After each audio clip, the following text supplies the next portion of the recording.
Penguin feeling the pressure from downstairs, calling for his 2 roamers to help him below. And he will ultimately put his aggression back out and bring us back to a 3v3. He will then cede the main stairs, but it is now 2 players down for both sides. We see both the roamers gone, so Cincinnati will be hemmed into their own site.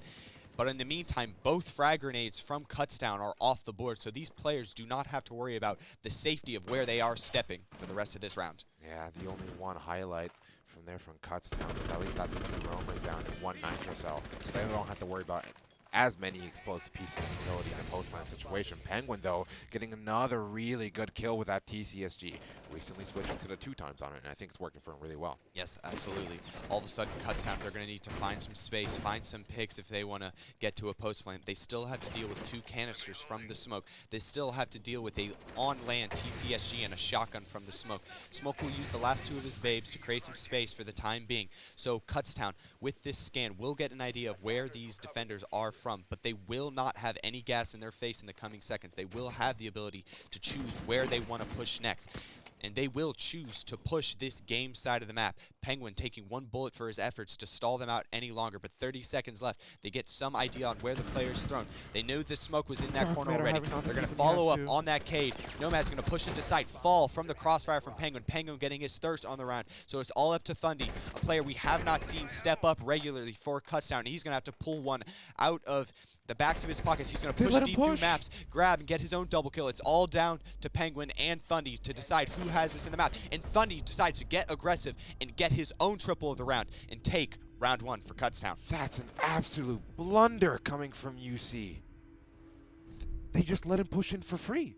Yeah, it looks like all the crossfires were not held. You saw that drone on study see that the Cade is watching the game side of the map. So what that does is that allows the Nomad, who eventually pushes maps, to know he has a one-on-one from Jaeger playing around that headshot. And Jaeger just getting caught off guard, thinking that he might back up, holding that angle deep into study, but not ready for the study player to actually aggress onto him. Yeah, absolutely. We saw Penguin trying to take the gunfight with Thundy a bit earlier there, but backs off. Unfortunately, backs off towards the wrong angle. Spot the opportunity. He pushes in, gets the frags he needs, and that's a round for Kutztown. Cincinnati up, going to try and give that one another go. UC, yes, we'll try to put another attempt in on this initial bomb site. What do you think they need to change in that round? I think that was just beautiful. Honestly, it was beautiful from them. They just, the crossfires dissipated at the worst possible moment.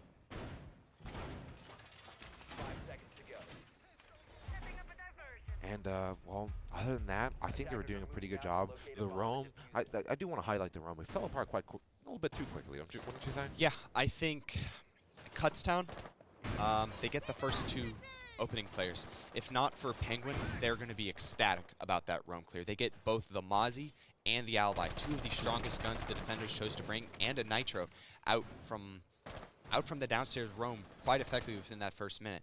Even though Penguin ends up trading it 3-on-3, having a 3-on-3 scenario always favors the attacker because they have more spaces, less angles to worry about the defenders holding from. So they have more ability to pick and choose where those gunfights take. Speaking of holding from, I do want to highlight Presto Dragon just holding really just close angle over there by study. Now retreats though. Yes, something Kutztown has done well is kind of get an idea on, with their cameras, where people are entering. Like we saw with Knock, there is a lot of places people can sneak in, and Jackal seems to be sneaking in through that statue area of the map. They're still confronted with the same Mozzie pests, but it seems that Kutztown is just crossing their T's and dotting their I's, getting information on this first floor setup, knowing that ideally Cincinnati will hope to try and find a little bit more success out of this roam package. Yeah, absolutely. And iTribune just looking at that vertical that's been made before, trying to see if he can catch anybody. Unfortunately, here comes the first set of frag grenades. I think they hear the pin be pulled. Dark Matter, not actually though, as he goes down. And that's a lot of crucial utility for those last few seconds of the round. Going down immediately, not a single smoke bait popped. And as Presto Dragon somehow dodges all the artillery barrage coming from below. Penguin as well. The clock dwindles to minute 20. Something Kutztown have been very good about is these frags from below. It takes a little bit of learning from the defenders to realize what areas are safe and how you need to play once Kutztown has below. Kodiak will trade from the frag hole that was made to kill Dark Matter. He will kill Tribune, one of the better players from Kutztown, take him off the board. But that still brings us down to a one-on-one scenario. It does not account for the loss of the 3 smoke babes that losing Dark Matter has given. Yeah, absolutely. But Kutztown's down from below, looking up strategy seems to be hindering to them just a bit, as with only nearly 40 seconds left, they still don't have that much of an advantage. Even now, more so as Duck gets to count a Thundy, and there's still 2 nitro cells on the board. You don't have your smoke grenades, but those nitro cells do work. Kutztown has not been able to open any walls. Again, they are not bringing any hard breach on these sites. They're choosing to just use the operator's secondary utilities to try to flush and find these defenders and then just win off gunfights. They will not be opening any walls, so they will have to funnel through the setup of Cincinnati at the end here. 20 seconds left. They still seem to be making a decision on which part of the map they want to push. It might be an election towards Study, and Duck will get his second of the round. He will get traded out by the Florist, who goes down trying to plant. It is all left onto Tom Z in the last one. He pushes couches, but he will not catch Penguin in the vault. His second time playing that position. The second time if he finds success. Yeah, absolutely. And that's kind of how round 1 should have gone. The difference between round 1 and round 2 is that sure, Cincinnati was just as conservative with how much presence they were showing, but they were within close proximity to each other. You know, if they walk in and they kill the person hugging the main breach, Penguin is actually in a good position in vault to trade immediately. Yeah, absolutely. And it looks like Cincinnati played their setup a little bit better that round, and that's all it took. I'd like to see Kutztown start to bring a hard breach, which Tom Z will do on the ace. They've been very effective about getting information and getting control of the downstairs. If they can then turn that to clear the hard breach off the wall with those same frags that they're already planning on using, and then open some walls to flush these defenders, Kutztown has been doing an amazing job about getting information. They just need to find a little bit better ways to open up the site to just take advantage of it and capitalize. Absolutely, and well, we might see Kutztown getting a bit more speedy here, as not only are they bringing Ash, but Brava. So that's 2 3-speed operators on the board, and well, I really gotta wonder, you know, how's Brava gonna change the tides here, you know? I believe maybe Bravo might be trying to sneak in, maybe steal your 90 cam, maybe steal your Astro cam from the bottom, really get some idea on where these defenders are so you can just sit on their own cams and watch where they are.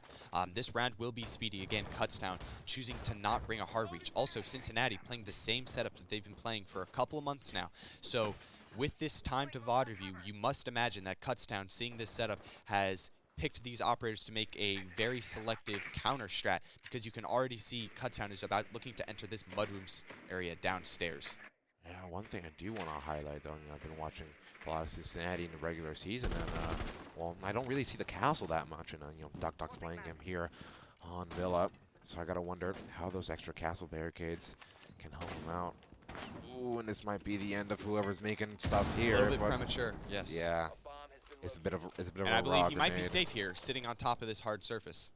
Dark Matter. Well, that's what he thought last time. No, he was behind the bar, sitting on those floorboards, but now he has elevated himself on top of that vanity, and he has managed to keep himself safe from the frags below. And Duck, even though he was been caught out by Tribune, a nice shot from that Castle UMP gives the the man advantage. I'd like to see Duck fall back and just take the time that this is going to slow Kutztown. Tribune has been one of the main entry players for this Kutztown side. If you can kill him and survive and waste the time of these Golden Bears, this might be a really good start for our third round. Yeah, absolutely. Man advantage is definitely something Cincinnati can be very happy about, as well, Tom Z just fires into a reinforced wall trying to find any bit of an advantage, but an advantage he has found for sure, as at the very least he's inside the building, inside set on Dark Matter, and ooh, Dark nearly hits him. On a little bit of space. He knows he's been found out. It's up to whether he can play his life effectively enough. He has a player on his window who's just going to jump in, capitalize on that information, and that's going to concede the bathroom control to Kutztown. Yeah. Brilliant pinch by Kutztown, as Duck just sits at bottom master stairs behind a drone. And Azio will pick off the Frost that was playing close bricks. They have control all the way up to Master Door. Kodiak will answer back and bring us to a 3-on-3. Duck gets his second kill of the round coming up these Astro stairs, and now they're all starting to funnel in through the front side of the setup. Kutztown, by electing to not get any hard breach, they cannot open any of the triple wall, and they are forced to run through these Aruni gates on both brick door as well as bathroom door. And now it seems that Tom's on the Ash is using the last bit of his utility to try to take gunfights, take space, and he will take an early grave for his efforts. Absolutely, early grave, but such such late timing on a lot of those responses. Duck just really good aggression up from the Astro stairs, wouldn't you say? Yeah, from an op, you normally don't see roam. Castle, not the best gun, so you don't usually expect him to be a roamer, but managing to get a headshot onto Tribune, one of the main players for Kutztown, to flank up halfway through the round, up Astro to support his players on site, and then to confirm and get that final kill from that same position, doing a really good job with that UMP. Yeah, absolutely fantastic response, which comes after a really good pinch from Kutztown on Dark Matter in that bathroom. Yeah, I'd like to see that mute potentially fall back as soon as his position has been known. By getting that pick downstairs, he's not forced to sit on top of that vanity. The ground becomes safe again with those grenades from Tribune being shut down. He has the ability to potentially play a close shotgun angle or fall back into Astro, but he doesn't know that per se. He has to eventually just get pinched, maybe try to take one before he falls. But Cincinnati winning the round will not be too upset by the way that went. Yeah, and something I want to highlight there, right there on the trophy door, is a lot of good cheeky vertical looking into the door from below. So that library player is going to have an extra angle to work with. Yeah, so it looks like that castle downstairs is going to be looking to play living below. Look up through that hole in the floor to maybe punish any players coming in through that wolf window. Any players rotating from a pinch study into 90 and just making it a little bit more scary and a little bit more time for these other defenders to pivot as Kutztown, if Kutztown comes that way. Yeah, absolutely. And well, like you said before, you wish Kutztown could bring more hard breachers. Well, at the very least, they have 4 sets of hard breach gadgets this time around. Yes, none of those will give you a opening onto the big walls, just an angle to look through it, and you'll be forced to vault. And you'll have to get control all the way up there, and I'm pretty sure they're going to be happy with a pulse to let them go and try to place those on those hard walls. So, yeah. However, though, counter pick, RIT Tribune on the IQ. Tribune is all the way up to red. He's going to rush in to try to take space early. They're going to have to answer this audio you see and try to get a pick. There is that player in Wolf ready, so Dark Matter will punish Tribune for trying to go quick, and it's going to be a quick man advantage for UC. Let's see if they can stabilize, see if they can get an idea on where the follow-up players from Kutztown are going to be. Looks like they already give up the upstairs, take their pick, and leave as the first call from Dokkaebi rings out. Yeah, absolutely. And now you're just moving out. However, Skirt taking huge damage from a Nitro Cell and almost a second one to finish him off. It'll be Presto Dragon with a gunfight from above. Tom Z looking for another try at it, looking for another go. Unfortunately, Presto Dragon just hits the tuck. Skirt lays destruction all over the bomb site, but they don't really have that much control. And it's a minute 20 left. Something we talked about yesterday, when the attacking team gets the upstairs, what do the defenders want to do? They're going to want to act. They're going to want to go horizontal to try to avoid the vertical that's going to be made before it gets made. And you see all of UC scatter to the winds. Penguin sitting deep in kitchen. 2 players moving towards Memorial, 1 all the way downstairs and living. They have some semblance of an idea. You can see some pings coming out from the Kutztown players, so they have some idea that a player is going to be in this jungle/living area, and that's going to be the Castle of Duck, I believe, and the alibi of Dark Matter. So Kutztown has some idea where these UC players have fallen off to. They have some idea that they might be getting flanked, but they have to act in the next 45 seconds because UC is going to be happy to sit on their laurels. Yeah, absolutely. Just a lot of pressure coming out. However, Tom Z likes the pressure and he deals with it accordingly as Duck goes down. Presto Dragon has a really good live ping on him, though, and that's a lot of information for the UC side. And even though they cleared one of the roamers, there's still a lot of people who dispersed when those fuse pucks came around. You still have Kodiak, you still have Dark Matter to worry about. And as the time dwindles to 20 seconds, these roamers in their positions are going to become ever so more powerful as Tom Z and Skirt hate the drop in the laundry and trying to find those head-up gunfights. They're up against Penguin and Kodiak. This is going to be a game of trades and a really scrappy game right here. 8 seconds left on the clock, and look at all those 4 versus 1. It's not looking possible for Sunday. To the side. Yes. I think that player outside China was waiting that whole time for the player in Mud to commit. But the player in Mud staying passive that whole entire time as the rest of the execute is happening. Normally, as a defender, you'd want to have that urge to go help your teammates in the clutch. But both players isolating themselves from the rest of the fight, which forced those 2 players pushing in through Laundry and that player pushing in from Moto to just have their gunfights on. They don't have a player to come support and pinch from Kitchen. So that Jaeger, that Cade that are sitting in Kitchen are uncontested and they can freely peek those players coming in through launching. And what that results in is Cincinnati getting their 3rd round in a row, making the scoreline move to 3-1. And, well, when you look at Cincinnati, how they've been playing, well, you kind of got to admit that, if they hadn't flubbed it on that first round, this could have been an easy 4-0. True, yes, these opening picks have been critical to the way these rounds have gone. When UC gets picked early, you see Kutztown take advantage of those numbers early. And Kutztown really seems that they want to be entering the map quickly. So whenever these roamers are able to get that opening pick on either Tribune the past 2 rounds, that has led to good things. Tribune has had a slow start to the map, and because of that, you can also see Kutztown has also had a slow start to this map. Oh yeah, absolutely, and well, I do want to see how Kutztown can potentially switch things up. Still not bringing a dedicated hard breacher, so they're most likely just going to rely on that control from below. They do have Buck, they do have 2 sets of frag grenades, and maybe they're looking for a little bit more speed, a little bit more firepower, as they do bring Tom Z on the Ash to get in the building quickly. And as you can see there, Tom Z rappelling up to the Master, just maybe trying to go for a Master clear at first. Presto Dragon will be there as well. UC just happy to put barricades up, just anything to slow down these attackers on this clear. Kutztown is going to be going horizontal, and you'll see Tom Z start to drone the bathroom and Astro Stairs. He'll probably give out the call that it is empty soon enough, but is only empty to the point of trophy where Duck Duck is hiding behind that half wall. He will be droned out by the cameras of Kutztown. Some shots may ring through this hard wall, and he might just choose to vault down to get out of there as this loop starts to envelop him. Oh yeah, and here comes the Kutztown flood though. And there he does. He drops below in the player top red, putting some shots in on the Kutztown players so that they cannot capitalize on. Kodiak extending just a little bit too far, and Tom Z will take his head off for his efforts. Duck going for a quick flank because they did ignore that Astro side. It will be Tribune trying to capitalize on this roam, but Duck will come out ahead. And again, in a 1v1 trade, never mind, a 2v1 trade, Kutztown will take that all day. They will lose Tribune, but they will gain this entire half of the map. So it's going to be up to UC to hunker down and try to win the gunfights as the rest of Kutztown catches up. Yeah, Duck getting a bit overzealous. He should have just ran away with his life while he still can. Taking that pick and gone, yes. Yeah, Azio live to fight another day. Live to bother Kutztown another day. They have no hard breach, so they're going to be hoping to gain picks to get control of the map. If they aren't getting picks, they're not getting value because they can't open angles like they would if they had brought an Ace or a Habana or even a Therm, because there are no hard breachers banned in this game.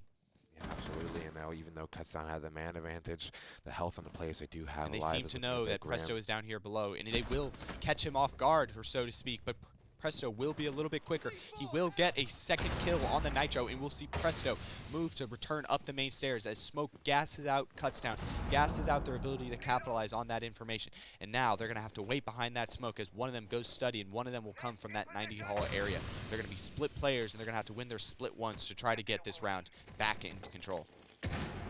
Ooh, Darkman almost eating a grenade with 30 seconds left, though. Here comes the final smoke bait, but Thundy's actually pushed up quite a bit into the bomb site. And I'm not sure UC is aware, though, but he's alone. And it'll be up to Azio to catch up to him, which Eric, he doesn't. Presto beautiful. Dragon getting a really good kill on them. And Thundy just left to recover this round. Gets the first, might find the second here and fall, but it's Penguin with a really good headshot with the TCSG. And that'll be Cincinnati going up on their 4th, and Kutztown popping their first timeout. What do you think they're going to talk about?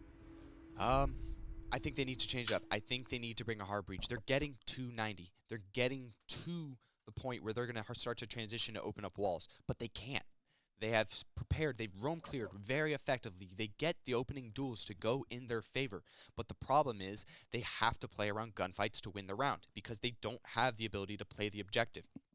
What you see there is Kutztown is playing almost exclusively for kills. The Flores had the bomb there as he rotated to study, not the player that pushed into maps. So as soon as he has to push through study and he loses that gunfight in main, that sledge, he has to try to win a 1v3 just based on getting kills. Had it been the sledge, the player who's with the rest of the team putting bomb down, that player study can sit or at least somewhat more passively in study to cover that plant going down.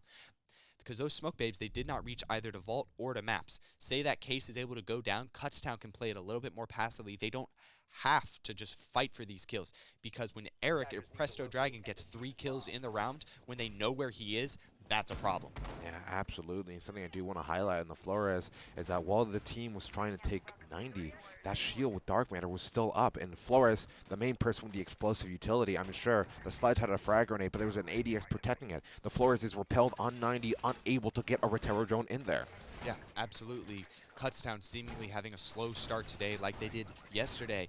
And this, I will remind you, is Kutztown's map pick. We did have Kutztown choose Villa. So to go down early on their map pick is not a good start for your first half or your only semifinal appearance.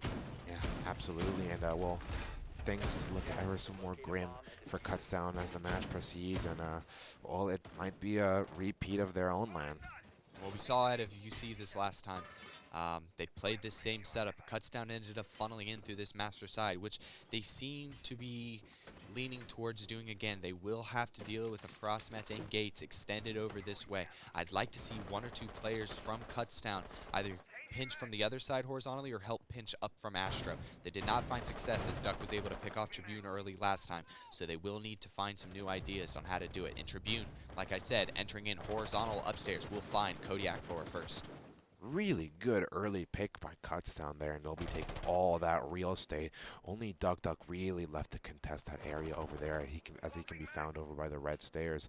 However, ooh, Dundee, kind of a bit late. All the way over there. Might be replaying up on 90 soon, but RIT Tribune Skirt taking all that control nicely, and Duck might be prepping up for a gunfight. The benefits of having some really good drones and really good angles to throw stuff through. Not really good droning, though. No, not at all. They were able to throw the drone past the mute jammers that were stopping them, but they chose to skip the red stairs area, and Skirt paying the cost of Tribune's mistake, and now it'll just be the Iona and Jackal coming from this horizontal side. You'll see Castle below trying to capitalize, but Tribune making up for his mistake by getting another pick, that time on the Bricks player who was the Frost. So it will be only Duck playing below and the rest of UC trying to turn to this south side pressure that Kutztown is exerting. And it's in a situation like this where Duck is, where that vertical on Wolf that he made on a round previous could really come in handy, because Kutztown could funnel through one of those doors, but it looks like Thundy is getting very frisky over by the statue door, and it'll be up to Presto Dragon to contest that as soon as he gets in. 1 minute left on the clock. That's even solid 3v3 though. Frostmat paying dividends, and Duck will even up the score. Now he's going to be playing these headshot holes to help support that. The Jackal gets all the way before he cuts down players know where he is. Duck caught while making a rotate with his shotgun will give his position away. Dark Matter will help answer, but Tribune getting his 3rd in the round will clean up the 2nd round that Kutztown very dearly needed. Yeah, and well, things just kind of looked a small bit sloppy there for UC during the execute, and Kutztown absolutely capitalized off of that, and well, Kutztown going to be very happy with themselves there, at the very least securing a 2nd. I think Presto there, not being ready, letting them pretty much get all the way till halfway in the room before they find out that they're pushing statue. I'd like to see that Aruni with a DMR hold that angle on either on the chassis or by split a little bit tighter so that they can't get as deep, because him not being able to watch that, them being able to sneak that far in resulted in both deaths of both Duck and himself, because both players of Kutztown are able to trade out and just be right in their face right and early. And ultimately, that position being left open is how Kutztown get a very needed 2nd round. And from Kutztown on a map like Villa, to get 2, you'll be okay with that. Yeah, absolutely. Villa is a very defender-sided map, which kind of leaves me a bit concerned for Cincinnati.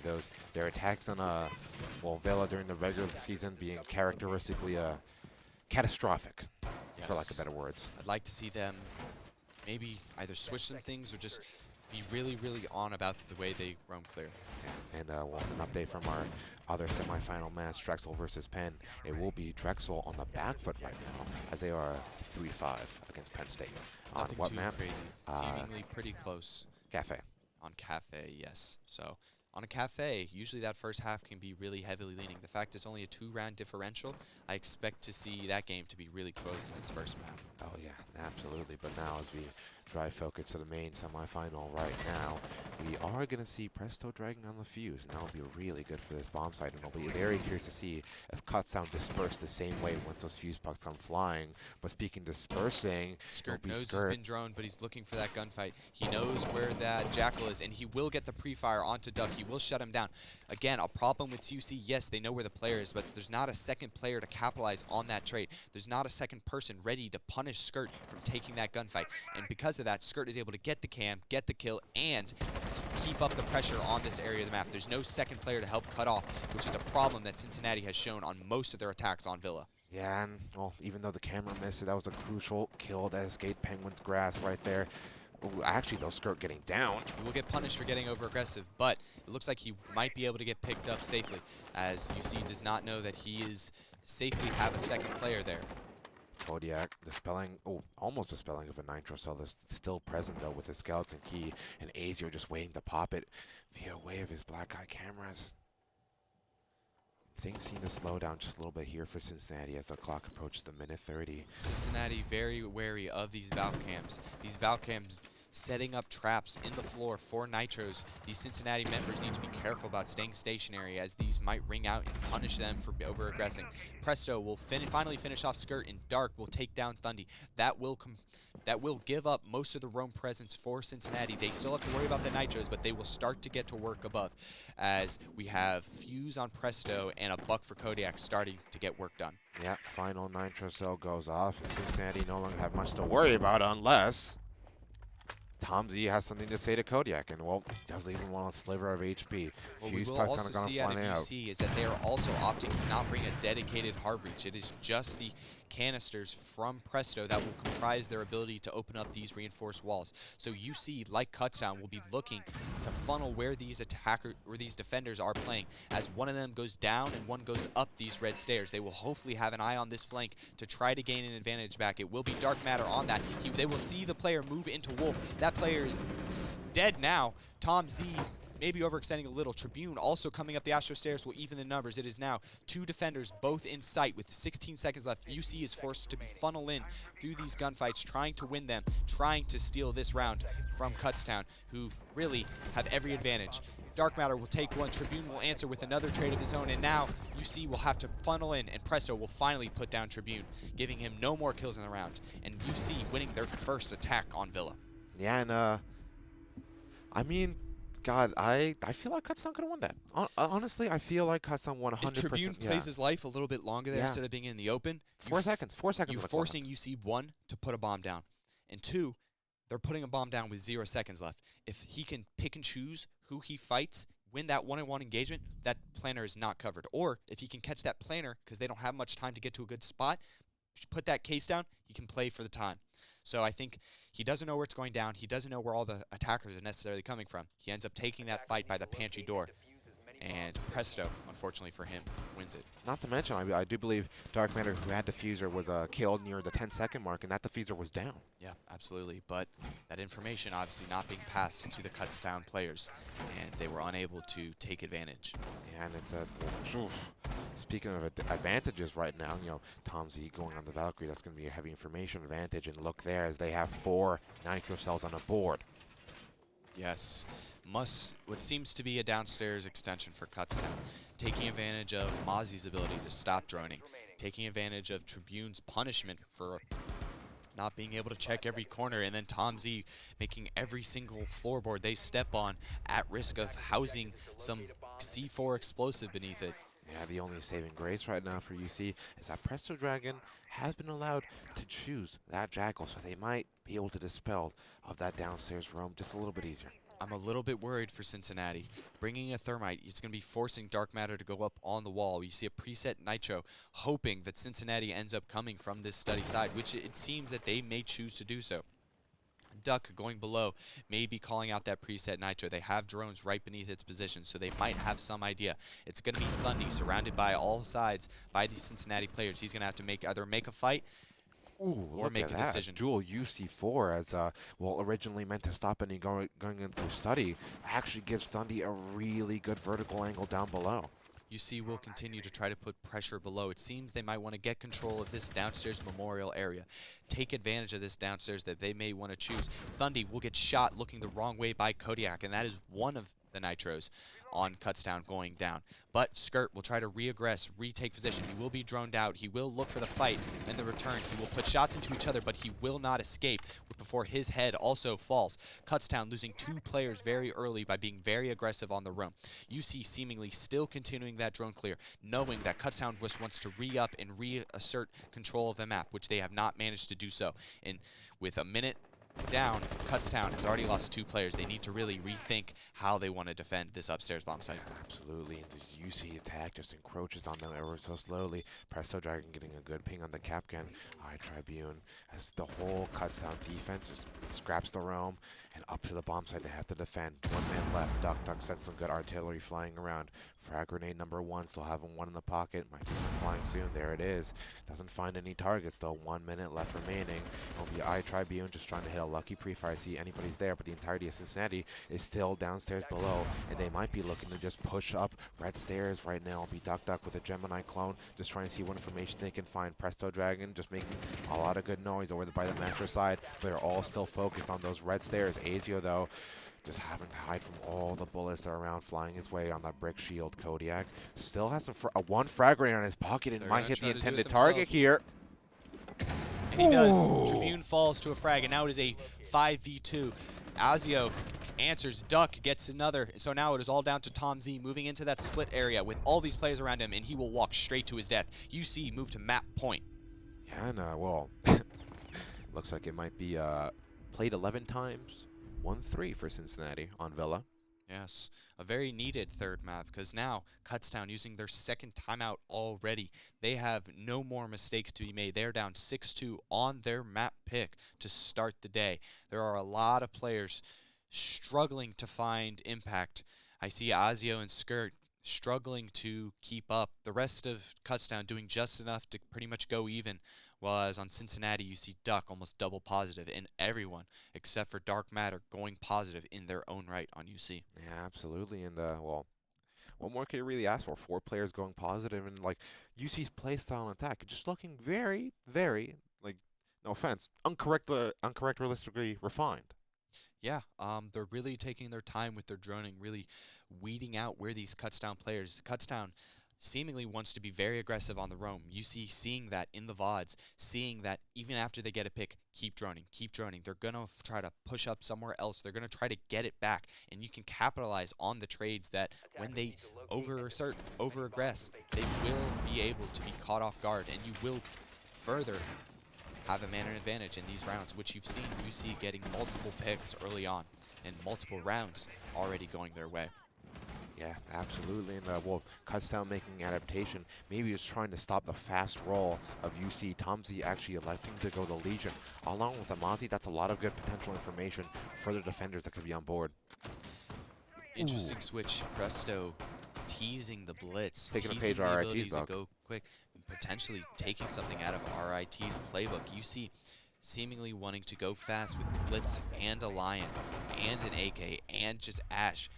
Hopefully trying to catch these Kutztown players off guard. Look, 3 of them are already extended on this master side. If they go direct, they may catch these site players completely unaware, because it still seems Wamai and Doc are still stuck nowhere near that main stair area.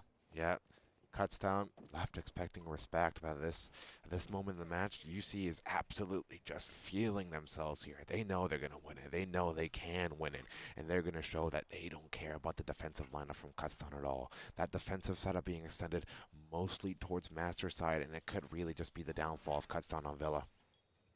Yeah, absolutely. I'd like to UC to see how open it is, see how much space they have to enter, and really take advantage of this. Presto will start to run up the stairs, hopefully see that Doc. He will force the Doc to fall back. The Doc will catch him aiming up, but it doesn't matter. They trade 1 for 1, and they pressure. I need UC to keep on this aggression. This 90 player is going to cut off all these roamers from entering, but Tom Z will answer back. It will slow down these UC players, force them to take a minute. They have not burned through any of these gates, so they will still have to go through those if they even want to step on the bomb site.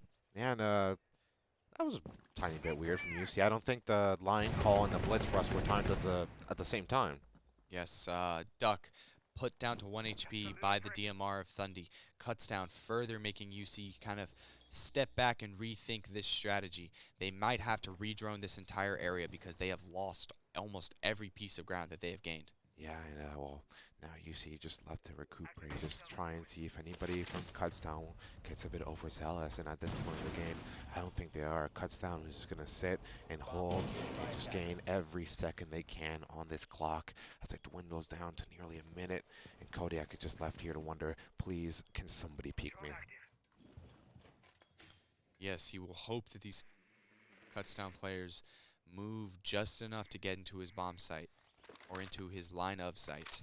And what I'd like to see right now, I need Penguin to get a little bit more aggressive, start to feel out where these players are. You still see Tribune below. You still have his stuns. You can burn the gates. You can start to apply pressure to the bomb site, tease these Kutztown players into repositioning potentially on the angles we are cutting.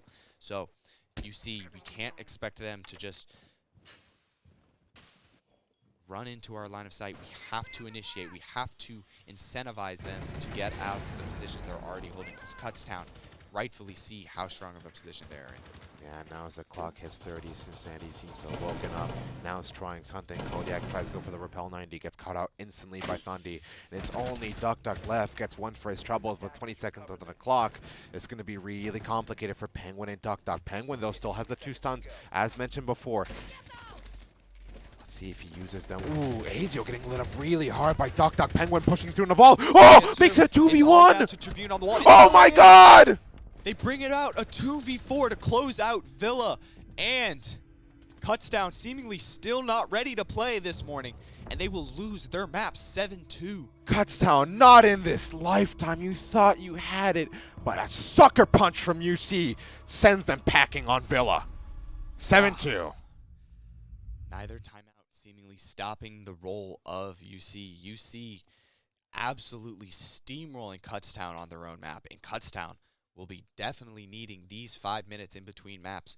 We will go for a short break just so that we can decompress and hope to break down what we just saw on Villa. Yeah, join us after the break, everybody.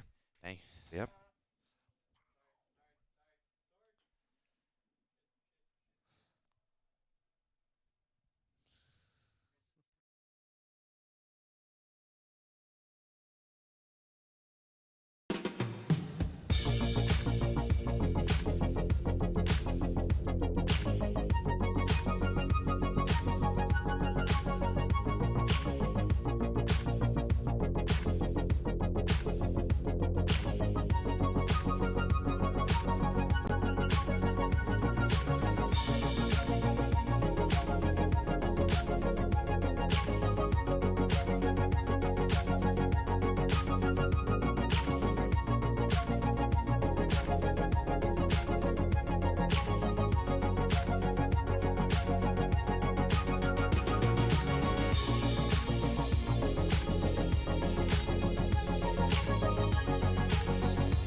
All right, and we're back, ready for map 2. We will be on Chalet for this second map of Cincinnati versus Kutztown.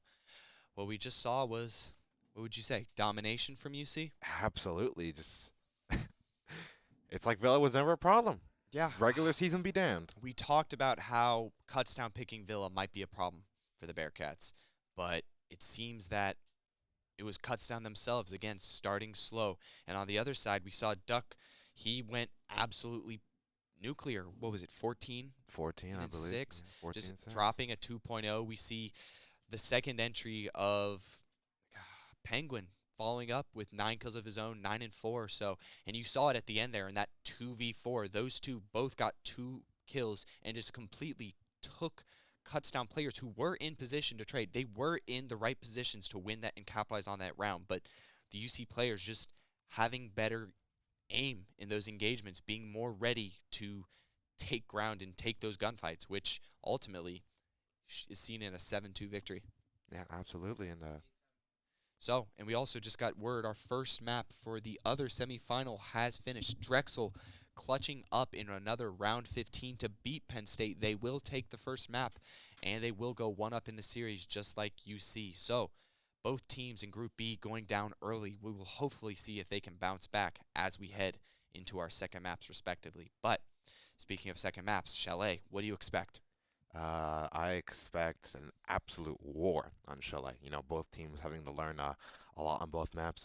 Cincinnati, cleaning up a lot, and Kutztown got cleaned up by Penn State yesterday, and I'm sure they had a lengthy discussion about that, and we're going to see them quite revitalized. I'm thinking Kutztown is going to ban Azami again. I think we saw UC ban the Azami on Villa, but Kutztown, the way Destroyer went absolutely nuclear, dropping 20-plus kills in 12 rounds on that Azami, really making it hard for them to defend or attack the Chalet sides of the map. I can't see them not banning it. I can't see them not or letting her go through, because what I've seen from Cincinnati, they will use it. They will use it if they go through. And I'd like to see Kutztown actually bring a hard breach. Chalet is a different beast than Villa. But if they can't bring a hard breach, if they are still dead set on playing for kills, the team that's playing and getting better kills right now is Cincinnati. And so Kutztown needs to switch up their method of attack. Yeah, absolutely. And even though I believe Azami could slide in very neatly into a lot of UC's defensive setups on Chalet, on the regular, they play without her. And even though if Kutztown may ban her, Cincinnati will be perfectly comfortable without her. Yeah, and another note from the other game, we talked about Destroyer going absolutely nuts. Let's talk about Pup P. He went 27-7 on LAN, which that may be a LAN record, if I'm not mistaken. Dropping 27 kills in a tournament, that is something that I don't think I've seen pros do at a high level very frequently. So props to Puppy carrying his team to a map 1 win. But as we look to head into Chalet, do you have any opening words? What do you think Kutztown are saying to themselves to try to prepare for UC's map? I'm gonna guess Tom Z just gonna rally the troops. Just shake that one off. They've encountered worse before. And they really just need to focus up right now. They completely just need to forget the past map. They can talk about that later, and it's time for Chalet. Something they will have to do because they chose the attacking side. They did not win a single attack on Villa, a map that normally is also pretty decent for the attackers. Yes, it can be defensive sided, but as you saw with UC getting 4 rounds on defense and then winning 3 straight on offense, they will have trouble if they cannot attack or defend as effectively. Yeah, also, well, first off, I expect Cincinnati to ban Nook as per standard on a map like Chalet. But tracing our steps back to that point you made about a LAN kill record, you said Puck got 26, right? Mm-hmm. The record is actually held by Onigiri, which I believe used to be on Elevate, and it's 27. Damn. Pup matching it with 27-7. That may be a collegiate record because you said Onigiri has that record. I would like to see how any other collegiate lands have shaken out. UC doing the same knock ban as before. Again, we've seen Kutztown utilize the knock to sneak in, utilize those frags to go below.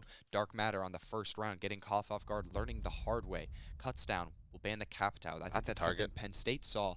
Penn State used against them, as well as they seeing UC being willing to use, really trying to shore up probably that library hold upstairs from those Capital bolts. Man, that's a lot of good utility just completely gone. And considering how much Kutztown and iTribune specifically likes to roam upstairs, those fireballs coming up from Capital, well, no longer have to worry about those. Kutztown keeping their standard ban, their auto ban of Solus off the board, and Cincinnati removing Cade. This is going to put those wall denial ops like Bandit and Mute into full effect. They will be placing them on the floor right in front of these walls they're trying to open, which will make it much easier for attackers to clear any electricity or jamming devices off of those. Yeah, absolutely. And as we do see Cincinnati, I guess they learned a little bit from that Drexel match, I believe, that yesterday was on stream, and they will be opting to go for bar gaming first rather than master bedroom office. Yeah, absolutely. Going to force these Kutztown players to clear more of the map than they normally would be forced to. They're going to be extending up to library, as most teams do. It's going to be up to Kutztown to see if they take it like they did yesterday.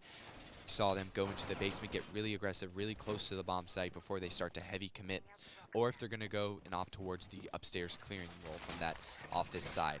We will see that as they eventually start, but we are currently in prep phase. Do you think UC can see anything out of the way, Kutztown? Do you think they're going to deny that downstairs area at the start, or do you think they're just going to let Kutztown try and meander their way through the setup?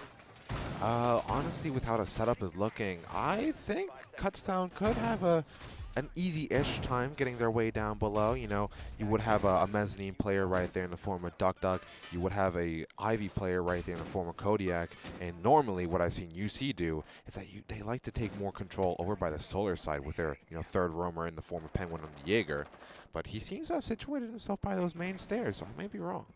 Yeah, we may be wrong very quickly, and it'll see as normal. Kutztown choosing to get 2 players into the basement through that trench door. Tribune and Skirt running quickly up through dining, quickly behind that drone of Thundy. They are going to get all the way up to this kitchen hall very quickly. God, look at that! 2 Penguin, minutes. That third roamer is nowhere nearby, so Kutztown already droning into this bar site, and there only seems to be 1 player currently able to deny that jump in. We see Kodiak in that mudroom / Ivy Hall area, and they're already going to see Jackal has already made his way into sight, and Cincinnati has no idea. Dark Matter will get the first one on Skirt, the follow-up player around Tribune. But now you'll start to see other players start to figure out how far Kutztown has gotten. Another player goes down. We have 2 people on the floor, 1 on each side. Duck Duck will finish off Tom's. Thundy is still on the ground, so it is a functional 4v2 as Dark Matter finally gets cleaned up. Presto upstairs prevents the help from reaching Tribune. Tribune will get his second on the round, so it is a 1v3. He has made his way into the hardest spot on the site to clear out, but there are 3 UC players to try to do it. I don't see Thundy being able to be picked up safely at this point. Yeah, it's almost like a Thundy switch over to the defender side because none of the defenders actually wanted to go to the bomb site now. And, well, as soon as they realize that Thundy is bleeding out and dying, well, this is a done round for Cincinnati. They have nothing to worry about. Cases down, and I'm sure they have visual on that already. And, well, it was a good idea, and good idea by Kutztown, but kind of poor execution. Yeah, they really did do a good job that we've seen before of getting close to the bomb site and executing. But I think the problem is the other 3 were not caught up with Tribune. The other 3 could not capitalize on the fact that Tribune and Skirt got into the site very quickly. That bomb was not close enough. And as they try to catch up, the UC players that were trying to pinch on those that had gotten to site, they caught the other players as they were trying to catch up. So they put themselves in a flanked position, and now it's up to Tribune to try to sleuth out where all 3 of these players are. He only has 45 seconds to try to get it. He will take some very hefty 9mm shots into his feet, and he will go down to 1 shot. Both he and Presto Dragon. Now, as they know where he is, UC is going to probably go a little bit passive, just play to finish off the round, because right now they are in an amazing position to close this out. Yeah, not to mention, despite iTribune's fantastic mechanical ability, I think this was just the wrong operator for the job. Like, sure, the C70 on Jackal is great, but that extra, all that information that could have been had from those Jackal, from the Inox, was kind of lost on him. I believe him and Skirt switching operators would have been a better idea. We also saw that Kutztown switched off another hard breach again. They didn't bring one that round again, so Kutztown again choosing to play around kills, and it's not going their way. Yeah, absolutely, and well, you see, they're going to be very happy with that one, as now they decided to approach the master bedroom office. Moving on to the second site, we talked about them switching off this. They're going to go back to it. Obviously, this is one of the strongest sites for defenders to play. Kutztown, again, Tom Z moving on to the ace. We'll see if they choose to keep it. This is a chalet with Thatcher on the board. And there is no cage, so a Thatcher on the wall will quickly get them open. You can do that, or you can just break them from below. We will see how Kutztown plans to open walls, but nothing seems out of the ordinary from here. You'll see UC extend to this library side of the map, potentially put one roamer below. UC opting to put the feet holes by that half wall. And nothing really. We're just going to see how teams execute in this round. I do want to highlight that iTribune has selected an operator more fit for his mechanics. He will be on that Iana, that G36C, very lethal, as well as the 2 frag grenades that come in her pocket that could double up very nicely along with Thundy. And also Azio has switched to the Nomad, which honestly really good switch. The Thatcher isn't really needed that much, given they only have one mute gem on the wall that Skirt can dispel quite nicely with her Pro Pipe. Yeah, absolutely. Kutztown seemingly going to try to enter below. That's something they standardly do.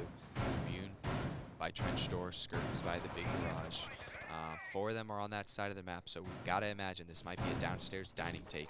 Skirt's going to hit that windows. There's Eric in Presto Dragon down there to potentially spoil things, but he has a player quickly starting to surround him on all sides. He's getting droned out. He has a player on his trophy window, one's on his dining windows, and there's drones around his feet, so he's going to have to be very careful or else he'll get caught way off guard.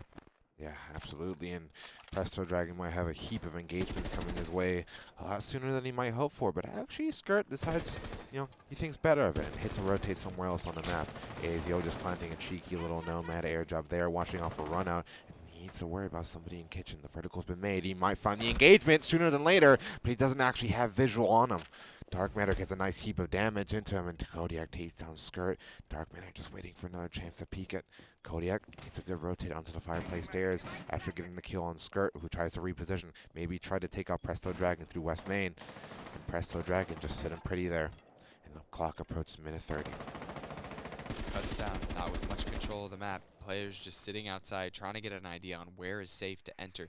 Tribune does have a drone, and he will see that this top mezzanine shield is not occupied, but Azio down very low, not able to support his team on that window. Everyone being cut off. Thundy being forced to enter in the basement, try to come up those main stairs. They know that library and that mezzanine area has been given up, but do they know that there are 2 defenders downstairs in this west main area? They seem to have some idea as shots ring out, but it's up to see if Thundy will be close enough to capitalize on it, or these UC defenders will make it out in time. Speaking of being close enough, can we just get a bird's eye view real quick of how things are looking? I feel like everybody's too far apart on the attacking side.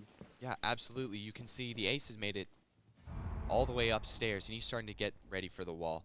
They're probably going to put Tribune downstairs to frag the wall from below since they don't have an Ash. So, yes, Kutztown finally able to open the wall, get 2 crouch holes in, but Thundy will go down. Tribune will answer, so it is a 4v4 right now. Tribune will get a second, and now it's up to the defenders to see if they can try to create space back for them. Dark Matter is nowhere close, so it's going to be up to Presto Dragon and Penguin to stop the push for now. Right now, it's Azio at 1 HP and Tom Z outside the breach, who will also have to plant. So these Kutztown players are not in a great position to close out this round. Azio forced with 20 seconds left to go all the way to the roof to rotate to try to help Tom Z. He is going to be very alone for the rest of this. Presto puts him down, and this Nomad is going to be forced to swing in K9. And this, from what I see, is another UC defense. Yeah, absolutely. And, well, even if Tom Z did get past Presto Dragon, that could have been spicy, but no nitrous on the board. Could have gotten the plant down, but with Azio not even close by to get the cutoff, well, that was looking like a UC round regardless. I'd like to see that Nomad actually help their team in the round. Yes, that Jaeger is below trying to push you off the window, but if you're not able to actually cut off on that window, you have an air jab for your trench, you're just playing your life as well, waiting for a chance to not get shot at to play your team. You're more helpful actually being with the rest of your team, helping trade out angles, helping create space and have these angles on lock. You're not helping anyone by being passive on that window. There was a player on that Jazz corner that you could have peeked from that window multiple times, but because of Dark Matter sitting below, you never had the space to safely do that. So if you're not able to get your job done, you need to find somewhere else you can be productive. Yeah, no, well, they did try. Skirt drones out Presto Dragon over by Trophy, and most likely Dark Matter as well, after the call was made that he was there. Skirt later then rotates to the basement, most likely trying to make his way up West Main. However, Kodiak is there to deny it. Yeah, absolutely. Kutztown's attacks being negated very early. They're not succeeding in taking space like they normally are on this map. So UC will make it to their third site on their rotation. Ideally, something they can get to try to get a perfect rotation on. Kutztown will be looking to answer, and they will also, again, go off the hard reach, choose to play around position and frags. Absolutely, and well, here it is, the Azami, and we do highlight her just making new cover all over this bomb site, and well, I'm kind of curious how this is going to play out. I really don't see much Azami considering how much they ban her, considering how strong she is. Yeah, absolutely. You're going to see the Kutztown players try to get right in on this library and office side. Tom Z and Skirt both choosing to drone a bit. There is no player in this office right away. The closest player is Penguin behind that shield, but that shield does not cover you if you push K9 doors, so we may see Kutztown get quite aggressive. This Mozzie Pest will make them a little bit nervous, but they will get rid of that, and they will get eyes on how this UC team is setting up this site. Something I do want to highlight, the bomb site's kitchen, but Kutztown has a Thatcher, but no hard breach. Yeah, I'm not sure what they're choosing to do here. This may be a little bit of communication. Tom Z might not have let Ozio know that he's switching off the hard breach and that he as well can probably switch to a better operator. But you see right now, they're going to be dove in right on top of. Penguin will win his one, but he will get two. He will get both fadeaway and Skirt as he escapes. Tom Z is now stuck in the corner with only one roamer to deal with, but this is a very awkward, very tight scenario. Thundy and Tom Z are going to have to trade out Penguin right here, and they're not looking the right way. Penguin will get his third kill of the round. He will put a nitro towards Tom Z, and he will just play his life in this corner, playing very smart. And now it is two operators. Oh my the Lord, frost that is mat. unfortunate. That is actually, I'll say, that is a genius frost mat, because that allows Penguin to play his life, play passive. Because if Tom Z shoots that, he's not looking and he can swing on that. So that is a perfect stuff. And Duck Duck capitalizing on the work that Penguin did with that frost mat to clean Kutztown out of this map entirely. That is a phenomenal setup from UC. A phenomenal setup, and just an unfortunate lineup for coming out from Kutztown. The no hard breacher really just changes that entire round. Yeah, Kutztown, I don't know what they saw in their VOD review last night. I don't know what they've been expecting to see, but there's only 10 reinforcements on the defense for a reason. They're seen as a valuable asset. If you can't get through those, if you can't stop the defense from creating these setups, these funnels for the attackers to come through, if you ultimately go through the setup that they're making for you to go through, I can't understand how you expect to find success there. There are two players on Kutztown who have yet to hit the scoreboard. Tribune, the player who was carrying them yesterday, isn't doing as hot, and you can see Cincinnati starting off 3-0, something Kutztown did themselves against Penn State. We will see if Kutztown can match Penn State and get 3 back to even this all 3-on-3, because if not, Cincinnati will happily take a large advantage coming out of their defensive half. Yeah, absolutely, and well, just gotta praise UC real quick for just being so on fire. Not an individual specifically, but just like all of them. It's all coming together for just like one beautiful chalet so far as they go up 3-0. Multiple players carrying their weight. Presto 3-0, Penguin 4-2, Duck 4-1. All three of them doing a solid job and not being traded and just getting picks and staying alive. That's something that Cincinnati has done a phenomenal job. They're getting these opening kills and then staying passive, forcing these Kutztown players who are relying on kills to get space, not giving them the kills, and therefore denying the space. Yeah, speaking of space, it's going to look like Kutztown's going to go for a bit of a more traditional way of approaching taking real estate for this Bar Games defense, as they do bring along the Flores, hoping to dispel that top Ivy shield. Tribune once again on Diana rather than the Jackal. Yeah, absolutely. They're going to be facing Duck Duck, and they will put shots into him. They know that there is normally a mezzanine player here. They've already entered in on this office and solar side of the map, so very quickly these Kutztown players will manage to start to put pressure on this Ivy setup. It'll be up to UC players, the 3 roamers up here, to deny this control, as Tribune will get onto the little balcony so he can cut off library. These 2 hard walls will be gotten, and Kodiak will back up onto the Flores drone that was actually placed behind the shield, because there is a jammer on the shield itself. 3 players will be on this Ivy. If Kutztown choose to capitalize here, they may catch 3 players out of position. I feel like that's just muscle memory from Kodiak. He's Normally, so used to falling backwards when he hears those drones, because they expect that shield to go down. But there's no need this time, because that mute jammer on it, he doesn't have to worry it. It may get triggered, the jammer, but when that eventually goes off, it will get that shield, and Skirt smartly setting that off before the mute jammer can grab it, taking advantage of the range of that drone to get rid of that shield. Really well really well done from Skirt there to get rid of one of the main pieces of utility that stop an attack on this side of the map. And Tom Z will capitalize on Presto Dragon holding that long angle from inside library as his body is slumped in the hatch. Yeah, absolutely. Presto Dragon, a huge fan of just taking advantage And they of the fall little back glass here. casing You there. see what that does to the defense of Cincinnati. Each player who was upstairs has now fallen off, and they're giving it up. They're going to force, and they're going to go horizontal. See, they're giving up this upstairs presence. Now they choose to go wide, because Kutztown's the next step of their take is to go and press vertically. You're going to have these UC defenders take these angles that can't be pressured from vertical control to try to deny it. Ozio will get Dark Matter from an angle from above, and Skirt will clean up. Penguin is now 2 players. They are cleaning UC out of this bomb site, and Kutztown having a very decisive answer to going 3-0 down. They're going to start getting control back, and it looks like the first Kutztown round is on the board. Yeah, and a flawless one. That is a much-needed one to rally the motivation of the troops. And, well, Skirt popped off, and I really just wonder where those 3 kills came from. Yeah, I think he just walked in, predicted where all the common spots. You see, they did go horizontal, but they did go to the standard spots. You have a player go to blue stairs. You have a player go to basement steps. You have a player go into mudroom. And there's just the deep player inside of stock. So you see playing very predictable. And because of that, Flores able to just walk through and get those picks that he needed.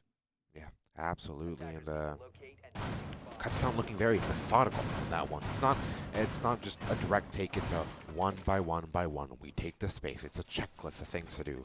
First they take down the shield, then they take the space, they get rid of the library player, and then they push everybody out that dispelled once they started getting that space as well. Absolutely. Now UC will choose to switch sides. They're going to go back to the master side where they've also had success, trying to keep Kutztown on their toes, trying to force them to figure out all the bomb sites at once, not just how to attack one of them. Ideally, UC wants to at least get 4 rounds on their defensive side to be happy here, especially since Kutztown chose to go on attack to start. UC will choose OT defense, so they will want a statistical edge on the defensive sites if this eventually goes to OT. Especially considering the bans that we have. Yeah, absolutely. And, something I do want to highlight, really just a lack of Zofia. Just like, Cincinnati is really the only people I see bring Zofia, at least on the games on broadcast. Skirt finding his place nice and well on the ass shore. But those stun grenades, that is really good utility. Yeah, I think what you're essentially trading as Skirt gets very close to Dark Matter here very early. We might see an engagement quite quickly. But I think a lot of the advantage people lean towards Ash is the G36's higher rate of fire with lower kick.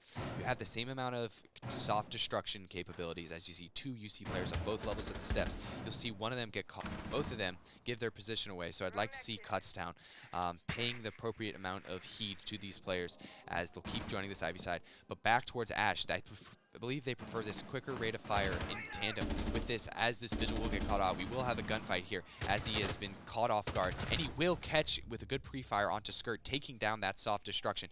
And now you see, again, try to go passive. You are going to stall off these players. See, Kutztown will force themselves to regress to get this control, and Penguin will get Ozio. So now it is a man advantage towards UC. Tribune will finally get Dark Matter out of there, and they'll finally start to get control of this upstairs. But still, that Vigil will come away with a nice kill, and there is still another player downstairs into bar with the cameras that they've gotten. Ooh, Penguin tried to go for a good flank. He was caught downstairs trying to go for a flank, and Tribune gets his second, evens it up the round. And with Kodiak going down, technically this is an advantage to Kutztown. UC getting their picks and then staying their welcome for a little bit too long. These gas canisters are nice to space them out, but the Kutztown will have plenty of time after they dissipate to fully decide on how they want to execute. Yeah, absolutely. Kutztown just encroaching slowly on this position, though. The one thing that Cincinnati does have is 2 smoke babes and 1 minute left on the clock. This could go really well provided they just stall for long enough. Maybe get one more pick in their favor to secure that mana advantage, and that would really complicate things for Kutztown. I'd like to see Presto Dragon find somewhere to find value in this map. He's downstairs. Kutztown does not seem to be going for control there. If he has an angle below to deny a jump in, that's wonderful. But if he's down there just to deny the default plant, it'll be up to his teammates to stay alive so that he can actually use that in a decisive manner. Kutztown will open the breach a little bit more so they can walk in comfortably as the last of the gas canisters fade out. There'll be one coming in through piano as Duck saves Kodiak, who was low, from dying. Toms goes for the default plant, and Presto staying below, probably going for the final kill. Tribune looking to protect his teammate. He will nitro Tribune and force it all onto Tom Z. Toms is alone. He has a 1v1 versus Duck as Presto Dragon is forced to come up to try to catch him. So Tom Z looking for the gunfights. He misses both shotgun shoves, but it's just to Presto. He needs to stay alive, and Tom Z, forced to go for kills, will not get him in time. That shotgun shells just parting ways like the Red Sea as Tom Z pushes towards that Jazz corner. But it won't matter as UC play the time successfully. That nitro shutting down Tribune. And honestly, we mentioned it at the start of the cast that Tribune was the one carrying these Kutztown players, and he's still doing it. He went off last night on Chalet. He's doing really well for himself this time for his team on Chalet again, but it's the rest of Kutztown. They're not supporting him. Tribune has every right to be upset with his team because for the past 2 maps, he's been almost solo slaying his way and trying to keep them in the game, which he is not managing to do because Tom Z, 2 and 3. Thundy, 0 kills. Ozio, 3 kills. Skirt, 3 kills. Yes, they're getting kills, but you need to get more kills in the round because UC is being more clinical. They are doing just enough in the killing department to edge them out, and they are playing the positions a lot better because Kutztown, their attacks are relying on getting picks, and UC is denying those. Yeah, something I do want to highlight from Kodak there the round previous. Given that he survived for so long, he still had his 2 impact grenades in the pocket, and well, he threw them at the wall, and that completely just opened whole new angles for him to snipe Kutztown through. That alerted them, and they tried to push him out. They almost do kill him, but thankfully they get the trade. Yeah, Duck really, I don't think the visual was ready I think he was caught reloading, but it was the smoke that was playing by that Jazz corner that manages to headshot that player pushing piano before he's able to capitalize. And even though he eventually goes down, the ability to protect them and force those attackers to push through office to try to finally get that player down before they can plant, it allows defensive players to just play for the time and close it out that way. Yeah, and well, Cincinnati going to kitchen dining again, and going to the other site they found success with on the last round. Cincinnati, if they can go 5-1, they will be very happy with the way this split has gone, especially considering no Cade, no Solus. The defense, in theory, is handicapped. And also, Cincinnati, they don't play the knock on offense. That is only a target towards Kutztown, so only Kutztown's attack is suffering with that ban. We will see if Capitao can have an equal impact on Cincinnati, but for now, Cincinnati seems to be thriving under this ban set the way this map has gone so far. Duck, before he goes blind, will get Tom Z. He will get a Dark Matter, will kill him on Skirt. This is a rush from Kutztown, quickly entering the first floor.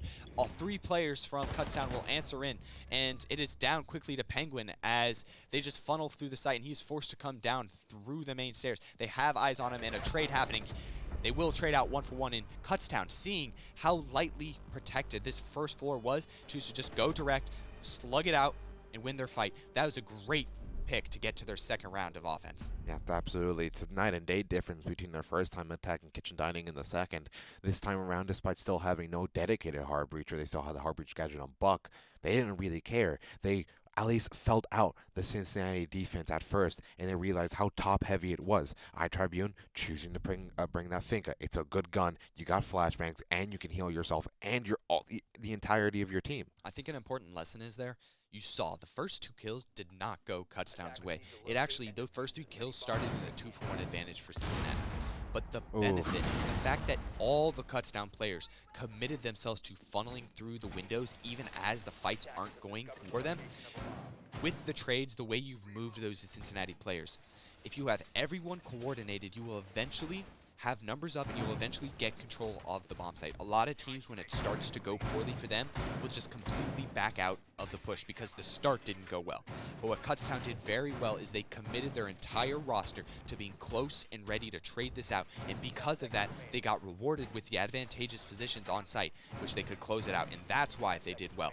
Do not be scared of rushing. It needs your whole team to commit to it, and you will find success like Kutztown did. Absolutely, and well, Skirt unfortunately impacting himself. He will be playing the game on a hard mode now. Yes, friendly fire is turned off, but self-fire has not been, so you can hurt yourself in prep phase. Cincinnati will take that boon and they will happily go for that. What you see also with Kutztown, they have a different setup. They have the other wall headshot holes, but because Cade is also banned, from Ivy stairs, you can safely shoot those bandits off the wall because they have to be pressed up against this. In theory, UC will have a much easier job clearing this wall than Kutztown did, but it will be up to Kutztown to see if they let UC get all of this library control very quickly, which it seems they might be doing. Yeah, absolutely, and they do have quite the bit of artillery to get rid of those batteries down from below. They do have the grenades on Duck. They have the impact grenades on the Zofia. Buck as well. UC entering very quickly. Kutztown is conceding this territory to them. It'll be up to Azio as the first point of contact. As you see, that Ivy player is starting to shoot off those bandit batteries. So now very quickly, that bandit will see that those walls close to him are being given up. Also, you can see that that piano wall has been castled off. So in theory, if UC can flood this office bomb site, there is no angle from piano that can see the breach. These players in sight may be isolated, and there may be chances for these frags below on the Iona to ring out as UC go for kills as well. Yep. Azio just holding here, trying to see if he can find any sort of a first pick here, just playing his life. Unfortunately, doesn't do much with it as Darkman will be getting the first kill. Yes, UC having a lot more of control. They've quickly managed to get control of this area as one of the frags of Duck will be used to get rid of this, and he will get the player on the other side of this barricade. A very lucky, very fortunate timing for Cincinnati, and now they have all the control of the world. The player on the window does go down, so UC will be looking to execute soon without that stuff. You still have a player on the window to try to play the cutoffs, but UC, you should take this advantage, take this time that you have Kutztown on their back feet to try to put a bomb down, force these players out of position. But as we say that, the bomb site is downstairs, so this isn't an upstairs site, so UC is just now actually starting to put pressure on the bomb site itself. And Kodiak pushes through, puts down Tom Z. So now with 45 seconds, UC needs to figure out where Tribune is playing upstairs and where Thundy is playing close to the breach. Absolutely. 30 seconds left to act. Presto Dragon just unloading bullets. However, Thundy recuperates at least something here. Kodiak let the respond, gets a good tag on the Thundy. It's going to be this Presto Dragon to capitalize, and he doesn't, even though he vaults through. They know he's close in that fireplace area, but there's no one close enough to actually win that 1v1. They're going to have to commit one of the players downstairs. Tribune is still alone, and Thundy wins another one-on-one against Kodiak. Thundy single-handedly keeping Kutztown in this game. They finally know he's in that corner, and Thundy will just capitalize on hitting his shots, and UC absolutely dropping around there. Yeah, absolutely. UC are going to be beating themselves up about that one, and just honestly astonishing how Kutztown brought that one back. You know, blink and you miss it. What can you tell me about that? Buck, I think upstairs Buck knew where he was. Buck just isn't able to hit his shots, isn't able to call out that Thundy is getting aggressive on that breach. I'd like to see after you open that breach, take advantage of your long-range guns. Play long angles all the way from deep in fireplace. Don't give a mute with a shotgun and SMG-11 the close quarters that he needs to capitalize on those fights. If he's going to swing the breach, his whole body is going to be exposed to everyone in fireplace. Each of them, he got 2 one-shot, one-pump kills, which is indicative of Cincinnati playing too close and giving him those openings. Yeah, absolutely. Thundy just throwing out a Hail Mary and just running out breach, tucking fireplace. Was struggling in the game up to that point, but with a 4K brings himself to already one of the second highest kill leader on Kutztown. So if these players on Kutztown can start to make some individual plays, they will get back in this game. And I do believe this is the first time we see basement being defended here in this match so far. Yeah, absolutely. We saw Kutztown like their basement setup. They do tend to put headshot holes across the center of the bomb site. We'll see if they elect to do that with the Cade being banned this time. But you see, we'll have to have some really good piece of vertical right there. Fireplace. Yes, it looks like they're going to be playing a third floor extension. What they're going to be doing is that allows, if you go K9 balcony, you can see the main breach if they decide to walk in through Snowmobile. So these players on the roam, we saw Tribune yesterday play the Oryx on roam up here. He'll actually this time be on the Mozzie, but it's the same principle. You have roamers all the way upstairs to deny all entrance. And UC, smartly seeing that, will start to clear above. They will have 2 players on the upstairs to contend with, as Tribune seemingly has a bullet hole to look through. Oryx client-side destruction to try to test this window. There it is, yeah. Yeah, client-side it looks like. He's going to be aggressively putting his face on that breach, trying to get a little pixel peek on the player on that window. Oh, yeah, and this 1.5 benefits iTry being so well. If Kodiak isn't careful, we need a second player. Cincinnati needs to enter some players on that office side to help pinch those upstairs. You see Penguin upstairs by piano. He is getting close to being able to capitalize here. And it just looks like UC is waiting for the opportunity to finish the pinch, because right now they need to fully envelop these 2 players that are extended over here. Yeah, absolutely. And Kodiak trying to reposition towards a single, but Thundy getting a really good kill on the penguin. You got to push someone through office quickly. You need players to push on multiple sides. You can't just wait for that 1 second entry to try to get an opening, because if he goes down, there's no support, and you're forced to funnel through the same angles that you already told them you're coming through. Yeah, Duck just trying to see if he can find anybody from below games. And Thundy's looking for a repeat performance right here. He might be able to find him, and he does. A perfect pre-fire onto Duck. So Thundy with 2 pre-fires on Duck will manage to get 2 opening picks for the attackers, and they will concede the downstairs and just force themselves to this. If UC can actually flood through this bomb site, run in before they can capitalize on the vertical, which Thundy is already doing, thankfully. Thundy. They had an opportunity, but Thundy is on it these past 2 rounds, really denying UC any open space. Look how confident he is just holding that prone in the middle of a fireplace. He knows nobody else is going to come through anymore. I'd like to see what Presto Dragon is doing on this round. He's been largely a bystander, and look, he'll watch another player get away as he puts on his camera. We need Presto Dragon to start to assist his players elsewhere on the map if we want to create space for that. Skirt trying to find an angle onto Tom Z to heal, and will successfully do so, and now Kutztown just need to play this final 45 seconds right. Oh yeah, and everything just kind of fell apart here for Cincinnati in the early engagements. They try to find the space. They try and rotate multiple players towards multiple places in the map, but Thundy just acts. Thundy just gets all the kills they need. Yeah, UC, I think in that round, you're going to want to open up that main door. You're going to want to at least threaten the fact that you're going to enter or have that angles open. You want to open up a lot of doorways. You want to open up office. You want to open up library. You want to open the main stairs. You want to really create, even if you're not pressuring there, that appearance of pressure. Force these defenders to move, because they have to acknowledge the fact that they may be peaked from that angle at some point. So Cincinnati not being clever enough in their entry, and Kutztown with a couple of really good frags, able to just see this one out. Yeah, absolutely. And speaking of opening, it will be Coach Van on the Cincinnati side. Cincinnati, one of the few teams here that does have a coach, opening the strap book, telling the boys to calm down as they will pop a tactical timeout. I think that's the right time. Kutztown has won 4 out of the last 5 rounds. Momentum clearly in their favor. And now that they're on the advantage side, they really might run away with this half. UC has lost all momentum that they have built up over the first part of this map. Yeah, absolutely. And it's kind of a mirror image right there, as you can see on the scoreline. 3, then 1, then 1, then 3. And again, we're talking about Tribune. He is their standout player this tournament. He really has been carrying this Kutztown lineup by the front. He is 13-4, a 3 KD again in back-to-back games.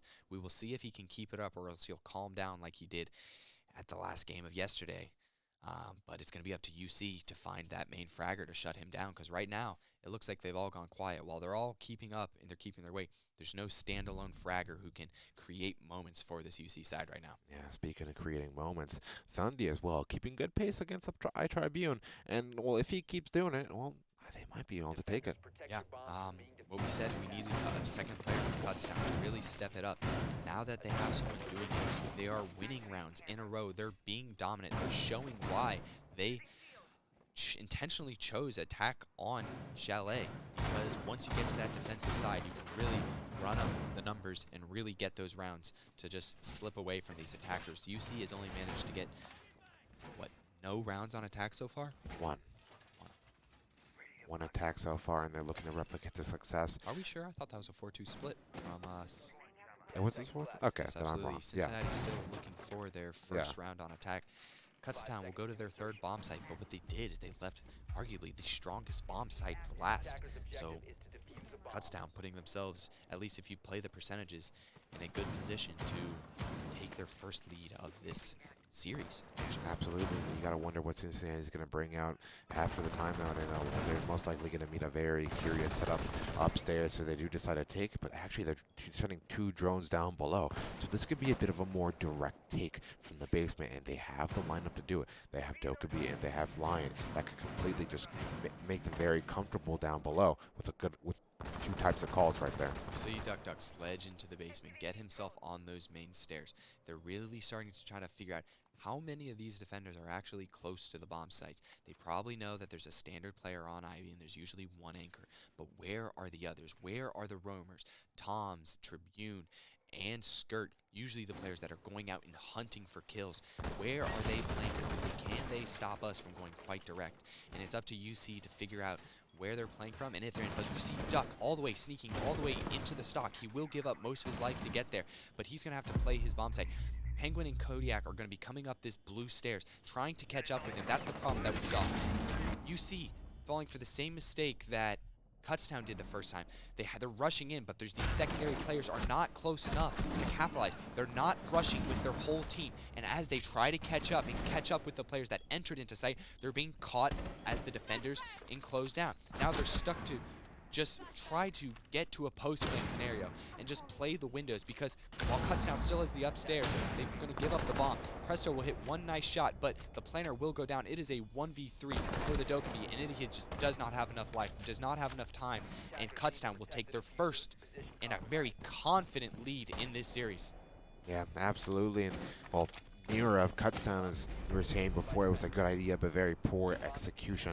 They didn't even drone out that there was a frostbound there, and why would they? Duck is already in the site, and he needs help immediately. So scrap all the information gathering. We go, and unfortunately, that's the downfall of Cincinnati. A massive problem that UC did. Duck, the way he got into site, he came up main stairs. The rest of the attackers chose to not take the same route and instead went up blue, and therefore Duck only made sure that his route was safe and clear to get in. But for the other two, his support's taking the longer route, because they entered in from the same hole he made. If they go up the main stairs with those calls and that stuff, they can flood into that bar site. The mute that killed him had already pushed himself in a position that is compromised by the head holes they themselves had made. Even though Duck goes down, if those players come in through the main steps, through that bar, they kill the mute, and they kill the only player realistically stopping the bomb plan. Yeah, absolutely. And I can see the philosophy behind wanting to do a crunch instead of a flood. But given that they had basically no information of what the upstairs were looking like, other than Presto Dragon contesting a castle, they just really needed to have droned that out before rushing. And you'll see Kutztown, they will make a variation on one of their sets. So previously, they open up the far wall, but this time they're going to open up the near headshot hole. They're still going to put a gate on it to try to slow down the attacker's ability to push through that itself. But other than that, very standard hold from Kutztown. They're going to be looking to move on to match point to win 6 out of the past 7 rounds and just take UC to this third map. Kutztown having a very defiant response in this round. It'll be up to UC to try to claw one back, because the good start that they had, multiple players on UC have now stagnated. Absolutely. And speaking of the opposite of stagnation, we have iTribune. Going back to, old familiar roots on the Oryx. He's definitely looking to shut this one out immediately, but I also want to highlight Thundy, who in the blink of an eye has nearly caught up to iTribune. And even more so. Has now shut down Duck. Again, a solo roamer, a solo entry. There's no one to trade that out. What we saw Kutztown was able to do, UC was winning the opening picks, but they were trading it out. Tribune was getting aggressive to capitalize on that, and Kodiak will finally manage to do so. So that is the downstairs player taken down, and space is going to be given over to Cincinnati. They're going to have to clear the second roamer. I'd like to see another person try to enter in through that game's entry, because they have given that up. Skirt will take that space and replace it so it isn't open, and Tribune will also rotate downstairs. UC will soon find that they had been given the upstairs, but they will have to worry about a Nitro and an Oryx on the room. Yeah, that Rotero Drone getting a lot of good information and actually pushes the Mozzie of Skirt back into the waiting arms of Presto Dragon. Presto Dragon gets the kill and decides to rejoin up with the team to find more space. Tribune's now alone on the roam. He will have to figure out how he wants to press this. With these open walls, Kutztown is going to be actively denying their ability to get up to these reinforcements. Something different than a lot of teams do. Kutztown really does play into this aggressive style of defending. They want to fight for every bit of control. And right now, they know Tom is up against that barricade because it has been deactivated. Some clues have been given. They know he's on that wall, and that's why those pre-fires are ringing out towards him. But UC will still have to go through this gauntlet if they even want to try to open this wall. Yeah, absolutely. With 58 seconds left on the clock, it looks like it might be possible. They still have the Heart Breacher of Dark Matter alive, and Presto Dragon is trying to sniff out the roam, and Dark Matter will go down. They will get that wall ready, so now Tribune will either have to come upstairs to support his teammate, or they'll have to play for their isolated ones. UC looking to just get back together, play for the position, play for the plant, playing the fundamentals, theoretically. you still have a Flores, I'd like to see that be placed on the soft wall that they already made. Open it up further. Tribune will come upstairs, show that he's entered, but then drop back down, which thankfully he has been droned. And UC will know it's Ozio alone on this corner by Master alone. And looks, UC will now choose to execute, which is the proper idea. You're going to dump their utility. This is why the gridlock. You're going to smoke it, and you're going to close down this area, prevent these defenders. And Eric, with that beautiful LMG, will kill the only player in UC with a beautiful collapse. Will take their first attacking round. Absolutely, and what I do want to highlight there is that that drone spotting iTribu completely scraps his plans. Otherwise, it could have been a very spicy round out there from Kutztown, but once they know that iTribu isn't on the bomb site, they start flooding. 2 smokes flying out, completely covering those angles along with the track singers. Another good thing about using the LMG on gridlock is that you have a lot of ammo that hits hard, so Presto Dragon, after fighting out those 2 pieces of utilities, just pushes piano, spraying, holding down mouse 1 as they take the bomb site and that plant going down. And what more can they do? Kutztown. What more can they do? Yeah. Not lose early gunfights. Not lose early gunfights. Their entire playstyle plays around those kills. They got a really good opening pick, but that Aruni, when coming up towards that connector, gets shot in the head through the wall. The support player who came to replace her on the diving position gets caught out by Presto Dragon. His first of 3 kills in that round. Presto Dragon, with his smokes and his track stingers, were really able to just zone out and control where these defenders could come from. That's why we saw them ban it on Villa. It didn't affect UC on Villa because I guess they didn't really need those many rounds. They did win 4 defensive set rounds, and they closed it out quite confidently on offense, but you can see why they chose to ban it on Villa. Presto Dragon, now that it is open, capitalizing on the operator that he is very comfortable on. Kutztown going to go back downstairs on a site that they did have more success to try to find a map point. Yeah, absolutely, and well, let's just see how Cincinnati approaches it. This would have been catastrophically the first time round, but now the setup looks a lot more top heavy. No, nothing on the wall to protect looking to it. go quite direct. They will have the same vertical angles to contend with, but they already have that Osa shield, so Tom Z will have trouble heavily contesting this. We need to worry about Osa being exposed to the upstairs angles, and he might be ready, he might be looking for it, but no, that shield is far enough to protect him. You have a player on that rank star window, Lion, trying to pressure him off of that vertical. So UC is looking to apply a lot of pressure very early on to this job site, make these Kutztown players wary of taking these gunfights, which has been their MO thus far. Yeah, absolutely, and I guess as soon as they dispel a Thundy and this is going to activate, they still have another roamer upstairs to worry about who can equally take as much advantage as that vertical. I believe it is Azio who this time is on the Oryx while iTribune is on the Mozzie. Yeah, if UC can just keep this Osa here, prevent these roamers from coming down as you successfully pinch above. In theory, this is good strategy behind clearing this out, but it's up to whether they can actually enter efficiently together, which they were not able to do against Kutztown last time. They will find the Mozzie on the deep roam, so they know a lot of these roamers are very heavily dispersed on this map. They're going to need to find this weak spot in this roam and try to find a pinch, because right now they are droning every single inch of this map. And it's coming to the point where UC might run out of drones here. Skirt just holding down below blue, and Tomsy just holding for some kind of push. He is playing Warden, and Dark Matter does have 2 smoke grenades in the pocket. Thundy as well there to cover, and now Duck is going to start to get a bit more curious. He spots out Thundy, and he decides to back off. The best thing about the Mozzie being on the realm, though, is that he isn't on the site with the Nitrocell. Tomsy already used his, so this makes Osa even more powerful, given that there's no explosive utility, and Penguin actually taking advantage of even more vertical, trying to see if he can clear anybody out. But with 50 seconds left on the clock and nobody going down, Penguin needs to stay up here. If he can stay upstairs and deny the vertical holes, he can allow his teammates pushing through the site to just worry about these horizontal angles. He chooses to drop down and he gets punished because Thundy and Ozio just choose to protect that area. Presto and Dark Matter will grab 2, bring us to a 3v3, and UC is starting to place down shields that give them the ability to plant, but his vertical will still deny that, and the same angles that Zofia chose to go towards instead of just holding it end up being the crux against UC. UC only having 1 opening. You cannot attack a bomb site from 1 area. You need secondary pressure. By having that Zofia upstairs, you allow that direct take to be facilitated by dropping down and trying to push the main stairs. You put yourself into the blender that Kutztown was preparing. Yeah, absolutely, and despite the bomb site being top floor, bottom floor, it really was a battle for the top floor, wouldn't you say? Absolutely. And absolute bloodshed. I believe every kill almost happening through what I would say is a 25 square foot area, vertically extended. Just blood seeping through the 3rd floor to the 2nd floor to Wow. the basement. How graphic. Very graphic. This And, game is rated M for mature. It is rated M for mature. Although you were mentioning before that, UC only having one entryway, Dark Matter having an extra Brimstone, Heartbreed's Charge, and really nothing being there for wall denial. Would you reckon that it would have been a good idea to try and open that wine wall? Maybe add a distraction? Maybe give Kutztown something else to worry about? It requires a lot of control of the map to try and extend there. And get a second wall open. You have to commit a lot of resources because we still see Kutztown had 3 roamers. That Oryx was in that dining part of the map. He could have been in position to punish had they gone there. And Kutztown will revert back to where their head holes are going. They're going to go upstairs, hopefully try to close this map out, push us onto a map 3.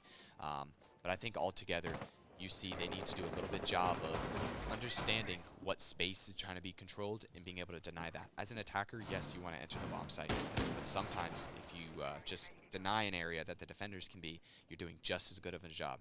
Yeah, absolutely. And speaking of control, I do want to highlight our other semifinal that was going on at the same time. It was Drexel versus Penn State, and Drexel has taken control of the series with a very, very good win over Penn State, 7-2. So they I believe it was map 2. Yep. So yes, Drexel will be the first team moving on to the finals. Penn State, having beat Kutztown in a thriller, will actually fall short, and they will be in our 3rd place match. Props to Penn State, but they will lose out on a chance of the trophy. Drexel, the winners of the Kutztown LAN, are looking to defend their throne and win a 2nd piece of hardware. Absolutely. And, well, Cincinnati just looking to win this one, unfortunately, Tomsy. He'd look to make both windows, but Tom's just playing the space correctly, gets a free jump out kill, and already Kutztown looks to be much better prepared for this map. Oh yeah, for sure. And well, they're gonna be really loving that man advantage there, and all those track stinger utilities just going down along with Presto Dragon could have really helped, considering our Tribune is on the board with the Oryx. UC's going to try to salvage this position, seeing as they've already lost a good bit of their crowd control in Presto, and Presto also being their highest performer of this map so far, so Kutztown with a very major pick early on. So, UC, where will you go next? What will you do next? And right now, it looks like they're going to be going for an upstairs take with solar control. It'll be up to Kodiak and the players on rappel here to get Skirt out of his position, but it will take a gunfight to do so because right now all of these UC players are isolated. You have a player on office K9 door, you have a player on bathroom window, you have a player on the main window to sight, and see these one-on-one players, they just have to go in. They do not check the right place, and they're looking the wrong way. They are caught off guard. UC is falling apart in the round. They do manage to get one back. They manage to clear the dock, but with 30 seconds left, Kutztown will just fall back to the secondary site, fall back to the main angles that they want to be holding in the first place, and Cincinnati will be falling into a blender, and they will have to find some sort of heroic play to have any chance at this round. And it'll be 2 players coming down these solar steps. It'll be 1 player coming down the hatch to try to have a chance in this round. They will fight the player on a crossfire on the stuff. They will not get one, and they have no chance in this round. Duck will watch his hopes fall through, and he will have to watch that his team is now going to Theme Park to try to win this in 3 maps if they have any chance of making the finals. Yeah, absolutely. And disappointing scenes from Cincinnati there. They had it at the very beginning, was looking really confident, really good from them. It's the second half. Chalet, defensive sided. Even though they lost out on the Souls, even though they lost out on the Cade, it didn't seem to bother Kutztown as much. Yes, the attack may have gone against them, but when they got to their comfortable defensive setup, I don't think UC was prepared enough for what they were planning. I do not believe that UC did enough research on how Kutztown wanted to play it and what the proper way to attack Chalet is.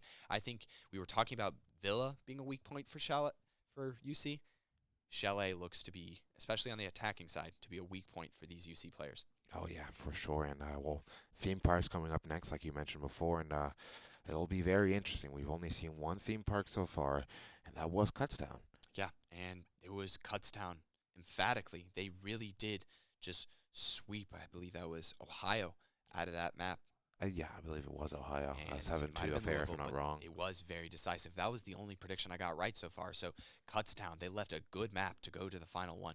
UC is a theme park team. I know they do have setups for that map, but Kutztown so far in this tournament are the only team to look good on it. So we will come back after a short break when these teams are ready for our final deciding map 3 to see who will meet Drexel in the finals. Yeah, all right.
Alrighty, yeah. Here we are, map 3. Map 3 decided all whether Cincinnati or Kutztown goes to the grand finals of the Queen City Clash.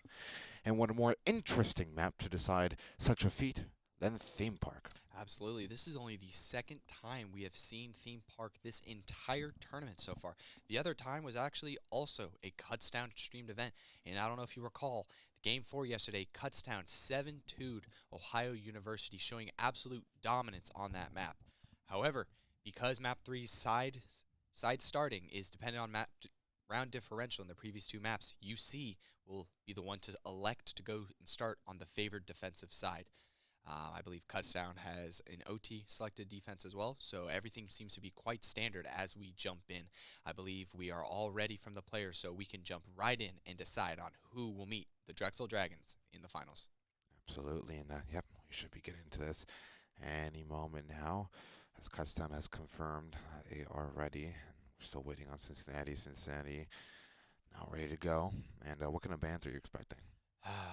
I'm not sure. I think Kutztown is going to keep banning the Solus. That's something that they have been very dead set on doing. It's up to UC to see what other defender we will ban to see if we can change how Kutztown plays the map.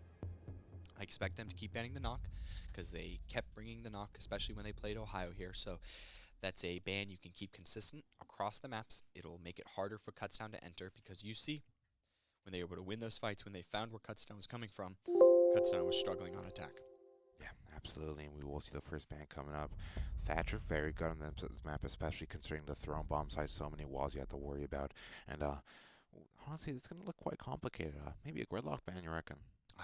Gridlock, these stairwells are few and far between, so a gridlock's ability to put tracks on them will be definitely valued by the attacking side. To get rid of a gridlock on this map, though, is a large commitment. There's a lot of operators that can do a lot, Ace being one of them. We saw that they banned Ace in the last time.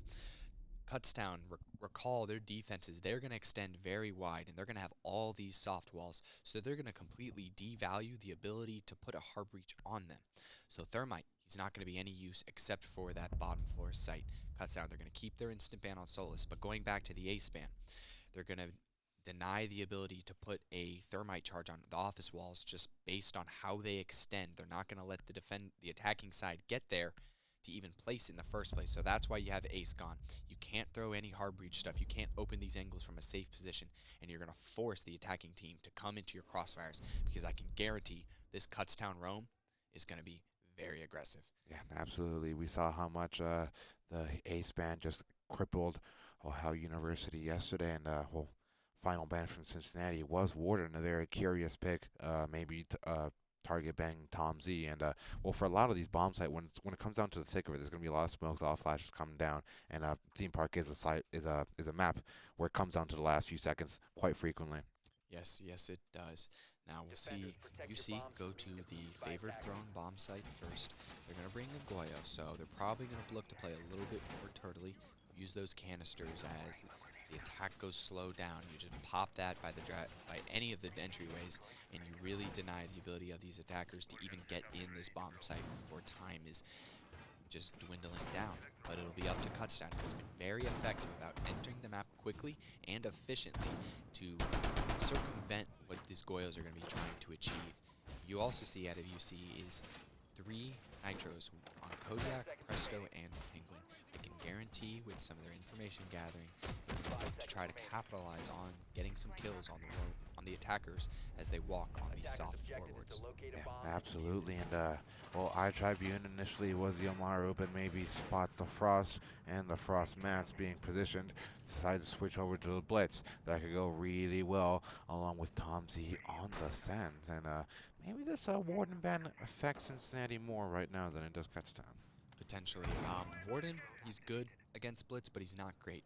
You see, as Blitz is going to be shifting at you, the time you take to un-ADS and turn on... it was an auto pick. Yes, the time it takes to turn on your gadget, you're not running, you're not aiming, so you're not really doing anything that Blitz is forcing you to do. You can really close the ground. Now, you can still shoot him once you get back on, and you can't flash you, but you still have a shield in your face that wants to slap you. And you are going to be downed if Tribune manages to get within that melee range. Yeah, absolutely. And right now, Kutztown just trying to scope out the map a little. It will be Thundi just droning out from below with the Gemini clone, and Kutztown just prepping themselves just to go through the cafe. Fortunately, nobody from UC is that close to it right now, but it will be Dark Matter from upstairs just making vertical into the barrels. Since it doesn't really seem to be contested right now, though, Tom Z and company just moving through Drug Lab, which has been barricaded off. And once they start to break that, that could alert Duck Duck. Duck Duck might have been close enough to just hear Tom Z walking about Drug as well. But now we see Thundi just approaching, and he doesn't realize that Duck Duck's there just yet. And here comes the flank, a massive one too, as he gets two. Oh, he gets two downs. The line manages to save both of his teammates. And even though you get a lot of damage done by UC, you lose 2 players on that roam. What you also saw is that they did not create a rotate into office. That is standard for how UC plays this. That office player, that Mozzie of Kodiak, he has no angle to help that crossfire. So now he is stuck trying to aggress. He's going to literally walk himself into a blitz, and he's going to find that. Oh my goodness! Oh my god! Oh my lord! Making something out of a terrible situation, and now Kutztown with no hard breach anymore, no vertical presence. Surely not. Kodiak, very well done. 2v2, 45 seconds. No real openings to enter from. Kutztown is going to have to slug their way through the openings. And if I recall correctly, there are going to be Goyo canisters waiting for them at each individual entrance. Yeah, Goyo canisters lasting 20 seconds a pop, I believe, and with 33 seconds a pop. And they choose to activate it now. So Kutztown will get onto the bomb site. They will make their execute with around 10 seconds remaining. They will have space to do so. Kutztown, now it just needs to determine. They've already gotten the one on split to go off, so they're going to drop each individually on where the fire is gone when it eventually comes down. It's going to be up to UC to divvy the angles amongst themselves so that they're both looking at the right spot when the player comes down. You'll see the first Iona drop, and they're going to execute through Dragon. It's up to Presto Dragon to try to support his teammate, which he is not doing. He's playing his own life, so he now has a 1v1 between Skundy and Third, and he is not looking the right way. UC needs to be so much better about watching those entry points, because right now, Presto Dragon did not watch either of them. Yeah, and that kind of really just sucks, especially considering how much work both Duck and Kodiak put in that round. Yeah, absolutely. Kodiak really getting 3 for his life, making up for the mistakes that the other roamers potentially had made, taking the hard breach away, forcing Kutztown to have to go through the tiniest of chokes to even have a chance in the round. And by giving isolated one-on-ones, Cincinnati single-handedly, actually two-handedly, because there were 2 of them to make the mistake, they handed Kutztown a very, very valuable attacking round on Theme Park. Absolutely, Cincinnati gonna be beating themselves up about that one, but maybe it could be like it was on Villa. You know, they let that first round slip. Quite unfortunately, it's when they had dead to rights, and then they just calm down, fix their mistakes, get together, get those trades going, get that communication going. Yeah. They will repeat the site. They will hope to not repeat the result. Now, if they lose this, I think I have the right to call them crazy. Yeah. Right? Same outcome, something like that. Something insanity, something Far Cry 3. Yeah, absolutely. Although I would not like to wake up in a wooden jail cell with a crazy man outside it. Yeah. At least the weather's nice though. The weather is nice here this weekend, so I'm Absolutely, not sure. yeah. It's surprisingly, since the Ohio weather. It's like that. But round 2 we go. Kutztown appearing to do the same sort of entry. They managed to make it work with the blitz last time, but they did that with an auto pick. Tribune this time will actually be playing the Rooney to try to really get in the map early. They did see that Kutztown would enter in this here earlier, so Dark Matter is going to be playing inside of bunks to try to deny both the break room as well as the yellow hall drop. There's going to be gunfights happening around this headshot box, but for now, it's just bullets, no real blood being spilled. Yeah, and surprised to see the Amaru not really taking that much space that quickly. The LMG she does have in her hands very strong, and right now she'll just be droning out drones at Dark Matter. Ooh, but it is somebody taking control in control room very fast. It might be Thundy, actually. It is. These Frost is going to find themselves very quickly surrounded. It's going to be up to the other roamers to try to support them, which they do not do. Dark Matter, as he tries to reposition, he makes himself through the wall, but do they know where he's repositioned? It seems like they do, and they will catch him as he tries to escape. Kutztown, with their roam clear, has been very effective. They have not lost a person on the roam clear just yet. Duck will grab one, but still, UC has a lot of work to do before they are comfortable with how this round has gone. Yeah, Tom Z just getting a bit ahead of the pack there, gets punished for it as Duck gets his one. And now Thundy left to make all the vertical necessary for the bomb site. Presto Dragging with the C4. Doesn't find anybody, unfortunately. Nearly find Ozio with a minute left on the clock. I think Kutztown just going to keep making vert, trying to get that information as they pop not only a regular drone, but a Gemini clone as well. And they're going to try to see what avenue would be the best to take for this. They do have 2 frag grenades in the pocket, so they could just chuck one over the yellow wall and potentially push that skirt. Ooh, prepping it so we can try and get Presto Dragon. Does not shoot the ADS, so that frag will be moot. But they have a minute left. They've got all the vertical that they need. Kutztown will now be starting to transition for this yellow wall. There is a Goyo on it that will pop, But if they open this with more than 20 seconds left remaining, they still should have success opening this wall. They're going to juggle a Kate across for that bumper side. It will not stop the hard breach charge, I believe, from going off, so there will be multiple openings for Kutztown into this bomb site. This Rooney will likely just hold this to try to kill any of the Dragon players as they hold the push into yellow, just really deny the space where they can swing off of it. But this push will be very tight because now this Goyo canister went off with exactly 20 seconds. They're going to have to run through the fire and flames. They're going to have to try to get frags, and UC peek into them. Even though they have no real entry into the bomb site, they just let them kill them and then walk into the bomb site because now UC has a 1v3 for Penguin, and he has no real chance in this round. He grabs the first, but he still has to contend. Oh, wait, it's a 1v1. Oh, my lord, he burnt his teammate. Penguin can win this. Still has the Nitrous in the pocket. He just needs to get close enough. Ooh, the TCSG, not exactly the best gun you want to have right now, especially when Skirt is at full HP. Has the information, and it's a 1 versus 1 now. And now Penguin's playstyle can change. Pushes him away, and unfortunately, Skirt closes it out. But, oof, saving Kutztown from disaster right there. And now a timeout requested from Cincinnati really early. But it's fine, considering they have another one in the pocket for later. Yeah, absolutely. This is the right time to take a timeout. The normal split for a theme park defense is 4 rounds to 2 of the attack. Kutztown has already met their desired total within the first 2 rounds. UC cannot really afford to bleed because we saw how effective Kutztown is on the defensive side. UC really needs to settle down and find a way into this map because right now Kutztown is taking the exact route that they want to get to the finals. Oh, yeah, absolutely. And, well, it's still early days here on Theme Park, and Cincinnati can still bring it back. They choose to go initiation offense, and they do have the Ozami on the board. Ozami, like we mentioned before in Chalet, very powerful operator, and maybe Cincinnati could use some of that extra aggression. Absolutely, especially with this Azami. If they can go upstairs, they need to really deny this second floor more. These roamers are not getting it done. Kutztown is really setting the pace on this, but if you make the whole site the upstairs, you're by virtue of the way you're playing it, you're denying them that space as you're denying the bomb site. That complicates things just a little bit for Kutztown on a clear, and every second the defenders manage to dwindle down is very crucial. As we saw in the round previous, it got down to the very wire. If Cincinnati hadn't peeked in when they didn't need to, that perfectly could have been their round. Yes, absolutely. Misplays from Cincinnati in these first 2 rounds as a defense. Just a little bit of lack of composure, a little bit of lack of ice, as you would say. Not clutching up when they hadn't well off have an opportunity to do so. Kutztown was not perfect in that last round. They burnt one of their players with their own Goyo canister, and the other one got down. So from a 3v1 to let it to a 1v1, giving Penguin a chance to clutch up for his team, they have not been flawless on their attack so far. So it'll be up to UC to see if they can polish that off and try to get some rounds on the favorite side of theme. Yeah, and well, Diamaro has been excluded from this attacking lineup, and now we have the Nook. The Nook really showing our stuff when Kutztown faced OU on this map, and given how Cincinnati's lineup is, well, way they approach the defense now is probably going to change.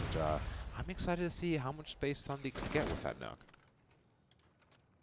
Yeah, it'll be interesting to see. UC opting into extending to this top dragon. 3 drones have already been given to Duck's donation bin. As he will get aggro as the first ADS catches a frag. He will move to this top dragon side. This shield position from him, he may catch a frag right in his pocket. He will not, as they earn that to try to get the shield, which will not. He's so vulnerable. Yes, and he will get caught from below because there is no pressure. There is no one. The knock that we did not ban this time ends up getting a kill. Kutztown has shown they like to use it, and therefore they have lost the entire dragon side of the map. UC will have to use these longer angles to try to keep control and stop these attackers from getting in their face, because with 1 minute and 30 seconds left, they are already knocking on the side doors. Absolutely, and Penguin just let the hold control, and oh, Tom Z just better as he wins the gunfight. Another one there as Kodiak goes down. Minute 30 left on the clock. Doesn't really matter as Kutztown has basically all the control they could really want. Tribune down, now picked back up thanks to the adrenal surge. Presto Dragon just creeping closer, trying to see if she can find some sort of advantage. Kutztown just droning everything out very carefully, and the Presto Dragon still behind there. Dark Matter gets his 1, but not the second. And Presto Dragon finally participating in the round. Could find a gunfight with Thundy real quick here. Finds Azio, but not him. Again, the knock. They have no idea on where this knock is getting in. And and therefore that is now 2 players that got caught off guard by that switch. We've seen that they like to use it, and we banned it in the previous 2 maps. It's very interesting that we chose to get rid of Thatcher and not the operator that we've been intentionally keeping out of the Kutztown hands so far. Yeah, very interesting scenes from here from Cincinnati as they go down 0-3. Kutztown looking really good for it right now. They choose to go bunk daycare this time. The pulse on the board, and that most likely going to be placed down below. That could very much well contest with the Nook. Absolutely. It'll be important, though, that Presto does not get caught off guard. If you're pulsing below and you're playing just for yourself, it's very easy with this Kutztown attack to get wrapped. Because, again, start of that round, how many drones do they commit to cache? 3. They really do lean into just getting this information before they act. If he's caught off guard with that cardiac sensor in his hand while he's getting droned out, we know from a fact, we've seen that Kutztown will commit a lot of bodies to clearing something just to get it done quickly, which Absolutely. you need to worry about, especially if you're kind of on an island there as the pulse with the cardiac sensor. But round 4, Cincinnati needs to get something going. They go to the 3rd bomb site that they're going to try so far. They need to find results if they're going to stay in this tournament and stay having a chance of lifting our trophy. Oh, of course, and Cincinnati most definitely not looking forward or not hoping at all to be knocked down to that 3rd place title bracket against Penn State. That's it themselves looking very fierce. Yeah, absolutely. Penn State did look fierce, but falling to Drexel, they're obviously not going to be happy. No team wants to be in the 3rd place game. 3rd place is only a consolation so far. And now look, Kutztown with 2.5 minutes, they are already into barrel below, and they're already doing the Kutztown special, fragging from below. Duck escapes when maybe he does not have a right to live, but he will happily dance away, happily get to some solid ground, and happily live to fight another day. Yeah, just look at that. The entire first floor clear. It's Kutztown's playground right now. This is what we're talking about. The benefit of going fast, getting these good preset cams done, is it allows you to check that first box. If the defense can stall you out at the start, a lot of times people have trouble attacking theme because they can't enter. But if you can enter somewhere, you have control, you can slowly cross off places the defenders can be. You can slowly constrict them, because if the defense is expecting the ability to roam, Oh boy. the defense is expecting to be able to roam, and they obviously can't. Things like this will happen. All of a sudden, you're down 5-3 when you're 3-0, and you are really so far out of this game. You're just going to be having to chow. Duck will manage that 1 HP to get 1-for-1 trade for him, but the attack will take that. The attack will be limited down to another 3v1. UC can't seem to get out of these scenarios, and now it's Kodiak's turn to try to pull a rabbit out of a hat. The UC team so far is a amalgamation of animals, but it doesn't seem that a rabbit is on their list so far. Attackers recovered the bomb diffuser. Yeah, Kodiak just hoping to see if he can recover anything right now. 2 goo mines in a pocket, but he needs 2 frags right here if he wants to equalize man counter, and unfortunately it can't be done. As Cincinnati goes down 0-4. And timeout could very well be needed soon. Not necessarily right now, considering the defensive half is about to wrap up. Yeah, but you still have 2 rounds. You committed your first timeout 2 rounds in. You hopefully would have gotten higher dividends out of that. But the problem is, you've done nothing to slow Kutztown. You've just simmered in your own inadequacies so far. UC is struggling to even get anything done. They're not getting opening picks. They're not getting any trades efficiently. A lot of these players are dying without even seeing the Kutztown players. These frags that Kutztown has been very good about in the past few months keep ringing out, keep putting Cincinnati. And now Cincinnati is truly just throwing something out of the bag. They have not frequently gone to this bomb site, and now what a lot of people would deem as the weakest bomb site will try to prevent Cincinnati from going 5-0 down to an attacking Kutztown. Yeah, absolutely. This is a completely different Kutztown that we saw over on Villa, and they came here to play. Cincinnati, though, seeming to set this bomb site up with purpose.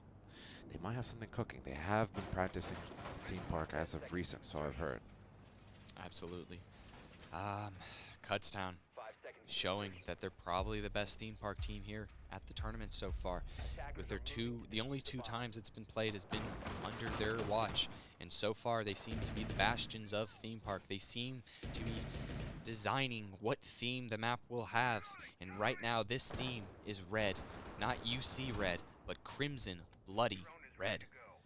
Absolutely, and well, Kutztown just absolutely just looking to get here in there fast, but Thundy actually just taking the first tag right now. He will trade it off with Kodiak, so the Oryx trying to be a little bit more mobile, trying to have a more effective roam. That will be the main player to try to slow down this Kutztown attack, because each time, each round thus far, they have entered this map within the first 30 seconds. UC has not stopped them from getting a foothold, and that is the whole name of the game on Theme Park. More shots will be traded out. Multiple players with less than ideal health pools remaining.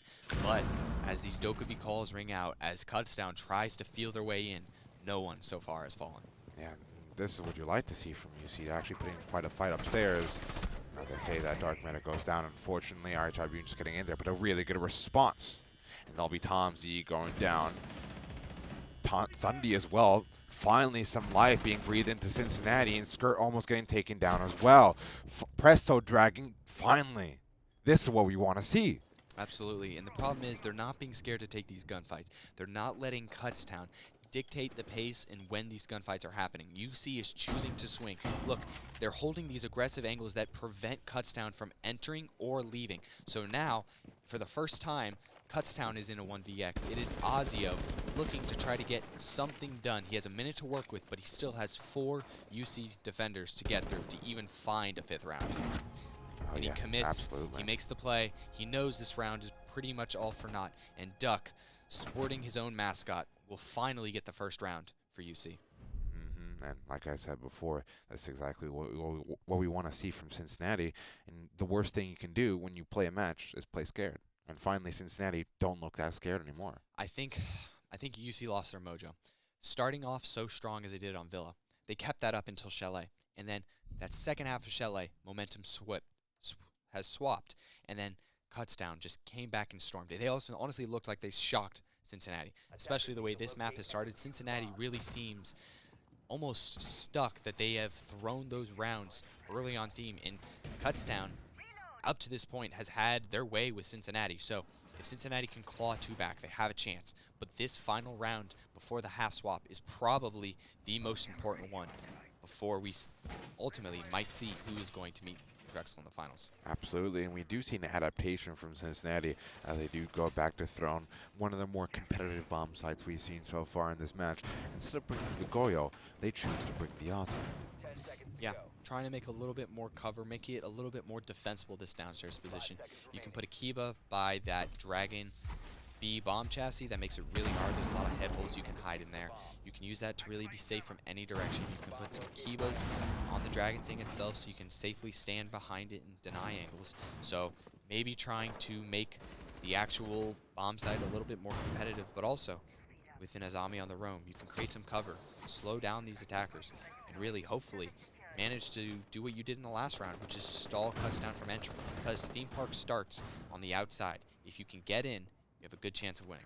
Yeah, and Kutztown just sitting at the outside for now, looking to see what will be the best entryway of attack. Right now, I do believe we have Presto Dragon going down to a very speedy RIT Tribune. Quite characteristic of RIT Tribune, just to get in there first. Unfortunately, had a sliver of HP for his troubles. But now Tom Z will be the man in front as RIT Tribune chooses the drone. And Kodiak with a really cheeky punch hole, but they might have spotted him, they might have heard him. And Dark Matter also there to help out. He will now retreat, and ooh, Kodiak flubs the shots and alerts some of this position. Tom Z picking off Kodiak. Very quick response from Kutztown. They hear the shots ring out and they quickly capitalize on them being missed. There's only one roamer. They will fall off. They will concede the upstairs. And now, for the first time, Kutztown still get control of the upstairs, but this time they haven't even lost a single man. Oh yeah, and unfortunate. I do like the idea from Cincinnati. They had 2 upstairs. They were very much, gonna be in joint positions. But RIT Tribune just gets in there before Drexel Dragons even ready. Yeah, absolutely. There's going to be some Hail Mary Nitros coming up. Hopefully Cincinnati can try to bring down some of these Kutztown members. But right now, Kutztown is being very good. They're giving Sledge the space to work without stepping all over each other. There's not going to be very many targets for these Cincinnati defenders to hit. Duck will grab one on that roam So he will get the first member. That is the sledge. So no new holes will be made, but there are already plenty enough. And there's 2 players capitalizing on this Jaeger's position. I don't think he knows how compromised he is. No, he is gone. It is going to be 2v4. Kutztown with 45 seconds left are going to start to get the walls. They're going to open up that yellow. They might choose to open up another.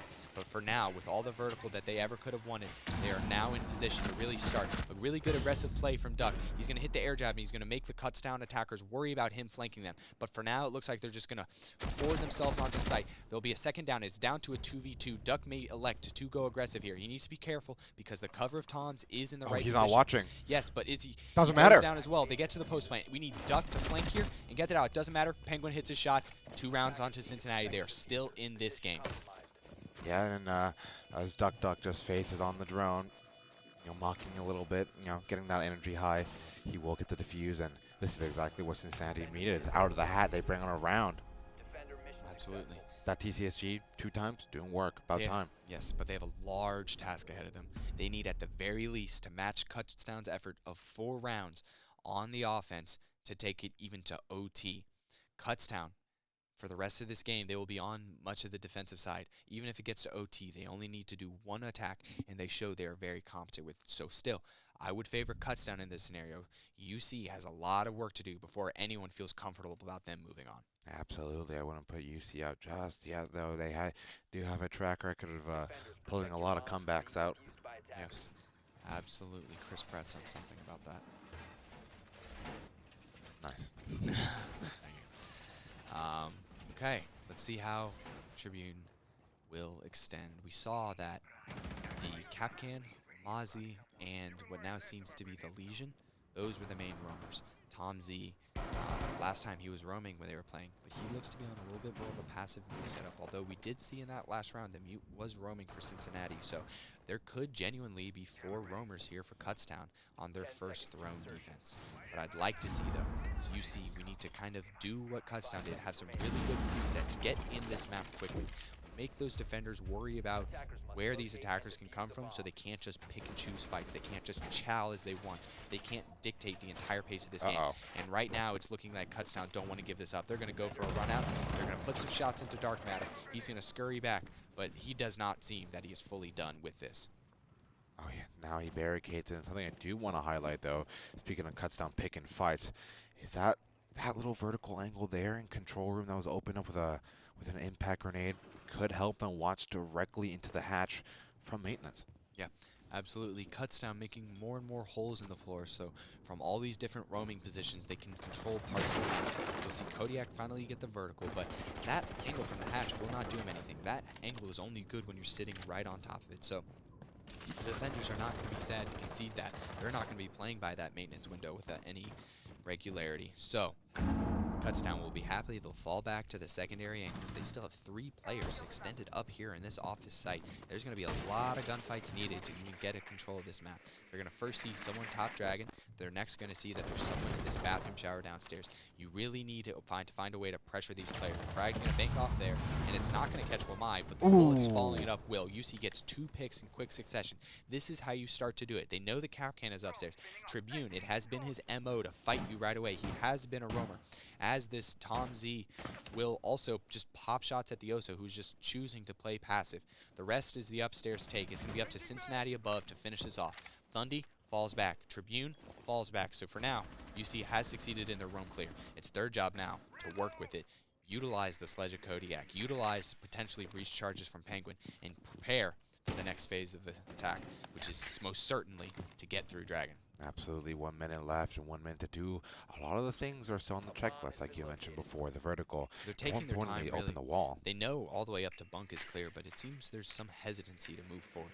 That's got to be attributed to the aggression Kutztown has showed so far. They really want to know where these attackers are, or these defenders are, before they even move up. They're not as aggressive as, per se, Kutztown, where they have Tribune in the map within 30 seconds. Oh, yeah, of course, and Duck now finally getting a little bit closer. 40 seconds left, though, and he's going to need to act fast. They seem to be opening the main throne wall there as Thundy kills Dark Matter. And then with 30 seconds in a 4 versus 3, this could start to get a little bit complicated, but RIT Tribune finally getting taken down from the vertical. And I want to highlight that there's no nitro cells left on the board, so it's all going to come down to gunfights. Kodiak with a really good frag grenade. Ooh, doesn't find Thundy. 15 seconds left on the clock. They're gonna get here now. This could be the end. This could really decide everything right here. Tomsy prone. Tomsy needs it all right here, and a 4 versus 1 gets flooded. Really good answer from UC here. They struggled to defend this throne, but they're also, so far, showing a really good job attacking this. This may end up being an attack-sided theme based on what I just saw. Right? What a world to What have a theme world. go attack-sided. UC with a very important round win. They are now pulled within 1. They're going to need to do a lot more if they want to take this map. But for now, they're showing Kutztown. Just because you're on the favorite side does not mean you're going to necessarily win rounds. What I do want to maybe bring to your attention is, well, if UC wins this one, this is probably going to be a Kutztown timeout. And that gives UC a timeout at the same time. Yeah, absolutely. I think what we saw that Kutztown wasn't stopped by UC's timeouts. Ideally, UC's going to hope that they're not stopped by Kutztown taking a timeout. But the purpose of a timeout is to reset yourself. The value Kutztown will find out of that timeout is dependent on their results afterwards. We'll see a timeout as a failure if they don't win rounds. We'll see it as a success if they do win rounds. Absolutely, and I think at this point, if Kutztown call a timeout, it could be beneficial towards Cincinnati, I reckon. Like, you're getting the momentum in finally, and like just that little bit of breather, and you're just like, we got this. It's somewhat of an acknowledgement. The other Yeah. team is saying, all right, you're doing too well. We need to talk about this. Yeah. That's free gas. Like I'm That's free telling you, gas. Kutztown. Guys. Thank you, viewers. You can clip that if you want.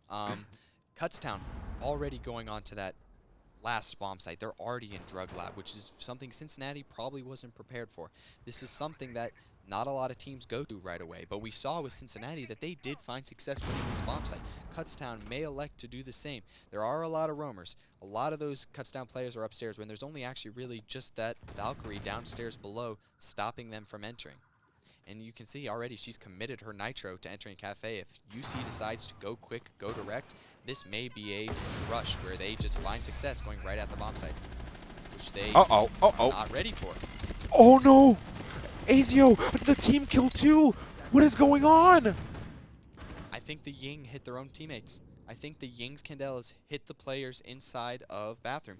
And now we have Penguin alone, came playing for the late lurk, while the rest of his teams, although they did commit into attacked, you overdumped Candelas. You hurt your own team. You didn't even hit the Valkyrie that was in sight when you threw it. Drone, for Christ's sake.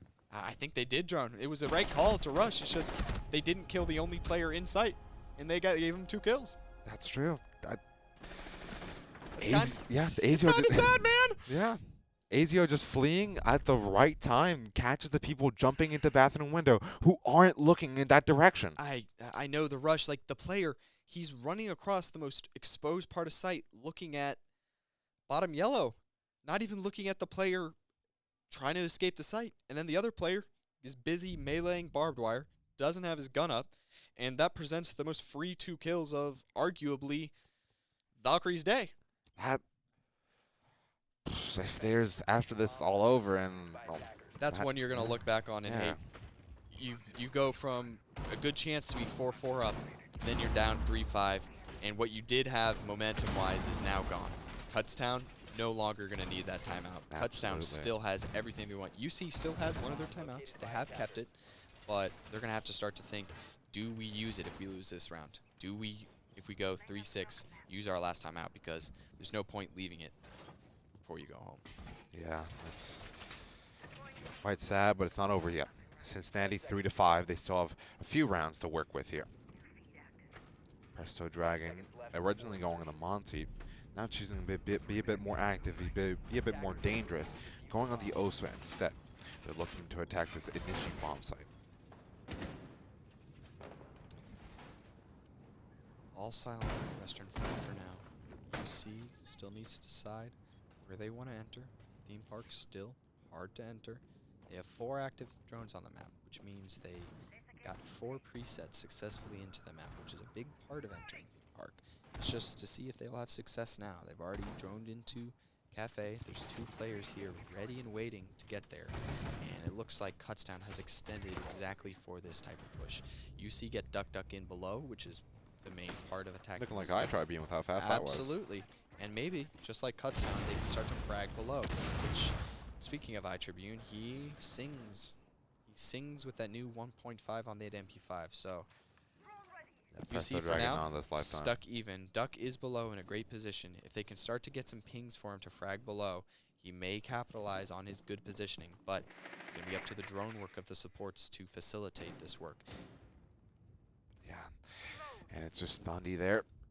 2 very cheeky but thin angles to maybe get active on. Pings coming all around, and Duck still below. Has those 2 frag grenades, and that's a soft surface right there. But iTribune looking to get active as well. And I think this push, it's starting to bottleneck a little bit for Cincinnati around that cafe door. Yeah, they're really starting to stall. One of the stylistic differences between UC and Kutztown, when you hear that Zofia stun go off, what that is most teams, when they see that their teammate is stunned in place, they're going to try to play for the trade. But Kutztown, when they hear that their teammate needs help, you hear iTribune leave the bomb site and push up to really, honestly, challenge the attackers before they can capitalize on the player that ended up getting stunned out, which was the Aruni of Thundy. So, stylistically, Kutztown, they want to support their players by getting closer. Penguin getting down from above, and they've already just forfeited the man advantage that they that earned. was a frost map. And he's going to walk in it too. UC is crumbling apart. They do not know how to attack on this map, and it is clearly showing. Dark Matter getting 1 for his troubles was just a little consolation prize. 40 seconds left on the clock, and he's left in a very difficult situation here. Versus 3 gets rid of the Aruni gate. Alert over Thundy's position. Decides to smoke himself off as well. Doesn't exactly land where he wants it to. But with 28 seconds left on the clock, I don't think it would have mattered much. Gets the second. 20 seconds left on the clock. Approach the building from a different angle. Yep. It's looking like a done round here for Cincinnati, and that's going to put Kutztown on match point map 3 of the semifinals. Kutztown looking to punch their ticket in for a rematch against Drexel. Yeah, absolutely. And a very inspired Kutztown to meet Drexel in the final. If we can remind our viewers, at the Kutztown LAN, they did face off against Drexel. They had a chance to win their own LAN. And now, potentially, they have a chance to find a rematch here at UC to potentially reassert themselves and make up for that loss. Cincinnati will indeed take their final timeout now. A bit because late. they have no choice to. They need to win 3 rounds in a row. They need to make an adjustment. Right now, I can guarantee Ben is sternly talking to them, trying to inspire some confidence, trying to inspire some creativity in his team, because right now, UC is getting bullied out of this map. And it's like, they just need to get better on the fundamentals. You know, it's like I said before, they were bottlenecking on the cafe. They started off, they got duck in below, and they got their pick. But they didn't add any other depth to their push. The support player, the other player of Penguin that pushed with them, he went the same way on Arcade. If you can split someone yellow, or even, crazy enough, go up to Dragon, have multiple players, multiple positions downstairs be threatened, you don't allow 3 defending members from Kutztown to sit in that cafe area. Yeah. By defending cafe, you can also defend Arcade stairs because you're near enough to do it. If you also have someone office, they can deny both cafe, the deep hallway push, as well as a push up yellow stairs. So you can safely commit 3 players to defend the entry point of the attackers and not really get punished anywhere else. But by going below, by threatening maybe Dragon, maybe coming up yellow, you force all the players that are facing cafe to worry about multiple angles, and you're causing them to be a little bit more cautious as they play that defensive side. That's what we saw Kutztown do. That's why they bring a knock. UC is not being that creative, and now finally, with their back against the wall, they're making their first, what I would deem as true creative push, which is to bring out a Monty, someone who is very good on this site. But they just need to show that they can use it effectively. Yeah. Because right now, they need 3 rounds to the none of Kutztown to even continue in this tournament. And, well, this might be their best bet here. You know, Warden was banned, and now, well, Monty carrying the 2 smokes. Ying with her candelas, and even Dark Matter with his flashbangs. This could be their best bet right here, but I'd be more so concerned if Cincinnati doesn't take that space fast. The Goyo canisters from Tom C could very well be the end of them. Yeah, Absolutely. Goyo is a fantastic counter to Monty. Monty has no chance of walking through that. He's simply not fast enough to survive. At the same time, Skirt playing the dock. He's going to be playing around a lot of good control. He's going to be playing around gunfights. He's going to be keeping them up. So Kutztown not going to be letting off the brakes. They're going to be choosing to fight UC from the very start. 1.5 on Tom Z, Tribune, Skirt, Bundy, and Ozio. This is an entire lineup full of 1.5 scopes, hoping to just shoot the skulls of these Bearcats before they even have a chance to enter theme park. Yeah, absolutely. And they will be joining out towards that cafe side right now. Duck getting in really fast again. That's at least a start. He will be moving up these arcade stairs. Ooh, Kodiak on rappel, but there seems to be a very cheeky member of the Kutztown defense right there prone, just waiting for him to show up, and that's a gunfight. Kodiak's probably going to lose. Ooh, actually not. Gets a little aggressive early. Yeah. This Monty Keep telling me wrong, This man. Monty has done great work to get a foothold in the site. They know there's an office player, so the Monty will just push elsewhere. They've already gotten players on the arcade side. Now they just really need to execute. He blinds himself with his Candela, so he has to fall back. But now it's going to be Iona, Ying, and now no longer the Ying, but UC is in the bomb site. They are setting off for a post plant. This is a really, really well-worked attack by the Cincinnati team, and they're already into their post plant. 45 seconds. It is now on the two defenders, Tribune and Skirt, to find a way to retake their own bomb site. Yeah, 2 MP5s, 1K, 1 not. And Skirt just going to be moving in, gets live pinged by Presto Dragon. Presto Dragon just going to play harassed. passive. He's going to play for info. Duck capitalizing on the first one, so it's now just a Tribune, the standout player for Kutztown, to try to work this back. But this looks very unlikely. He is forced to take gunfights, having to worry about this Monty, and they capitalize on the vast amount of safe information that Monty can accrue. And UC get their second round of the defense. 2 more to go. You're halfway there, boys. Yeah, really good scenes by Cincinnati there at the very least. And like I said before, they needed to get in fast or else they would most likely stall to his Goyos, and that's exactly what they did. They got in fast. Yeah, absolutely. Kutztown, though, kind of faltering a bit there. Honestly, they were losing some incorrectly losing some gunfights. I think the surprise of the Monty switch caught them off guard. Seeing a Monty for the first time at the end of Cafe already by your headshot box, that is a very worrisome sight. Kutztown are going to go back to the downstairs setup, one where Cincinnati arguably really struggled. They almost gave away, what I would say. So they're going to go back to one that UC does not have fond memories of, trying to close this out. But however, for UC, there's a silver lining. You know yourself that you gave that one away. It's very easy to make a quick adjustment and fix how you're going to attack this. If UC win this round, I would say Kutztown is quite worried about overtime. Yeah, then that'd be a timeout called pop. Yeah, absolutely. Yeah, Just as a reminder, Drexel is going to be awaiting the winner of this. After this game, we will be taking a short break for lunch so that the players can reset. It has been a long 3 hours of Siege played, especially for these Cincinnati and Kutztown players. So don't worry about this mapping ending and about content of you. We'll be right back after lunchtime with 2 best of 3s. But for now, we will plod on through this ruler of a 3-map series between Cincinnati and Kutztown. That's a cheeky bit of feed holes being made by Thundy, and with the 1.5 on DMR, it's going to be particularly dangerous. Dark Matter right now joining up by initiation for its teams. Duck. Everything looks very clear right now. Again, something that UC have figured out, you need to get someone in on the map quickly. It's not as important where, but now that they have Sophia and Gong, they can maybe start to put pressure on this armory side of the map. It is just a Rooney here, so if you effectively clear him, you're getting a large portion of this first floor, arguably for free. They also have a Ying to help clear these large rooms. These Candelas, they cover with 7 flashes each individual corner of a room. So if UC can really start to pressure this area, really envelop around this Aruni, this is a good potential start for these UC members. Yeah, absolutely. And, well, Cincinnati not really closing in on the Throne players right now. They might be joining them out. They might be seeing all those head holes all around. RIT Tribune choosing to use his C4 a bit early. Things might get a bit complicated here, and well, this could be the deciding factor here, whether Cincinnati can at least walk away with a better chance of winning this round as they try and clear them, but both of them are already stalled for a nice chunk of time right now. Tom Z getting the kill on Kodiak. Those Yin Candelas you mentioned before, gone. Not in a factor anymore. UC seeming to stall out.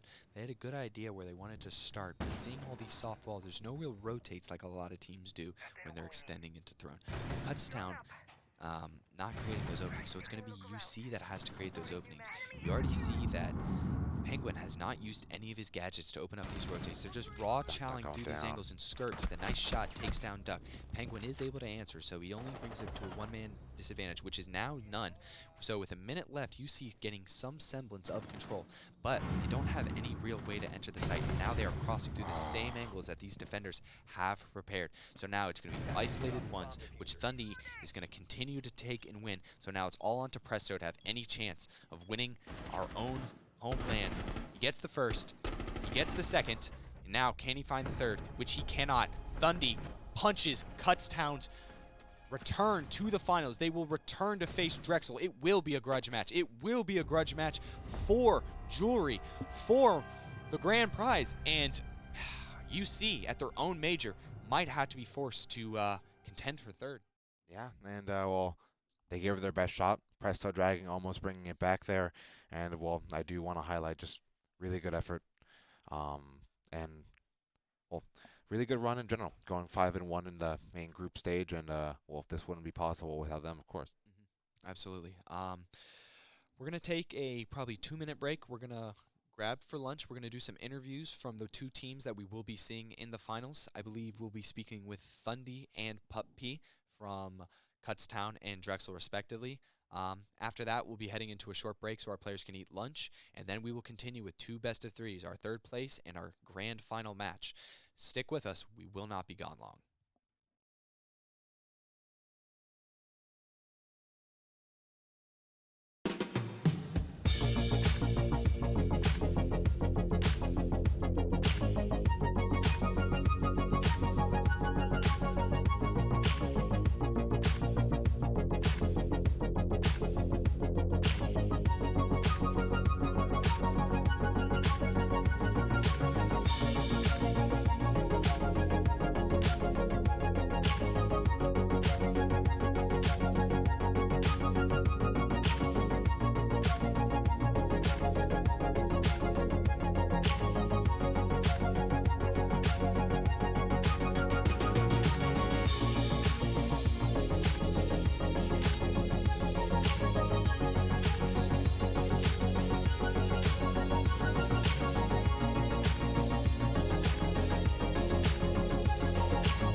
After a very long, very exhausting match, what are your first words to get back to a grand final? It's exciting for sure, especially driving what 8-9 hours to get here. Yeah, just to play in the finals that was the main goal here. Yeah, absolutely. You're going to be up against Drexel. I know you know that already. Yeah. Thoughts on a rematch for your own homeland over here? We wanted that rematch so badly. We were hoping that they would beat Penn State. I love Penn State, but our ideal rematch was against Drexel. We want to beat them this time and take the trophy home since they did it to us. Yeah, absolutely, especially on your home turf. Yeah. Now, what we saw is, especially on Chalet, it was a tough start for you. What we saw yesterday is that it was a lot of Tribune leading the way, carrying. And so when he started to do that at the start of Chalet, a lot of you were lagging behind. We were speaking that someone needed to step up, and that was you. You did have a rough start to Chalet, but then all of a sudden you got 7 kills in 3 rounds, really starting to lead your team to just join him, to really carry yourselves on that comeback. Did you say anything amongst yourselves to really kind of bring yourself forward with that? Honestly, I was thinking in my head, the last 2 times we've played Chalet, I did not perform as well as I wanted to. I was like, I want to get my team to the grand final, and that's when I said to myself, I need to step it the fuck up and finally take these gunfights, because honestly, first 2 maps of Chalet that we played yesterday and lost both of them, I was honestly playing scared, dude. I was like, I'm trying so hard to stay alive so we could keep our team in the game, and it was biting us in the ass more than it was helping us. Okay, last question I'll have for you before I let you take lunch. Gotcha. Something we've seen from Kutztown is their ability to enter the map quickly. We saw that on Theme, especially Tribune. He gets in the map right away. Yeah. Whether he's opening pick or opening death, he's in the map. A lot of these large maps like Chalet, Skyscraper, which we have not seen yet, but also Theme, these really large defender-sided maps. What's the importance? Can you describe it for the other audience, why you need to get in the map early and what the influence and impact of those preset drones that you've been doing are? The preset drones are what is the catalyst for that round. If you don't have the preset drones, you're not going to be able to get into the building with set info and get in there early before the people start taking up on the map, especially in this new meta where it's just run and gun. Getting in the building is ideal in order to take those gunfights and ideally win the round here, because that's what we're here to do. Okay, absolutely, and when you are doing so, thank you for your interview. We will be excited to see you in our grand finals up against Drexel. I know you're excited for it. Yeah. You can take your break now, but thank you for your time and good luck. Appreciate it. Yep.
All right. Welcome back from our lunch break. All the teams have gotten their quick breather before we jump back in for that final blitz to end our afternoon. To remind everyone, we have a upcoming third place game between our losers of our two semifinals. That is the Penn State Nittany Lions and our very own UC Bearcats. A little bit update. I know for those waiting on the Pup P interview, we'll be doing that after this game before the grand finals. He's taking an extended break to cool off from that absolute heater he was on his first semifinal map. So we're going to talk about our next upcoming semifinal. The teams are still going through their bands, but what do you think where we're at? We have now our two final games set in stone. What do you think? Which teams do you think have the best chance of our two finalists, and how do you feel about us representing ourselves up to this point? Well, I think Kutztown is in a spot where they were in a place where they needed to prove themselves, and being I think kind of like almost like a double upset yesterday. I think they were pretty let down with those two losses, and so coming in today, I feel like they were kind of refreshed and energetic. In their game against Cincinnati, they were really vocal. They were trying to get in their heads, and I think that was kind of their main goal was just have bigger energy and not let those losses get in their heads, and I think they were successful in that part. Yeah. Hmm? Yeah. So up ahead of us for this third place matchup, we do have first off. These are going to be our Penn State Nittany Lions. That is comprised of Destroying, Daddy Gerv, I believe. That is who else? I'm sorry, I don't have their names in front of me. I but don't either. the rest of the Penn State lineup, they're gonna fault me for forgetting them. But they're ready for a bounce back. I think third place, the $75 fee, especially for a team that was expecting high hopes. I believe third place is the very minimum they'll be leaving today with to be happy. Yeah, Penn State's been having a phenomenal showing. I mean, especially with Destroyer. I mean, been a great player to watch, and they also have shown the ability to bounce back, and we'll just kind of see, how this map starts out, and how this map starts out might not even be a good indicator of how it might end. So it's gonna Yeah. have us on our seat, Ab- edge of our seat. Yes, and now UC, very young. They're a lot more, at least for me, memorable, seeing as we see them so much. It's Dark Matter, Kodiak, Penguin, Duck, and Presto Dragon. Coming off of a little bit of a letdown on Theme Park, do you think they're going to approach Penn State differently than they did Kutztown, especially in the ban phase, or do you think they just need to reset themselves mentally? Yeah, I think a reset is probably going to be the most critical thing there, as well as kind of maybe a shift in how they're playing, especially in their attacks, because it seems like they're falling victim, as we've seen a lot in this land, to a little bit of stalling out, and most of the time it's been okay because that stalling out's been occurring mid round, and maybe they can get a pick off of holding some angles and kind of baiting some shots, but with UC it's almost like they kind of stall out in their beginning. And I think that's the lack of, maybe there isn't so much a dedicated shot caller as there is like with other teams. I think they play more of a free or loose style where each player as they see fit will make calls and adjust. But that can lead to some awkward rotations, some people waiting too long or not realizing what they should be doing. So I think kind of simplifying their attacks, dedicating a single shot caller to really figure out what their goals are for each attack will really help them, especially if they're starting off on attack. Yeah, absolutely. UC and Penn State both will be looking to bounce back to get some, at least silverware at the end of this, some reward for this long, arduous day so far. But once map bans come through, we will check back in. We will go back onto break just for a short time, I promise. We will see you soon. Still cut out. No.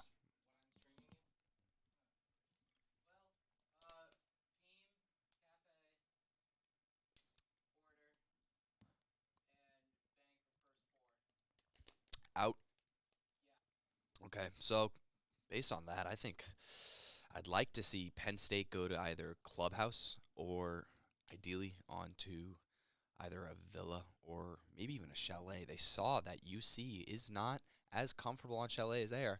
They clutched up on their last map on chalet against Kutztown, and UC wasn't able to. Do you think that's a decided advantage Yeah, for Penn State? I think Chalet in general, this land has been really scrappy, and it gives teams who might not be so sure of themselves kind of a fighting chance against teams they might be a little bit scared of or not confident. So even if it's closer, it all the more benefit to that team to pick a map where they know that that team isn't really confident about it.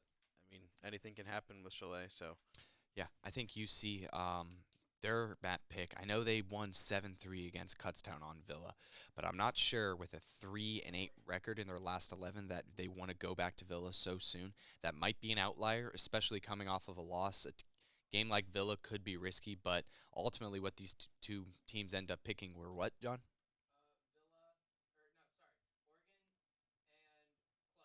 So Oregon Club, Oregon being the selection of Penn State, and Clubhouse going to be the pick of UC. Two maps that I don't think I've had the chance of casting I at all haven't this either. tournament. Excited. Two maps that are pretty set in stone with their meta. So because of that, we probably won't be caught off guard, but I will keep my eagle eyes out to anything I see. Yeah, so Oregon, I mean, that's exciting. What do you think we're going to see from Cincinnati on the attacking side? Attacking side Oregon, I think one of the most important parts for Oregon is to get control of any outliers on the map. It's hard to roam effectively. And on any of the bomb sites, you may see someone try to roam upstairs on the basement floor, or maybe someone try to roam downstairs when you're upstairs. But a lot of the times, it's really hard to support that player. An effective roam clear that can pinch them out without getting caught off guard and spending the start of your round kind of just forcing all those defenders to just be on one floor, that's a really good start to Oregon. I'd like to see UC learn to be a little bit more like Kutztown in some ways with their preset drones, be quick to enter the map. But for now, we're going to have to wait on that because UC is going to be starting on the defense, I imagine, especially if Oregon was the pick of Penn State. That makes sense. Okay. On defense here, I'd imagine they might opt to start in the basement. I think that's a typical strategy for Cincinnati. I think starting on the typical second location allows them to get a little bit of an advantage. Maybe catch the attacking side off guard. You don't have to switch off for their initial strat. I think that's a pretty good idea. So I think we might see a bunker start here, but it'll be interesting. Yeah, players aren't even in the lobby, so I can't even seem to imagine what Penn State's going to want to do. Usually their MO has been to be really methodical. Penn State more so opting towards a squeeze kind of style on their games. So it really does seem a little bit different. You talked about how UC they're going to go passive in the mid round, not may necessarily stall out, although that has happened with frequency. But it more so Penn State, they like to slowly constrict as well. So this may be a slower pace game, even though we are on maps and bomb sites that are a little bit more faster pace. Oregon, definitely, you'll get some gunfights early on. Clubhouse, most certainly, with those early walls getting opened up, there's a lot of action that comes from the start. So, but stylistically, attacks being slower may play to a little bit of an off-meta first two maps.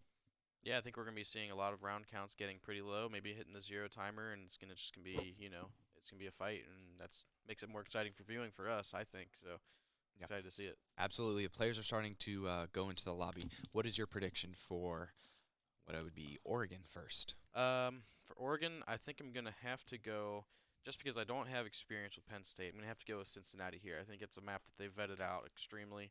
I think they understand what their goals are, what they're trying to do. So I've got UC. Do you have any standout performer that you need to see from UC? I think we're definitely going to see Drexel Dragons stand out, especially on the basement sites. That's where you see those critical kind of area denial rolls. We might see him on smoke or something along that nature, especially playing with that elbow extension. Kind of lines you up to be heavy fragging opportunity, and I think Drexel Dragons really shines in that role. So. I'm going to, for the sake of banter, I'm going to pick Penn State to win. I believe that Penn State have seen so far that their inability to support Destroyer on his fragging so far has really been the reason that they are not in the final. He has consistently been the one leading the way, and when he's not able to have those standout performances, there's not been someone consistently on Penn State following him up. I think they're going to recognize that as the main reason on a map that's as meta and as confirmed as Oregon. I think the rest of the Penn State lineup are going to try to keep up with Destroyer. He still may lead the lobby in kills, but I expect Penn State to put a more team-balanced effort to get them at least to their map pick. Yeah, I think that's a good point. Yeah. As we're getting prepared to load in, I guess really we'll talk about bans when we're in, but I'm just really excited to see who's going to kind of recoup their entry fee to this tournament. Penn State, before they want to head out after this game, they're probably going to want to have some pick-me-up before they have to go, an 8-hour drive to get back to Pennsylvania? I think, I mean, no matter the outcome of this match, I think Penn State can be really happy about their performance. I mean, they've been really fun to watch. They've gotten some good upsets. So as we head into the map now, we'll start some bands. Yeah, absolutely. I know Penn State is one of our other teams that have a coach, and just speaking with him loosely, they're really happy with the way this tournament has gone. They've gotten a lot of really good experience. Destroyer has been one of their better players, but around him are a lot of young players. And these LAN environments where you can practice and get reps, those are so critical for long-term success. Totally. Cincinnati starting on defense, as is typical. They will go for a Flores ban. What uses Flores have on this map? Well, I'd say Flores is really critical for bunker take if you're going to attacking a basement site. You can really just shut down the entirety of elbow extension, as well as opening up that typical head shot angle in E-box. So I think it's really powerful there. Penn State's going up and ban Maverick, so that actually is a ban for looking at maybe making the attacking side of top floor a little bit more one-sided, as it's a little bit harder to take attic when you don't have the Maverick. So we'll see how, Yeah, it looks like both teams with their attacker bans are trying to make a specific bomb site a little bit weaker. I agree, Flores on the basement is very strong. Maverick on the upstairs, very powerful when you're going to use that torch on that attic wall itself.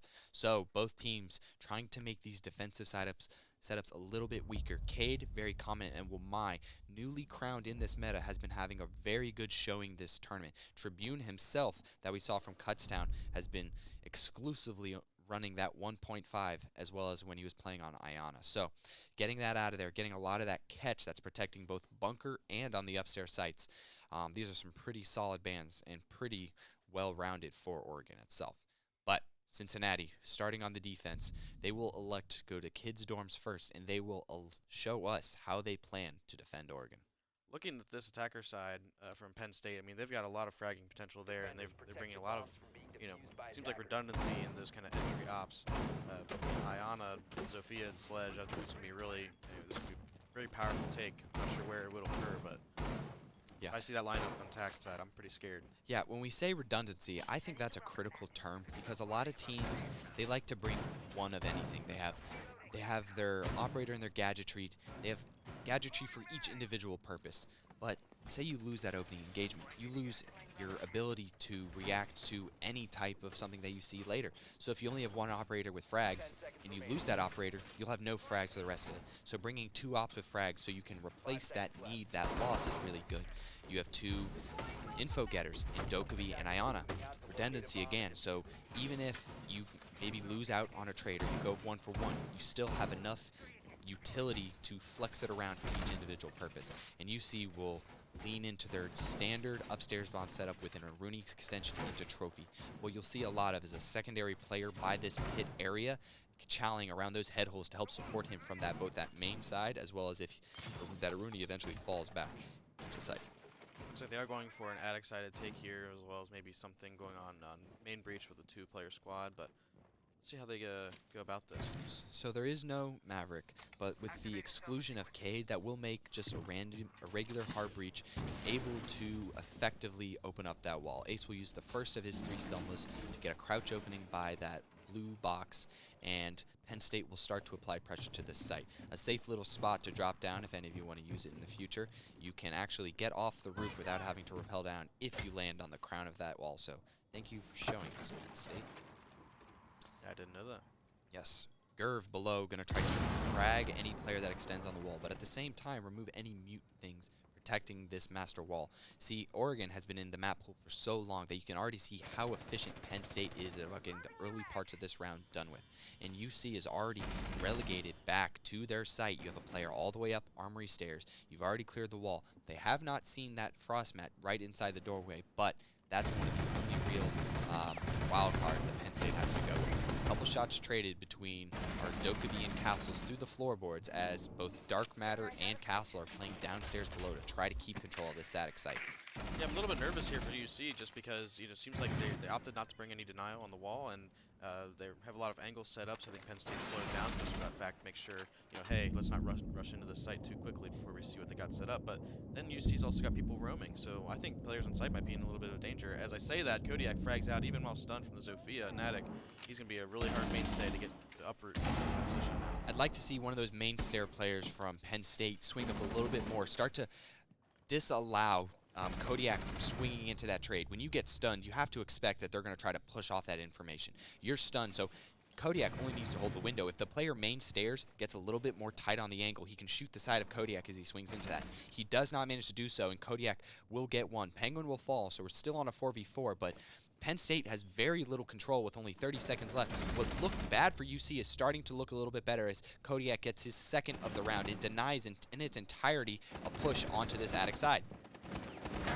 I think Kodiak here is pretty aware that there are a lot of players around and might be calling some help in from Dark Matter on the flank, but Destroyer grabs two, coming in clutch as he insofar. Are they aware of the flank from Dark Matter on the Jaeger? They'll start to put the case down, and he is not able to, and the default plant will also go down. A very good flank from Dark Matter will get UC the first round of this loser's bracket match. yeah, I think that was just a little bit, you know, I understand the slowness from Penn State there, but, you know, they still have to force and execute. You saw a Destroyer, you know, just forced simply by the clock, still able to get two if he does that a little bit earlier, and then they have more time to reconvene and make sure they can follow him up, and at that point, even just trade him out. Yeah. Three lives for one, I mean, that's a good deal, so. Yeah, they didn't know where both players are on site, and the minute you commit to going to plant, what you're doing in a 2v2 is you're making Destroyer have to, one, cover the bomb player, but two, he needs to win at least two potential 1v1s from either opportunity. Whenever you go to plant, I know they had low time and they had to commit to it, but you want to think about what position you're putting your teammates in. If you're in a 2v1 as an attacker and you have to go plant, that defender has a 1v1 guaranteed on the other player. If he can win that, that planner then needs to make a decision. Do I keep planning? Am I safe enough to get this down and get to a post plant, or do I need to challenge that attacker? So just something to keep in mind when we're playing here is that you need to think about the numbers. Think about how planting changes the numbers so that potentially the situation isn't as favorable if you decide to end up putting that case down. Yeah, I think that's one of the most critical and hard to make decisions in Siege is do I plant or do I go for the frags? And I think Penn State might be ending up in, you know, if this keeps going similarly, they might be ending up in situations where it might be more beneficial for them to just go for frags. Yeah, absolutely. Especially with time and low on the clock. So we'll see how that goes. Looks like they're going to go for a big tower take for this basement site. See what Mute has to say about it. It looks like he might extend all the way up in the kitchen. Yeah, as Mute extends into this shower hallway and players enter that small tower into shower area themselves, Gerv and Daddy Destroyer, like we saw with other teams, very efficient to get in this map quick. Gerv making holes already, and he's already starting to cut off this Z area. Destroyer all the way into dining, starting to put pressure on Presto, who will be happy to fall back, but it is Dark Matter hemmed in all the way by that headshot box falling into sight, and Gerv going upstairs. They're just completely clearing the map before they even think about going downstairs. And Destroyer, as Presto tries to re-aggress, go through the holes he made, he will continue his reign of terror and put a bullet in the Mute's skull. And it is now only on Dark Matter to try to find some value on this roam, as Penguin now comes upstairs to support him and fall downs himself. So UC maybe conceding this roam very early on. Yeah, I think now that you understand that they're taking it, you know, most teams might send a lot of utility down through bunker, but now that they know that's not happening, they might be trying to rotate people up before they give up that space upstairs. Yeah, absolutely. Penn State has plenty of time to rotate their push at any point because of how quick and how efficient they've been on their roam clear. Penn State now are just going to try to gain some idea on where the rest of these defenders are before they decide where they want to go. I don't think they should. I really don't think that within a 5v4 position with 1:20 left, that's the best idea. I think UC might hope for something like that because right now they have pressure on all sides. They have a player on main stairs, they have a player over freezer, they have two players over the electric box, and now they need to start burning through these Goyo canisters. Yeah, Penn State's definitely got the UC surrounded, like you said. They like to constrict, and I think that they're going to have to do that now, but Every second that they're wasting now is very important. Goyo is unforgiving on teams that take their time and waste too much of it. As Destroyer just now in this last minute is starting to drone this locker area, you're going to see Gerv start to push down. There is a Goyo canister that will likely get shot soon. He will put a frag to try to get him off that headshot box, and that frag does not manage to catch. He will push deeper, but that Goyo canister will make it very hard to aggress further than he already is. Penn State looking to add some depth to their push by putting some players main stairs. This site is going to end up main, and just now these gas canisters are coping up. UC may be down on man and position, but they have plenty of utility to potentially make this difficult for Penn State. Make this a very, very costly site to push into, as Duck, maybe he's been spotted, maybe he has not been, but Penn State is already in sight, and he is caught out. And they are collapsing on site. It is all down to dark matter to try to clutch a 1v4, something he saw very familiar against Kutztown. And just like in their previous match, putting your teammates in bad positions in 1vx's is not a recipe for success. Yeah, I think they let themselves get constricted there, and they saw. I mean, you know, smoke's coming out. It's good for UC, but beyond that, there's flashes going off, smoke's going off, Goyas everywhere. I mean, what do? You just are completely trapped in sight, and like apples in a barrel. You know, they're just gonna get a bite taken right out of them. Yeah, absolutely. I'd like to see potentially that Azami get a little bit more aggressive earlier. You saw 2 players on the other side of the wall, and as those Candelas go off, he just shrinks himself into the corner, trying not to be seen.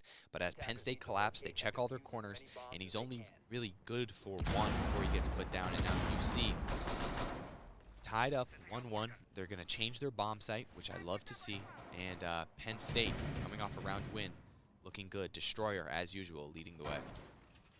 It looks like they may, that Ying may have brought themselves a little bit of confidence, and I think they might go. We might see that a little bit more from the attacking side each time here. Yeah, potentially. It may be something they switch out, as the Ying may not be something they like on a different bomb site, but Yeah, we do swap to an Osa here instead. yes, potentially. And they also bringing a Habana to a Therm. Why do you think the Therm over the Habana in this scenario? Well, I think they may be switching. You know, they could have thought maybe we go above and try to get a kitchen hatch or something along that nature. But I think they might switch their takeover to a big tower and focus on opening dining walls and getting a lot of angles there ready, especially for Osa with her shield. I think Ursa Thermite's a really good combo. To place your shield and have someone just ready to annihilate anyone who dares challenge the breach. So Yeah, that's really good insight, because with Osa and Thermite, if you set a breach up on both attic and on that main breach into the meeting room, and you have an Osa shield protecting both, you can have a player on both stairs just holding long hallways, making it impossible for defenders to really even challenge that once they lose it. So that's a really good insight that we have. Those two, that synergy, are really good and really powerful, but it's already looking like these attackers are starting to put pressure on the near to garage wall that looks to have been left soft by UC. Actually, we have 2 hard breaches, because Destroyer also electing to choose an ace as well. So Penn State looking to open quantity rather than not necessarily giving up quality either. it's interesting they just went for this big tower take, and I think it's exactly what you said, playing it out. They're just going to try to open up all these different angles on both levels. And I'd like to see that shield be placed on the middle flight, so that a player transitioning up and down, so say they open up, you're exposed entirely, so you can have that safety as you go down. And that one player can play both shields safely, especially if you get to a limited number scenario, maybe 4v4, 3v3. So here's a question that I have for UC is, why not bring any wall denial? Seems like they had the mute that one round, but they're really being used for walls. It's more just drone denial or info denial. I think just with the emergence of EMP grenades, see, if they had had something on the wall, it just would have been an Osa throw and remove. Because Cade is gone, you can't really pull those off the wall out of range of these EMP grenades. So I think UC just valuing the wall denial much less if they can't have the one that they want. Already down to just a minute left here, and with I think Smoke has 2 more canisters. So Battle will grab the first, but Gerv pushing aggressively into this swamp area will get the trade. He will play close enough. There is a player on these bottom flights of the stairs. Do they know that Drexel Dragon is getting close? Yes, Gerv does, doing his due diligence and watching, and at the beach on the angle that we were talking about being made, makes the advantage to Penn State, looking quite ready to capitalize soon. The player deep by the sandbags, puts some shots into the attic player, but gets away. Both sides survive. And Duck on the other side gets pinched from Destroyer pushing Z, and now the entire bomb site has fallen.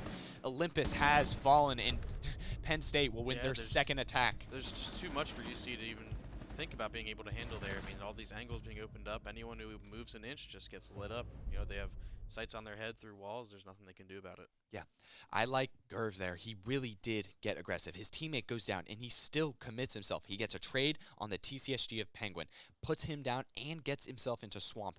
What's important about Swamp is once he gets rid of that Kiba, those players that are in meeting, they have to fall to a secondary angle. They can't just play in the open, because now they can get swung from the door as well as the breach. Yeah, they have totally so benched. much there to risk. And Gerv is just takes his time. He's not over-aggressing onto the site. He just holds flank. He catches Presto trying to aggress, because if Presto had been able to be passive there and hold the angle, whoever comes in that breach trying to plant goes down, and then Presto can escape. And all of a sudden, it's a scramble drill to try to pick up the case. But due diligence from Gerv, doing a really good job to keep up with Destroyer. We told it that in order for Penn State to win, there needs to be a combined effort. And so far, it's been Gerv matching Destroyer. Both 8-1 and 4-1. You're going to need more people to step up to keep this up, but that's a good start from Penn State, especially on Oregon. Oregon is usually a 3-3 map. I mean, that really is wild coming from Penn State. I mean, seeing how much Destroyer's impact is for this team. And yeah, I think you said it just the way it is. Gerv is really stepping up and fill that role. And he knows exactly what he needs to do, and he's bringing that game sense that can support that fragging ability. Yeah, absolutely. And I think what Penn State seemed to have done, just talking roles for a bit, you want to put your main fraggers on these operators that they can be flexible and put the most impact with. Ayana, being as Destroyer is one of the most experienced players on this young team, his ability to drone the rest of his players in and gather that information to maybe make up for that lack of coordination they may have long term. Gerv, one of the better support players on that team, playing the flex on the sledge, who can do a lot. So Gerv has a lot of ability with his gadget and his pretty much his toolkit to try to assist Destroyer in the same process, and they both have those frags, the redundancy. They have both shown themselves competent to use those frags from below, something that Kutztown may be the best at, but each team at this major is showing that they can also do it themselves at this tournament. Yeah, I think Ion and Sledge are the two, I mean, maybe the two best attacking operators in Siege, and having your two best, fragging players. And we say that, Gerv goes down, but on those roles is great, and then you look at the other roles supporting them, you have the hard breach, and you have intel, and that's great, and then, like we said, that redundancy with the Zofia, so it is interesting to see there. Absolutely. UC going onto the site, they've already found success thanks to the heroics of Kodiak. Yeah. He's not done as well since, but Kodiak has been a very, very solid position for them to play around. They get the opening pick from Dark Matter playing below, and now it's going to be up to Penn State to try to capitalize and gain back some control that they have lost with the loss of Gerv. They no longer have the ability to break some soft walls, but thanks to it being the upstairs, there's not an abundant need for that itself. They still have plenty of tempo to try to clear out these roamers, but with a minute left, they're going to start to do this. Yes. I'm not sure the Presto knows that he's been droned. It's going to be up to Duck to let Joseph know he's not being protected anymore, because Destroyer is sneaking past him. This frag Here it is. potentially there, yes. Right on and it. that frag, we have seen many times this tournament how valuable these frags from below's been. Good teams are able to capitalize on that. And that's from Destroyer's drone. Like you said, he just has experience. He knows where to hide his intel and where it needs to be to get to his fragging opportunities. He doesn't manage to get Dark Matter, even though he's had some idea. Dark Matter timing his swing very well and shutting down the main player. They reassert their numerical Big advantage. window, And wow, Penguin or, grabs from Kid's window another yeah. huge kill. Cincinnati getting aggressive at all the right times to shut down these Penn State players. Dark Matter getting caught a little bit aggressive, brings it back to only to a 3v2, but it looks like there's another downstairs player in sandbags, so that they are not totally out. And again, we say that, and it happens. Downstairs, Rooney kills at the beach, and now it's all left on to Chimpingas to just push through trophy with 10 seconds left. This does not look good. 5 seconds left. I mean, that was a great round from UC. I think they're really adapting, and they're strengthening their roam game and really deciding when they want to swing and when they're ready to risk their lives, when they're completely sure that they have the best opportunity possible to get their kills, and that's what's happening. Yeah, absolutely. I think to go back to 2-2, to pretty much stamp at least one good bomb site for yourself on the half. They've lost Laundry, and they've lost their middle floor. But now UC has won 2 rounds in a row on one of those. If they can just change the script on the other 2 bomb sites, because they did come in close. It was a 1v4, but if you just make the roam a little bit more effective on this downstairs, or don't even roam altogether, just have some extra angles being held downstairs, UC may be able to get a win on one of the stronger bomb sites downstairs. It doesn't take a lot to get a win, especially on the basement setups. But Penn State, keying into that, they're going to bring that Ying back, something that has been very effective for them the first time they came through. We'll see if they can make a repeat of that second round. Yeah, I'll be interested to see how UC adapts to their roam here. I think last time they had a security player, which does have that fallback through hatch into bottom white, but still I think security is a place where, especially if you open all those headholes, you can just get swung from so many different places, and I think there might be a little bit more of a sneakier option somewhere on the map if they go for this small tower take again to see if there's Attackers must any change locate there. and defuse the bomb. Yeah, absolutely. UC gonna pull out the same setup. They feel confident in what they have, confident in what they know. Presto and Dark Matter will look for a little bit more success, but you can already see again, Young Gerv and Destroyer quickly entering in that side of the map.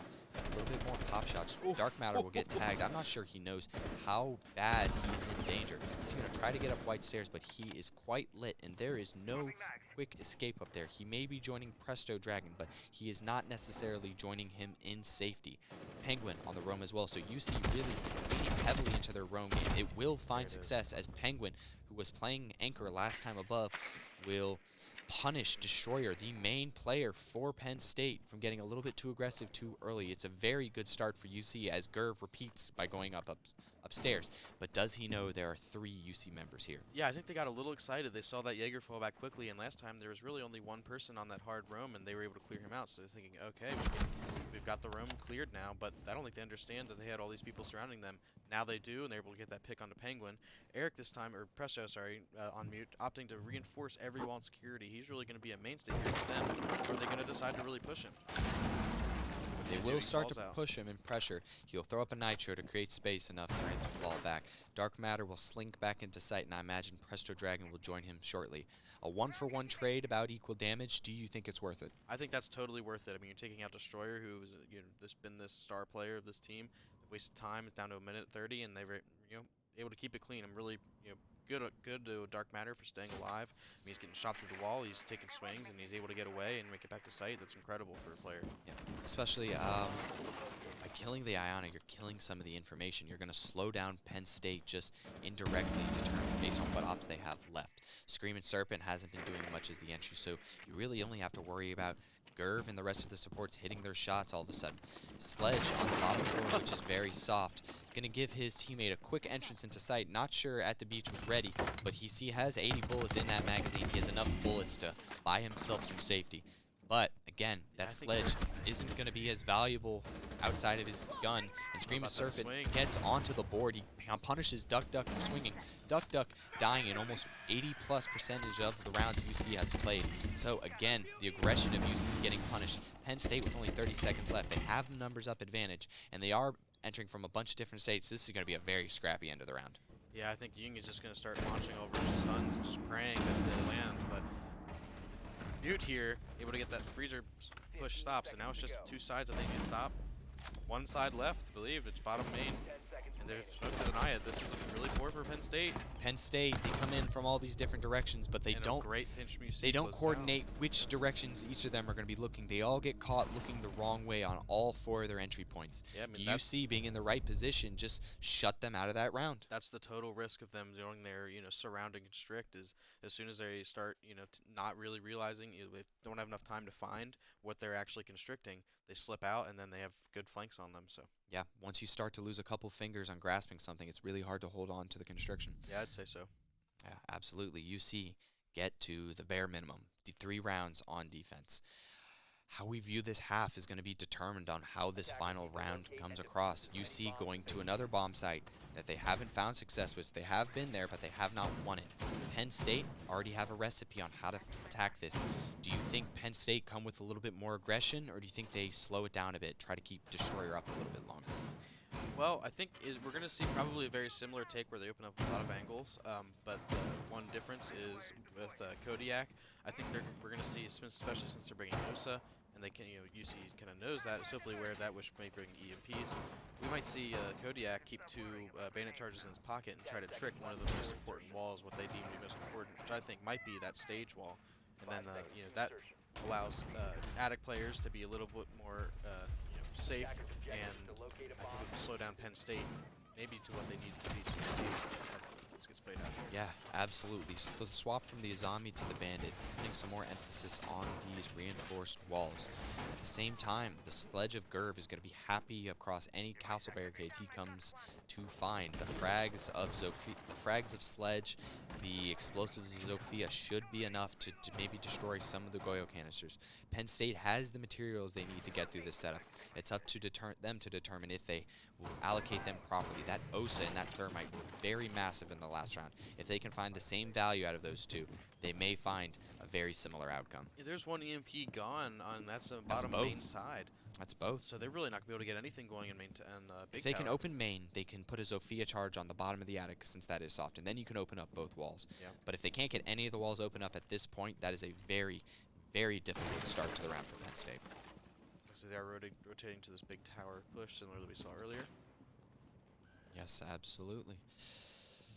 Again, slow down ever so slightly as they start to get their shields ready. Duck, duck, getting ready to put a hole through the floor to punch the players as they open the upstairs. You'll be surprised to find that it is actually the near side stage wall to go first.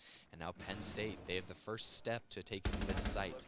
The player upstairs in attic, Dark Matter, trying to get a little aggressive on the hatch. No players willing to challenge him just yet.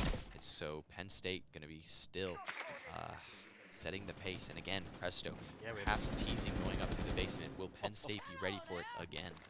Luckily, those sandbags are bulletproof for Joseph, for Dark Matter here.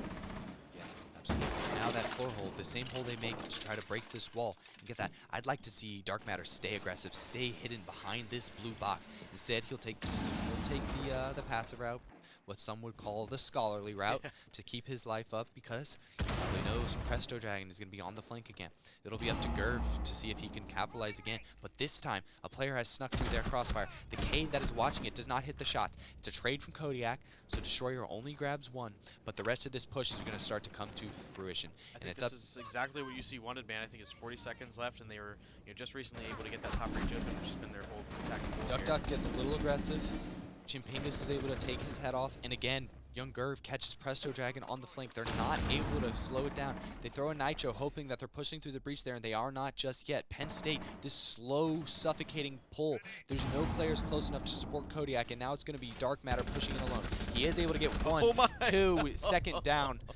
Not enough bullets coming out of that carbine quick enough to take 3 down, even though he found himself in a very promising position. Yeah, I think Presto the last time they were defending that site thought he maybe got siege timing, on that flank, and so he tries it again. But I think they're just too clean on their It's flank that diligence. Yes. Again, he gets shut down by Gerv, I believe. So that's Sledge knowing his responsibility once he gets a little bit the wall open is just watch that flank. Make sure that we can set the pace. And again, I think at the same time, even though Destroyer only went 1 for 1, he really compromised the back of that position. That Jaeger, who was playing attic, rotated all the way down white to shore up that front side of the map.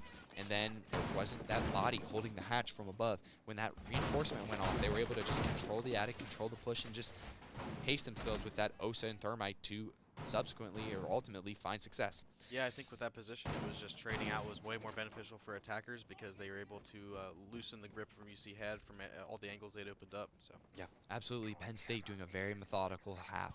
Both sides not really coming out ahead. 3-3 we enter the second half. Penn State gets to show us their take on defending this map. And what we can already see is a difference is on the basement, they're going to open the hatches and extend themselves. They're going to take all their reinforcements and spread them around Oregon. Will UC go for a direct push through bunker, or will they elect to go for the full clear like Penn State did?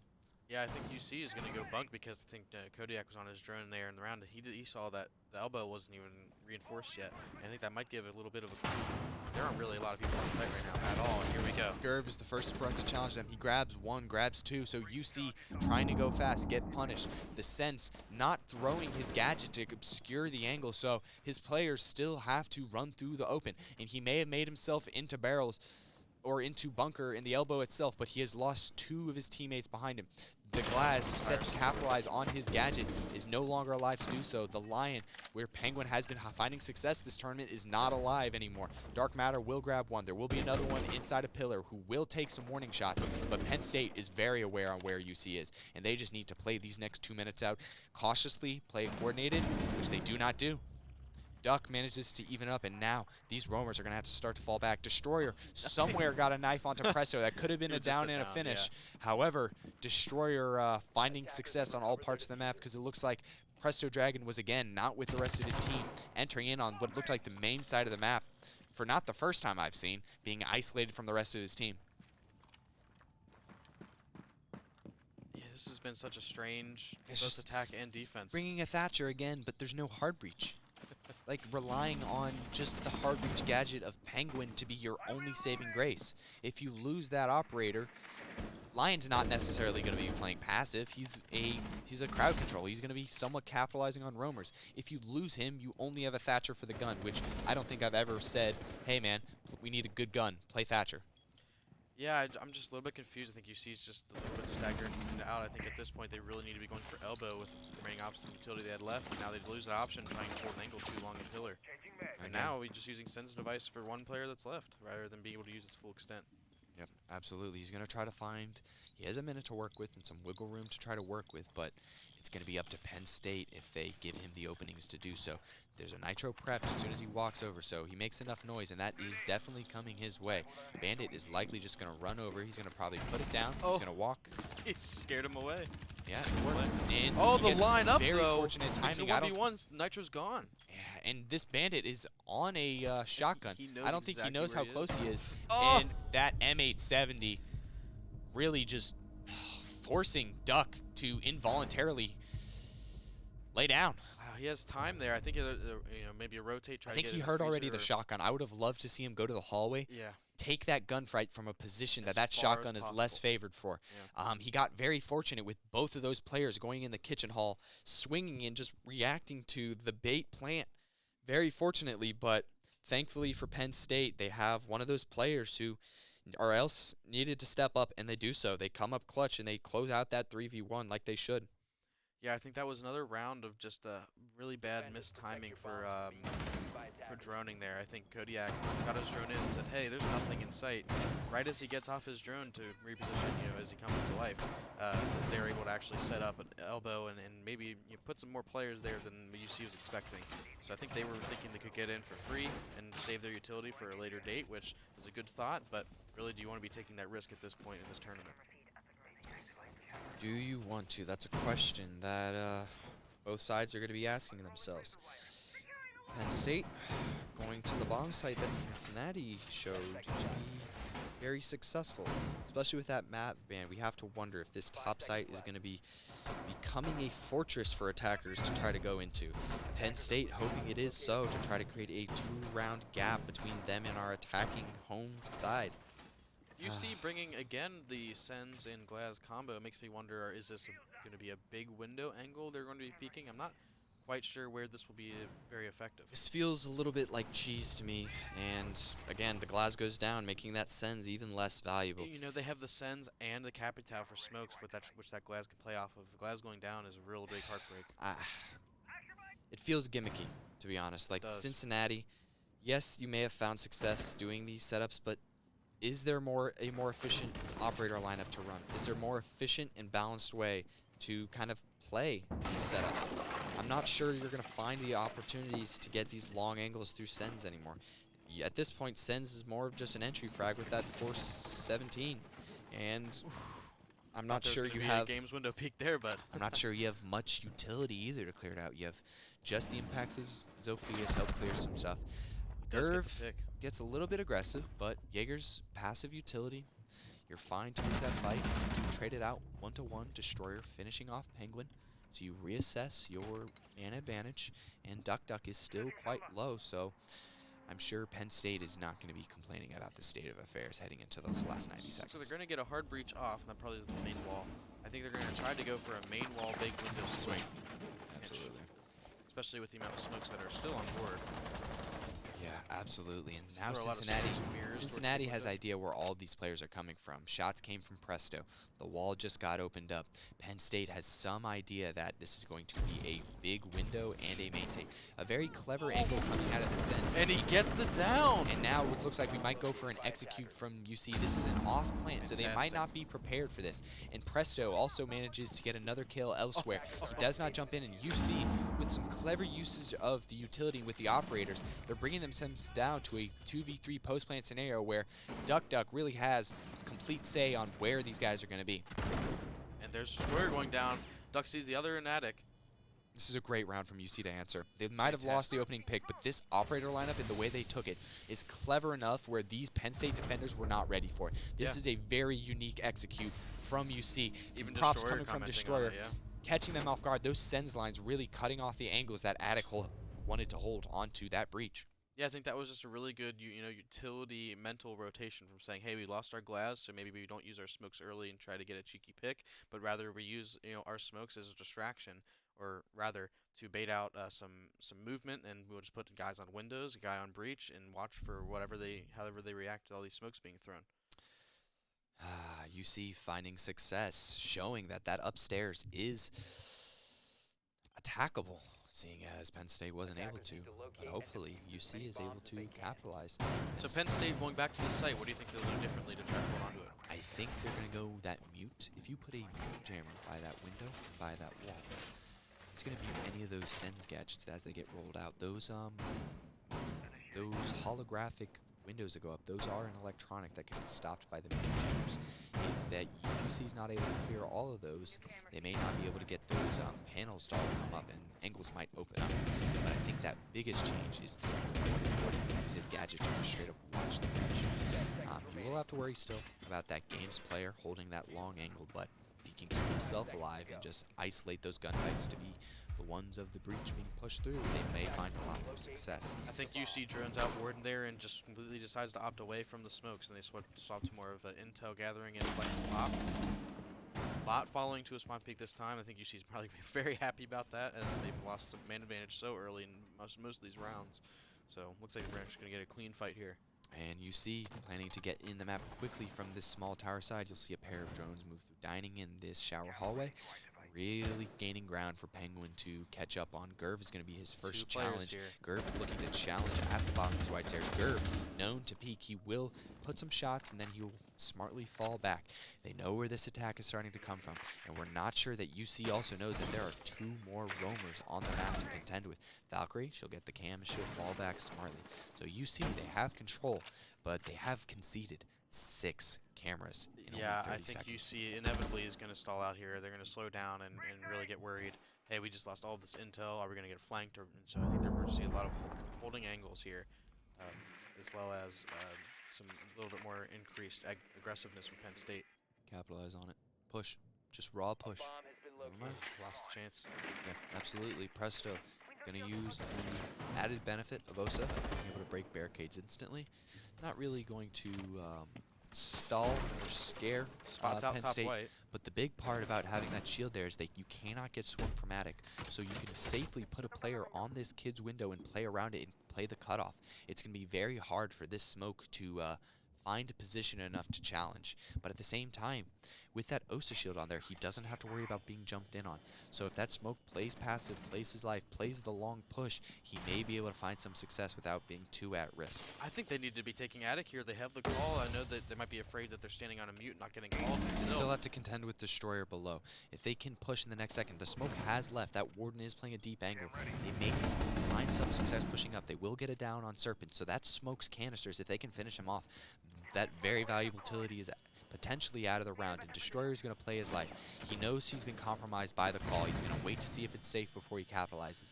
And right now, it seems that there's a lot of players with guns trained on each other's positions, each waiting to see who will make the first move. Yeah, I think that's just both calls gone, and they had so many opportunities. They had a player down to the other team, but they're just failing to really capitalize on the advantages that they had. Maybe it's just that they didn't realize they had those advantages. Serpent, having been picked up, he can now start to push his utility. He has enough time to really put his toxic canisters over all of attic, make it hard to enter, and in conjunction with that, Duck has already fallen.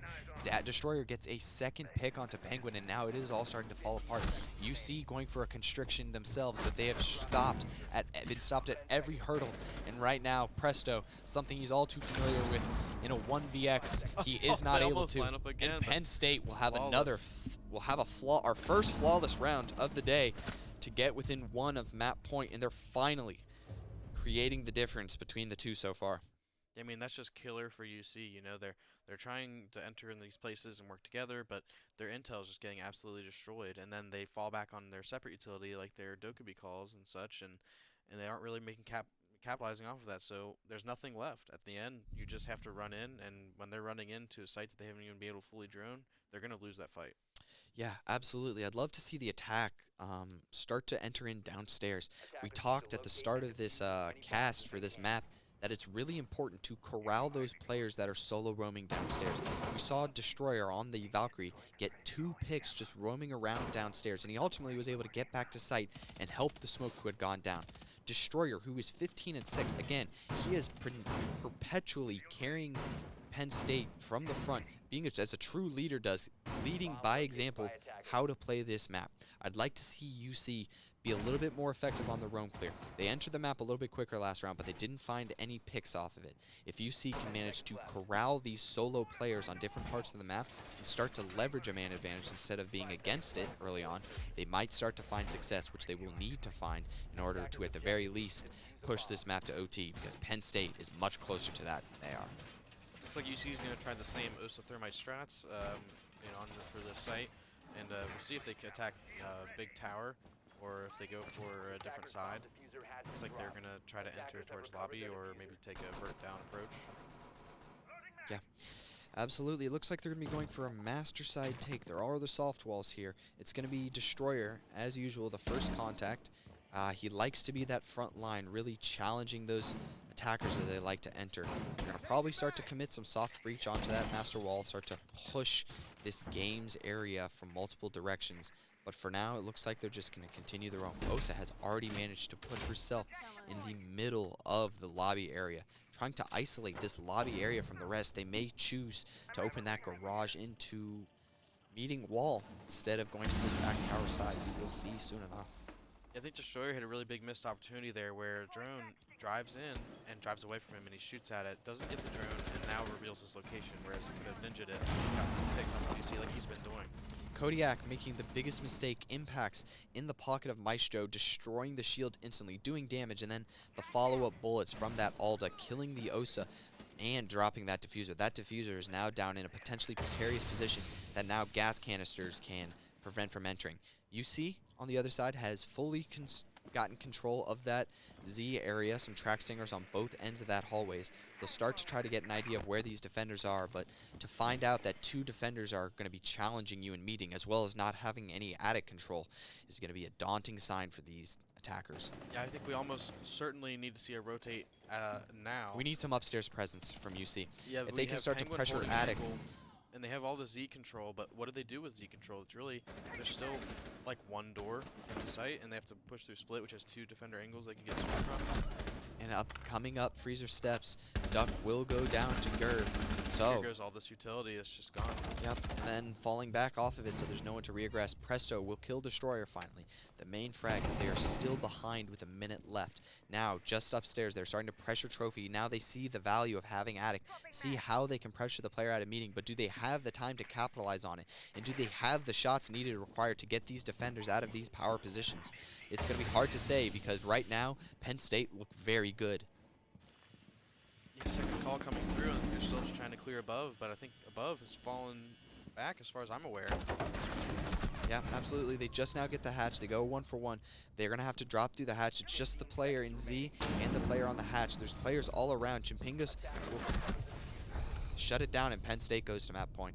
Yeah, I think UC just, they're attacking the wrong side of the site. It's totally fine to get control of that side, but you need to instantly rotate away and get either control, definitely control vertical, and as well as push the other side that really offers more angles and more vulnerabilities for a defending side.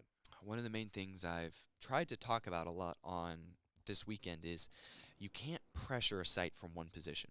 You can get an important main wall open quickly with your thermites, but to commit your push when it's very shallow, it tends to break. Just think about it like a knife. As an attacker, you're trying to leverage yourself into the safe point.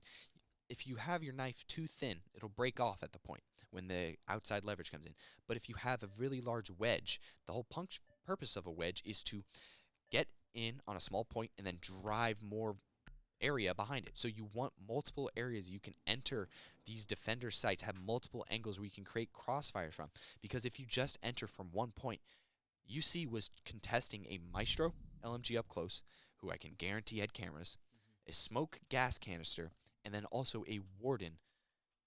I'm not sure UC had any chance in that round based on their they did either, especially with strategy coming into it.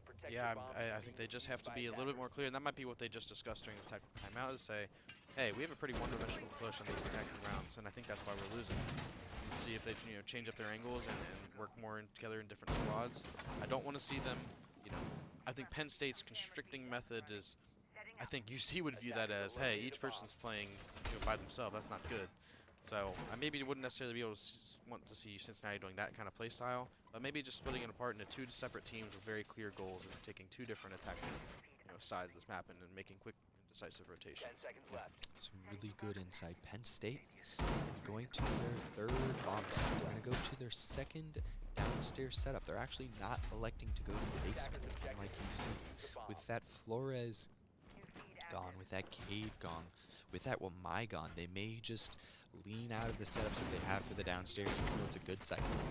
They're going to choose to go for kitchen and dining with a Mira setup who has managed to leak through this. We haven't seen either team really utilize this, but a potentially good Mira on this shower hall might make it very difficult for UC. They're going to need to be worried about that window, because that window really can pressure those players off it. But if Penn State can leverage those power positions, they may do just enough to win this first map. Win their map, which is a very good sign to start a series. So it looks like UC's opting to go for Revert, which I think is pretty good. They're going to avoid most of that Mira utility edge, just to get space towards a small tower attack. So UC's looks like they're very clear in their intent here, taking Vert. We'll see how fast they can do it before they need to start collapsing more onto site and getting angles. Some really good teamwork there by Penguin to shoot through his wall and then impact the wall for the other player entering attic. The only roamers upstairs are on white and then deep in kids. If UC can manage to open this attic wall, they're going to put a lot of pressure early on this kids player. And UC has managed to get quite far up without having to contest these Penn State players just yet. The first Selma is going to go on this attic wall. Gerv will quickly put up his stuff. He'll swing and get Ace down. He's going to get an opening pick. And then, look, as they blind themselves, Penn State is getting aggressive. They have a Warden, but do they have any clue where these players are? They over-aggress, and Gerv, now his turn to aggress, is going to find 3. Oh, full maybe UC, 4. where are you? You are actually letting him challenge you 1 by 1, and he absolutely clips you to end the map. Cincinnati. You just hate to see it. On home turf, you just embarrass yourself on the upstairs. I think UC's in their heads. Absolutely. There's no other Gerv response to right that. there, just putting one in the highlight reel. Good job on the observer for staying with that hot hand, because each individual kill was viewed. And Gerv, we talked about needing help for Destroyer, and Gerv goes nuclear. Oh, nuclear. 17 Great and way to put it. 15, a 2-man show to bring Oregon to Penn State's side. It was their map. We shouldn't have to worry about UC getting 2 down on it, but because they still have to go to their side. But UC did not really manage to have a very successful attacking half. They only managed to pull 1 round on, like you said in the chat, a strat that they put together at 3 a.m. So you have to worry about UC's attacks as a whole if the only thing that finds success is a 3 a.m. strat fest. Yeah, I think I think their goals are still right, at least in the beginning of the round. But in some ways, I think you can really sum up their shortcomings by the factor of tunnel vision. I think that's why that's leading to these one-dimensional attacks and their rotations. And I think that what happened there was they spot Destroyer on that top white position, and they just wanted to take care of him without even maybe realizing that Gerv was playing kids. And so I think they put all their utility in to say, hey, here's their top frag, let's take him out, without even realizing, hey, Gerv is really the one in the power position here, and we haven't put any utility towards looking at him. Yeah, absolutely. We spoke with Gerv yesterday, and I asked him about kind of when he was creating pressure, when he was doing those roam plays, kind of understanding how teams want to pinch and how they want to react to when you get a pick. Gerv had a really good sense of when to go aggressive, when to go passive. He swung the breach as it opened up after he put a Kiba there, won the fight, and then as the Incandela goes in, he buries himself in a corner, lets that player trying to push through those Incandelas, trying to take the ground. He catches them looking the wrong way. And then after he gets that pick, while there's that time off before that call comes in, he goes aggressive and finds 2 more kills. And then he just closes it off and ends the map because he's calling game at that point. But Penn State, a really good start to this round, a really good showing. UC are going to be hoped that during this 5 minutes before we get into Clubhouse that they can reset. This is their map, so they have everything they need to even it up at 1-1. But if they want 3rd place, they're going to have to give us a better showing. We'll come back after this short break, and we will give you a very exciting Clubhouse.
we're back. The first time we've actually kept a break short. Sorry about that. Map 2 will be underway very shortly. It's going to be Penn State going on to UC's map pick. As it is UC's map pick, UC has to start on the attack because Penn State chooses to go to defense. It is, yes, Clubhouse. Another map like Oregon that is very common, very meta. It's going to be up to a lot of gunfights and how you play this very standard positions that's going to come into the result. And we saw in the previous game that Penn State's shooting was a little bit sharper. You saw Young Gerv make an absolute play to close out Oregon.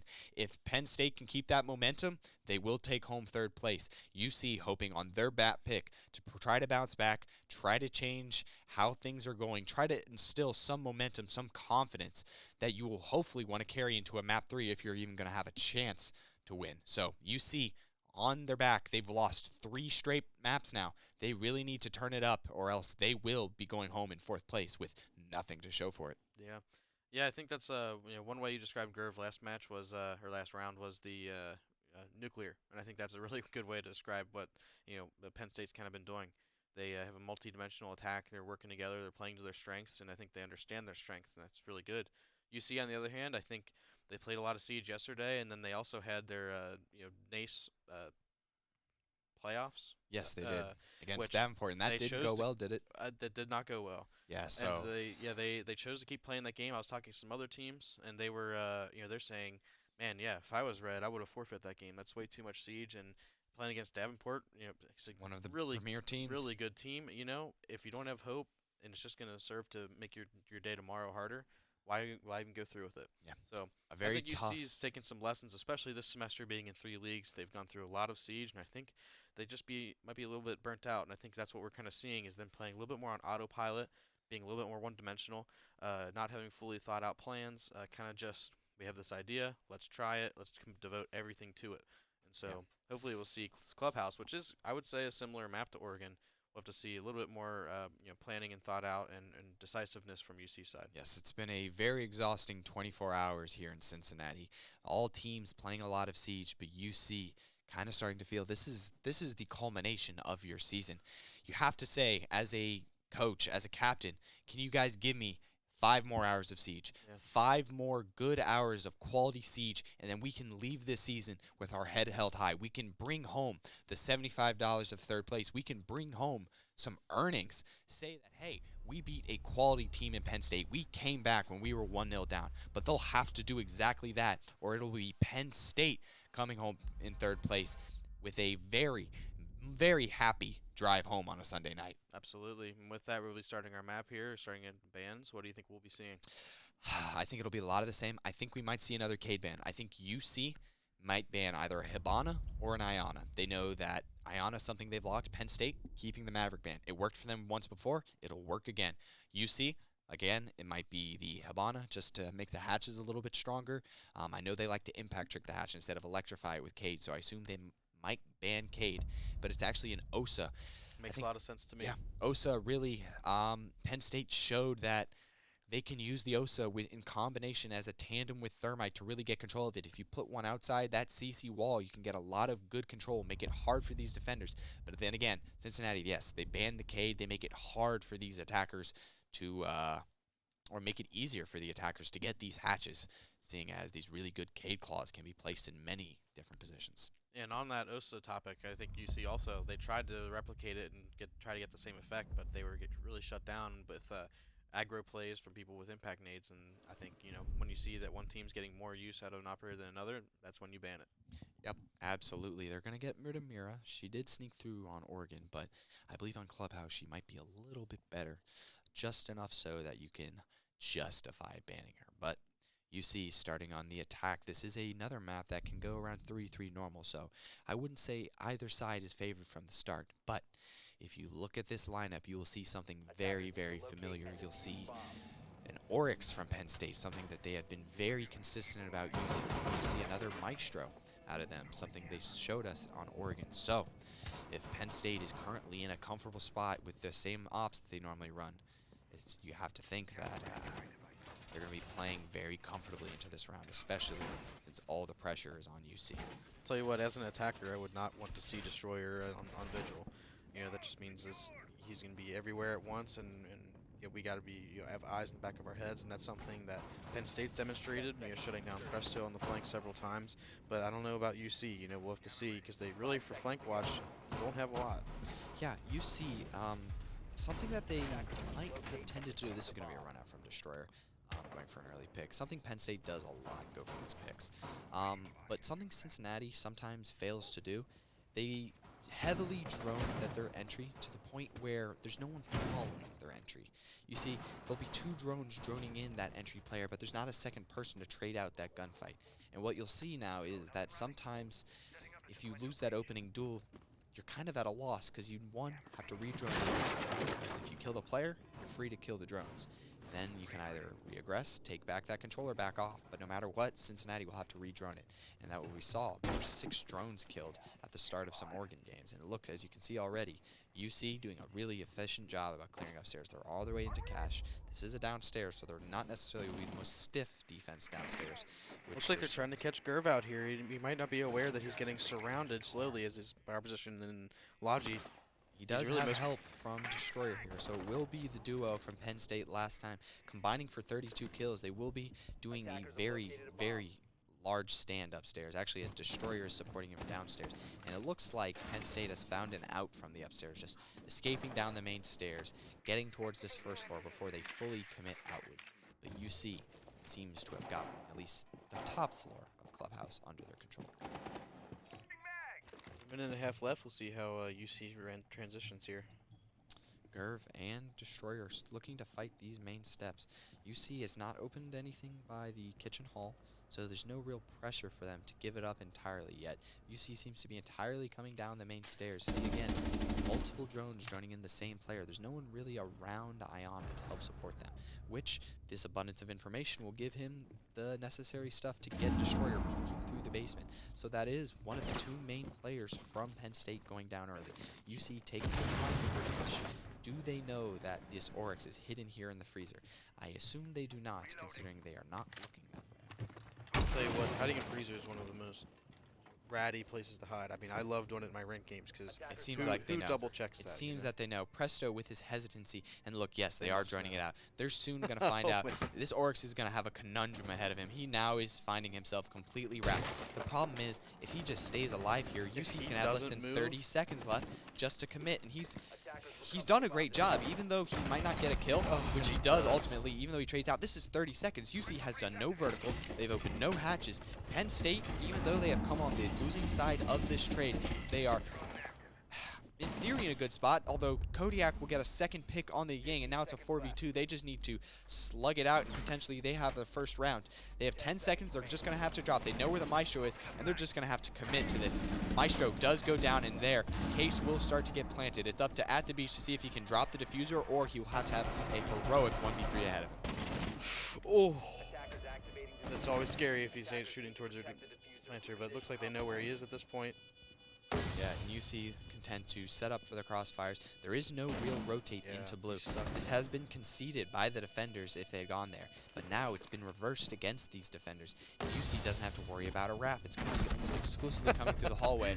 The gun of his shotgun sneaks through the smoke, and he gets shot.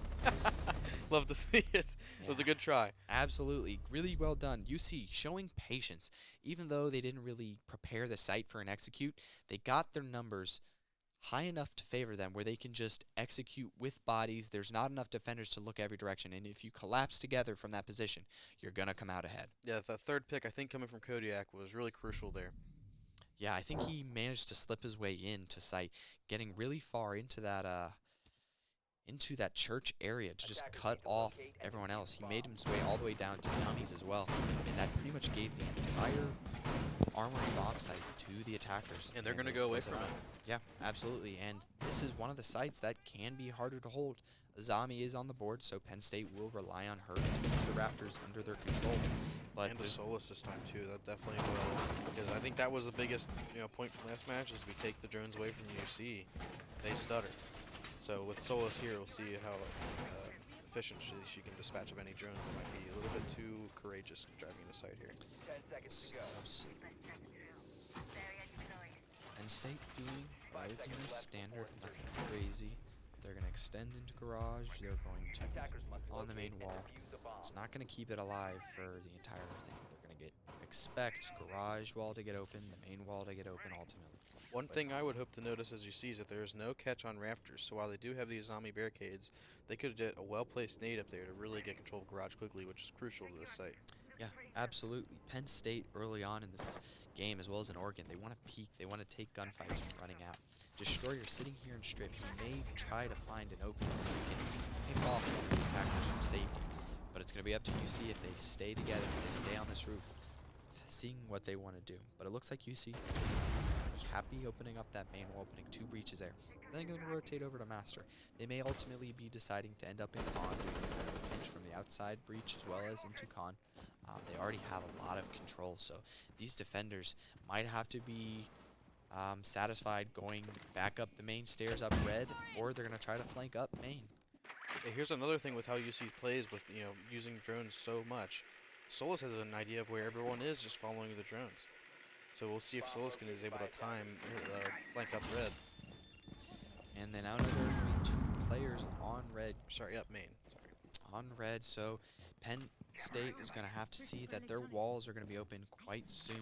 They know that a lot of this pressure is going to be coming from con side. If UC can successfully rotate a player onto that balcony and cut off that site, really isolate those players, UC is looking to be in a very potentially really strong position heading into this last 90 seconds. However, now it's going to be up to them to determine. It's 5v5.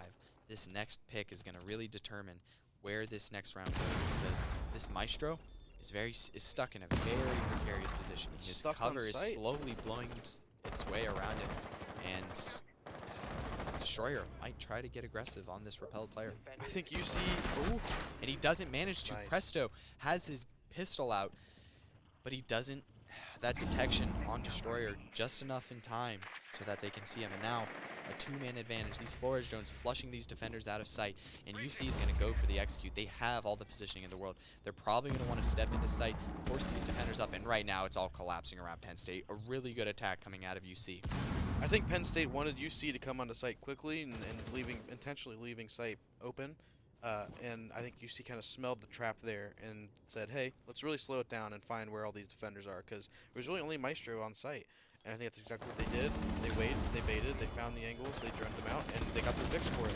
Yeah, absolutely. UC taking full advantage of that Flores, really flushing those defenders out of the positions where they can protect the site. And ultimately, they spread Presto Dragon, getting 4 kills on the round. He got 1 from the breach on rappel, 1 on the run out. He jumped in secret, got a kill on the red player, and he played the downstairs and caught the mute.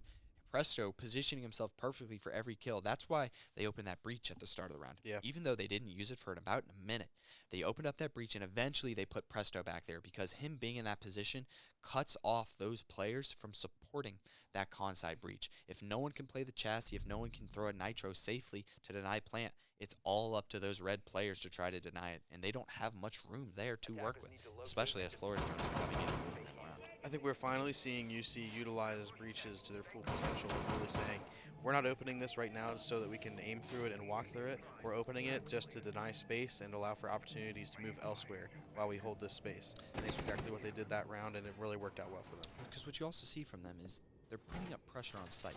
When you open a wall as an attacker, the defense is going to respond, or at least a competent mental acumen on a person playing defense will respond. I will say, in ranked, you will see people who they do not respond to stimuli. There will be stuff going on around them and they won't respond. Absolutely. But I don't think Penn State are those types of people. So Cincinnati, knowing that as you open these walls, you'll see Penn State players start to move around. And I think as a direct result of that, you see them get those 2 opening picks. They tried to find a response, Penn State. They lose someone on the breach, and so Destroyer feels like, hey, I gotta run out. I gotta get this player off there because there's pressure being applied here. It doesn't work out for them, and as a result, that round kind of stumbles out of their control. And now they see the attacking side with 2 rounds to the none for themselves. Yeah, I think if I was Penn State right now, I'd be sweating. It was an okay hold for basement, but it just didn't work out. So, hey, let's try this completely different site, and that'll be much better, right?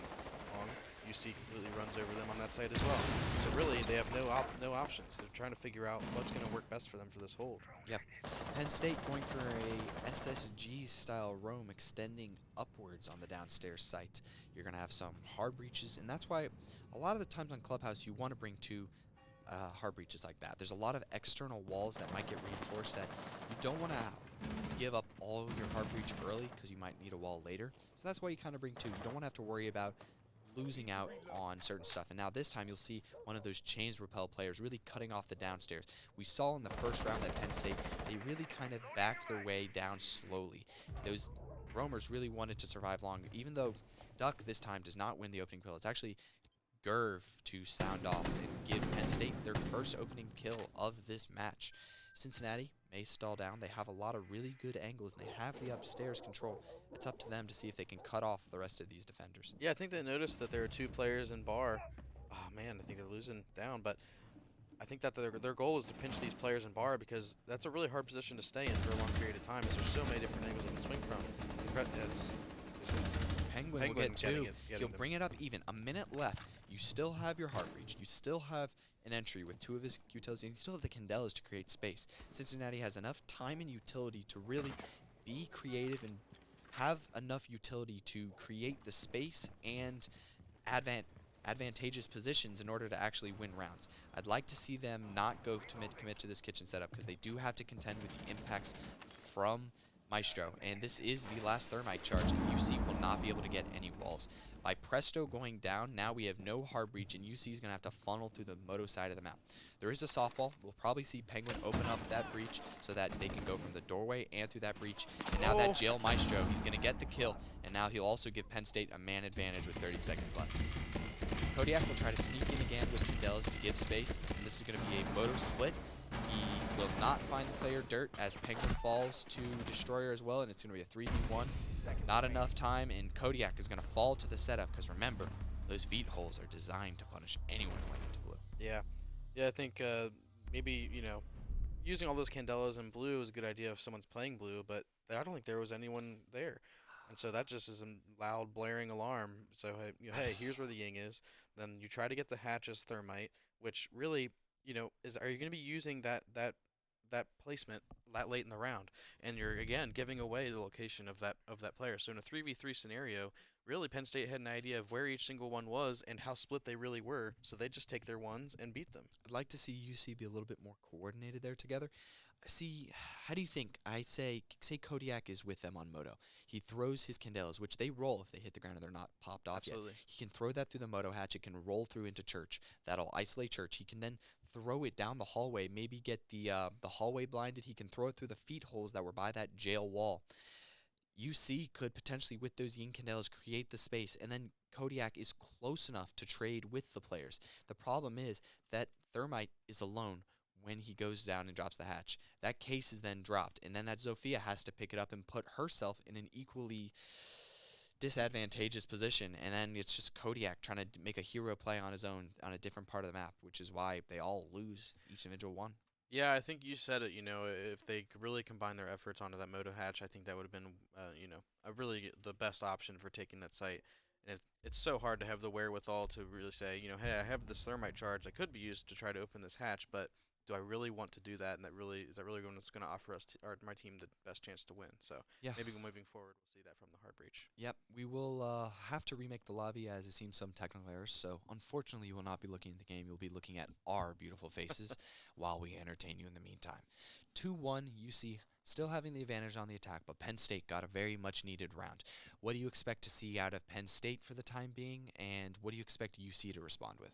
Well, I think Penn State, they got some early picks with those players, not really playing in like a typical position. They had two players stacked up in bar, and they were just able to respond to UC trying to get them out of that position. And I think that's what Penn State's going to move forward with and say, hey, if we play together in these aggressive rooms, as weird or strange as these locations might be, UC will try to uproot us. And if that's a gunfight that we can win, and if we do win, we're going to play better as a team on defense when we have a site to protect versus trying to attack it. So UC, in response, maybe they might note, was the cost of uprooting those people in bar really worth it? We maybe should have just said, hey, there's these two guys playing in bar. they're not doing much to hold site. Let's just push site and worry about them on the retake. Yeah, absolutely some good insight. I think UC has been pretty efficient on the attack so far. They've been really good about entering the map quickly. They've committed their hard breaches. They've not been scared about that.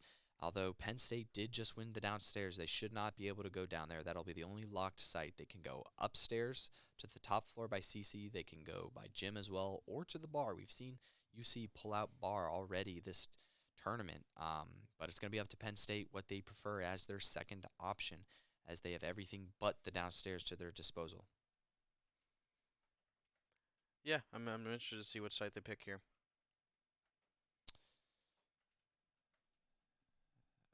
A little bit of banter before we get right back in.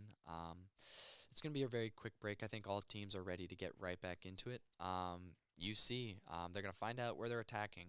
Penn State, we'll see where they choose to defend, and we will get right back into map 2. No breaks, nothing to stop us from this roller coaster, this absolute train track that is just pushing forwards, getting us towards the ultimate conclusion of this weekend. So one thing I want to know is we've been talking about Destroyer and Gerv, and with UC taking a little bit more rounds victory here, what do we think that they're kind of falling short of this time around compared to other maps? I think the first 2 rounds, they weren't winning that opening pick. You saw the first time they went basement, the Iana was able to get the first opening pick. I think the fact that Gerv beats Duck off the rip, it creates space and it created time for them. UC, even though the first round they got the picks and they went down to low 30 seconds, they had enough. Penn State denied that and kept it to a 3v3 in the last 30 seconds. And then just by virtue of winning that first opening trade and UC being isolated, it really wasn't much of a challenge to just look the right ways, have the comms, let us know where they're coming from, and get our first round on the board. But we're going to go back to CC. Penn State seemingly having 2 sites that they're dead set on using. UC the first time managing to get really good control, really good just volume of walls open, pressuring with those floor edge drones really effectively. And as we head into out of the prep phase, we see how UC plans on either changing or repeating that previous attack. Yeah, off the cuff, I don't know if this is really a good move for Penn State, but I mean, they can always adapt and try to change to see how UC attacks, but I don't see much, helping. I mean, they're still going to be able to get the breach pretty quickly. They have a lot of Rooney gates focused towards a west side takes, like on highway windows or getting the construction single wall, which I don't think were really pinnacles of UC's attack in this previous round. So, I don't know. We'll see how this goes. UC did construction wall, but if you see Thermo has just run that gate open rather quickly. We have flashes on the Flores. We have an abundance of other stuff, and that Flores drone really well driven. That was all the amazing information Flores on site, gets the shield, and just pushes that smoke, really telling it, hey, we're already right here. We already are all the way up in your face. And Duck quickly finding out that Aruni has already fallen off site is really just on the road now.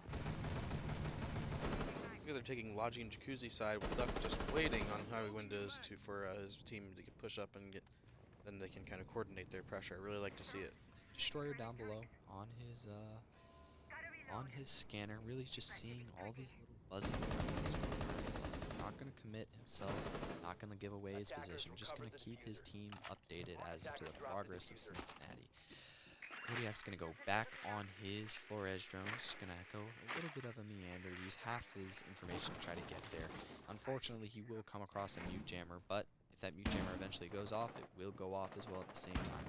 2 drones going down to Destroyer, so he will ideally... And here come more. Here come more. UC down 6 again. Again, I think we saw in the last game when UC lost their drones, they were losing rounds as well.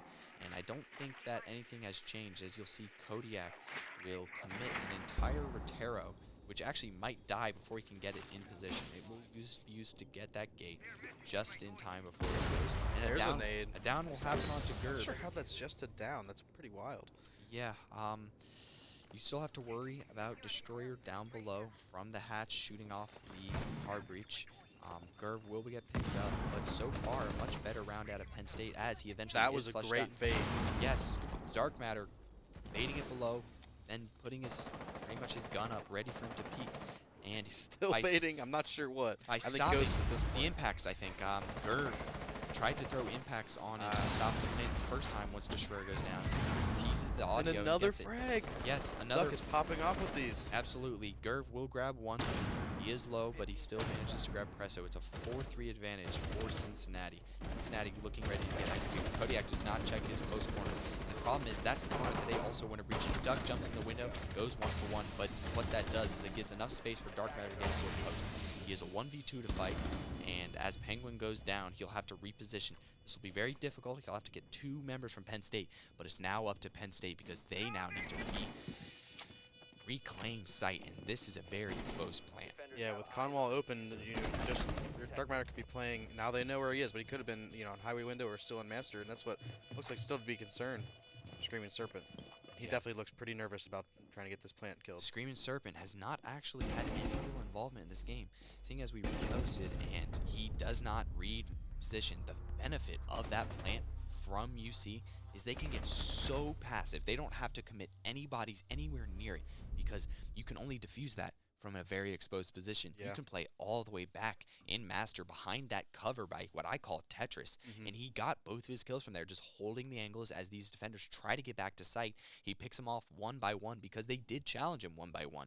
They did not retake together, and they were not able to trade out to get that round. UC getting a very important 3rd round. Yeah. And then one thing still from UC is they heard the Solus kill their 2 flank drones, which, that's fine. I think at that point, you turn a gun and you wait. Versus, they sent 2 more drones right after that Solus with no one back behind them, so they're just losing all of this intel. Luckily, they have the Flores, so they can really just flood drones through as much as they need, almost doubling the amount of drones that they have available. But, I'd like to just see a little bit more of a, understanding that Solus sees drones, but they don't see cold hard steel aiming at them. So I think that adaptation would have made it a little bit less close. But Solus did get a lot of drones there, but what you also have to understand is they knew where he was from the RIT. When Dark Matter is placing that that exothermic on the wall, he knows that Solus has been down there that whole time just denying info. He knows that his main prerogative is going to be to deny that breach. So he teases up, he gives his audio cue to try to coax Destroyer into peeking, and he does. He gets the kill on the only roamer for Penn State, and after that, Cincinnati can focus on just executing on the players on site. Kodiak doing an excellent job of destroying all the anchor points, the shields, the hard walls, the gates, anything stopping it with his flashes and his Roteros. So it was pretty much just a skeleton holding site. Even though Penn State did a really good job about keeping numbers, they did not have enough to stop the plant going down, and ultimately UC has everything they need. And looks, even though they're going to the same bomb site, Cincinnati is already swapping how they want to attack this. the same bomb site, that is honestly Brother, that's amazing. going to have to go a little bit left. There you go. So UC going to put 2 breaches. They're going to have a way into this garage with the Monty. Looks like they're going to go for the main wall. They're going to completely change the identity of this attack.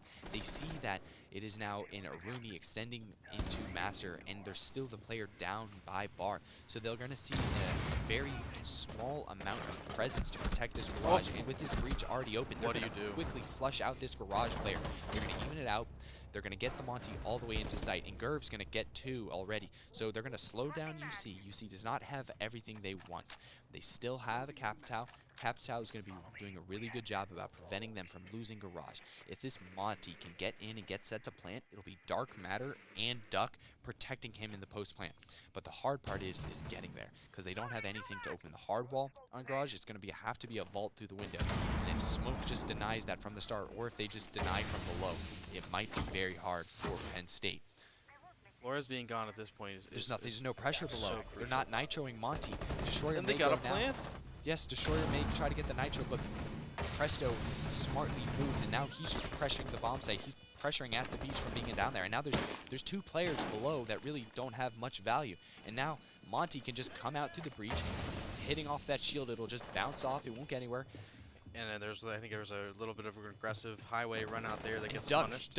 being committed to staying below to deny the area where they can wrap around it. Something we didn't see on Chalet. Remember, Penguin decided to come down, but Duck staying down here long enough, he can protect the area, the backs of his teammates instead of protecting the defuser. It's the responsibility of those other players on site to protect the defuser. It's Duck's job to keep them from being flanked, and Duck That's gets exactly what he does. 3 kills in that post plant. That is a perfectly worked Monty push and a Monty switch on the attack. UC has thrown 2 different attacks on this bomb site, and both of them have been effective. And they actually lost 2 players to the one on the opening, which just shows how clean that post plant was. UC being much more composed this map than they were in the last. I think this is UC having a very clear idea of what their goals and objectives are for each player, and they're just performing it as best as possible.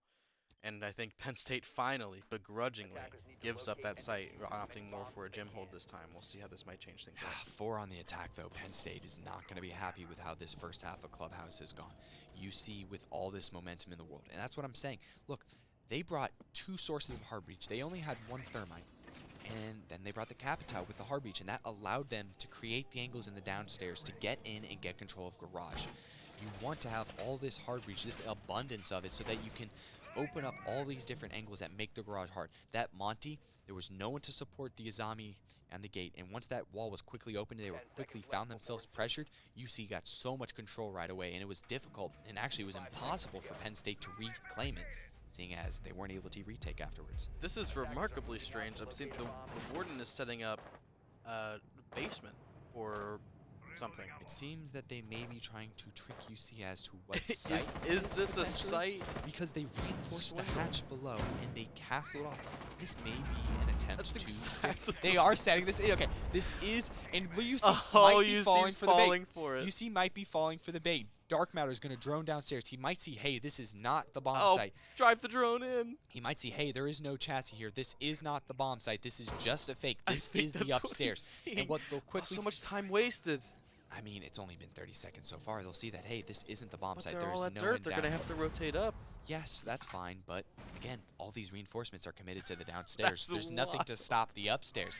This is just a skeleton hold upstairs, and now UC smartly finds out, nah, man, this ain't it. That This is ain't it. Daddy Destroyer is going to be still challenging Presto. This is going to be so fun to see, but I don't think is the smartest move from Penn again, State. we saw UC on Oregon bring out a gimmick, and now Penn State tried to do the exact Oh, same. man. Very interesting. It did not. Much worse. Thankfully, it did not succeed, or else that would be very embarrassing to find on stream. Yeah, but I mean, committing a shield and like what 4 reinforcements. and all they're being for aggressive on the roam still. 30 Penn State, seconds? this I mean, is their identity to just fight right away at the front.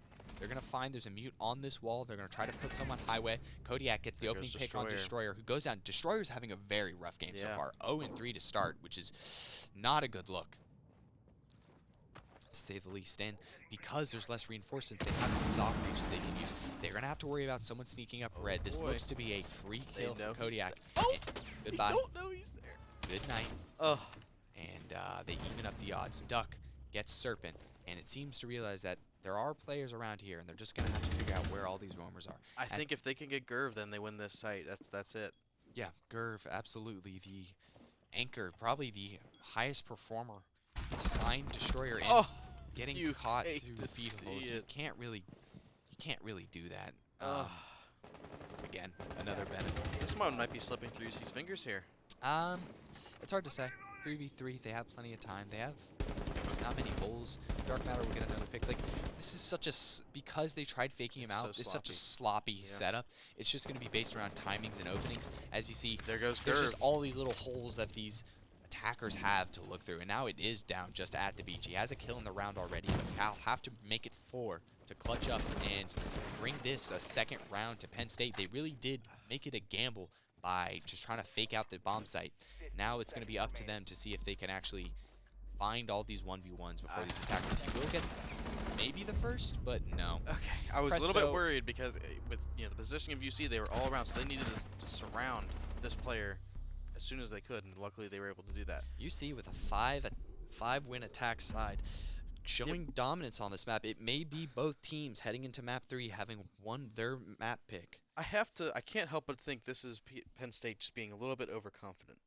Even in the 4-1, I mean, do they just say, our defense was a wash, let's just try something fun? Or, I mean, I don't know. What does that indicate about what's going on in their mentals? I'm not sure because just it seemed confused. There were 3 roamers on that first floor. They weren't really roaming to stop the upstairs take. They were roaming as if they were expecting UC to take the bait. The droning by dark matter through dirt to confirm sight there, really important because Would have loved to hear that call. yes, absolutely. Hopefully we can get the audio on that. But the fact that UC was able to rotate to just make it a gym take and not have to worry about all three of those roamers sitting there on the first floor, it put them in a really good position. Kodiak does get picked, but the resulting players are able to shut it down enough so that they're ready for where the rest of these players are coming up. They get 2 kills from their 3-on-3 snare, and they're able to just close it out by having enough bodies. I've been making some comments lately about, you might see this in ranked, making fun of ranked players, but I think that was even an unranked strat that we just saw from Penn State. I'm not sure. I think only in competitive you try to swap them up. Even in unranked, I'm not sure people drone enough in I guess that is unranked. true. They kind of just hope that they have the right bomb site. Like, they'll throw their drones in at the start of the round, find the bomb site, and just run at you in unranked. I don't think that site. I don't think that's, again, I think we made a mention of before of having like a reactive brain and a functioning brain. That was another move that Penn State is relying people to not be really reactive Thinking. people. Yeah. But we're going to move on to Penn State's attack. You might just see, oh my lord. That's Penguin using the spaz, getting caught out from making the rotates. UC just not being a little bit quick enough on their site setup, and it will be actually duck quickly isolated on the upstairs. Penn State is not going to be negligent in their droning. They're going to find him. Actually, ideally, maybe just give your position away.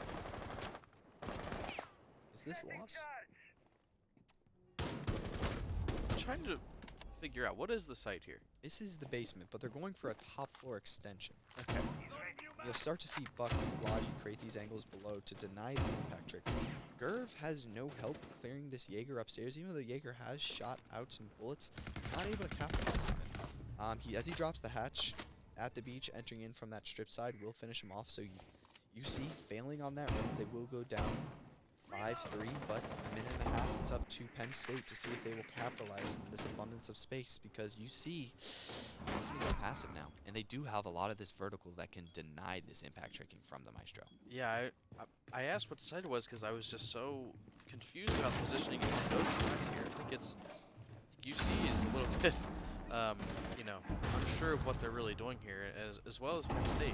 They're contesting things I think they don't need to be contesting, but we'll see how it plays out. The impact trick will endure. The fuse is just got Maestro out of position to do it. It will not succeed, although it will create some added holes. There's a bunch of destruction already done in this bomb site so far, so as they eventually just slowly do 4 at a time, Penn State will get the hatch open.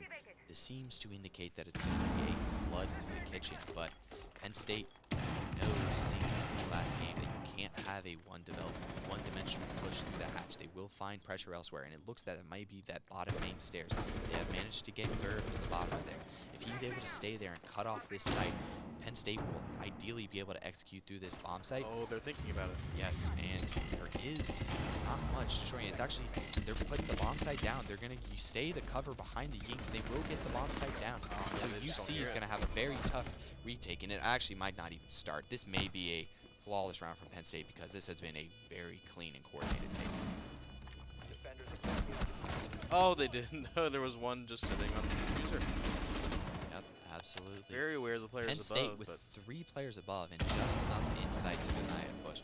So it's going to be a zombie. It's going to be a lot of fights looking upwards if she even manages to kill the Hibana here, which it doesn't look like they're going to give them that chance. They're going to execute it. And Penn State with a good round win to start, showing that, hey, we can win an attack too. It's not over. You have 5 rounds, but with UC losing those 2 so early on, I think that was just really hard to maintain control of. But Penn State definitely giving them openings. They have a fuse who I think the only objective from that fuse was to try to stop the Maestro from being able to impact trick, which he really wasn't able to accomplish. And then he uses all of those fuse devices to clear out around that deep armory location, which really doesn't have a lot of utility. Whereas if you're able to get fuse charges through hatches and into church area where all those cube barriers are and all those defenders are holding, that would have been a way more utility from that fuse that round. But luckily, they're able to just win out their gunfights and take UC down. see how they adapt. Looks like UC, this is their famous bar hold. UC was one of the teams that took very kindly to bar changes, and they've worked really hard on stratting this location, so we should see how this works out. I think in the last round, I think I expected almost a Habana ban, as that's something Cincinnati has done in the past. We can't obviously see if Penn State will choose Playosa because she is banned.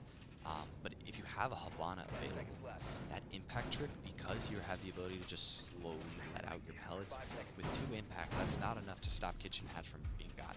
If you play a Thermite, yeah, you can impact trick the 2 Thermites. If you have an ace, you can do 2 out of 3, and you need 2 ace Selmas to open hatch. So, but the fact that you have Habana, it makes it very hard to hold hatches, and it's not even something that Cincinnati utilized when they got 5 rounds.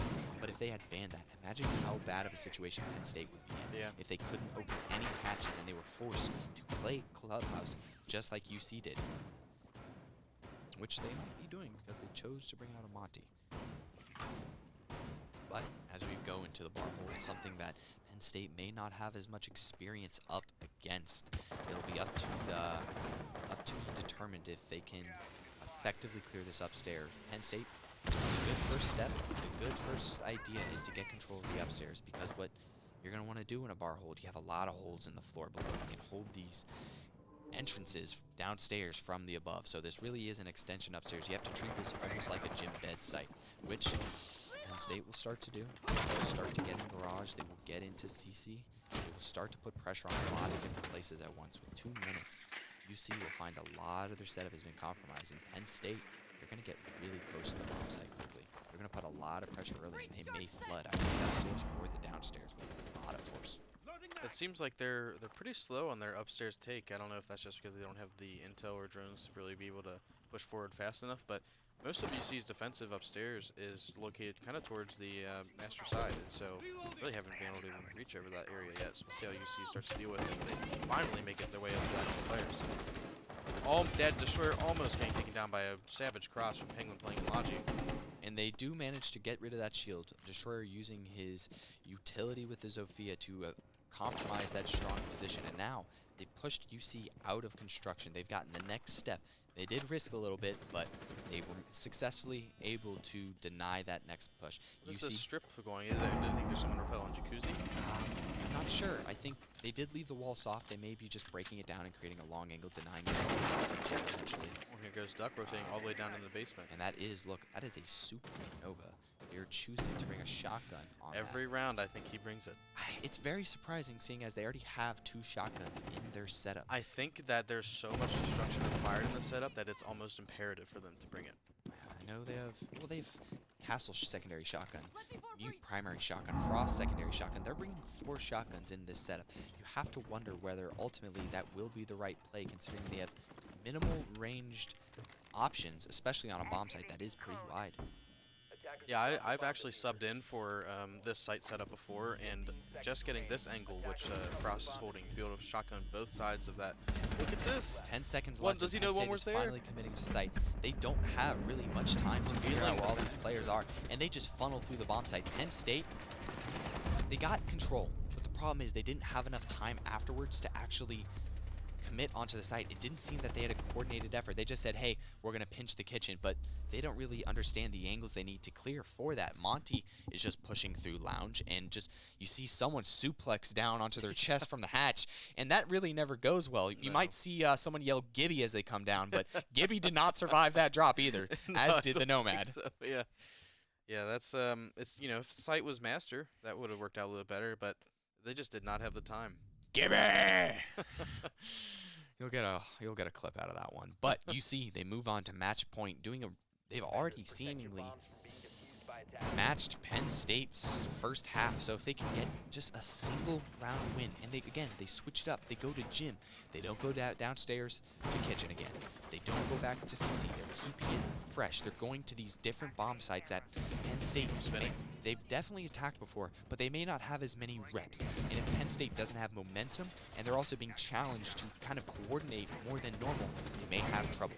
UC electing to reinforce that CC wall to the outside. You'll see a lot of teams choose to take 3 reinforcements and reinforce off red. But in order to get red, you have to open up CC. And would you rather a team use a hard breach on CC wall before they open cache, Yeah, probably. Instead of using that first breach to get into cache, you're going to force that first breach to open up to even get into the CCTV room. And then if they want to open up the wall, they're committing 2 hard breaches to one side of the map. So what they end up doing is you're forcing Penn State to have 2 hard breaches in the Habana and the third to just have enough. for that Sophia extension. repelled up, hoping to get into cache early, and is unable. Yep.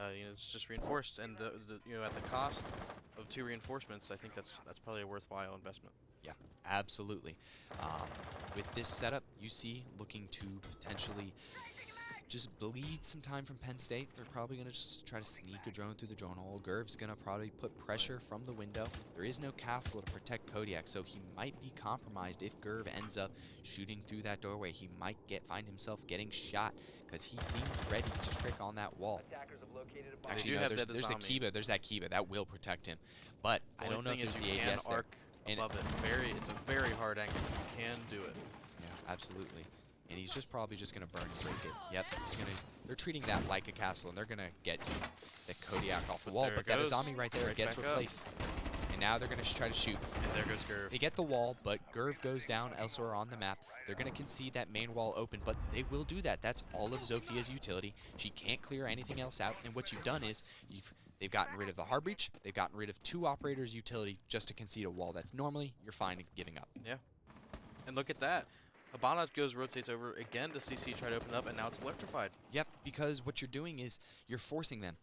In order to open up CC, you need to completely clear the wall, like as if it was that was the bomb site. So you're either going to go below to break it, or you're going to have to maybe try to get a frag from the windows, and they're getting caught off guard as they try to do that. This is the benefit of extending all the way to CC. You're forcing the utility to be used early before They it can be can't used on the even- close to site. Yes, they can't even absolutely. get in. And because of that, UC has a 5-3 advantage, and it's looking like they're going to confidently take their map just like Penn State did on theirs. I mean, this is a whole nother team from UC that I'm seeing than last match. I think they've got their confidence back. They're so clear on what they're doing. It's amazing to see. Incredible siege. Absolutely. They just need to close out these final 40 seconds to bring it to map 3. UC doing Look at a this. little I bit mean, of- that's like that's the a 1x2. last- That's the only ones that can go off because of the way they've split up those jammers. And then an impact finishes off at the beach. It is literally just the 2 hard breachers left over. All their help has gone. Dark Matter sitting in a corner. Oh! He gets. You should probably ADS if you think they're coming to you. Yes. But just stay passive, Penguin. You have 15 seconds. You are very close to going to At map this 3. point, I don't know if they At can this even point, run you the don't need site. to. Serpent goes down, and it's forced to a challenge There in, it and Duck is. gets Oh, both. they line up. Yes, absolutely. UC being very, very much improved in that second map, and they will take it to a map 3. Now, Map- what was the differential on the first map? Do you remember? the round differential? I believe that was 7-3 to 7-4 to Penn So State's favor. UC so far is winning on round differential, So which they will is a get key the aspect. yes, they will get the choice of which side they want to start in on map 3. Which, if our production can remind us, which is map 3? And it will go to Chalet. That is a my map where you really gosh. do want to have the favored defensive side. So UC answering back in full force will catch us to map 3. Like this time, we did promise, and we will promise again to make this a very short gap before Yes. we get to map 3. But the players might need a 5-minute break to reset. I would assume Penn State will use it to its fullest. Absolutely. We will catch you on the other side of a very short break. See you Don't at go anywhere. Chalet. Did you cut us off early?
Map 3, before we jump into Chalet, which UC has decided to play, start as the defenders, let's reminisce a little bit about how we got here.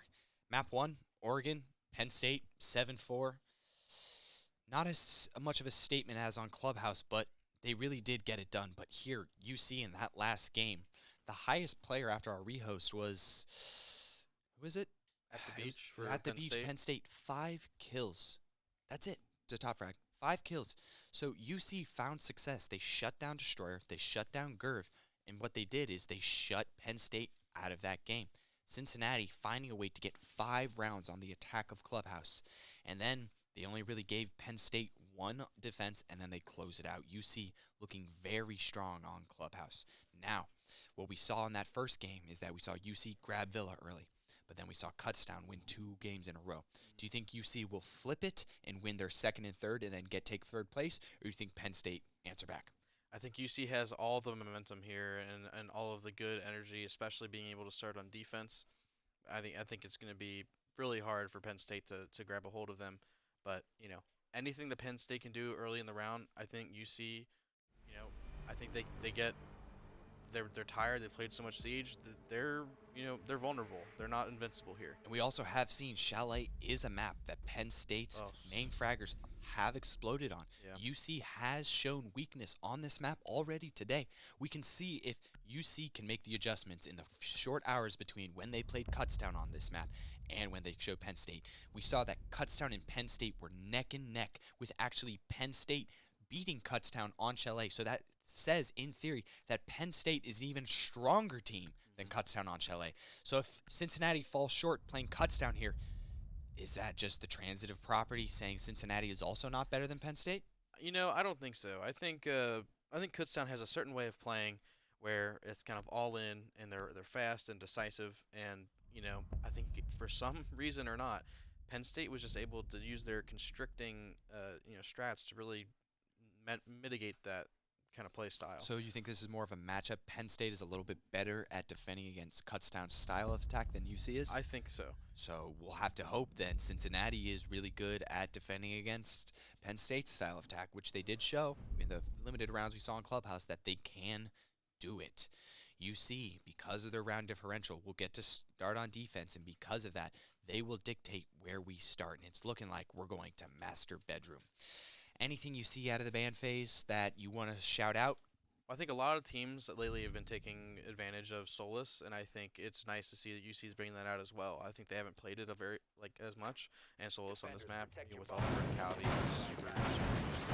And especially with Kodiak on that role. I mean, he's been coming alive this past couple matches. So again, we see Knock moved off the board.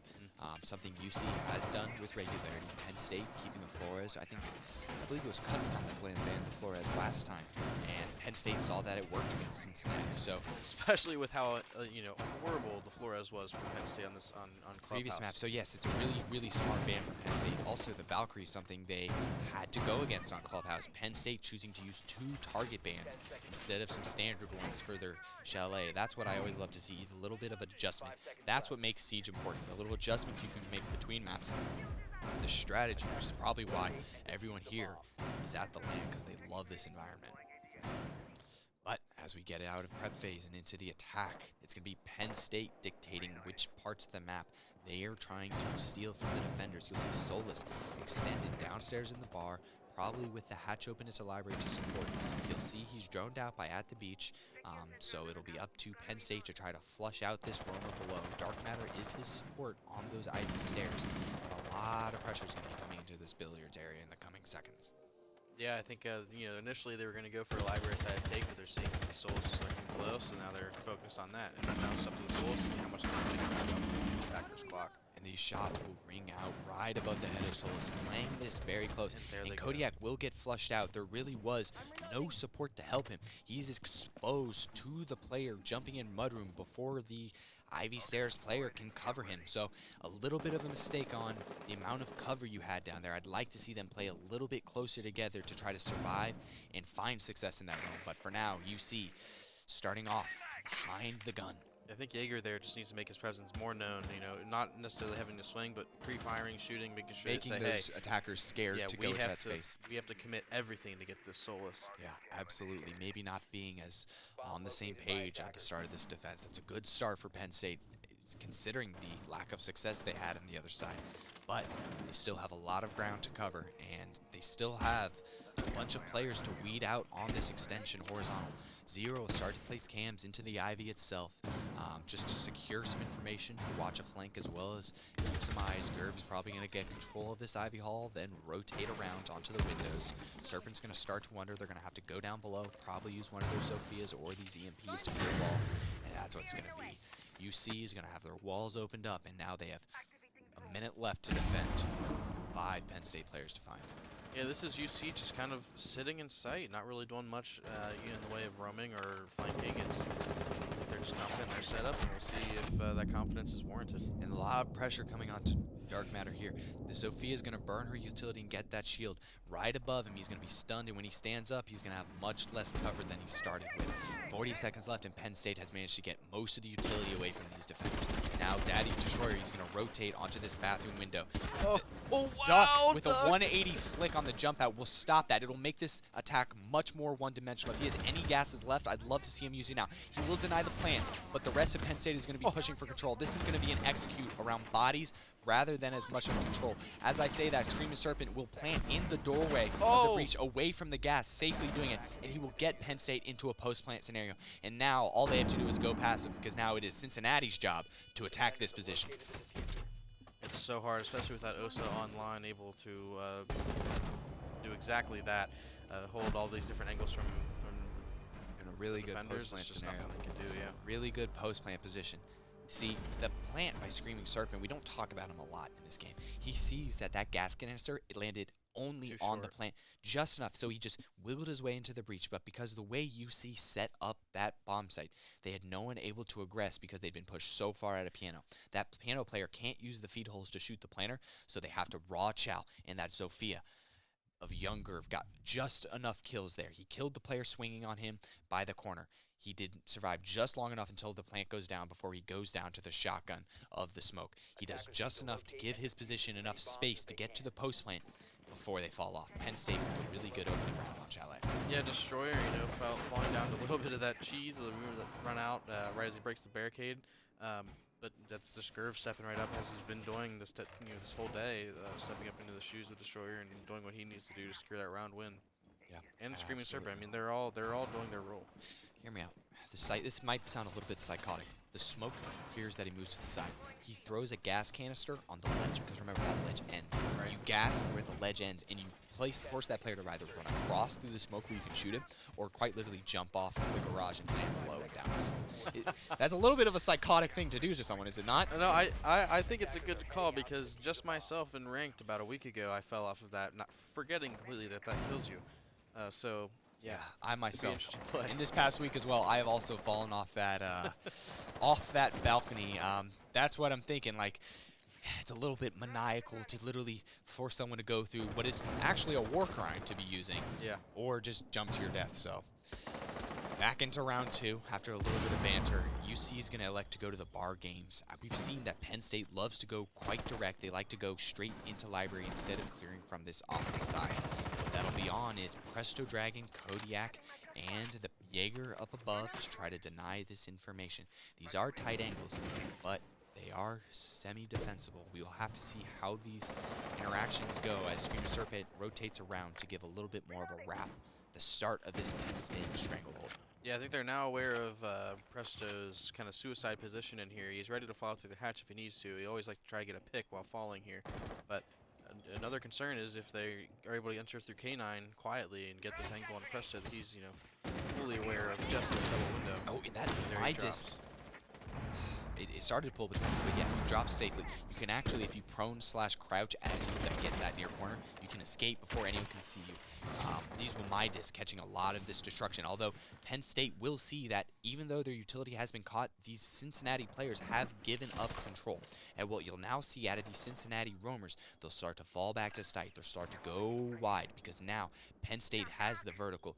They have to worry about a sledge coming in from above, so they're just going to horizontal, sit on some hard ceilings, hard floors, just protect themselves from those angles and get to these final positions to deny and execute. Interesting spot for Alibi to go here into Mudroom. I'd be really worried if you get droned out in there. Actually. Yeah, I don't know. Alabama Oh no, he's still there. See, that's getting I think close. UC does that a good amount of times in on defensive rounds where they kind of put themselves in trap positions. Yeah, a very common spot in the post for someone to be sitting in the mud. Yeah, although it is very effective, Kodiak will get the first kill of the round, bring it down to a 5v4 with only 45 seconds remaining.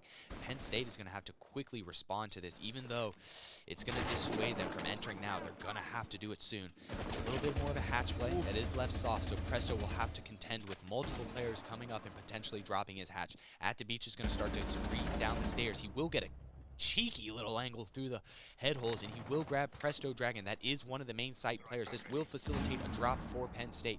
Penn State looking to flood in the next 20 seconds. I'm not sure there's going to be enough players to deny this. They seem to be denying the outside entrances, not the direct drops into hatch.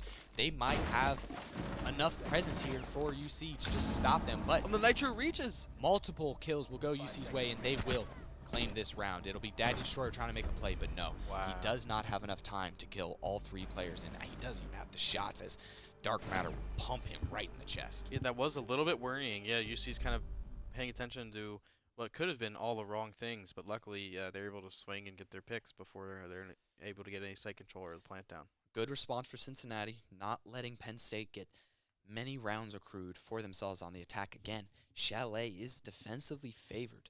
Especially with Flores gone, you have to think that that bar has to be an automatic win. Totally. Yeah.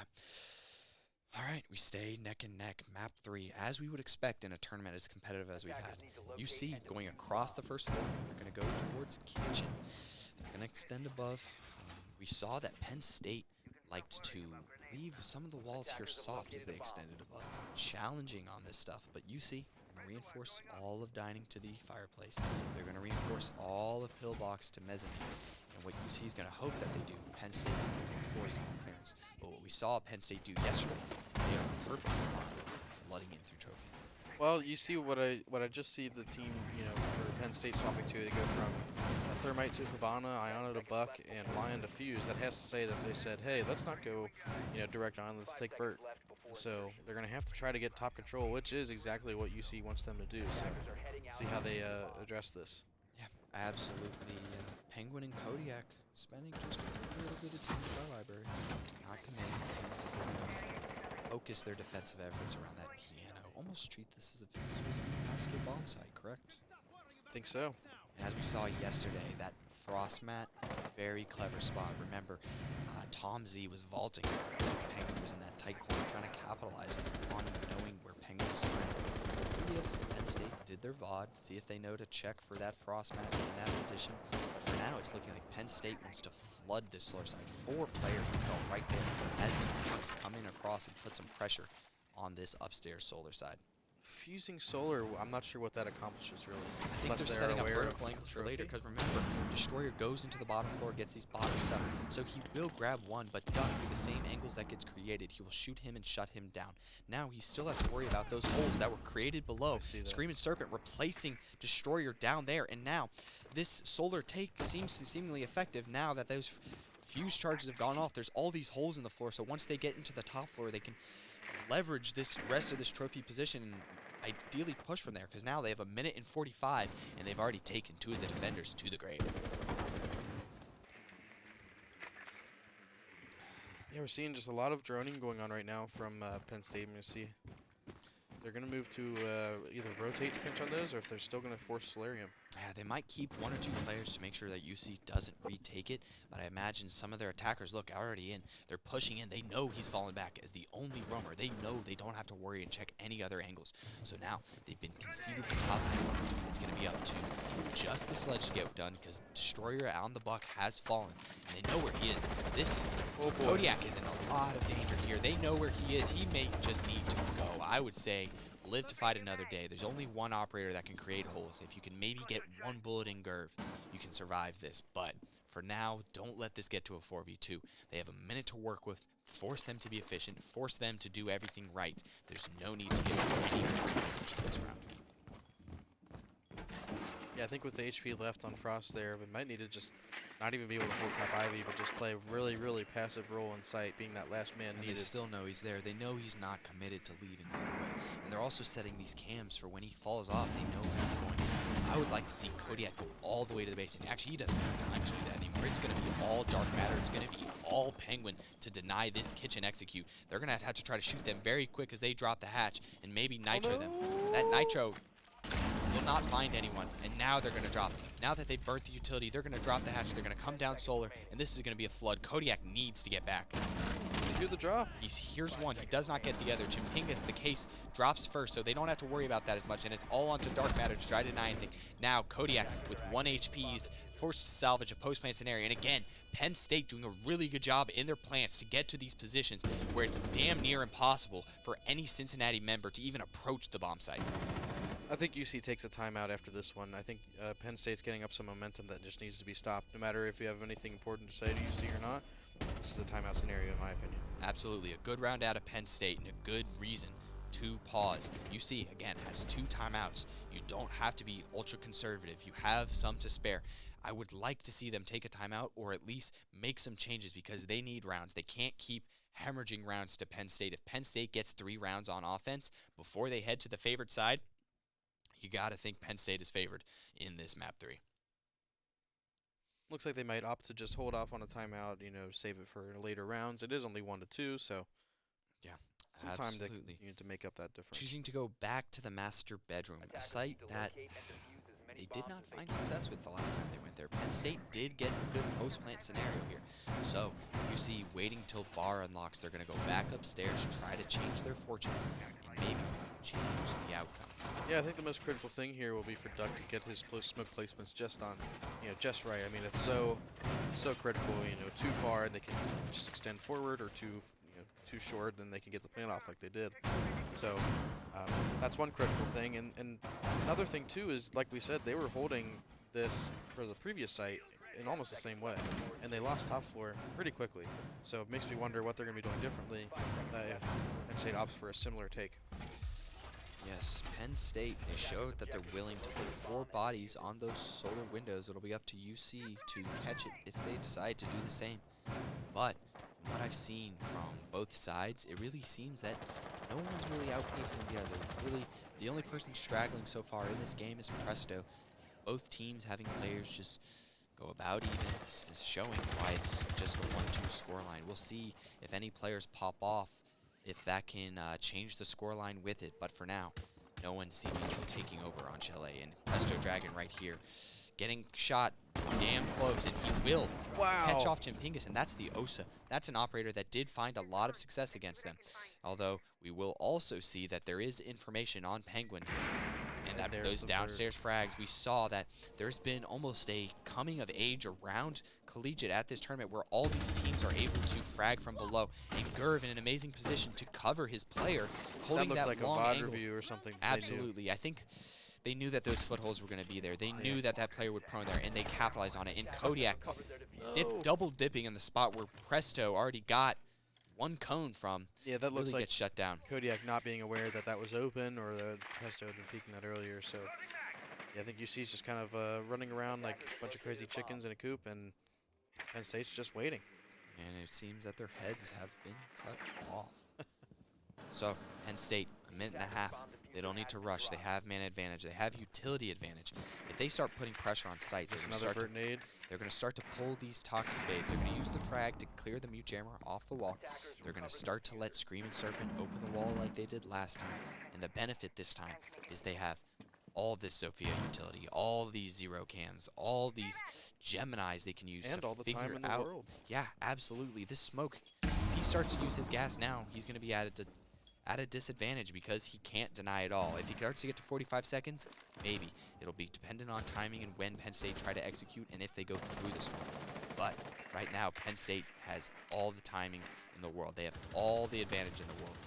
This piano player is going to be under a lot of pressure as Destroyer and At the Beach pressure him quite closely. And Dark Matter will aggress to get the first one. And One misstep from Penn State here is they know that the smoke will be trying to deny plant, and they've let time really go by. Also, and they need to get someone on big window. Destroyer did not capitalize on Dark Matter. Dark Matter has managed to get 2 kills, picking fights on this area. He grabs a third. They allow for 3 individual one-on-ones, and now Dark Matter really popping Serpent this one. tries to go through the breach, and now he finds that it's been smoked off.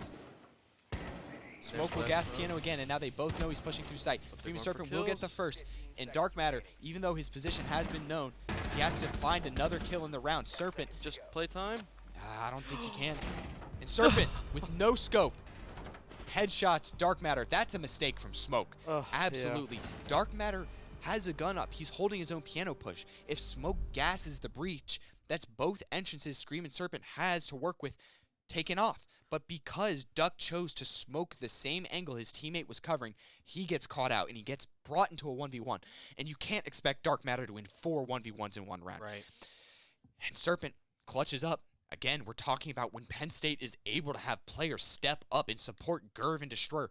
They're both doing their job. They're both 5 kills. But when Serpent and At the Beach come and join them and come in clutch, Penn State is rewarded with rounds. Yeah, I mean, if UC makes any missteps at all in their positioning or their angles or anything, it's like Penn State just grabs a hold of it. And that's what happened at the beginning of that round. It was looking really dire for UC because, yes, they were able to get that opening pick, but it seems like there wasn't really a lot of communication about what angles were open, what Penn State might be looking at. And then, it was a roller coaster ride. Luckily, Dark Matter is able to really frag out and win his ones as they were swinging piano one after another. But again, if you misstep on the smoke, that's the end of the round, no matter what. Yeah, we were talking about how potentially they were letting too much time pass, but it's on the smoke to properly time and space his canisters to actually get the denial out of that operator. I'm not sure that Duck is he is the smoke player, but I'm not sure he has the most reps with smoke to make the proper usage of his utility, which he clearly didn't there. UC have given up now 3 rounds to Penn State. We saw that Penn State gave a lot of attacks to UC on Clubhouse, and Chalet is an even more defender-sided map than that, so to see Penn State grab at very minimum the quota that is expected on their first half, that is a good sign out of Penn State so far. Yeah, I mean, these next 2 rounds are critical. If Penn State grabs one more, I think this is dire for UC. Yeah, absolutely. They're going to go back to the bomb site where they found success. They're going to go back to the downstairs. It was a little messy because it did come down to a couple gunfights. They cleaned them all up at the end. But if Penn State does any better, this might get hairy. I think Penn State's going to be more aware now of this suicide position. I think the more aware of this position that this Frost has, the more dangerous it becomes. Because the harder you try to get him out, the more he has an opportunity to get a kill, especially before dropping out of that hatch. So I'd like to see Presto get a pick off here. Yes, we'd love to see it. We actually have 2 players in the vicinity, both above and below. You don't really have to worry much about some frags raining in. And Presto is going for the jiggle beats. He's trying to drop, again, he does. He's going to get out the Wamai for the frag just enough to keep him alive. And look at that, frag and flash is all gone just to try to get that. Yes, but they will not. The hardest player to get out is now gone. And all they have to do now is clear Ivy. They're going to rotate some players around to facilitate that in conjunction with the main mezzanine area. Duck, playing that position, will get flash, so Penn State, in theory, very good start to the control they need. Only 2 sets of frags left on Penn State, so that's a good sign for UC if they're scared of vert nades. But And it looks like Does UC is Penguin playing. get droned or not? Yeah, but the problem is he's playing the exact same position he got a kill in last time. So it'll be very easy to check and very easy to expect that same position. The problem is UC is performing the same actions as they did in the previous round, and Penn State is changing up how they're doing it. Gerv takes a lot of damage from the footholds below, but Daddy Destroyer and Gerv have taken control of Library. These defenders have now been pushed back to the positions you'd expect the attackers to run, and 3 of them are actually on that bottom floor. They do not have any control, really, of the bomb site outside of Dark Matter. Yeah, I think that's a little bit too much, not faith, but just, you know, asking a lot from Dark Matter. Yeah, and as the site vertical gets done around him, there's going to be fewer and fewer safe places for him to sit. He is thankfully sitting in that stock area, the safest position for him to be in. Penguin getting cut down below, trying to return to site, and it's Destroyer getting traded. It's a very important pick. They regain control of the mudroom. The attackers know he's there, but it's one thing to know he's there, and it's a second thing to win that gunfight. And they're just going to converge. Duck gets one. He's in that tight corner. He will try to play his life as long as he can. He will jump does out, it again. and he will get a third. Huge plays out of Duck. That bringing UC a much better spot in the round. Gerv will be forced to come down Ivy stairs. He will be challenging Duck next. If Duck knows where he is and swings at the right time, he only needs to put one bullet in Gerv, who is now the last man for Penn State on this attack. Really, really good plays out of Duck to keep his team in this game. He will also be giving UC a second round, a very much needed second in this half. We'll start calling Duck the vaulting villain. Absolutely. He made an absolute banger play in that mudroom, getting multiple players, pretty much saving that bomb site. Totally. If you have Destroyer on bottom blue, if you have players entering in down Ivy and in mudroom, your bomb site is virtually not. But by keeping that position and getting 3 frags there, he alone is the reason that UC now meets 2 rounds. So if I'm UC here, I'm saying, all right, we're struggling, you know, with our smoke utility or whatever, and we're holding that site. But hey, when we put the same guy behind a really good gun in a really aggressive position, we're winning rounds. So maybe that tells us we don't need to play the sites where we have to rely on a lot of utility, but rather we can play sites that allow us to take full advantage of the map and just win our gunfights. And that's exactly what they're doing here, I think. Yeah. UC doing a much better job in that second round of holding on to site. We're going to go back to another site they have not had success with yet, but hopefully to get to 3-3, after the way you've started, you're going to be happy. UC just needs to have a solid end to this half, and they're still in this. If Penn State get to 4, however, and then go onto defense, this is very scary. But we will see how that goes in this final round of the first half. And it looks like Penn State will be doing the same thing they always do. Destroyer on the buck, Grove on the sledge. Buck will most certainly enter into the basement to try to pressure this trophy stairs player. And it'll be up to player playing on those trophy stairs to survive or win the gunfight. Or Looks like they might not even have a player on trophy stairs this go around, especially with all if that they do fuse that, and people if they going do below. that, we know that Penn State put 4 players on rappel. If it's given up, they're going to swing in there. They're going to put someone on the bathroom highway windows, and they're just going to straight swing in as soon as it's been given. Okay, so they do have a trophy stairs player. Duck. He did manage to get 1 kill before he fell there, and he probably knows with that bug stuff what's going to happen, what angles are going to be made for him. So he's probably getting ready to pre-aim through those floorboards, try to take that fight. And they're going to create some vertical angles prior to Destroyer making any. And those shots get dangerously close to Kodiak while he's sitting at pillar. He smells the fumes from those bullets, and he's choosing to quite smartly play his life and get out of that basement. That's amazing because I'm not even sure did they have any intel over there if that was just a gut play. Yeah. I know Destroyer has been playing collegiate for many years, so I believe it if that's a gut play. But they know the vertical's there, and just as efficiently as possible, Destroyer has been repeatedly making those angles. And now that that area is gone, they're getting very ready to take this upstairs. It's going to be Penn State getting in upstairs control very, very soon. Yeah, I think there just definitely needed to be some adaptation there from UC. They've so much to get that trophy stairs player in a ton of danger. It will look as the exact same setup, so I would expect the same result of a death. Yes, absolutely. It seems that Penn State have a really good idea on how they want to take this site. Whenever they play Kutztown and when they played Cincinnati, they've done the same thing. So it really feels like they found their identity on how they want to attack this. Penn State now are going to try to fully complete their stranglehold on the upstairs. They're going to put people on all the different windows, trying to cut off these players. Thankfully, there's an Azami setup that just can kind of create some extra space for these defenders up there. They're going to get aggressive. They're not going to find anyone on the jump out, but that'll give them a little bit more information. They're not as squeezed around as you expect. Oh! Chimpingus finds a crazy shot onto Presto, even though Penguin will answer it. There goes on Gerv. Yes, Absolutely. absolutely. One more of those is there. Oh, but he gets Destroyer pinched. jumping in will finish off Penguin, so it's a 2v4. And Nitro's ring out, take down Serpent. So Chimpingus, the case, is on very low HP. Kodiak still has a chance in this round, but 30 seconds for Penn State, and they have the vertical they need. They will be executing through the hatch like they did before. All they need to do is play around where Kodiak is playing, and they need to play with coordination, and this should be 4 rounds to Penn State. Kodiak hoping to find an opportunity, looking for a chance to try to even the odds. He has been live pinged, and now they're just going to dump flashes on him, throw it in his face, and hopefully Chimpingus can escape to his up. It's down, so it'll be all up to the kills on Kodiak. That's Kodiak will get a 1v1. second, and there's nowhere near enough. He wins! Absolutely. We were talking about if Trey could tactical. find a spot, find these 1v1s, he downs the player, he doesn't finish him off, he instantly turns his attention because he knows that they have to play for kills. And Kodiak steals around from Penn State, just like Penn State did earlier in the half. Amazing. Bringing it to 3-3. Both sides are still well and truly in this game. UC is totally coming back. I mean, they were, faltering a little bit. I think they were excited from their win, but oh my gosh, that was beautiful round from Kodiak there. Yeah, not quite. And you see him with a period. Yeah. He is that dude. When UC needs him, he steps up. If he can keep doing that, UC is in a great position. Because now, if you look across the leaderboards, it's Dark Matter and Duck leading the way.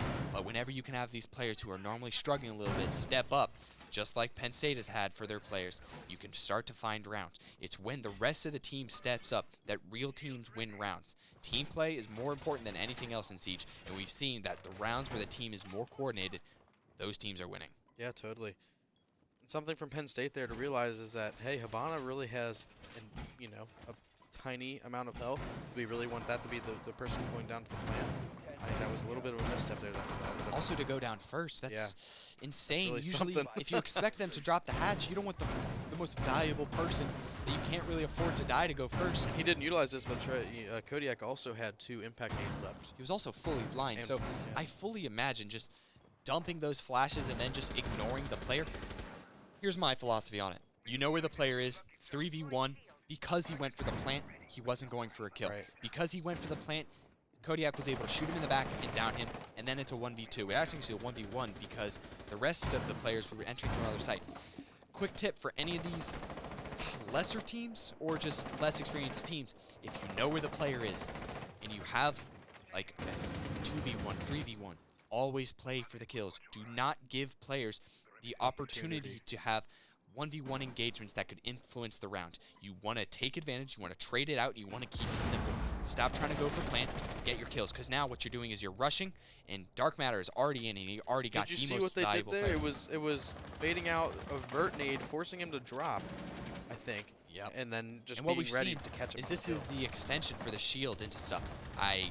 Gerv will get an answer onto Duck, but what this shield can see is it can see the jump in the small window. So this makes it very dangerous to ultimately get in library. It's a false sense of security that you will find as you see all these footholds have been made. But a really good start for UC. I think Duck for Destroyer, I think is a trade both sides will be happy with, because it looks like Penn State is actually leaving a site wall soft because they might be trying to challenge and deny library control altogether. Yeah, I mean, destroying the top frag as well as Wamai, who gets more utility online the longer he's alive, is a really big pick for UC. And Duck had already used some of his frags, so he really got his utility out early in the round, resulting in that kill, and then gets traded out. I think UC's really happy with that. Yeah, UC, now they're going to start to get wall open. There is no wall denial apart from the view, which is not present at this location. You'll start to put some pressure on K9 itself as well, so UC will rotate players for the cutoff. We'd like to see if this starts to go hairy. Penguin rotate with his team. That's something we've seen them struggle with prior. But in a 4v4 scenario with a minute left, there's plenty of time for either team to make a discerning move. Yeah, I think another position that we probably want to get someone on would be highway windows. I think, having too many players at the breach just really doesn't offer enough angles to And cover. what you see actually is these Penn State players have fallen out all the way pretty much to piano. They're holding a pretty far back line. UC may be able to sneak into sight and start a plant, or at least force these defenders to move. Because right now, they're just chowing across. Penguin's not actually holding the cross, and he's not doing anything on the window. He's not hitting any gunfights, and they will. But the TK comes through. This might be UC's little last glimmer of They're hope. not even getting bombed down. The bomb was dropped outside. There's now, you're choosing to plant Oh, 15 with seconds, smokes left. and now it's a 1v3 for Presto to try to defend Dark He missed the Matter. smoke. It hit the wall. Dark Matter will safely get off plant. And Presto will get one. So UC has found a way to get into a functional 2v2. Presto clutching up. Presto. If there's one person I want alive after I plant a bomb, it's Presto. And Presto's been, he's struggling on the defense a little bit here, but on attack, he's really coming alive. Honestly, UC using Gridlock on this site has been impressive. Awesome. He has been able to clutch up and find the cover for his teammates that has been needed. Those smokes and those tracks have zoned out the defenders just for long enough to get the bomb down. And once the bomb is down, they're going to have to retake. And they expect him to go passive because we see on Clubhouse, Dark Matter, he goes to the deepest part, holds the deepest angle. This time, they stay in their face. He stays on the case, and then Presto swings piano and gets 3 kills from a very close position. Yeah, I think Joseph was just really good bait there. I mean, they wanted to kill the guy who planted the bomb, but that was not the guy that presented the most danger to them. It ended up being a saw LMG, which ends up sawing through the Penn State players and gives UC their first lead of this map. Yeah, I 4-3. think UC's feeling, they should be feeling high now. They get that, they're finally in the lead. They're coming off of that victory from Clubhouse. It felt super good. I mean, I was talking to them, and they were just saying, oh, that's just our Clubhouse, but I know they're feeling good on the inside. They're just being a little bit modest about it, I think, but 10 seconds yeah. remaining. Absolutely. Now, Penn State, we saw last time that Destroyer played Azami, how he dropped 18 kills in 12 rounds. He's back on the operator. He's back to putting the most powerful Kibas on the map. That one that allows you to just freely move around library. He's going to be swinging, he's going to be peeking a lot with a gun that does not have kick. If I'm Cincinnati, I'm going to be very wary about staying too long in one position, because you best know he will be jiggle peeking, he will be putting shots downrange, he will be looking to take your forehead. But you see, actually, it looks like they're going for a solar side take, does it not? Yeah, it looks like they might just not even want to address this Azami and just take it from a different side, which I mean, One of the hearing what main you just said ways- makes sense to me. One of the main ways to take libraries to come from the office side, put some pressure through the office walls, and it seems they're going to do that. They see there are 2 soft walls. They might be able to utilize the Sophia breach to open up the pillbox walls to top Ivy, and there are going to be frags here to potentially catch out. There will be probably magnets here. Probably. Actually, Well, they are now getting there is. thrown now. But that's kind of a I don't think that'll reach necessarily. And that frag is a beautiful one from Amazing. Duck, and it gets the main frag from Stuff. So there's still going to be the YMI in that position, but a very good start from UC. If they can open up that Ivy wall and put pressure on that Ivy player. They do not have the Flores this time to do it, so they will have to get somewhat creative on how they plan to clear that shield. But if they're able to do that, they are well on their way to getting control of the upstairs. Yeah, this is another pick on an op that gets more utility as they're longer online. So, I mean, kudos to that. And also their top frag currently, I mean, that's just an amazing pick for UC. That might just give them the confidence they need to really push forward. Absolutely. And what you've seen is now they're rotating players on the library windows. They're really starting to fully Love it. wrap around this site. They're going to eventually soon start to commit. They know they're going to have to soon. But I think they're starting to move up when they're not ready. Look, Gerv, he will win the fight, but Penguin, he's going to fall off after that. If they get the info on where Gerv is, they're going to know they can now have the upstairs. And I don't know if they know that Sledge has snuck his way up the main stairs. They do now, and no one has died. So 4v4 with a minute left. Kodiak will go down. I'm not sure why we brought a Thatcher on an upstairs clear. Man, yeah, they're really falling apart here. They had the control, but Penn State in response fell back, and then UC appears like a little bit slow on their take if they want to really go for it, and their response, Penn State just responds. I said response a lot there. I think there's a pretty horrible commercial I saw where they say literally a lot. Compared to that, you'd be great. UC is literally. They're just Oh, actually actually, they're gonna getting go a plant for a raw down. plant. And actually, it looks like they don't know exactly The where that smoke's gas walking around with the canister in hand. He just needs and to bomb throw does it. not go down at the beach. Oh. Gets just enough to stop plant. And normally, if you get the bomb down, you really want Presto. But now, this is a tall task. I'd say just chalk it up. It's going to be 4-4, and you can have something coming up for you. Oh, Gerv. Gerv, I don't know, man. been peak happy this tournament. Stay. I can't fault him for that. Yeah, I just you hate to see it because that again is He another did stun. opportunity. He that did Penn stun State on does UC not on need. Oregon, so he is capable of hitting those shots. Yeah. They win the round regardless, so I'm not sure there's any reason to fault that. But Penn State evening us back up at 4-4. UC's lead in is this such map a is scrappy very short. game. Absolutely. Chalet so far has shown to be a very close map. A really good deciding map, I'd say, especially since both teams are always pretty close. Oh, Doc bringing it this time. That'll be interesting. Yes, absolutely. A lot of 1.5s. Again, we saw that Kutztown plays around those frags with the 1.5s. We saw Penn State also likes to do that. There are 4 of them to be. It makes you wonder if it's really that much of an advantage or just a confidence thing where you say, I have the site that I'm the most comfortable with, and I'm going to be hitting my shots when I'm swinging. I mean, I don't think any of these guns that Penn State are using have any kick. You have a scope with a pixel for a center dot. You can really line up headshots. I think there's probably some careers that have been saved by this weapon optic, considering how accurate it can be in anyone's hands. So Penn State choosing to take full advantage of it, especially when you are on your tournament at stake. Especially if you lose this, you're 4th place, you get nothing. At the very least, you want to win this and get 3rd place. You want to get something out of this weekend. They've committed so much time, so many games, so much effort to try to bring something home.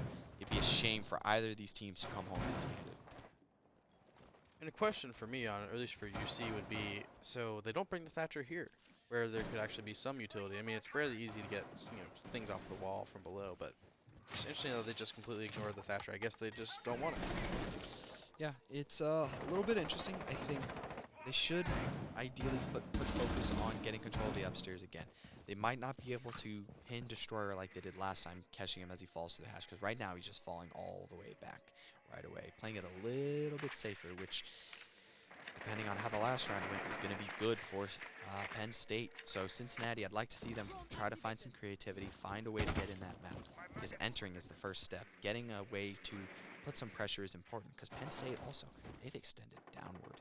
They have presence in dining. So if you can wrap this player down in dining, you could, in theory, get an early pick.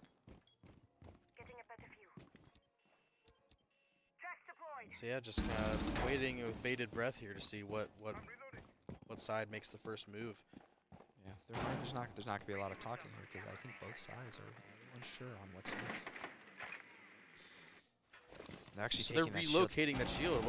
What a great play. Honestly, they see that they're not going there. They're going to relocate it for the push, but they time it just enough so that UC is actually going to end up committing to a library push. So they're probably just going to put that back on piano, get more value out of it, and they've wasted for the first minute of this round. Yeah, there's just Duck taking all of the ground that they had gained, and he's going to go rotate off somewhere else. So I'm not sure if this is a good move for UC at this late in the round.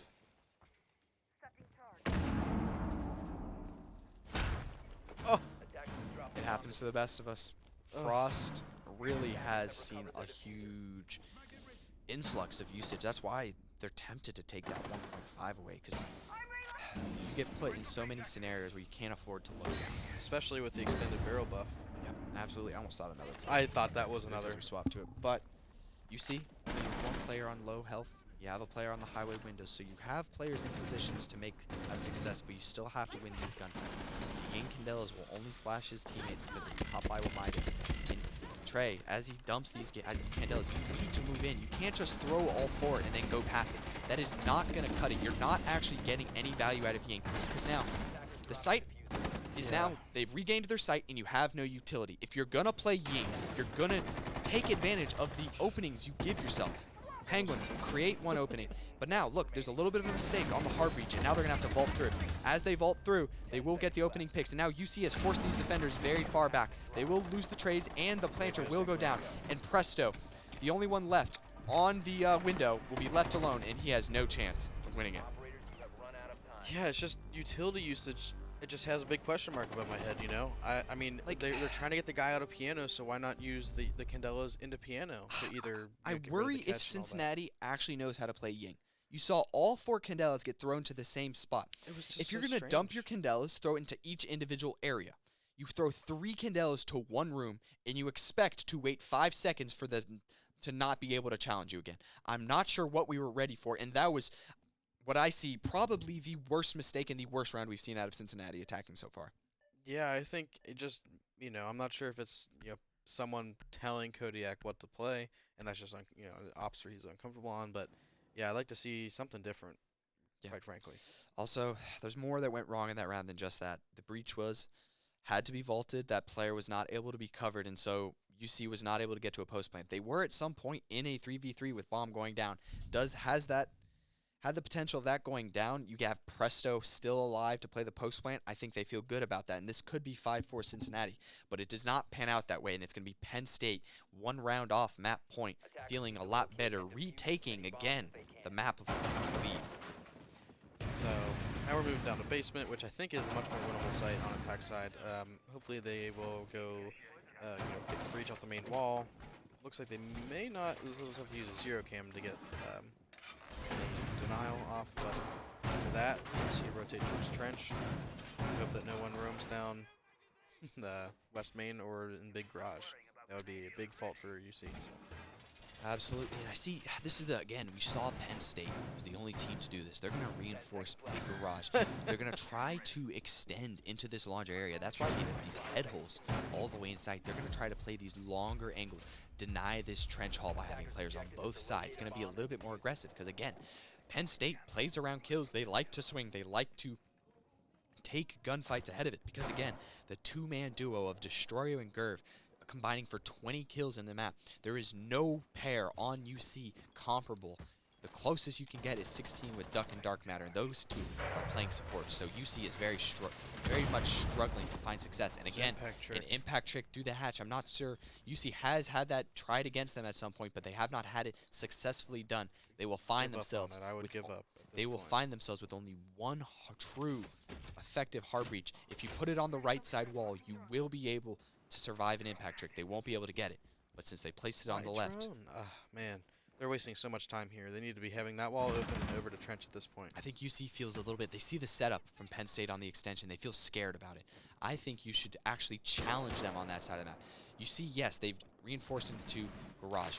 Open it up. Use one of your hard breaches. You have soft charge on Presto. You can put pressure there. You need to make them show that they can hold that area.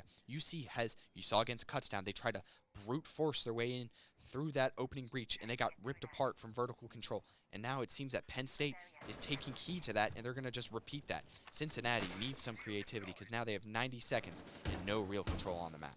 Yeah, I don't know if UC is really fully aware of this big car garage extension. It seems like they're taking vert, but there's really nothing set up there, and that's not where the players are. And there's actually, even though they extended there, they're not playing it. The hatch has been left open. So now, actually, UC has a really good chance to now go for a flip the takes on the side. They can probably get Thermite to open that trench wall. They can get potentially some free kills on players just looking up through the floorboards. Destroyer will be put on his rear end, and Gerv will get canceled out. That's two of the most main players. And Duck now cuts off Blue. This is a great start for Cincinnati for a round that did not look great for them at the beginning. And if this drone spots out that the Oryx is down, it's an even bigger advantage to UC that they might not even realize yet. UC, they're going to open the wall. I'd like to see them potentially put a soft breach on that single wall that's reinforced, and now they really cut off the site because Penn State has gone for open concept. If you open up these angles as an attacker, you have much favored angles and lines of sight. Duck is going to put pressure with his shield. He's going to slowly force these players to feel at risk for being flanked in that blue area. UC getting their smokes down, getting ready for their execute. They're going to have someone watch Dark Matter because at the beach could swing through that smoke, but because there's those fire in combination with that we will get to a post-plant scenario in a spot that UC is much favored. The smoke comes way too late, and kudos to Duck for taking his attention during the plan. And now UC just going to be content to hold the long angles with these rifles that are favored on these very same angles. These smokes can only really deny the ability, but Chimpingus with another nice shot. Penn State has 4 players up to the 3, but they only have 20 seconds to get started on their plant, or they will go and lose the advantage. There's one down. I would just keep that in the bank as another time waster. Perfect. There we go. Again, UC playing these long angles, rotating around. UC and Penn State in this map have both been really, really good about getting to their post plant positions, taking advantage of these long angles that make it hard for these defenders to retake sight. I think both of them have shown to be very competent teams at it, and now we've guaranteed ourselves 12 rounds. At the very least, we get a full day's worth out of these two teams. We are going to be skimped none. Yeah. It has been close and scrappy the whole way through, and it will stay so because now we are at 5-5 going into round 11. Yeah, I think Penn State's a little hurt after that one. That red to me is a hard throw. They had this, unique extension in a big car garage that they just kind of gave up, and especially with that hatch being soft, that just had such an opening for UC, which seemed confused as well. So, I mean, UC just was able to just come back and use their own sidelines and utility against them, and that's just really probably leaves a poor taste in the mouth of Penn State right now. I almost said Penn Station. Again, Kodiak, I need you to get off the thatch here, man. There's no real walls that are going to be electrified. The other team Why did isn't. they bring it? I have no clue because there's no real walls that you can deny that to stop the attack. If you bring in Iona, I know Kodiak plays a lot of Iona. You have extra frags to clear that shield at the top. But we're going to find maybe he's trying to use the Thatcher to disable the ADSs, protecting the Ivy shield. Maybe. And if you can capitalize on it, it works. But right now, you're going to have to find somewhere to get utility out of these EMPs. I mean, looking at the defender lineup, you're going to be taking people's reticles away. No, the 1.5 isn't an electronic scope. If you get EMP, that 1.5 is not stopped by that. Only the electronics of Azami and the Hollow, maybe potentially of Gerv, are going to be the only ones compromised by an EMP. But potentially the shield by Frost at the top of Ivy, if you Thatcher by that window, you can stop it. And Penguin will get another massive kill. Each round that Destroyer has gone down early has not gone well for Penn State. So for UC to get that opening pick is massive in this round. And they're going to see that this is the exact same setup they have already found success attacking. So UC, I'm going to need you to find and clear these three players because 3 of Penn State's bodies are on the upstairs. Settle down. Not much is going to happen. It's going to be quiet for a little bit. So I guess EMPs are used for burning Wamais, which is fine. And Wow. oh, that's all the way on top of the balcony. A little cheeky angle to catch Gerv and put him down. And now from K9 window, you might potentially be able to peek and finish him as he tries to escape. He will Salmon Gucci slide his way down all the way the stairs. A little bit of a Chance the Rapper reference there for all you music aficionados. But UC taking what is almost a 5v3 scenario to the last 30 seconds of this bar game's hold. So that is one thing that UC did have is a ton of burn. Looks like they've really gotten a lot of the utility out of the way, including both Wamai and the Renegades. Absolutely. Cincinnati starting to transition on the upstairs. Seems that Penn State is choosing to finally give it up, get to their final positions. UC, I need you to take ground. I need you to start to and work. there goes Wamai. And Duck finally puts another one down there. Gerv, the downed one, is still alive. So I'd say UC 2.5, pretty much doubling the health pool of Penn State. More than that when it comes to utility. So Cincinnati in a really good spot to close this round out. Yeah, they got 45 seconds just to find their way onto the site here, and I have to What if- imagine they'll do it. What if that ace goes main stairs, opens up that bottom main wall, really opening up those feed holes of those players playing in stock? You Yeah. completely compromise that there. I think that angle is super slept on. Yeah, absolutely. There might be a, there's no mute, so they absolutely can't deny it. So that's something you may see in further rounds if other teams are VOD reviewing that or they decide to incorporate that. But 2v5. Gerv coming up blue might be an issue trying to make here. a play. They're going to drop the hatch. Player in stock will get one. Look Will at trade the out. hatch. But now it's just Gerv coming up from the basement. He's out of sight, and UC is now in a position to start planting. He has a 1v2 to get through. He's going to choose to reposition upstairs. He will not get there in time before audio goes through, and UC will get to their post plant. It is up to Gerv to see if he can catch players off in their 1v1 positions, but UC looks well prepared for this. I think he's going to run out. Oh, And he didn't have a chance. Penguin chooses to peek prior, and UC get to map point. We've seen 4 different lead changes in this map. As scrappy as it gets, we go to round 12. UC with a chance to end it. Penn State with a chance to give us 3 more rounds. Tell you what, I'm going to be late to my spike ball appointment. Is this what your pre-organized commitments are, Ozzy? It is, unfortunately. And Penn State will do a timeout to further delay you. Our casters seemingly with split concerns on the day. But what you love to see, Oh, look, I'm definitely UC, staying for this game. 11 kills, 10 kills, 9 kills, multiple players stepping up to win rounds. It's a little bit more top-heavy from Penn State, but also no one really straggling behind. Chimpingus only at the bottom with 4 kills, the same with Kodiak, but 4 kills. You can have a lot of impactful stuff with that. I mean, something to note too is with Destroyer is been such an oppressive position lately. Has 11 deaths. That's equal to the round count of this game. He has died every round of this game, been taken care of. Whether he did get trades out or not, he has always been dealt with by UC. You have to imagine that UC might have made him their focal point to this round. They saw that how much he succeeded against them on Oregon. On Clubhouse, they did a lot better. He did not have as much of an impact. And although he is good on this map, as LD is frying, like you said, he is also dying. He is negative, so he might be the key player for Cincinnati's success so far in this second half of Chalet. Bringing the dock here is interesting, is considering how much UC has downed but not outed Penn State. I'd imagine that could be one reason why they're selecting dock in this role. Yep, absolutely. And although we are quickly reaching the culmination, I'm not sure anyone watching is going to complain if Penn State win here. I will always accept more rounds to be played, more excitement to be played. And what it looks like is that Penn State is starting to form a ironclad setup. That bulletproof is very difficult to get rid of, especially deep in that bomb site. So Penn State with a lot of utility that is bulletproof, a lot of 1.5s to challenge, and a setup that they have managed to stuff UC on. So it's going to be up to Cincinnati to see if they can change how this map has gone so far. And Frost again using a mobile fluent shield that has been remaining mobile as they can switch that location as needed. I think that's a really good play, and you're seeing see how that goes. There's a player outside rank star window starting to drone. UC has a drone top main. They don't see him. Destroyer has not seen it. So if UC can sneak someone, I think he and try to smells that he's capitalize- been droned. Yes, he and finds he them. gets both, and he sees yes.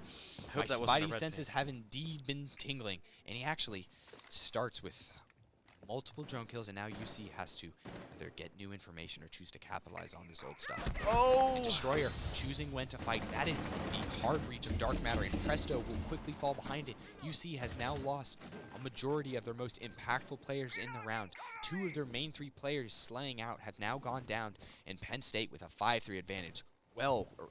Very early in this round. During all the noise, they're able to get control of library, but really at what cost? The cost of two souls. 2 souls. Davy Jones asked for 100, and we will see. I can actually guarantee that Destroyer has been giving Davy Jones enough souls in this round. He has definitely eclipsed that 150 kill mark at this. in this game. And actually, that's beautiful team play. Taking advantage of Doc's new bailiff, going to put a little bit of an injection into Destroyer, keep all his teammates well above that 100 health pool, just not giving UC any chance of getting back in. And Oh, UC duck. man. It's the shield. It's a game of shields. Yeah. Not Game of Thrones, game of shields.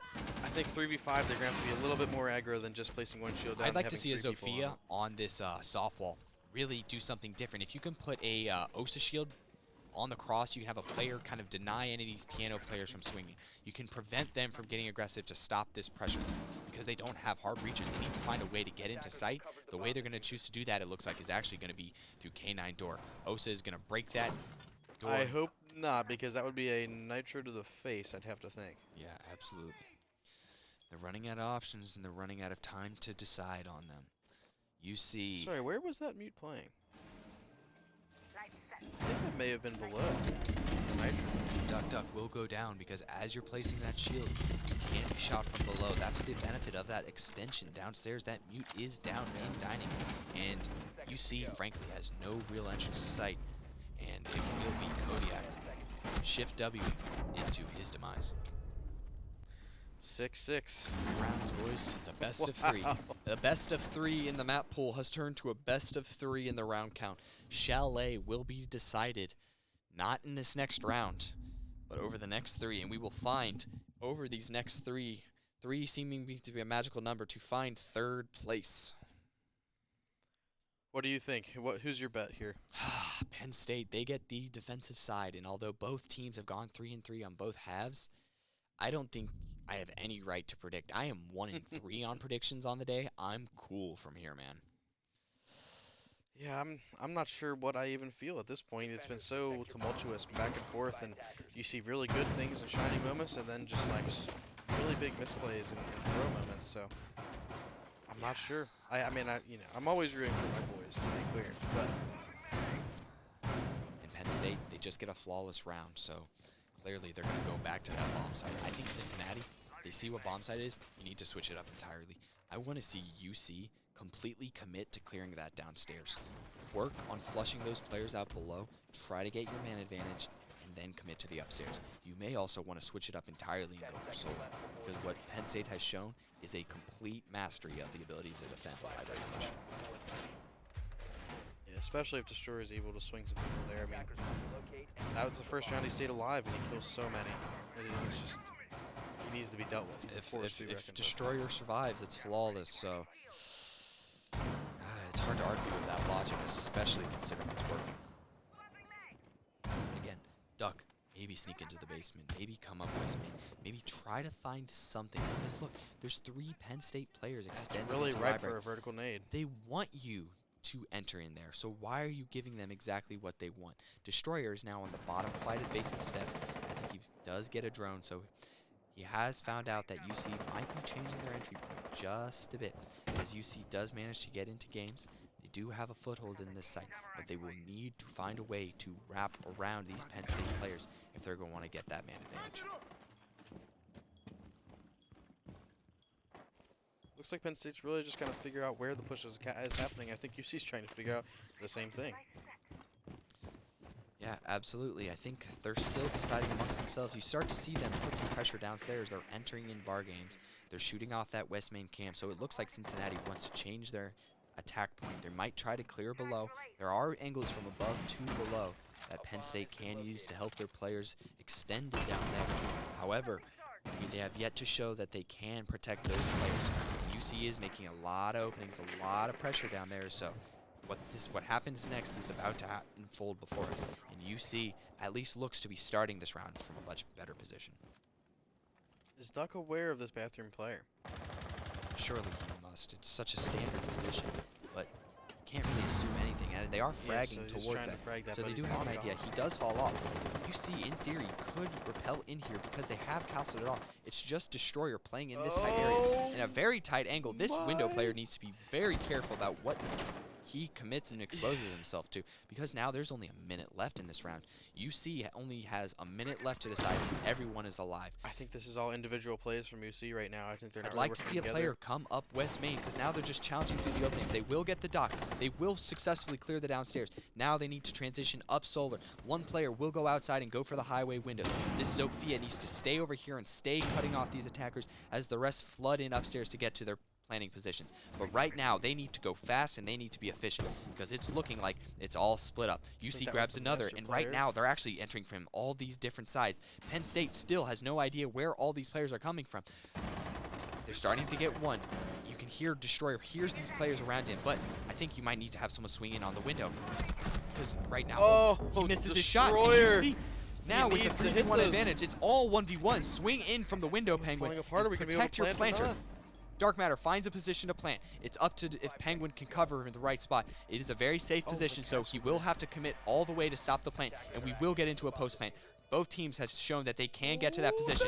It gets a little bit funky, and now it's a 1 HP Dark Matter against a full HP Chimpingus, and there are very limited spots Dark Matter can be. I don't know about holding like that, though. There's no reason to stay that close. I think press who is that second player in the post plant? Penguin. Just pushing up by the couches. He's They had no idea. He's the full health player. You Yeah. want your man on low health to be the one to find him if he's going to aggress. One player goes very passive. The other person pushing up and not watching both ways. It seemed that Cincinnati had no clue where he was coming from, and they weren't close enough for trading. Once he got that kill, I want to see Ace swing. You have information on where that castle is. You have an AK-12. You should be the one taking advantage, taking the fight to Castle, not letting Castle swing you, because you're 1 HP. You need to make a play. If he just hits one shot on you, like he did, Penn State, clutch up. Again, those players that weren't having as much success, when they clutch up, those come into rounds. You can have your main fraggers consistently fragging, as Young Gerv and Destroyer have been doing, but whenever the backup cast steps up, you win rounds. And right now you're seeing that the backup cast on Cincinnati, we're talking about Kodiak, we're talking about Penguin, we're talking about the two players who have been struggling. They haven't found those moments to step up. And now Penn State, with another lead change, puts UC on their last life of the tournament. This is all or nothing for UC right now, and I think they're really just going to have to ask themselves a question of, like, how bad do we want it? I don't know if it was a bad call, but 100% of the time you have to be thinking, if I'm getting a plant down, then they're walking inside trying to stop it. And I wouldn't be looking towards the bathroom or all that. I'm just not sure how that happens. If I'm in my post plant, I got to play with my teammate. Yeah. Especially if my teammate's 1 HP, I can't afford to put myself on an island. I can't afford to quite literally be in the middle of a room looking through a opening in the wall, hoping that's the area he chooses to come from. If you just back up in the room by the bomb chassis, you turn that door swing and the bathroom swing into the same angle. That is just basic positioning that, unfortunately, UC we're not adept enough at doing.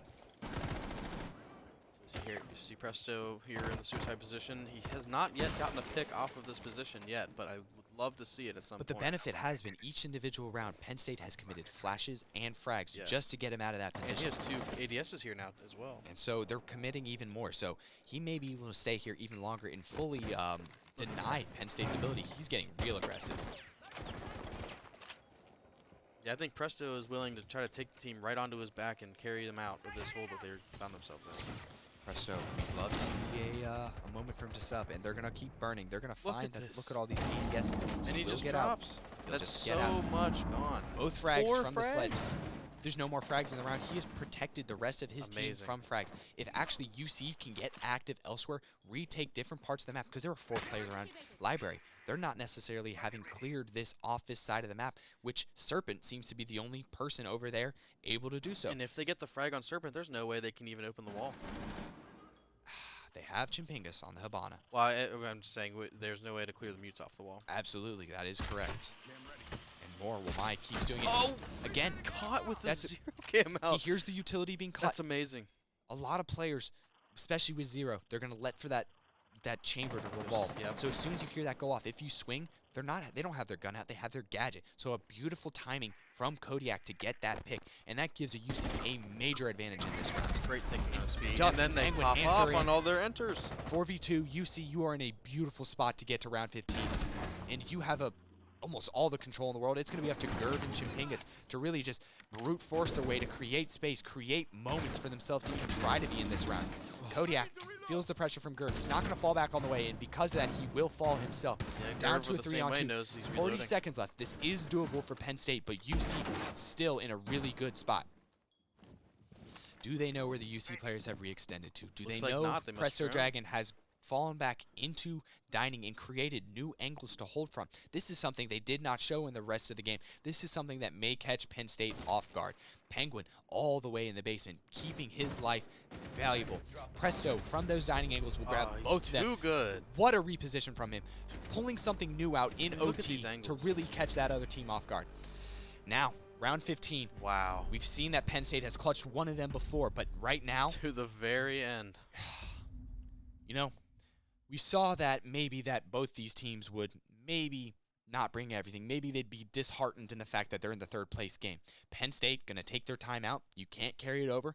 Smart thing to do. But right now, we have both teams putting it all on the line into the very last round of this very last map to try to earn 3rd place. And 3rd place is very different looking than 4th. Absolutely. And kudos to Kodiak there during that round. I mean, he really had that wherewithal to say, yeah, this 0 probably has his gun out again, and he's going to swing and get that free pick, and then he plays his life against that sledge, and unfortunately falls to the same thing, reloading versus going to that secondary in a critical situation. But hey, I mean, that was really critical. Yeah, absolutely. If you're Penn State, you're the one who's going to be taking the time to use your last time out. If you're Penn State, what are you saying? Man, I'm saying, Defenders, protect your bombs from I being think defused we're by attackers. falling apart on our entry. I think we need to be a little bit more careful and watch for repositions and rotates, which is exactly what UC should be proud of. You know, I think they were playing very one-dimensionally earlier today, and they're a completely new team right now. They're adapting and changing, and it might be the map or it might be the mental. I'm not sure. Maybe the coach coaching Ben stepping in to really create a new directive. Whatever it is, it's looking better, and I think Cincinnati has the mental and confidence advantage going into this final match point, even though they're on attack. Absolutely. We'll have to attack the bar games. And also, I'd like to take this time. Our very own Bearcat has taken time out of his, I know, very busy schedule to come support us. So I wonder if production at the end of this game, could we quickly switch over to the other camera, see the scenes that no matter which team ends up winning, we can see the pandemonium that happens at the result of this game. That will be something that is decided after this round, after we find ourselves a winner, because the winner of this round will be getting third place at this invitational. The winner will also get a beautiful interview with ourselves to just talk, to bask in victory, and also just summarize how crazy this weekend has been for both of them. But we will find that out in 2 minutes and 30 seconds. Cincinnati on the attack, on Chalet, on the final round. They have a lot to do, and they have a crazy team in Penn State across them trying to stop their dreams of third place at their own land. So luckily they've gotten vertical control pretty easily here, except for this Ivy player on the shield, which doesn't even manage to take out that drone. So I think this is going to be the main focus of the UC's I don't think here. that Kiba goes the exact way he wants it. It turns a little bit, ever so slightly, and UC is going for an office side control. Again, they bring the Thatcher, so I'm assuming they're just using that for the Wamai. Burn or something. Do you think they're expecting the first Wamai disc to bring it towards the others, and then the EMP disables all the other Wamai discs? That could be an absolutely insane brain play. But last time that Cincinnati attacked this, they absolutely picked Penn State apart. Presto Dragon on that roof was able to catch Gerv on those stairs, which he is now no longer stopped. There's actually no player on this top mezzanine side. It is actually Destroyer falling back all the way into library itself, and that nade's not going to catch anything because they've absolutely given it up. Penn State becoming a little bit more cognizant of where the Cincinnati pressure is going to be coming from, and it's actually Gerv jumping outside, trying to repeat what he was able to do against Kutztown. UC does not show that, and he's going to try to find somewhere else to find success. UC, with a minute left, has not gotten much done, so this is going to be a little bit scary. They are starting to run out of time to really press this bomb site. Here's the question, too, is that UC already does have the air jabs down, but will they be close enough to hear them if they do go off on Gerv? Yeah, but right now, there's this EMP that went off after the first one, my disc, it is running out of time, so they're going to need to break this shield quick, or else they're going to start to have to commit another. They don't have any frags left over. They're going to rely on Zophia's impacts to clear the shield, and right now, 40 seconds left. They've absolutely failed to clear this bomb site. UC is going to have to funnel through. This is going to be guns. Presto gets an absolute knife on the carry of Penn State, and pandemonium ensues. 40 seconds left. UC is just throwing themselves at Penn State, leaving nothing on the table. 5v3. It is going to be Cincinnati trying in the last 20 seconds to force their way onto bomb site. Quickly, you see Serpent quivering in his boots as Penguin, or Presto, throws his team on his back and just jumps into sight. Screaming Serpent grabs one. Duck will go down. 4v3. 10 seconds to get bombed down or to get all the kills. Kodiak gets one. Penguin gets two. It is all down to the last member. And they get it. Cleaning UC it takes out. it. Hear the roars of excitement outside as UC is able to solidify third place in this LAN. Absolute scenes. UC looking into be a horrible position, failing at every part of the clear. But you know what they say? Screw it. Let's run in. Let's knife the best player of Penn State. Let's put a blade in his forehead and just run at them. We shift W, we take control, and look at that. We were talking about players not stepping up, and what we see is UC from across the board stepping up, at the very least having 7 kills. Great job out of UC. What a performance out of Penn State, falling just short in both their matches. Wow. But I got to say, that might be the craziest map we've had so far, and right now, I just need to take a break and bask in what just happened. Absolutely. I'm going to go high-five some UC players. Absolutely. We'll see who we got for an interview. And after that, we will come back shortly with that interview, as well as, I know those of you who have been waiting for puppies, we will still have his interview before we have our grand finals. Awesome. Don't go anywhere. It is absolute scenes out here. Thank you, guys.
All right, I told you to be quick, and here we have them, Presto Dragon.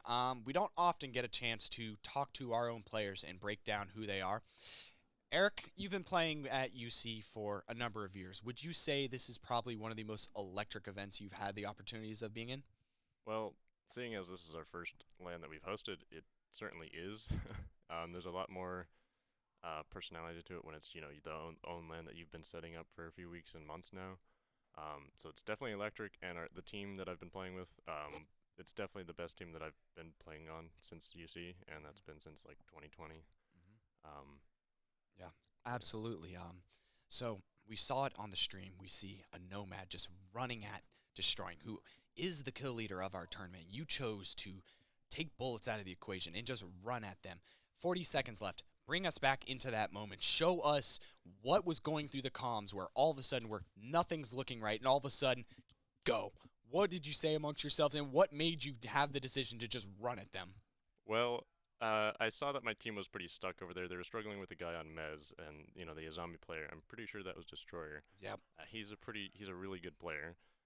He was definitely giving us a hard time up there, and I decided, well, there's an opening. The suicide guy had dropped.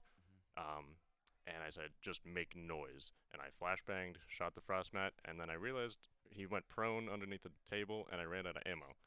So I said, all right, I'm just going to knife him, full send it, and it somehow worked. Okay, so you said that this is the most talented roster you've been with at UC, and this very likely was your last game of Siege. What does it mean to go out in this fashion, to find success at your homeland, to show out with all these fans and everyone showing up to support you? What has this meant for the UC team so far this weekend? Well, I mean, we would have hoped to be one of the first or second place, but we'll definitely take third place at our own LAN. We certainly struggled here, but in the end, we definitely did come out at least winning some of the prize money. And I enjoyed it all. I had a very fun time here. Not only setting it up, but also playing all the games, seeing all the people, interacting with everyone here. Overall, it's just like a great season to end it on, especially with my final kill being a knife kill. Yeah, absolutely. It'd be a very interesting stat to see how many players' final kills of their careers was with a knife. I'm pretty sure you might be the only collegiate player that is under that stat. However, you're not a talker very much, so I will give you this one last chance. Do you have anyone to shout out? Do you have any props to make that you haven't done already? I know you've been very humble in your interview so far. Do you have anything left for us? Anyone to say hi to? What do you got for us? I mean, all I can really say is go Bearcats. Cats by 90. And you Cats have by it there. 90. Thank you, Eric. Thank you for Thank showing you. us. And thank you for a wonderful career. It has been a Yes. pleasure to watch and play alongside you for the past 2 years. You have been one of my favorite teammates to personally have during this time. And Thank we're you. very happy to see you out on a positive note. Thank you. Thank you.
For it, and I know we had a big multi-hour delay on it, but finally I have Puppy from our first semifinal of the day who managed to take down what some would argue as some of our favorites. You managed to absolutely stomp Penn State in the first semifinal. Can you take us through what that semifinal was like, and I guess maybe leading into your grand final appearance? What was that like in the semis? The semifinal was stressful at first, but then I realized that my playstyle worked well against Penn. It really did. I was able to frag out as the top fragger on my team. I'm usually entry and all of that.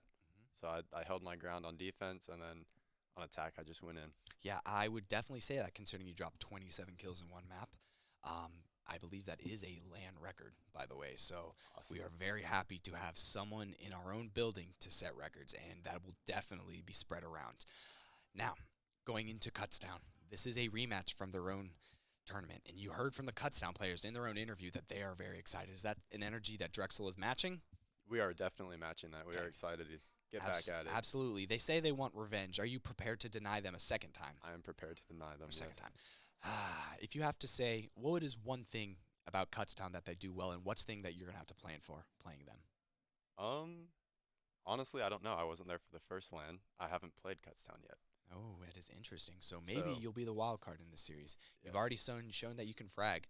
Maybe we'll see if you can bring something new. I believe you've done a lot of review on Kutztown. You've seen a lot of them this weekend. Yes, we have. We ourselves have seen a lot of them this weekend. So I will let you keep us in mystery, and we will see how it unfolds in our next match. Thank you for your time. Thank you.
Welcome, everybody. As you can see, I have a very special guest here. It's 'cause Cincinnati Bearcat has made his way towards the 18-19 Esports Lab. And, well, he did just witness Cincinnati secure third place at the Queen City Clash in quite a grueling fashion. 3-mapper, max overtime. And, well, give me a thumbs up or thumbs down whether that was a great match. Absolutely. And, well, coming right after this, it's going to be the grand finals between Drexel University and Kutztown University. A absolute barn burner of a rematch. You know, for your context, these two have met in a grand finals before. It was on Kutztown home soil where Drexel took it against them. Yeah, and so, well, I just want to ask you real quick, between the Kutztown Golden Bears and the Drexel Dragons, which one do you think is going to take it? Oh. Oh, he's going with Kutztown. Oh, Bear and Bear, huh?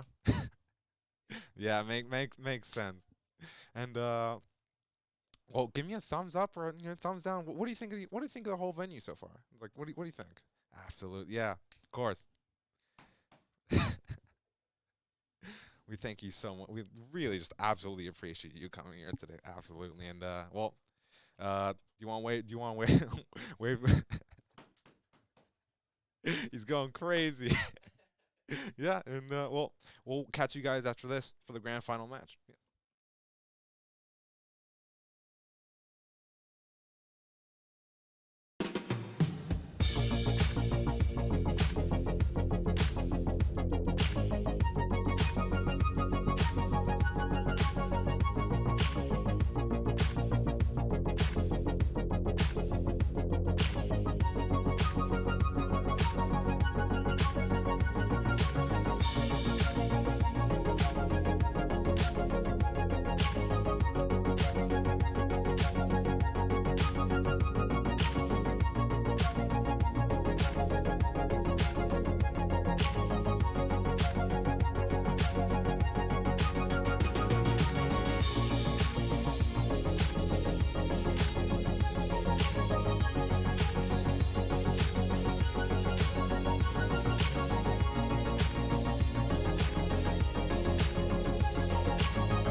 Hey everybody, I have another special guest with me. It's a certified third place champion right here. Hey. Duck Ducks from our very own hometown heroes of Cincinnati Red. Yeah, no, it's great to be here. I have the pleasure of playing that third place game. As you can see, it came down to the wire, and Oh, we very got a much good a one wire. here too. So Yeah. Before we get into this, what were your thoughts on Chalet? oh my gosh, if screaming was in a video, I mean, we just saw it right there. Yeah. That was pure chaos towards the end. Oh, absolutely. It was a great job coming in with Penn State, though. I mean, a lot of great guys there. Of course, and well, unfortunately, we will have to say goodbye to Penn State, but we had to say hello to our matchup currently, which is Drexel versus Kutztown. And well, what do you think of this matchup going into it? Oh my, it's an exciting one. Some of the ones that we scrim all the time are Drexel and Kutztown. I mean, they've competed in past lands and have came down to nail-biting finishes. It'll definitely be a good one. Oh yeah, absolutely. And I do believe we have a graphic for the rosters. So, oh, actually, it will be a head-to-head of some of the highest kill leaders at the LAN currently, and the highest performers for both Drexel University and Kutztown University. As you can see, it's quite close between the two, even though Pup P barely squeaks iTribune out. And, yeah. I mean, when we played against Pup, I mean, he would get that entry frag immediately. Now, whether he was defense or offense, it would tip the scale of the round instantly. Yeah, now, well, that's someone who's played against both players before. Who do you think is more influential in the server? Oftentimes, I think that Pup and Tribune both, they just flank around. They really get behind your team, and if you do not take care of them, they will hurt you. Yeah, and of course, they do, despite performing so well, they do have a team behind them, and we'll see right now.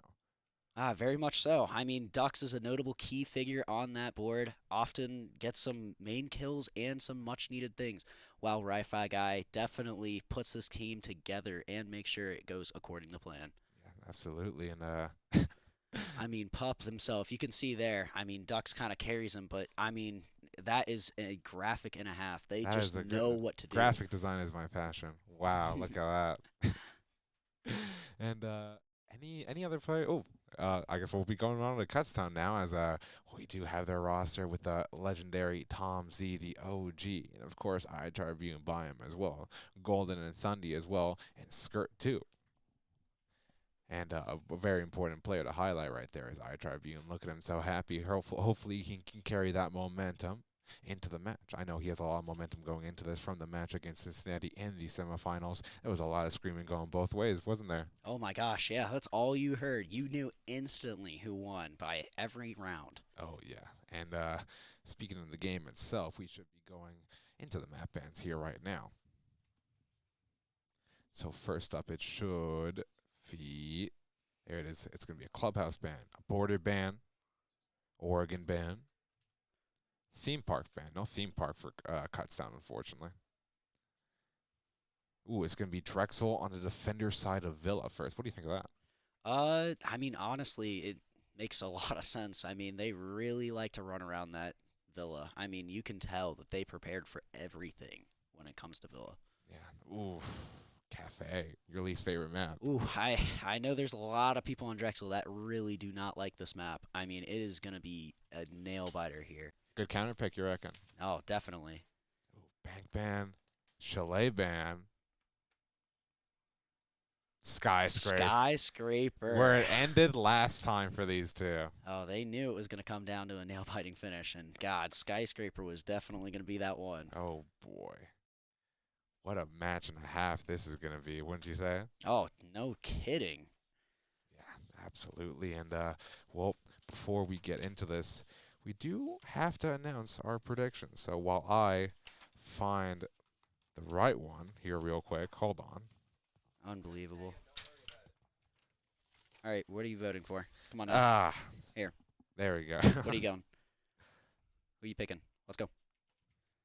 Oh, it's going to be a Drexel pick. I'm hoping for the repeat, honestly, the repeat damn. victory. You know, personally, I don't think you're very smart. I think that it's going to be a Kutztown finish. What I know from Tom Z is he is there to strat anything out. And definitely on that cafe, he knows a thing or two. Yeah, Because he's Steiner thing too. Oh my God. Alrighty, we should be getting into this very shortly. Oh yeah, definitely. Yeah, absolutely. And well, anything you're looking forward to here in Vela? Honestly, Drexel's starting here on defense. I think this could be a easy, just starting up, like, very aggressive team. Yeah, absolutely. Now, there you go. We will be loading up right now into the game, as it will be Drexel versus Kutztown Grand Finals, best of 3. Drexel starting on Vela on the defensive side. And the first operator bands coming in. I'm expecting, of course, a very simple and clean Nook ban. It's going to be very useful, especially on a map like this. A lot of staircases and a lot of soft floors from below. Ooh, Iana ban, actually. Wow. I mean, it was pretty prevalent when we played Drexel. They really do not like their nades here. Yeah. Kutztown very proficient with their grenades. And Kutztown with their operator ban. Maybe the Nook? Well, actually, probably not, since they do enjoy playing her quite a bit. So maybe a roam clear type operator. Flores, actually. Sounds about right. Yeah. They play a lot of shields here. This is definitely a map that is very featured on the shield play, and often it tells a tale here, really holding the shields. Yeah, absolutely. A lot of very powerful shield positions. I know you guys have on UC have a lot of powerful shield spots. You know, one trophy door or around that area, bricks door, one looking into 90, one by main staircase. Oh yeah, definitely. And with the no nades there too, it's really going to be hard to clear these people. Yeah, absolutely. And a Solus band, very standard for Kutztown at this point. Oh. And Mozzie. Not often you see a Mozzie band. Honestly, they're really targeting Pup here, as he says in chat. I mean, he was prevalent on the Solus and the Mozzie. Oh, absolutely. And, well, we'll be getting into this round 1 soon. And a very notable operator that has escaped the ban phase is Ozmi. Oh, yeah, that is very true. Yeah, absolutely. And Ozmi, something we've been highlighting a lot on the broadcast throughout this tournament. Very, very high potential operator for extreme levels of aggression, given her ability to just rebuild new cover all throughout the map whenever she wants. Yeah. Especially with the not as many nades and the Flores ban. I mean, it is really going to be hard to take out all these barriers. It's just like another defense every time. That's just rebuildable. Absolutely custom tailored to your exact needs. But we will be seeing Pup on the Valkyries. That's going to be a lot of good information. But Thundy is on the Nook. So it might not be as much information as Drexel's expecting to get. Pup, however, does have that laser beam of MPX, and given as we saw before, he's very mechanically gifted. So might be some easy headshots coming his way. Yeah, no kidding. Not many drones shot here. They're really keeping their util. Hopefully they know where sight is. Oh, yep. Probably. There's And, the drone. yeah. Ooh. Ooh, early run out. Spicy. Really setting the tone here. Oh, absolutely. And well, Kutztown conserving a lot of their drones, and you can attest to this firsthand. Kutztown is a very drone-heavy team. Oh, definitely. I mean, if you know where someone is standing, it makes it a lot easier to shoot them. Yeah, and especially well, maybe even blow them up, given that they have 4 frag grenades total right now. Yeah, no kidding. Not surprised at all. We see Thundy here on the knock. Definitely adds that nade pressure that we were talking about. Yeah, able to clear util. Yeah, as Kutztown will be having full control of the bottom floor, it seems, right now. And oh, what do you think of Drexel just giving that up so easily? No contention. Yeah, it'll definitely be interesting here. Thundy really looking for this guy. That was close. That was very close. And Tom Z actually taking a nice bit of damage right there. You love to see it, don't you? Oh, yeah, and there's the Azami right there. He really is safe holding this. Yeah, Wi-Fi guy falling victim to one of the grenades down below, though. He's not out of the game just yet, as he can be saved by a teammate. You just got to wonder where that came from, as High Tribune is looking towards Brainax. Ooh, knocks him down to about half HP. Definitely. Yeah, he'll be going over to save Wi-Fi guy. He got the pickup. Did, and well, that's all their frag grenades gone, and no kills. That's definitely a killer right there. Yeah, absolutely, as the Italian Mafia will be droned out, and will be having to hold this main staircase, but he's closer to a lot more foes than he might think. Azio right around the corner as well, on that study door, he's going to be flashed, but Brainax has got his back. And Italian Mafia might be set up for 1, if not 2. Brainax securing one to Thundy as well, and Italian Mafia just hugging his Azami barricade for dear life. RIT Oh my Tribune gosh. climbs. He's left in a 5 versus 1. Yeah, I mean, although he's got the knock, this is, oh, yeah, that's not Yeah. what you want to be stuck in. Not much you can do there. I mean, you can really tell early by getting rid of those nades, there really wasn't a whole lot going for him there. I mean, they just kind of funneled up main stairs, and it kind of seemed that's exactly what Drexel wanted them to do. Yeah, absolutely. Kutztown extremely dependent on getting those grenade kills early round, and Drexel seems very aware of that. Pup briefly going Caviera. Yeah, I mean, definitely. They've done it before.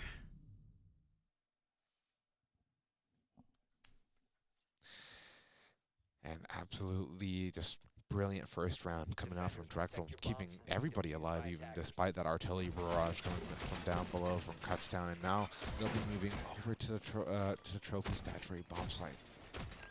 We can see Ri-Fi guy on the Kai. That's something they often stick to. He is dangerous when it comes to that. TCSG especially a really good gun for this bomb site, giving its high optic zoom options. No kidding. We've seen him in quals too. He picks up frags like no other on that gun. And well, speaking of qualifiers, I do want to highlight that 3 of the qualifier teams have made it all the way into the playoffs. And what do you think of that? I think it's really interesting, especially here in our champs. I mean, both these teams had to qual to get in. Yeah, absolutely. And well, let's just see how much they can show us here right now, as it'll be Brainiacs doing a really good roam over by Aviator. Ooh. We've seen this run out before. Yeah. Oh. Use up a C4 early. Yeah, Pup showing an impact right there. Alrighty. Yeah, Tom Z just looking at drawing out all the area. Now aware that there's at least a Legion on the board. Droning out by Dining. Trying to see if it's clear. Yeah, it looks like they're really trying to get this bottom pressure again. Maybe going for more nades. But absolutely Italian will. Mafia definitely looking for that flank. Maybe able to go up and get a pick or two. Yeah, Easy up company. Just looking to start clearing over by this master. See if they can maybe get a first pick. There's no brick shield holding it down this time. Very interesting by Drexel. It's often a common shield. Tom Z did not see the Legion mine and get stuck with it. They probably know they're downstairs, but they give it up. They do give it up, and, well, this could be the barrage incoming. But what I do want to highlight from Kutztown is even if they do happen to get rid of the K to Claw, there's no hard breacher to take advantage of it. Yeah, no kidding. So it's going to be purely just Wi-Fi guy up against the world right here. And ooh, kind of a bad nade. Yeah. Let's see if we get. Oh, doesn't get it with the second one either. Yeah, but an Italian Mafia. There, we talked about that flank opportunity, and it really showed.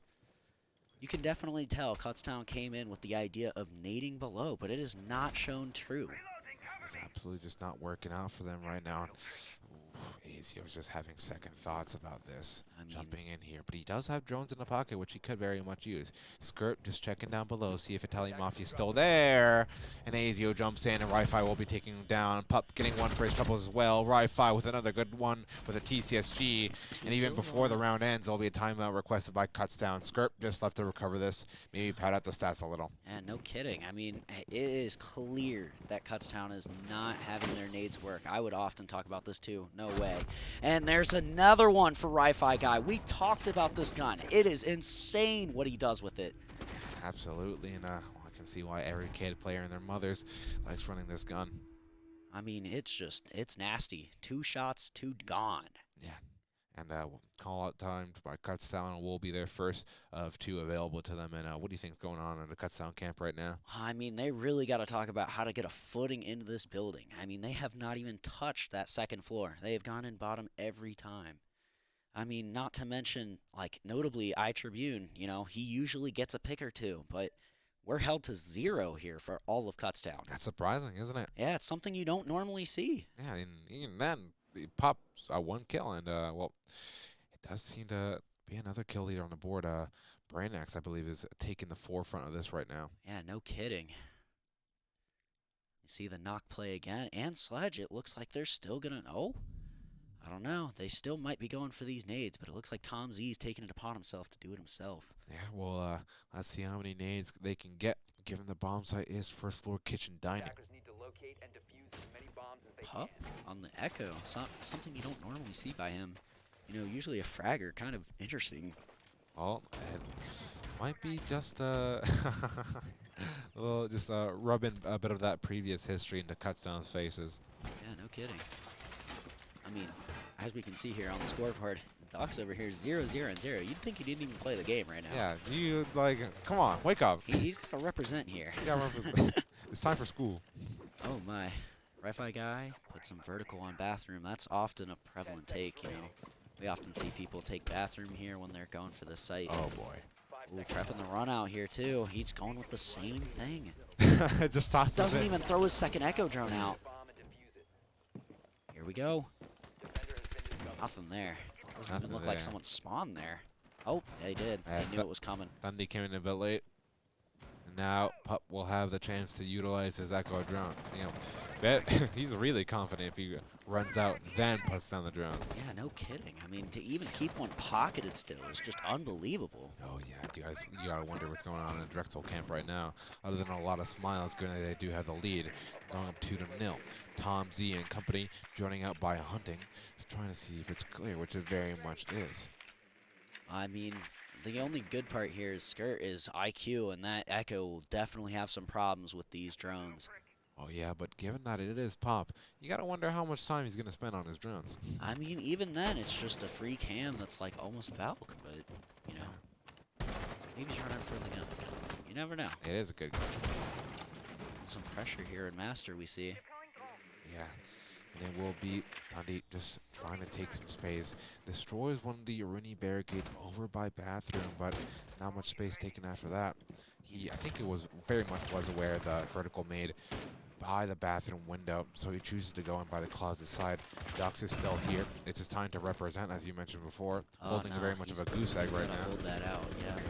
Good drop by him. I mean, Drexel is really holding the time here. 1:30 off the clock. Yeah, the best way to represent sometimes is staying alive, which Dux very much is doing right now. And Pup will be ripping that echo drone, and right next will have his head ripped off. Honestly, great entry here by Thundy. Really gets the pick and gets vert control here. They know it. They're opening everything with these. I mean, you got Sledge, you got Buck. It's opening. It's happening. Yeah, Tom Z making a lot of vert, as well as the rest of his team right now. And you can see Drexel just starting to disperse from the main bomb site a little bit there. Duck's going to be holding a library position. Wi-Fi guy tries to escape as well, but gets taken down by Thundy. And with 50 seconds left on the clock, Kutztown has secured a really good man advantage. But Ducks telling Mafia and Pup against the world here. Pretty sure Pup still has one echo drone left in the pocket. Hey, Of course, not active on the map. As a Kutztown fan, you gotta worry here. How are they getting in sight here? I mean, You're a Kutztown fan? As you know, like if you are a Kutztown fan, but I mean, oh, there's a pick there too. That often helps. Yeah, Skirt Opens getting the a really door. good one there. Oh. Oh! 2 prevalent kills and the bomb. And I think he might be hiding because he still has an echo drone and there's 14 seconds left. God, no kidding. And another pick. Oh, Tom Z trying to save it. Bomb might be going down here real soon. Tom Z starting to defuse. Dux can't get it. I mean, that is just, you can't ask more from your echo right there, getting those kills. I thought it was good pressure coming off the top, you know, 1:30, but I mean, they cannot stop getting onto site there. Yeah, that echo needed to survive if they have any chance of winning that round. Yeah, no kidding. And it will be Kutztown on their first. And, well, that's a complete site rotation right there. So Drexel will be going back to the bomb site they went flawless on. Second floor Aviator Games. And this time we'll be seeing Pup on the Ella. Yeah, interesting. You can definitely tell that, you know, someone's going to be playing that top main there again. Let's see if they get a ton of pressure like they did before. Yeah, absolutely. Well, I do wonder where Pup is going to be placing these Grismont mines. Because these Grismont mines, one of the benefits to them is that they do make tons of noise. And given Kutztown's preferred method of attack going downstairs first, I do wonder if he's going to set one or a couple of them downstairs to give the rest of the team a warning that there are grenades incoming soon. Yeah, I mean, that shield that he placed, that's a killer on that maps. I mean, often one that you have to clear to take any site. It's just such a prevalent one. Oh yeah, absolutely. And it'll be Thundy actually switching to the Nomad. Oh, So that could very much be a thorn in Pups and whoever else is roaming backside. I do believe Dux is roaming along with him right now. Yeah, no kidding. And, you know, why don't you tell me more about Dux? You know, you've seen him play a lot. You've played against him. Oh, I mean, he's one of the guys that he just runs around and he will get you any way he can. I mean, he is not going to be anchored down. They really, you know, Drexel is a really good team that, you know, utilizes the allowingness to just let him roam free. Yeah, speaking of the roam, it seems like Kutztown has now spotted Pup, and as he looks towards that window, he might be getting a bit curious, but decides to fall off for now. Tom Z and company seem to have cleared out the master bedroom quite efficiently. Now, maybe looking over towards that statue where Dux is nearby. Oh, Elamine right there. That could have been nasty Ooh, too. double Elamine. So now they at least have the information that Kutztown has made their way into the master bedroom and bathroom. Drexel to respond accordingly, and iTribune joining out the trophy room. Yeah, no kidding. Oh, there's a pick below. That's going to be Puppy on it. There's another drone too. As you can see, oh my gosh, look at the top here. We have Kutztown. I mean, there are just no drones for them. Absolutely no intel. They're going to have to face check everything here. Yeah, this is really surprising. iTribune still has one somewhere on the map. It's Tom Z throws his grenade, but it won't be really working as it gets caught by the ADS. I mean, we talked about that map shield. It's one you got to get gone, but I mean, with no nades and no intel, you cannot do anything about it. Yeah, you can't even get it from below, given it's on the map's table, not a soft, reachable surface. I mean, no kidding. There's one drone that they're playing with. Oh. Oh, and they try and get it. But the ADS has been back up and restored, but they try and shoot a second one right now. Oh, they miss it. And this attack from Kutztown seems to get worse and worse with every second that goes by. They still have the player numbers up, but it's going to be all on frags right now. Speaking of frags, Puppy securing his on the Thundy Brainiacs as well. iTribune at the very least getting a trade. I mean, it doesn't come down worse to this. You got no intel, not much util here either. I mean, both players stacked up 90. We're going to see a swing here. Oh. Ooh, Pup getting aggressive there. And why shouldn't he? Oh, yeah, there's another pick. Not much you can do here, really. Hey, Ducks on the board. Oh, and that's going to be the end here. Yeah, there it is. And really, really solid roam game coming out from Drexel. And, well, what do you think Kutztown could have done better there? I mean, honestly, the drone game was very bad there. I mean, often those drones were absolutely hit. Yeah, absolutely. And those Grismont lines really doing work right there. I mean, hats off to the roamers there. Really entering, like, just denying that entry, like, easily. I mean, they wasted a lot of time off the clock. They absolutely wasted a lot of time off that clock. And, Drexel hoping to keep up performances, and maybe Kutztown looking to speed things up, as they do have the Ash, and they do have the Jackal. Jackal going to be able to provide a lot of useful information. They know Drexel likes to roam a lot, so Ducks and Pup's roaming ability might be a bit hampered. But I'm very curious to see how much Pup is going to roam, given he has chosen to roam one. Yeah, no kidding. Also kind of prevalent here, you know, we can notice that they are running Sledge again. Last time, you know, Sledge went down kitchen, just nading. Ooh, that's another drone shot. Yeah, barely saw any of it. Ooh, actually, Zero being brought as well. Yeah, we don't see much Zero There's a here whole in the operator collegiate lineup career. change. We don't see much Zero here. Also, you know, main factor here, no ace. You know, they might not be going for that triple wall at all.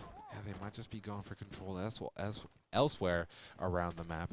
Maybe around towards that 90 side. Thundy and iTribune will be making their way towards that bathroom window with Tom Z on the Astra window. Very close to Wi-Fi Guy. iTribune busting open that bathroom window. Wi-Fi Guy just posted up on a Astro. I will say, I really do like Thundy's idea of bringing in Echo here, you know. Didn't have a lot of cams that were burnt easily last time. This might be a nice way to get intel. Yep, Thundy on the Zero. With a very strong gun. Not sure if he's running the extended barrel or not, but regardless, it's going to be really good.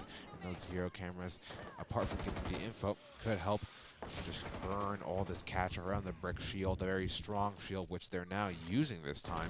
As you can see, a lot of utility being catched. I'm pretty sure that was a frag grenade just now. You cannot be burning your frag grenades like that. Both gone, and the shield's still up. Yeah, look how much utility they sell in the pocket that could have burned it. They have the MP grenades, they have the flashbangs, they have 2 zero cameras. But regardless, Tribune. Great frag there. Great entry. They're going to really open up this Astro. Oh, could see 2 there. No. Ooh, Dox almost gets caught on the rotate. Cannot whiff those. That is the must-needed frag there. That would open this up right now for Kutztown. Absolutely, and Italian off. Yep, just left to recover things here.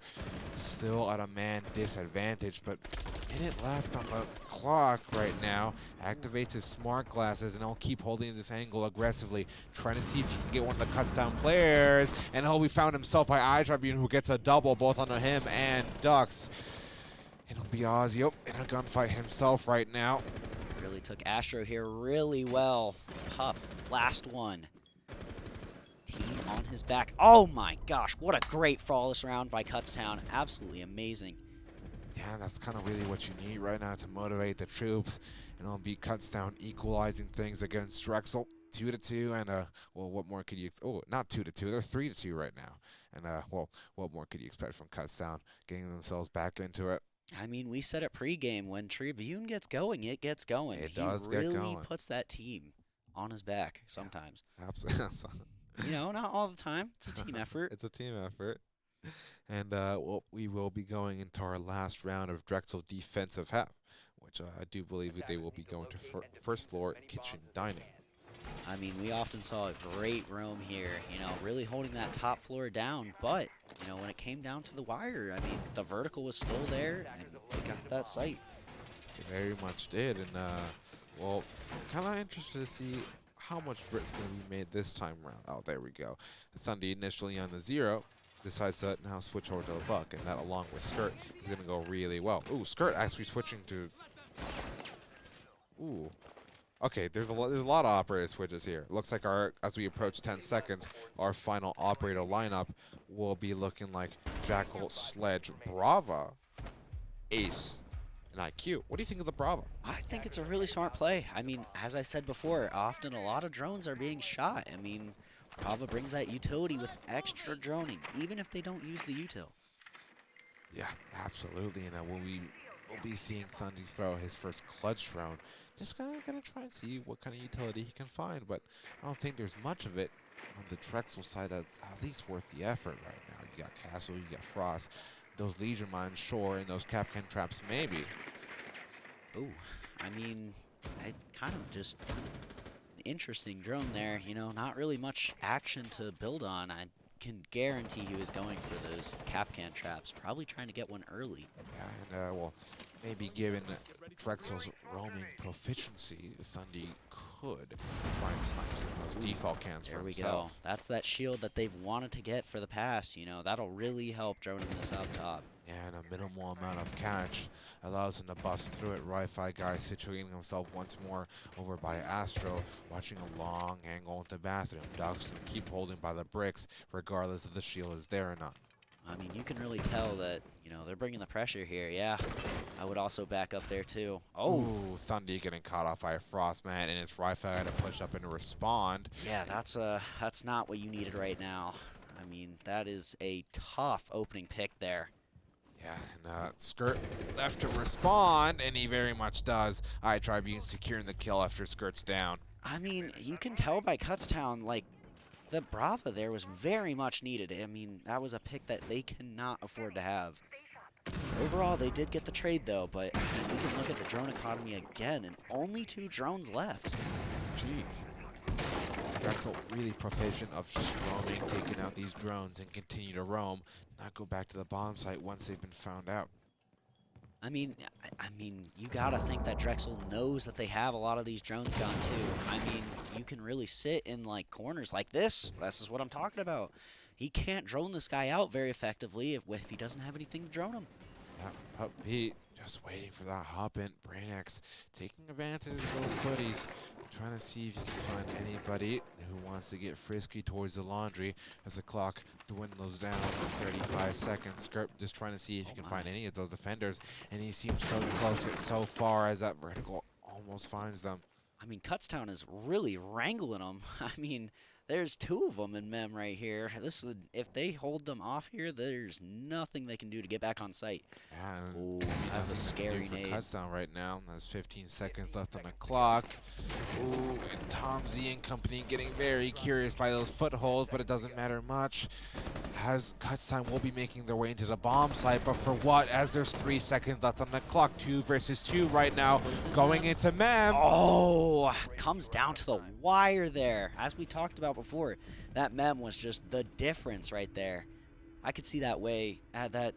I could see that round tipping anyway at the end there. Absolutely, and well, if only Kutztown had accelerated a bit more on that attack, maybe those trades could have gone differently. Maybe that could have been a round 1. But Drexel will be going up 4-2 on the defensive half, and they'll be going on to the attacking side of Villa. And well, I'm surprised Kutztown hasn't called timeout at this point. I mean, yeah, we talked about it before in the quals, how, 2 timeouts really, like, that's what the difference is of our tournament versus any others, Teams often utilize the 2 timeouts. Absolutely, and well, will be Drexel left off the attack this kitchen dining bomb site. Brainiacs actually on the Nook come very much in handy considering Azio placing all these Valkyrie cameras around the map.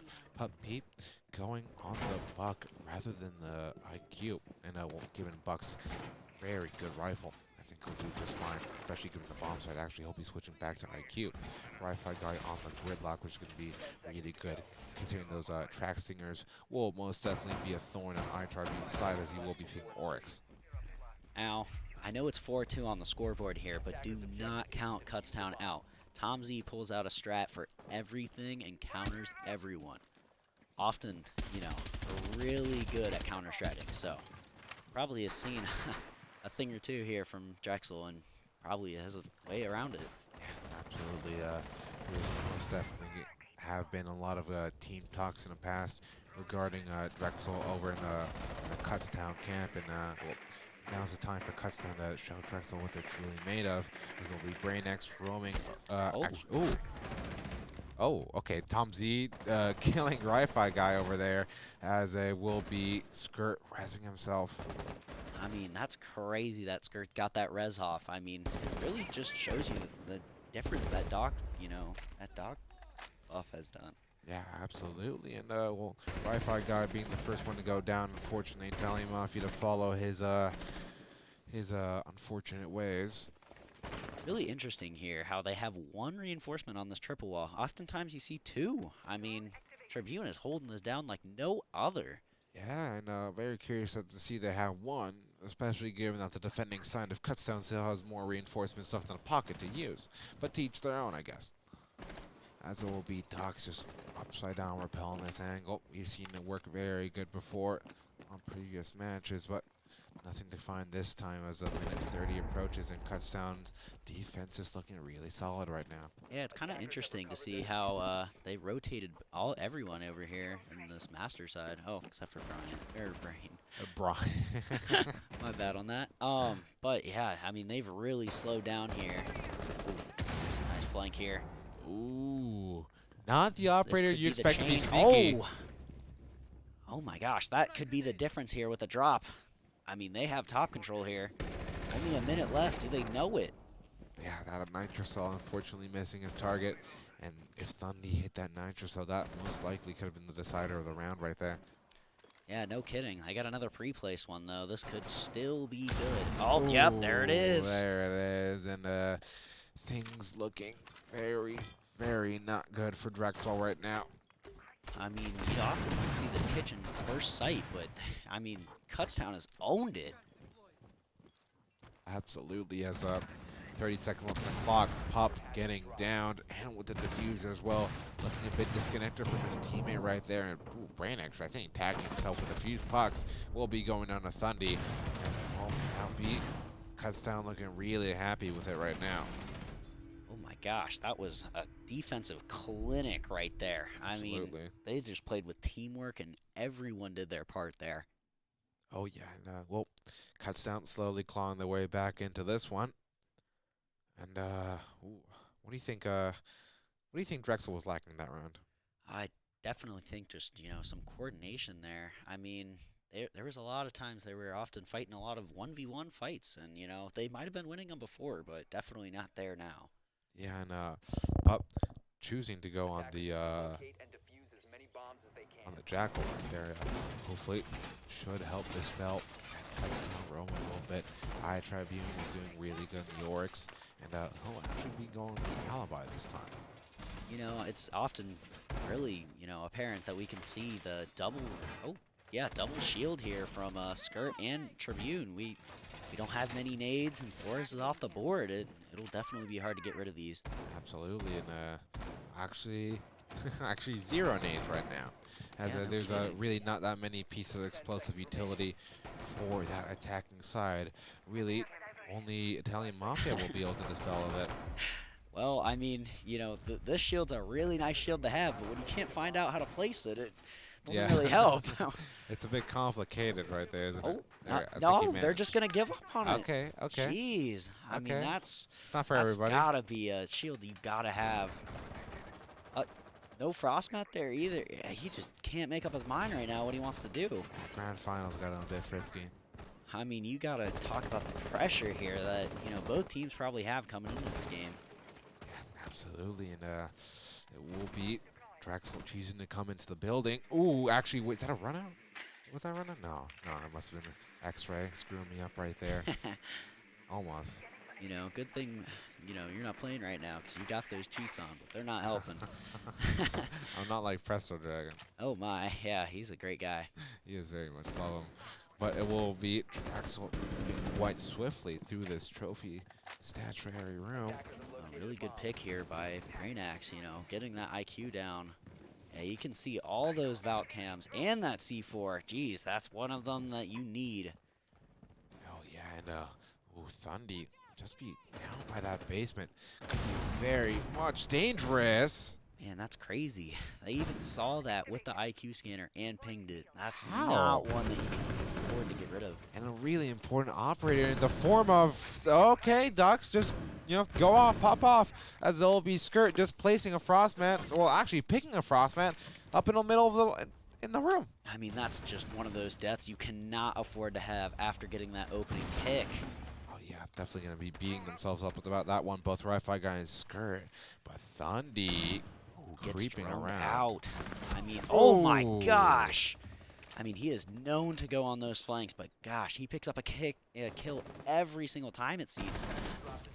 Ooh, almost got him with the C4 there, but the swing, that's 2 on 90. And Yeah. this round is quickly swinging back into Kutztown favor. Oh, yeah, and speaking of swings, there's going to be another one coming out here right now. Unfortunately, Thundy loses that one. Brainix picks it up, padding those Aggression stats a did little. not help there at all. I mean, it's a 1v3 now, but this is possible. I've seen him do it before. Oh, yeah. Brainix just looking to recover this one with 35 seconds left, and there it is. It'll be the first timeout of 2 requested by Drexel. Yeah, not really surprising there, coming out with a timeout. I mean, they could not handle that flank at all. Yeah, absolutely. And, well, actually, he's being given a lot of space right now, and I think Brainix is just very much in his own in his own head about it. There it is. I mean, great job by Kutztown. Like we said, those defenses by Tom Z really showing a problem there. Oh, yeah, and, well, speaking of problems, Drexel did pop their timeout, and they'll be looking to solve a lot of those problems. And what do you think they're talking about right now in the camp? I definitely think they're going to be talking about how to get rid of these shields. I mean, oftentimes you saw a lot of shields, like, after that end right there, top main just could not be solved. Oh, yeah, and, well, what do you think Kutztown's doing right? Because they seem very much revitalized. You can definitely tell that Drexel has not played a team as aggressive as Kutztown. I mean, that swing 90 won them the round. That was insane. Oh, yeah, that's for sure. And as the timer approaches 0, we'll be able to see the operator lineups coming out for this next round. Kutztown having equalized at 4-4-4. The race match point continues. I mean, we knew coming into this game that it was going to come down to the wire, and boy has it, 4-4. Absolutely. I Tribune going on the Oryx again instead of the Alibi. Skirt and continue to go on that Warden. I mean, Oryx is a prevalent pick here from Tribune. Often you just let him cook, as they say. I mean, Absolutely. 8-4, he is just doing it all. Yeah.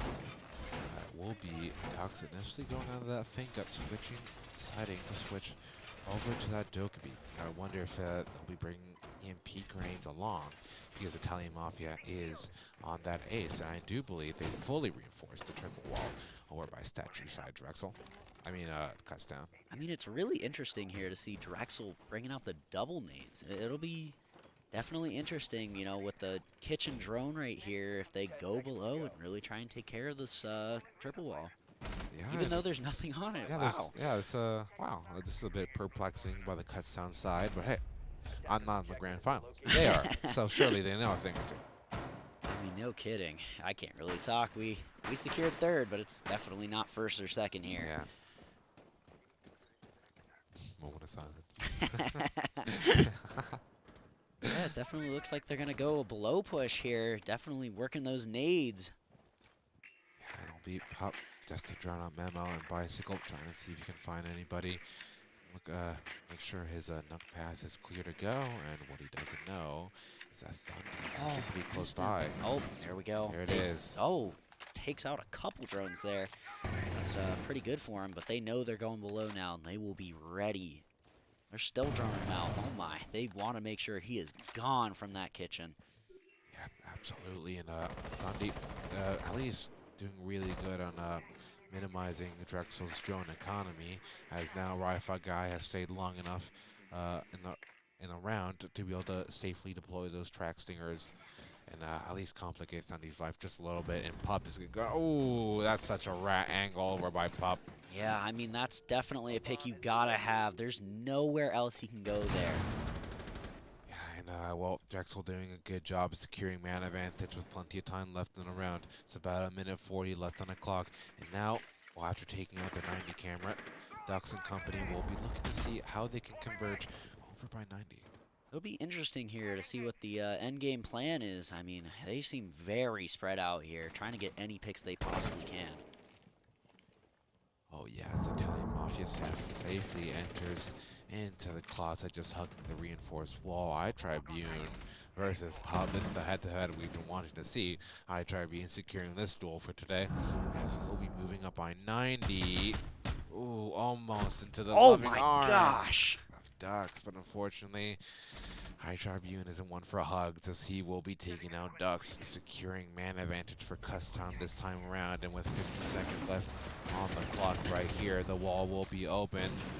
Azio will be walking on a little bit of tracks. I mean, it's really interesting here. We can see by both teams, they really are just throwing these drones around. And, you know, you can tell which team's going to win by their drone economy. I mean, it's definitely looking like a lot of solo pushes here. Oh my, Speaking is of, the flank. Yeah, gets one. That is a really good flank there. Oh yeah, Brainax just walking up further. Ooh, Great crosshair kills not by on Skirt. I mean, he just swung the advantage in their favor. This is going to be hard to bring back now. Yeah, and a really rough pill to swallow right now for Drexel will be the fact that they will no longer have that advantage, and Mazio just sitting there. And, oh, Skirt goes down. This is not over. Oh. Oh, my gosh. That Goyo could have turned that right there. Yeah, if he there got just been like 1 10 second. More, yeah. Oh, my gosh. I mean, even though you lost that, I feel like you still gained some confidence if you're Drexel there. You showed that you can win the one-on-one fights. Oh, yeah, that's for sure. And, well, you got to take everything you can get here in the grand final. And, like I was talking about before, a really rough pill for Drexel to swallow is that they will no longer hold the advantage. Yeah, no kidding. I mean, the defense is on clinical display here. You know, it is cool seeing Capcan here again, you know, especially after his nerf for the 1.5. What do you think about that? I honestly prefer the 1x better on him. You know, I think it was a really good move by Ubisoft getting rid of that. A lot of running around with that. Of course. And, well, now, Kutztown will be looking to secure even further lead over on Drexel, as they will be the closest to match point. Looking at maybe at least secure this in regulation.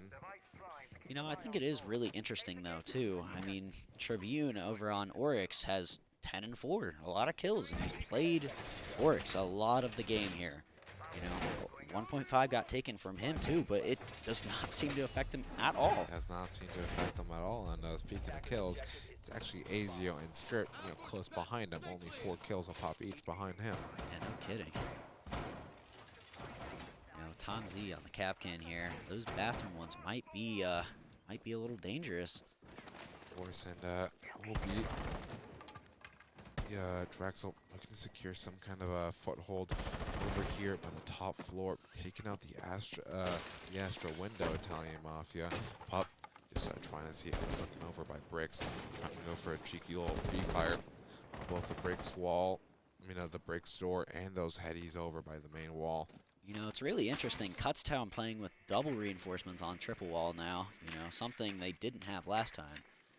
Guess they might have run out last time, but, really showing it here. Yeah.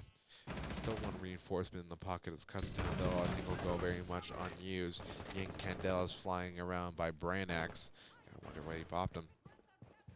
I mean, you can see they're definitely split pushing here. A lot of blue when you look around. Yeah, ooh, this could be a really well-placed Ying Candela as Braynex hops in, covers 90, however, gets taken down by I Tribune as he's aiming at the completely wrong direction. Tom Z contributing towards that as well. And I Tribune will be looking towards Pup. He spots his gun. I'm not sure Pup is aware right now that he's been spotted, though. I mean, it looks like we have a little sight pressure. Pup trying to secure that kill. I mean, they are just wrangling them here. They made it a direct take after those clinical display of a roam clear. Oh, yeah, absolutely. Now just the entirety of the Kutztown defense, it seems, just absolutely just putting a chokehold on Drexel, just corralling them all into the master bedroom. And Pup's trying to find his way out of this, trying to fight his way out of the situation. And well, considering how things are going right now over in the Kutztown side, he might find 1 or 2 engagements. But a Wi-Fi guy gets downed, and that's not something you want to happen right now in a 3 versus 5 with only 50 seconds left. Pup's still up here, and that's at this point where a kill happens, and maybe a second.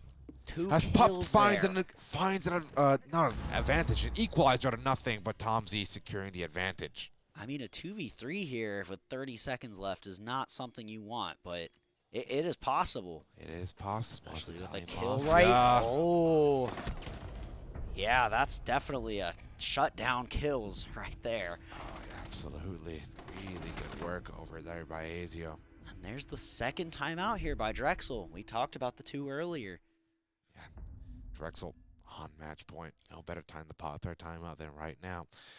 Drexel just left the fight for overtime, no longer able to secure this in regulation. Kutztown, well, at least very, very much guaranteed that overtime. Kutztown is putting a clinical display of how to play defense here. I mean, last 4 have been won by them. I mean, we said it before and we'll say it again. I mean, they know how to play defense. They I very mean, you much do gotta know play win your defense. attack rounds here. Oh, yeah, that's for sure. And scoreboard actually looking, quite nice over in the Kutztown side. I Tribune 11 and people with 6 and 8 right behind them.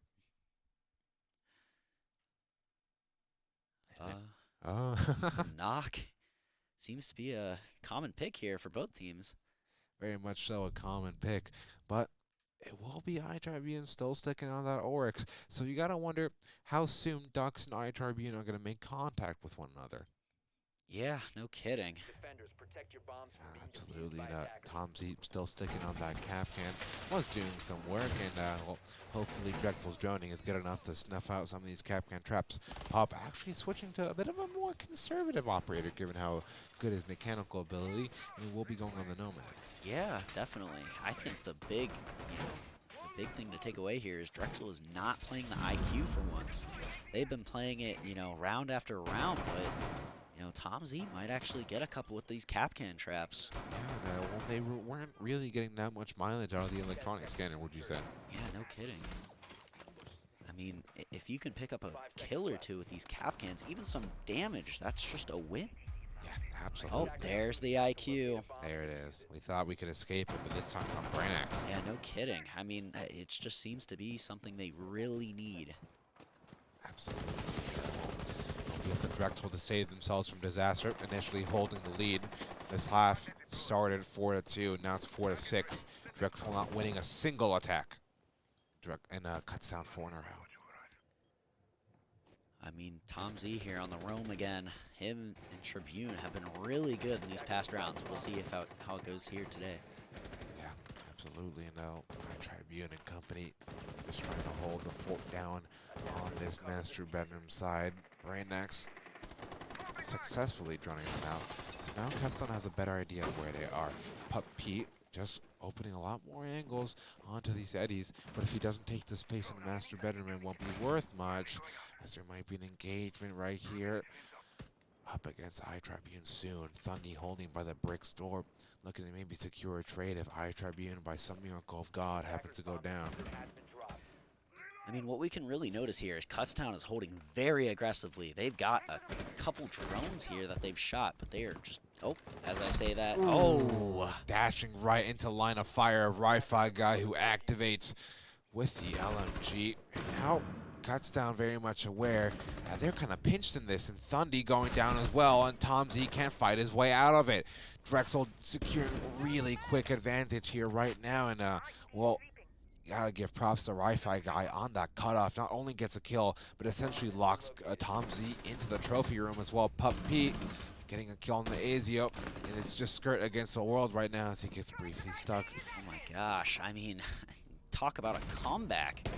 Gets one at the very least, but he has a fast and approaching Ducks over by that main staircase. He's just creeping ever so closer. Skirt making a fair bit of noise right now. You gotta wonder when Ducks is gonna activate on this. Ooh, it's right about now, but if he can't hit the shots. Oh my gosh, I thought he was gonna whiff that. Oh my gosh, he put a whole mat. Yeah, as he said, watch, do not watch that. Do not watch. That could have been bad to worse. Oh. I've already said something. We've already seen it. You're gonna talk to him about that after the match, aren't you? No kidding.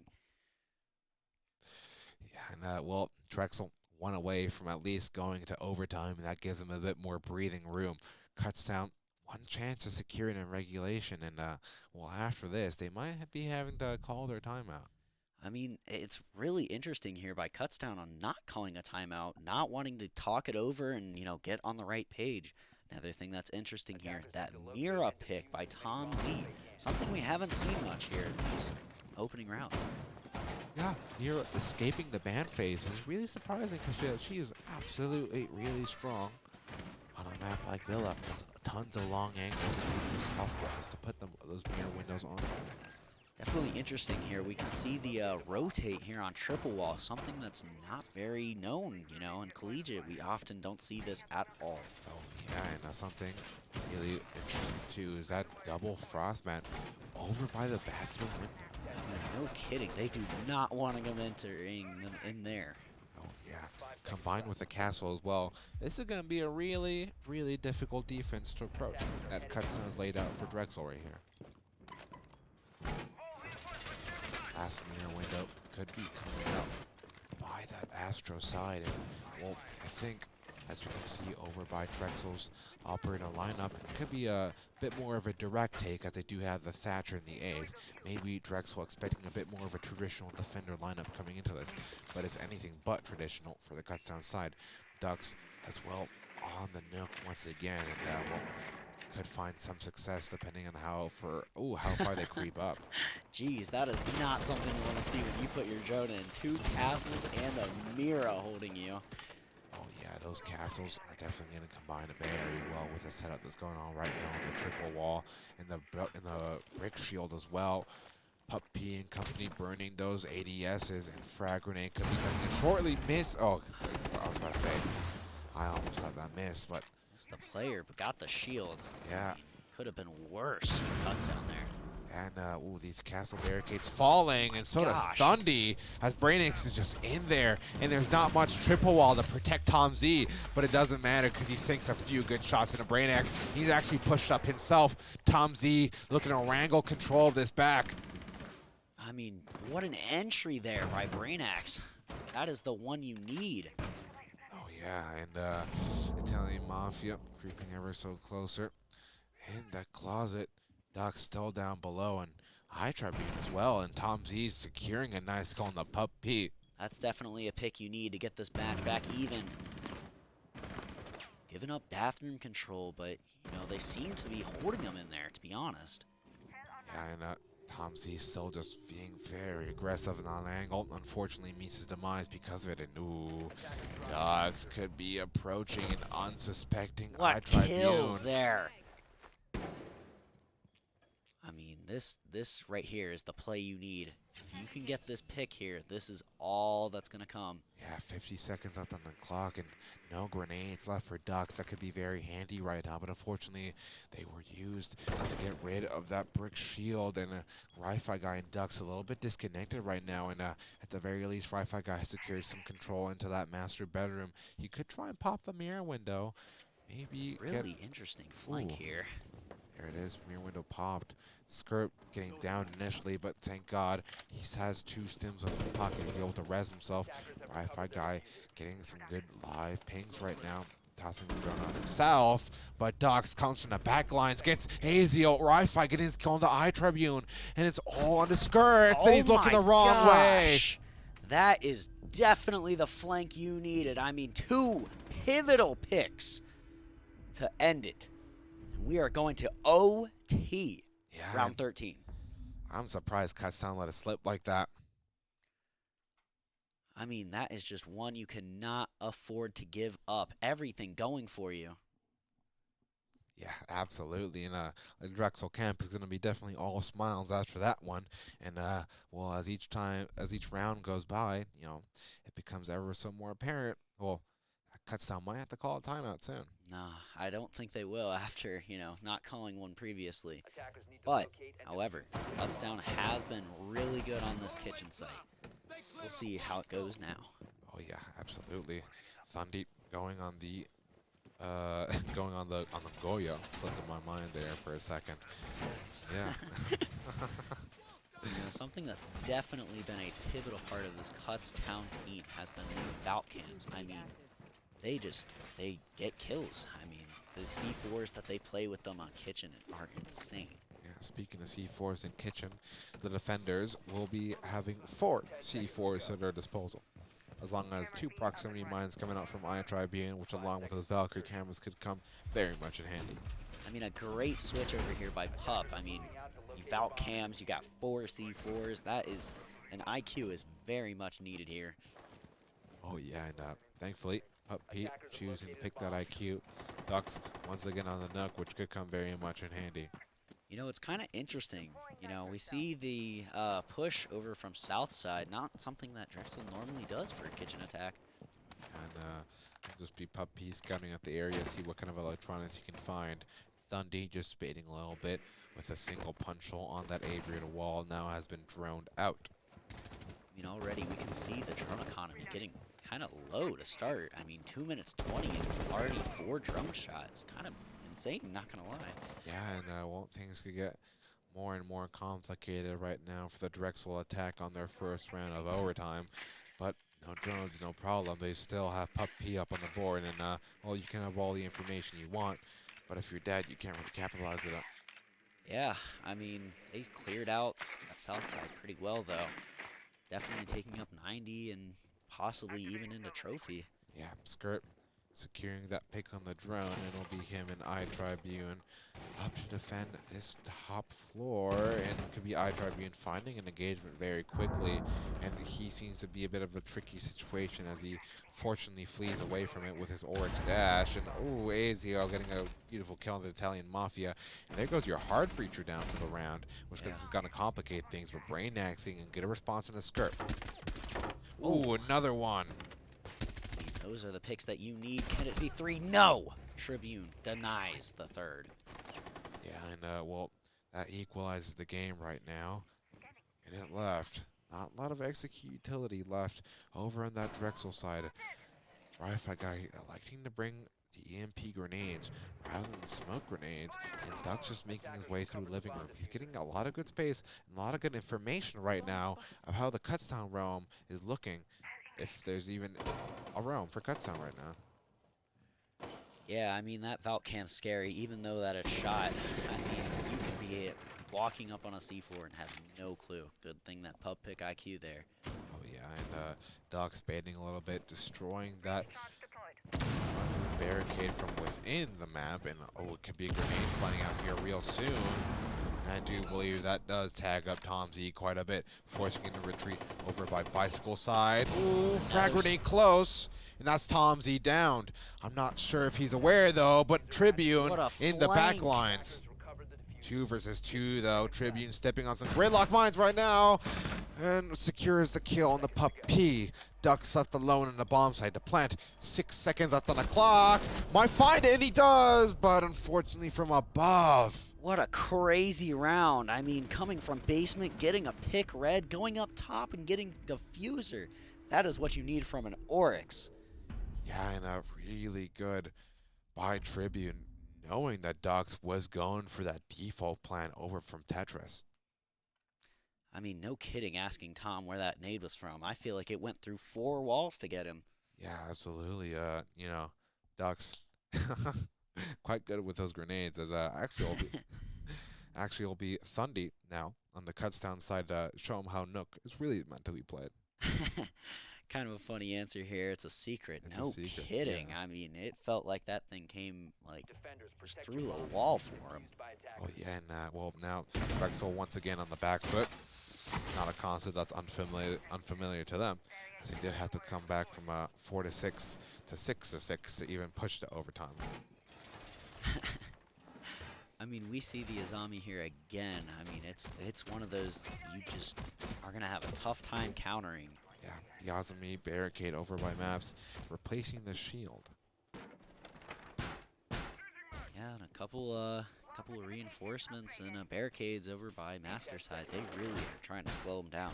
Oh yeah, tons of barricades from over by the Master side. Dux is truly just trying to complicate the roam clear a little bit. So now we'll be getting into what could potentially be the final round of one of the grand finals. I mean, we can see a lot of frag grenades here by Kutztown. You know, often played a role the first time they went here. Let's see if they can do it again. Oh yeah, and ooh, Italian Mafia holding a really aggressive angle over by bottom main stairs. They'll be shooting off some bullets, but unfortunately they won't be meeting a target right now. They'll be trying to make some vertical over by the main stairs, but Thundy hears it, and Thundy will be dispensing out a frag grenade accordingly. Ooh, that nearly was finds really Pop. close.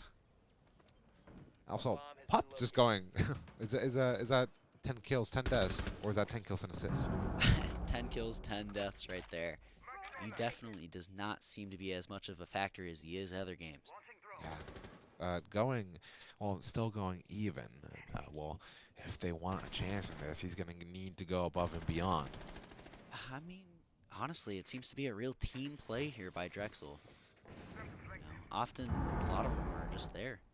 Yeah, and we'll be skirt there below, up to dispense some frag grenades, nearly finding Wi-Fi guy. And, well, classic Kutztown throwing nades from below for them. Minute 40 left on the clock, and they still haven't found a kill. You know, no nades left and no kills. Last time they just went up main here and just could not do anything. Italian Mafia showing that he is ready for that engagement. Yeah, and things just look a tad bit discombobulated right now for Kutztown. Azio was there early over by Study Balcony, just throwing a lot of those stun grenades. There's the pressure up main, but it looks like they're actually going to be able to get some pressure and actually take it. Ducks, though. Oh my gosh. With a really good kill from Master side when Tom Z least suspected it. But now, Kutztown have gained some space, and then they've gained a pick. Wi-Fi guy going down the skirt. Azio taking a lot of damage right now, and that'll be Brain X. Ooh, using the awesome barricade as a reversible over by that map's table. Soon to be joining up with Ducks. I mean, knock here could be crazy. Not expecting because of the silent. Yeah, and Thundy just spots a little glimpse of Brainax, knows he's holding that awesome shield over by the maps table. 35 seconds left. No grenades in the pocket though, and Thundy's getting so tagged up. Oh, this is just looking so congested right now over by Study. And Pup P and Italian Mafia team up to clear it quite nicely. Now it's all just left to iTribune. We'll be in a very complicated situation as well. What more could you ask for in a grand final against Drexel versus Kutztown going 7-7? I mean, we really saw that maps table being a problem. I mean, something you can't do is just sit in that doorway while that zombie barricade is just watching you. Oh yeah, 7-7 overtime match point right now. There's no more chances, and now Kutztown will be popping their second and final timeout. I mean, geez, why would you not? God, a lot of these teams really getting mileage out of this second timeout. Makes me feel good. I mean, if you're Kutztown, though, this is where you want to be. Defense, OT, I mean, let's see if they can do that 4 defense rounds again. I mean, you only need 1 this time, but still. Oh yeah, and well, we will be seeing goodbye to Villa after this, but as to who comes out as the reigning champion, we'll have to see. I mean, Kutztown going true to their roots, picking Capcan again, something we often see. Oh yeah, hasn't been that effective though regarding his placement of his traps, as they've been cleared out quite well every time by Drexel, but you can't knock the gun. It's a good gun despite losing its 1.5. No kidding. I mean, it also is forcing Drexel to pick IQ a lot of times, even if they don't really want to. Yeah, Pup Pete, although looking to stay over by the Nomad this time round. Ducks, you know, he's been doing some good work. He's been looking really consistent on Nook over on Drexel's attacking rounds. You know, really interesting here by Drexel. We just traded off. I was gonna say 2 hard breach here is a very weird thing to do. I have to realize where the bomb site is specifically. They'll just be switching over to that ace, and as to where they want to take it, we'll have to see. Now, I think the big takeaway here is Drexel is not on the IQ. There is still a Capcan on the board. This could be a very interesting on how it goes. Oh yeah, and Thundy just spreading those Capcans so far apart from one another. Usually you see a lot of people double stack them, but he's spreading them out one by one as if it was a pre-buff. Yeah, I mean, you can probably tell that he's just playing off sound call or just trying to get some early damage in. Yeah, Wi-Fi guy just taking trips out of this 90 window barricade. See if you can find an early engagement, an early pick right now. Drones by Drexel being taken out over by the Astro side. Now they'll be looking to take control of this first floor over by underneath the bar games. Yeah, you know, Ducks don't really know what he's nading, but they know one's top main. Yeah, and they'll be skirt to at least get out of the engagement safely. They have the information now, and ooh, this could be something very fast by Brainax. Just having that pro pipe ready to go, and actually thinks better of it. Might be joining his teammates down below as there'll be Ducks taking down Skirt. Now you know what he's nading. I mean, geez, what can he do with those 2 nades? Apparently a kill and a shield. What util usage there? Oh, but goes back to his true roots, you know, 1 for 1, getting that for pick. one. Yeah, you can't win them all.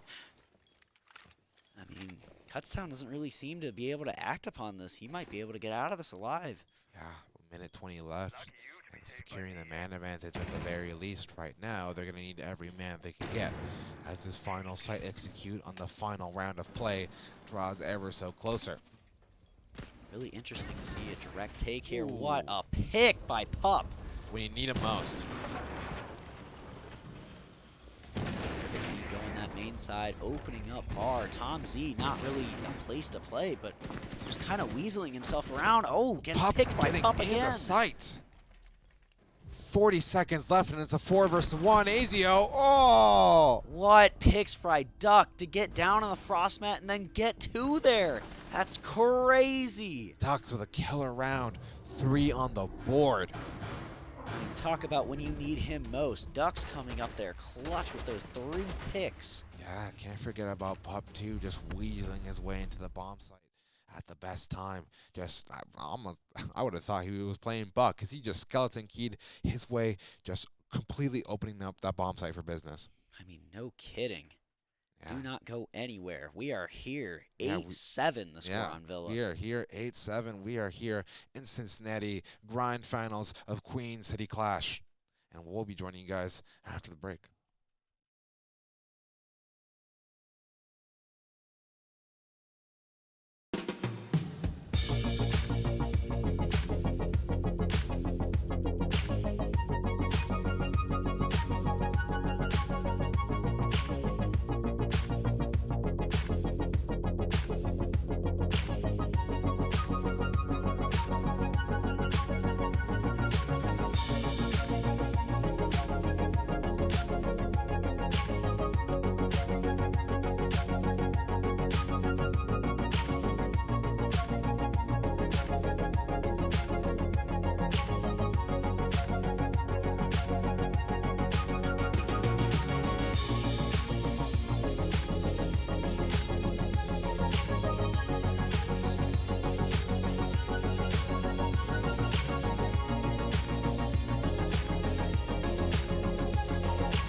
right, welcome back to the grand finals of the Queen City Clash, everybody. It'll be Drexel and Kutztown fighting on Cafe Dostoevsky for a chance to take away the trophy and cement their legacy and UC esports history. And, well, we've left Villa, and what do you think of Villa? I mean, that was a nail biter and a half. Really came 8-7. down to the last seconds. Yeah, absolutely. And, well, we saw a lot more performers there than just a Pup and I Tribune. What do you think?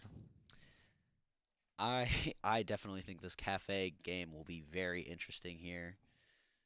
I also was blanking on what you said. Not gonna lie. You missed the scout track. I was not there. I was not there. Personally, I wouldn't have done that. I don't know about you. I asked you we saw more performers on Drexel and Kutztown than just Pup and I Tribune. Oh, definitely. I mean, we were talking about earlier how Brain Axe was definitely top of the leaderboard there. Showed a lot of kills, and, you know, sometimes you got to lean on your team more to, as we say in R6, it is a team game when it comes down to the nitty-gritty. Yeah. Doc's also your favorite player in all of Collegiate Siege, you know, performing when you were hampering on him the most. Hey, I mean, some people, they just need a little down talk, and they do great afterwards. Speaking Got to of prove some people wrong. Yeah, speaking of down talks, you know, I was going over to the second floor of the 1819 Innovation Building, and over on my way to the elevator, I spotted Kutztown, the entirety of the team, right there in front of the elevator. You know, just having a debrief, and Tom Z did not sound happy. I mean, you can't be 7-7 on defense. That is what you wanted if you're You can't be Kutztown. 6'4" and letting that go. Yeah, no kidding. Yeah. I mean, you just need to execute and really finish it out when it comes down to the nitty-gritty. Yeah. Speaking of gritties, you love doing that, don't you? Whoa. Okay, I wouldn't go there. I saw you. There's very much live footage of you doing a Kentucky land. we don't need to bring that up. It was not a good part. You've grown since then. Yeah, I'm a new person here. Well, we should be going on to this new map soon. It will be Drexel and Kutztown on Cafe Dostoevsky. It will be Drexel going over on that attacker side first. And how do you think it's going to go? You know, it was a really interesting pick here by Kutztown to go Cafe. We have not seen this much on qualifiers or, you know, really any game has really gone down to Kutztown, you know, picking this one. Yeah, absolutely. And, well, as this first set of bans come in, what do you think Kutztown's going to ban? I mean, if I'm Kutztown, I am getting rid of those nades again. That really proved a problem. Ooh, ace. Yeah, that ace coming through. And, well, we've seen Kutztown ban ace on maps like Theme Park before. And, well, having that ranged hard breach just off the board kind of really puts a thorn in your side. And, well, sure, Hibana is still on the board. Hibana and ace do have different functionalities. Iana getting banned as well, and that's well, probably going to hump a lot with that nade situation. Yeah, I mean, Tribune said it best. Twice is crazy, and not surprised at all to see that Azami banned. Oh, That yeah. seemed to be a Yeah. huge problem. Azumi especially, very standard on Cafe Dostoevsky. She can have a very impressive hold over by that top floor. I mean, no kidding. Azami is just one that you have to ban on this map. It Yeah. is just night and day the difference she brings. Yeah, Solus being banned. Kutztown securing that good ban, given how much they like droning. I mean, Solus is definitely one of those that she can just run out on you any time in this map, especially a with map full with windows. Yeah, those 3 stacks of windows are just something that you just can't have to know where the claymores are, know where the nomads are. You see, you seem very impassioned about Cafe. So while the preparation phase is going on, why don't you give me your Cafe petty grievances? I'm not a big fan of this map. You know, if anyone that is watching, you know, and really needs like a thing, do not pick this map. When was the last time you dislike played it. Cafe? I Officially. about it.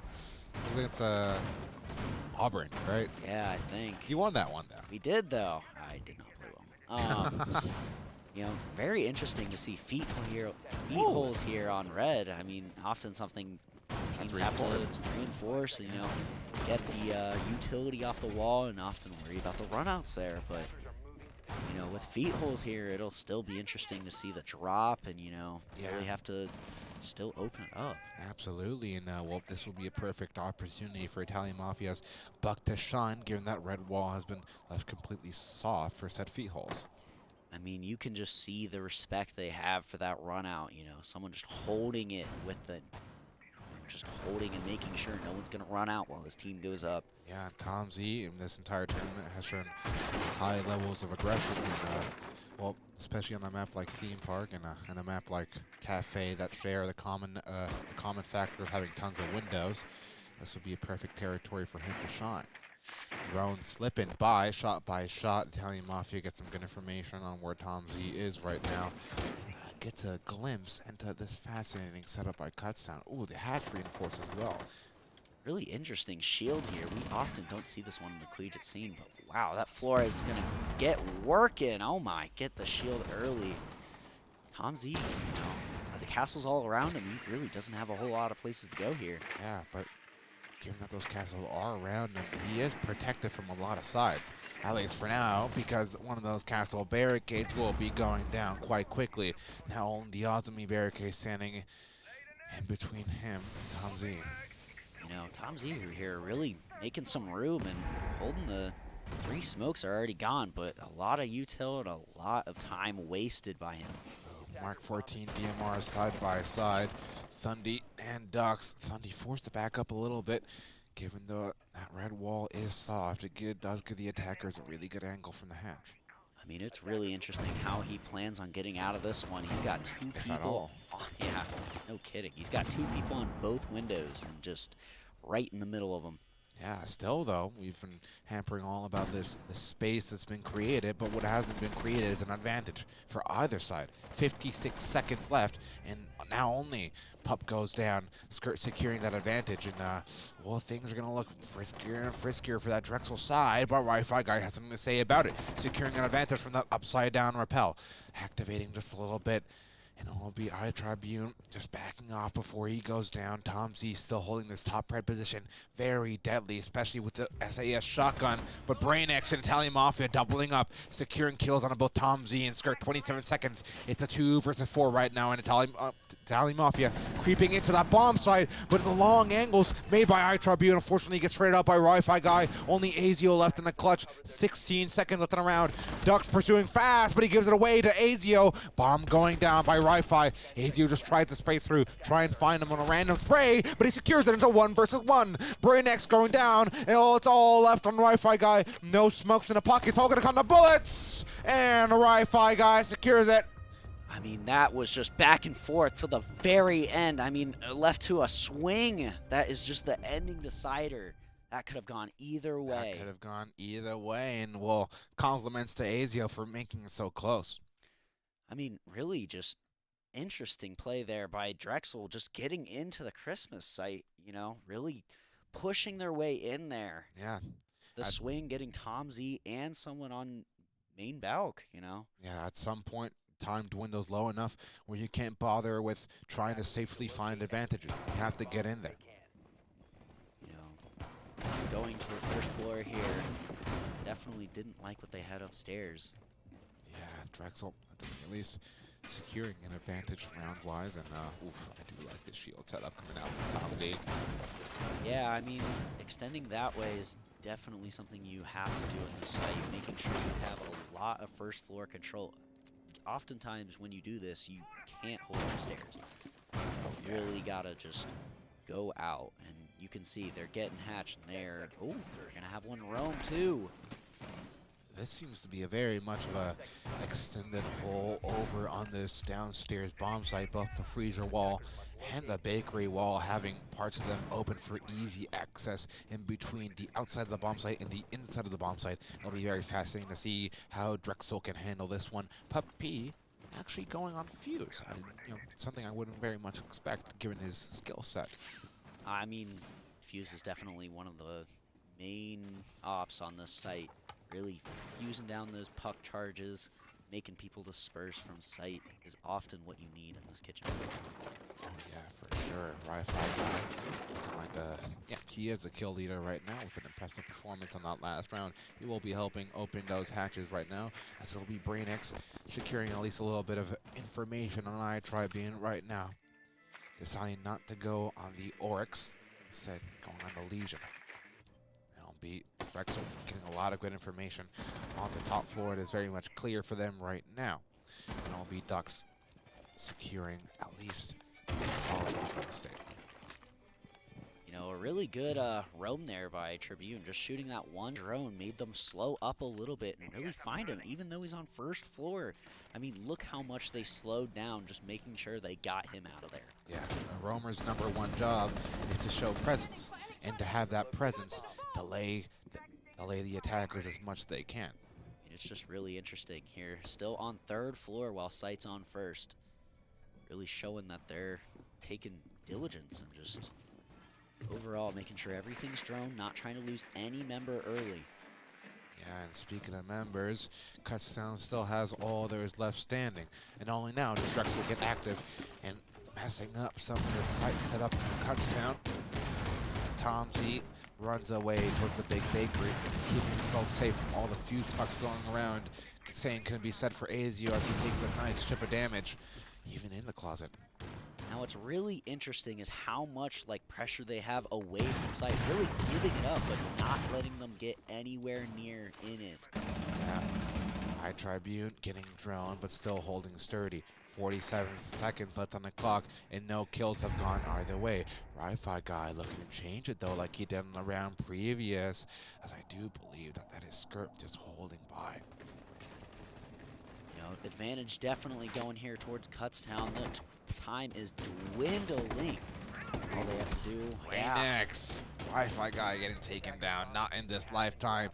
Thundy securing one in Italian Mafia as well. Pup P in the bomb site, but how much can you get done? AK-12 is good, but you need to be fantastic, and Pup P showing that he can do just that. 11 seconds left on the clock, and defuser's nowhere nearby. This might be a shut case for Drexel unless Pup P gets active, he gets downed. Ducks has the case, but he can't plant it. I mean, they got what they wanted. They got onto site, but Kutztown looking like they knew that they had bomb, just playing it. Yeah, and as that one song goes, I wish I knew, and Drexel didn't know better.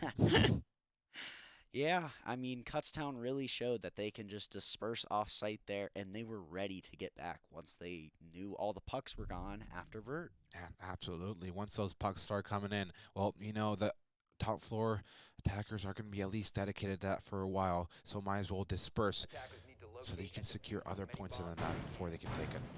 Yeah, I mean, Kutztown knew that going up from third floor, coming all the way down, just takes so much time off you.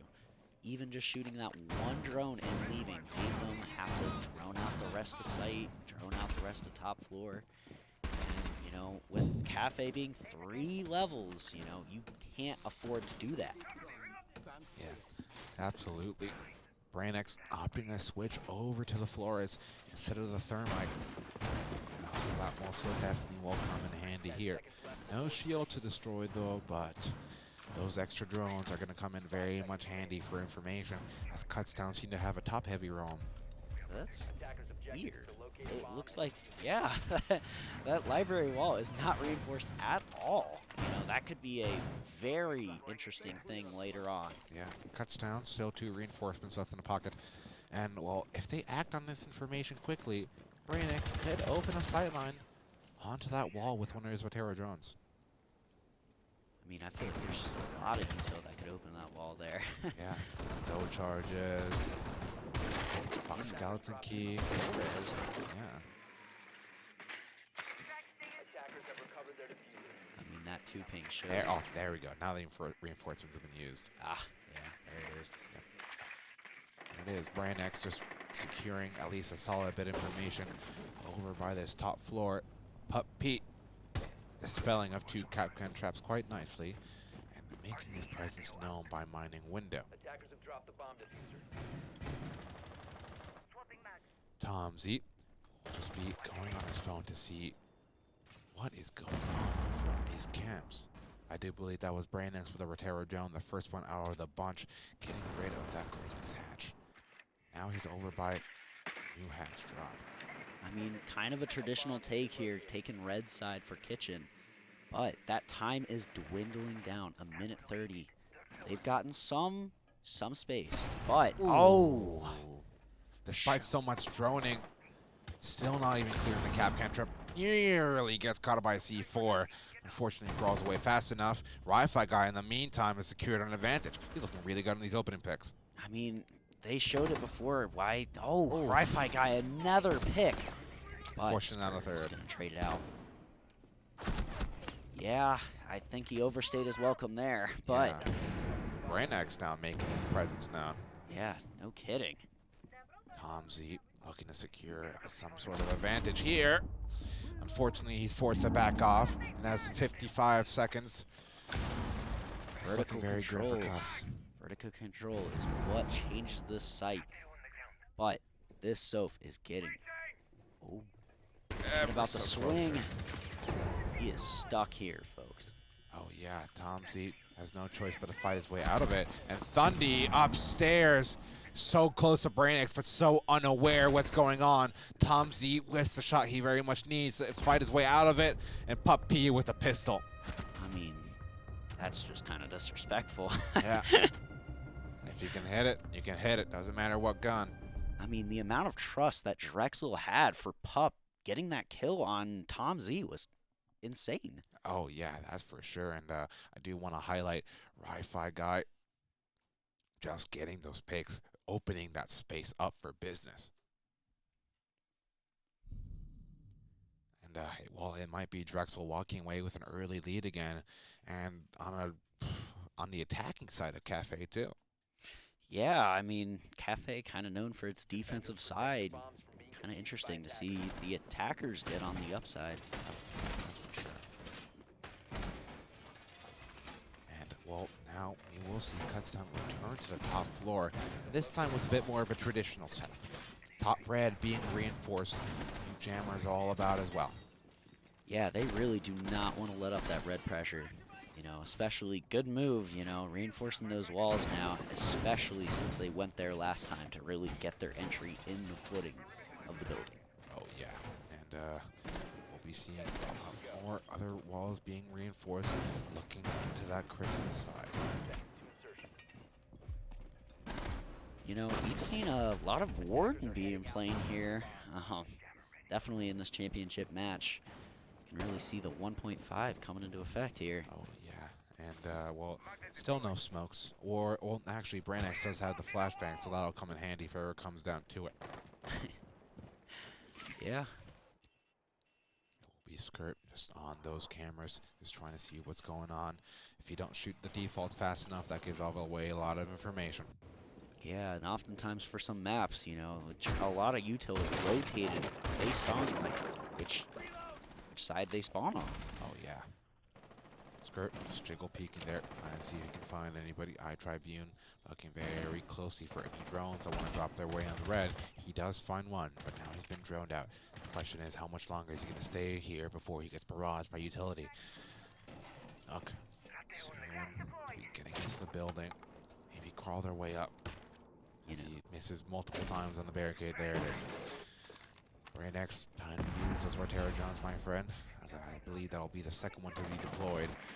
Maybe trying to flood its way through. You know, they definitely took notes on that, you know, shield being there, and they got that one super quick. Rotated that out, Yeah, as well as changing people. I mean, we saw Tom Z playing there last time, but, you know, opted for Tribune this time. Oh, yeah, and, well, Brandix is not really accomplishing what he wants to with these Rotero drones, as I do believe he's down to his last one. He Ducks, really though. seems like he wants to get that pixel shield, but it is not going to be happening here. Oh, yeah. Oof. Tribune with the sidearm lit up to all hell, but gets the kill on the pup and maybe finding second. Unfortunately, telling him off he has something else to say. Ducks, though, I believe he was making his way up the main staircase quite efficiently. And Tom Z takes a lot of damage. Now, the big thing here would be time. I mean, they are on red. And that's about it. Yeah. A minute left in the game. I mean, only having red is not very good. Oh, yeah. Thundy, though, looking to impede the progress as they do make their way towards a new balk. And finds the first. As that wall has been open, could find a fight for the second and maybe a third, as they'll be peeking right into him, and Thundy finds Italian Mafia. He'll be tucking behind the minibar, and it'll be Brainix trying to secure something, but he can't. I mean, talk about a thorn in your side. There is just nothing you can do if you do not show him respect. I mean, he just ate away at the whole lineup. Yeah, and, well, Kutztown finally waking up here.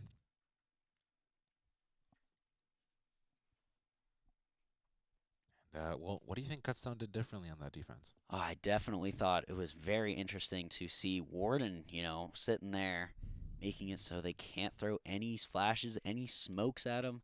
But also, I think the big thing was rotating that shield. Putting it back made it so that Flores was essentially useless. Oh yeah, that even despite having a clear path to it, that's still a very dangerous one. Definitely. Will be the same type of extension here on the bottom floor bomb site for Kutztown. Very curious to see if Drexel can disarm it this time around or still fail to plant a defuser once more. Yeah, we'll see if they get this top-down clear a little faster, or they opt for going through the first floor, possibly speeding up and just, saying screw it to the top floor and just going down second floor. Yeah, no, although I do believe that this time, wait, did they bring Castle last time around? Kutztown? I don't believe so, right? I do not think so. Yeah. But Tribune going on Mozzie here, definitely showing more pressure towards that third floor. Will make it a little harder and take a little bit more time off the clock. Especially given that it's playing Mozzie, and those Mozzie pests do deny a lot of good information. Yeah, this could be a very early pick here. They seem to be really wanting this VIP shield and or person. Yep, Skirt might be pinched in here soon as he tries to maybe demand some sort of respect, firing bullets off to both doorways. Yeah, it seems like they're really trying to change up their attack here, not going for the 5 down. Instead, really spreading it out across the whole map. Wi-Fi guy on the Thatcher, though, an Italian Mafia on the Thermite. They will be going for a top clear first, and you gotta wonder where this attack is gonna end up. Man, seems to be hitting barricades is Duck's thing, as he misses again on the barricades. Emphasis on the again, huh? Back-to-back rounds, that's all I'm saying. Back-to-back rounds.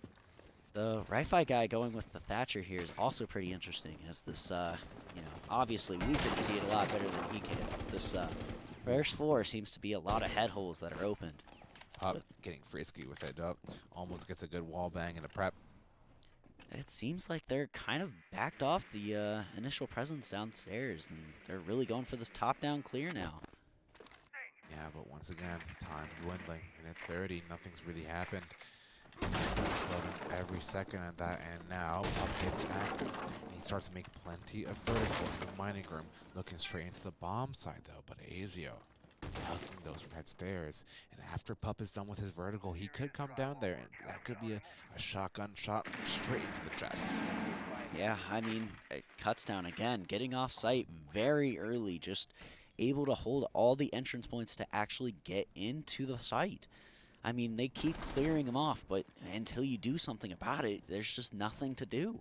Yeah, absolutely, and well, until you do something about it, it's most definitely a thing you need to do right now, given that Skirt is still very much present and alive, given those mute jammers over by VIP, and nothing they can really do right now.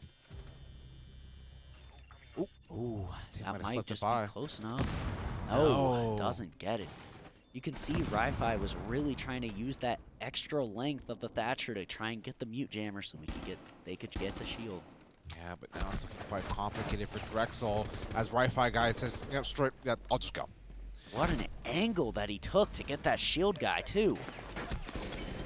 Yeah, but despite all angles, it's not looking all too possible. I mean, Kutztown's constricting defense of just as soon as they enter a certain point, they all just mush into it. Yeah, Drexel calling there for his timeout on Cafe. score 2-3. They'll most definitely be looking to equalize. And, well, it's not looking too hot for Drexel right now. Honestly, it's not that bad. I mean, often seen Cafe as a defender-sided map. 2-3 could not be terrible here. But if they get that third map and make it, or third round and get a 3-3 split, that should be great going into the defensive side. Yeah. Profits looking very high for Drexel. They do secure that third round. Their timeout ending, and now we'll be able to see the operator lineup coming in for this attack on the second floor, reading Fireplace Hall. You know, you really have to respect Kutztown here. They were doing a great job of dealing with that Nook, often seen, you know, prevalent in that Villa match. Yeah, absolutely. And, well, now Ducks will be shelving the Nook instead of going on to the Finca. I mean, yeah. I mean, when you get dealt with that hard, you gotta help in other ways. What operator would you slide up into this attacking lineup? Any personal opinion of the player? I definitely think some sort of cams, whether it's Twitch, getting extra cams is probably what they need. Yeah, definitely. They gotta just get rid of some of these options. That mute has shown effective in getting what? Pressure and just denying all that intel. Yeah, absolutely. And will be Kutztown just setting up a nice extension over here by above. Skirt setting a Wamai disc over by the pixel angle. Maybe he's going to have to play that as the round develops. We'll have to see. Final attacking operator lineup for Drexel coming into this final round of their attacking half will be Flores, Sledge, Buck, Gridlock, and Hibana. I mean, the castle on the exterior window, and he's still got 2 more. Oh, my. Oh, just in time. I mean, that is something. Oh, and it's going to get sledged right open. Oh, maybe not. Better of it. Okay, okay. That's some time. I mean, I thought it was going to get right open right at the beginning, but thought better of it. I thought better of it, and, well, they'll be up to Drexel, see how they want to spell with this. And, well, as we can see on Brainix's camera, this is definitely looking a tad bit complicated right now. At least they know that there's no pixel shield. They must know that there's somebody near pixel, given that was almost about to get mute jammed. I mean, that pixel shield has been a thorn in their side early on, but not being there might be a good thing for them. Yeah, guy, he's seen a lot of action on this position before, a lot of success as well. And right there it is. Gets the kill on the Eye Tribune, gets another one on the skirt, and he's just looking so good for it right now, 8-4. Not the operator you would be expecting at the opening picks. Tom Z getting one on a pup. Italian Mafia with a good trade on end though. And Drexel accelerating. Drexel looking lively. And it might be a 4-2 split on the cards. Unless Azion Dundee has something to say. Still a C4 left in the pocket. Could be blown. Doc's taking a nice chunk of damage, but not dying yet. Azio just here below heaven. Retreating back into the bomb site. Nearly a minute left. Still an ADS in the pocket too, surprisingly. I mean, a lot of pressure here, Vert, and playing on site is very risky. There's not really much where to place that he can go. Yeah, as he just flees from angle to angle, and everything just keeps getting barraged and open, and that might lead him towards a flank, which unfortunately gets caught out by Ducks, securing his first on the board during this half. It's all left to Thundy, which can't happen. I mean, yeah, when you open that vertical pressure, there's so many places here in Cafe. Lot of wood to open up everywhere. Yeah, absolutely. Drexel securing the advantage, 4-2 coming into the defender half. And, well, actually not 4-2, 3-3. Ducks there saying he finally got a kill. Definitely hear about that later. Absolutely. I'll be telling you all about it. And, well, now Drexel on the defensive half gives Ducks even more opportunities for a bit of an easier time getting kills, especially on the defender side of the map like Cafe. I mean, we can see it here again. Warden just becomes one of those must-pick operators in these situations. Thundy getting crafty with it, though, as we'll be going Amara and we'll be taking a defuser. Curious to see if his operator's decision changes. Definitely changed that operator very fast. Very quickly, and it will be Drexel doing a very similar setup here to Kutztown's over by this bottom kitchen floor. I mean, yeah, they can see the Hibana here definitely changing it up here because they banned Ace.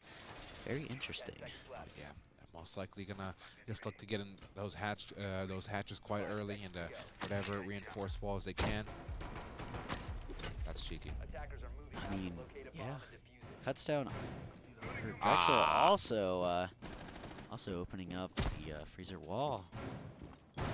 Yeah, Pup trying to get a very cheeky Cade Claw in. Unfortunately, the range not long enough and only electrify as part of the freezer wall. So that means that's maybe going to be freezer hatch for free. Now the thing about Cafe is there's a lot of roamers in these 3 floors, but Tribune picking Jackal here could make this a lot faster. This top-down clear is often seen with one guy shooting a drone and leaving, but that can change with knowing that he's back on site. Oh yeah, that's for sure. Tom's getting a really good clear over here by Cigar Shop, and everything seems open by business in said shop. And I'll be communicating that effectively. 2 minutes left on the clock. Tribune is taking a lot of good space here.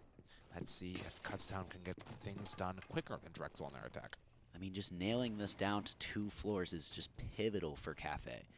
Knowing that there's no one above you is great news. Yeah, absolutely. Thundeep just making a lot of good rotates here. Trying to creep his way down. Those right stairs.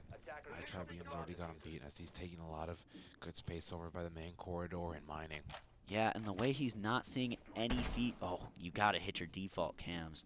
Definitely we're using that. That could have been different for a flank or something. Oh yeah, but nobody really seems to want to do any roaming, over on the Drexel side as well, they don't really need to. Minute left. Ooh, C4 almost kills Skirt, but yeah, minute left, and they still have all their players up. And now, at least looking healthier than all the Kutztown players. He was backed up into that C4. Yeah, and that's now a minute left. That vertical gets opened. You know, Drexel seems to be doing the same thing as when vertical gets open, they are just leaving sight, giving all options away to get into it. Ducks, though, just sitting by prep room, trying to see if he can find an unsuspecting player, perhaps a Skirt, who is 1 to 2 bullets away from death. But Tom Z's dropping down the freezer hatch quite quickly, and we can see an activation right now as BrainX gets 1, Pups gets a second. Tribune with a response, though, 30 seconds left. Pup gets another one on a Skirt. Tribune left to piece this one together somehow, some way, as he's not too sure where they all are. I mean, Thundy could make a play here if he gets a pick. This could be still a game, and he's going to get one. 13 seconds left, though, and this might not be much of a game soon. 2-2. Actually, Thundy getting one, getting picked off, though. Ooh, I mean, time really showed there. I mean, 10 seconds left. You just got to walk in the building, and yeah, that'll happen to you. Yeah, good old buddy Brian. One time, man. One time. No kidding. I mean, we see another Warden here, but it was a very... Oh, Mira on the board. That is definitely something that we have not seen on this 3rd floor. Yeah, Mira on the wall. Who's the strongest of them all? And it's looking like Drexel right now, taking the advantage from Kutztown as they go 4-3. I mean, the Mira is something that is absolutely necessary on this 3rd floor. It can make this site so much harder to get to. But the thing about it, oh, we traded off of it. Yamaru seems to find its way back in every once in a while. And very curious to see if Thundy will switch back to something else. Because honestly, Thatcher doesn't seem that helpful at the moment. On a 3rd floor, just there's no really wall that needs to be open. I mean, I guess you have red wall, but there's no jammers. We have the luxury of seeing that as opposed to them. That's true, but I don't know. I feel like if you droned it out just even a little bit more, you would maybe switch off to somebody else. And well, speaking of somebody, we have Pup with the funny gun. Yeah, that's definitely one you do not want to play against. Ooh, those mirror windows too. Ugh, that's gonna be a deadly combination. Yeah. Almost no damage fall off on the ACS-12. Really interesting on places that he put his Mira. Do not want them entering over by that Christmas tree area. Over by piano. We Tomsy and company making their way to the top of Cafe. Just trying to see what they can clear out first. You know, getting some of these castle barricades out of the way is the way to go. Really making sure the defense has no place where they can just sit and be happy. And Skirt gets rid of another castle barricade over by Heaven Window. Dux is very close to that barricade down below, and that could be a potential run out. You know, the Ying on Tom Z is very interesting. Something that just, oh, they have a cam. Live camera. This could be a pick and a half if they get this. Yeah, but I think he thought better of it. Decided to run away. Not sure if he saw the drone or not, but frag grenades flying all about. People getting moved around, Pup taking damage. Capital both about to be fired by Azio. And this looks like the execute could be accelerating here very fast. And as soon as those Capital firebolts go down, it could be picks flying either way. I mean, as we talked about, removing those castle barricades, Italian Mafia does not look comfortable here. Oh, getting aggressive. He's going to get some damage in. Oh, Thundy in a sliver of health, though. Just one more bullet would have changed this game. But the Ying. Oh my, what a double C4 by Brain. Ducks with 2 picks, and this game is just, I mean, it goes back and forth. Yeah, I always thought Italian Mafia was about to pop off, but Brain Axe on the Mira gets good kills with the Nitro Cell, and I'll be Wi-Fi guy, you know, keeping up performances. We'll be getting this finishing kill of that round, and it's be Drexel going up on 5, and timeout coming out from Kutztown. I mean, you gotta call a timeout there. A flawless round on that 3rd floor. Yeah, and what do you think is going wrong for Kutztown, really? There's so much pressure, but there's no initial entry spot. I mean, they played Windows amazingly there, but they didn't get any picks from it and didn't get any control into the building. That is often a problem with this cafe. Yeah, cafe is very much a map that you have to balance window play and actually in-building play with. It's really hard to balance the two, but when you do it perfectly, this map is an attacker-sided map. But until then, it is very defender-sided. Absolutely, and Drexel just showing us how defender-sided it can be. I mean, they're showing us again with the mirror play, too. After a incredible display on 3rd floor, they're going to bring it back to 2nd floor, too. Yeah, Wi-Fi guy at the top of the kill leaderboard right now for Drexel, and I'll be very curious, actually, to see how Dux's Razor Bloom cell is going to influence around here. I mean, yeah, some people on Cincinnati, you know, Ozzy especially, uses these Thorns gadgets very close together and often gets a pick with them. Yeah, absolutely, and well, we'll have to see Duck's can replicate his success. Very top-heavy roam right now, coming out from the Drexel side. And ooh, what I do like about that field is that it directly covers the backside of whoever's going to be playing that mirror window. Yeah, really interesting to not see a castle there. Probably will get placed later, I hope. But they especially need to hold that mirror if they're trying to keep this top floor. Yeah, just look how open it is. It's a very killer mirror spot that just can hold the whole site down. Another one going over by Cocktail. You know, the Capital, a favorite of mine, really shows here, as no ADS can touch it, but they can get Wamai. But Wamai is on the board. Wamai is on the board indeed. Like a direct counter. Direct counter. And speaking of who's playing Wamai, it is Pup, you know. Kind of mild. I mean, yeah, sometimes you need your team to back you up, and Wi-Fi guy has been that guy. Yeah, you know, the best teams are those who have superstars, but you know, even smaller stars behind them that can perform just as much. Yeah, I mean, that castle I don't think they've seen the mirror yet. Something you don't. Oh, there it is. Just got a glimpse of it. Did not want to peek that. Yeah, absolutely. And will be a glimpse of us that you really just want to get out of the way. You know, something we've noticed here, different from Villa, is drones have seen a lot more health here. Absolutely. Only 2 gone right now. Yeah, and well, given Kutztown's proficiency in droning, this is something they're very much going to love as iTribune makes his way up. Ooh, in that train museum. He thought he had Harvey's charts. as iTribune will be eating a flashbang, and well, now he knows a little better at least, and his plan of attack will be changing. That's gonna be a Twitch clip, that's for sure. I mean, a flash to the face is not something you want. Yeah, Azio though could destroy the soft part of that. Actually, never mind, he's dead.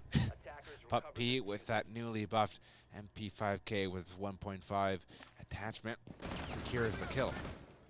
I mean, yeah, hard breach charges would have changed that fight entirely, opening that side where that Thorn was sitting. Yeah, that's where you gotta double check before you start the round. This is why attacker repick gets you extra time. Make sure you have every gadget you need. Ooh, What a skirt, nade! though. And it might And be another. seconds. Just entering sight at will, gets full pressure in B, and that's going to be another kill by Brain. Yeah, Brain just really being consistent here, and iTribune getting flooded with damage from above. Actually has the defuser in order to plan to get off it, though. The biggest bit of part bait. has to be the pressure that they have onto the site and the power positions they can get. Thundy showing why. With 2 picks there, back to back. They're going to try this plant again. Now things are looking very frisky for Pup, but if there's anybody who can perform, anybody who can clutch, it is Pup, but he'll be going down. Thundy showing why that power position is amazing to have on the attacker side. Nowhere to go, nomad at the door, and one spot to funnel through. Absolutely. Kutztown, that timeout doing them really well, as he will be securing at least a point closer to Drexel. I mean, we said it at the beginning of the match that this was going to be a close game. 5-4 is the score going into round 10. Absolutely. Drexel, though, just fighting for that match point, at least guaranteeing them in overtime. Kutztown looking to do the same. You know, very interesting to see the amount of, opportunities that Thatcher has had on this game. Seems to be run by both teams here. So many opportunities, but surprisingly not many use cases. Yeah, I mean, interesting lineup too by Pup going on the DCSG here, also playing Kaid again. Yeah, and well, I guess he played it last time. We'll see Yeah. if he gets it this time. Oh, No! I think that actually might be it. Is he going to get it right, though? Is he going to thread the needle with this? He is Oh, yeah. lining so, up yeah, the pixels. There we go. Keep that one in the books. That's going to be on every Twitch clip. Every Twitch clip ever. Something I do want to highlight, though, is that he plays DCSG with an ankle grip. Very interesting. Yeah. Personally, I do not play TCSG. Poison. I am not good at that gun. Yeah, I feel like I should ask Penguin instead. Yeah, Get out. my bad. My bad. Thundy and company making their way through the park side, just trying to see where they can navigate here. Thundy just opening that bottom white a bit early. No, just a feeling. It looks like they're going to put a lot of pressure here and big. Probably take a foothold here. Ooh, Yeah. foothold indeed, as iTribune and company will be making their way fast through this. No Prep call control or soon to be anything. lost. Just really taking open space here that's just given to them. Oh yeah, and well, how this barricade over by Smallvik is slightly perplexing. With Thatcher Kutztown on the side. board, they definitely could get this wall and just have a foot into the site. Oh yeah, Pup getting 2 drones nice and easy though. Ooh, and a down. I don't know if he knows he got it. Yeah, that's going to be a pick, but That's a you trade. know, great trade by Thundy. He's really opened himself up this whole game. I mean, really turning it to corner. Ooh, Thundy has a long angle looking to the closet side, but it goes both ways. Dux is running across, eating gunfire, and eats a bullet straight into the dome. 3 versus 4. Drexel on the back foot. Tom Z making his way through prep.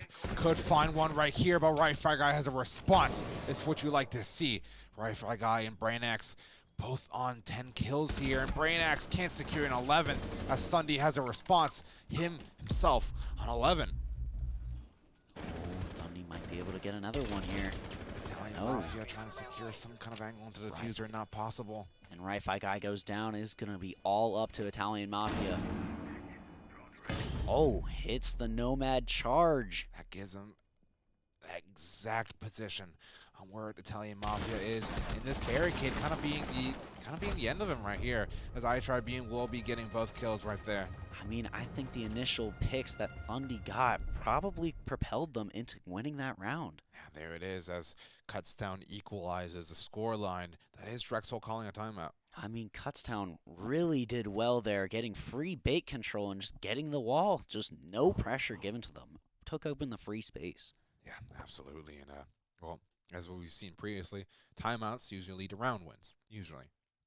Usually. So it's very, very curious to see just what Drexel can cook on this defensive side as the intense race for match point continues. After this, one team will be at the very least secured in overtime. Valkyrie is the pick. Not seen much here yet. Surprisingly. Yeah, and Mira definitely going back on the board. Not surprised there at all. She has been the operator for this top floor. Oh, yeah. Brain Axe doing work, and speaking of doing work, we will see Puppy on the Orcs. An operator kind of fit for his caliber. Yeah, I mean, we've seen Tribune play it too. It is just one of those frag-heavy operators. Oh, yeah, and coupled with the tons of information that he's going to get from those Valkyrie cameras owned by Ducks, this could be looking very hectic.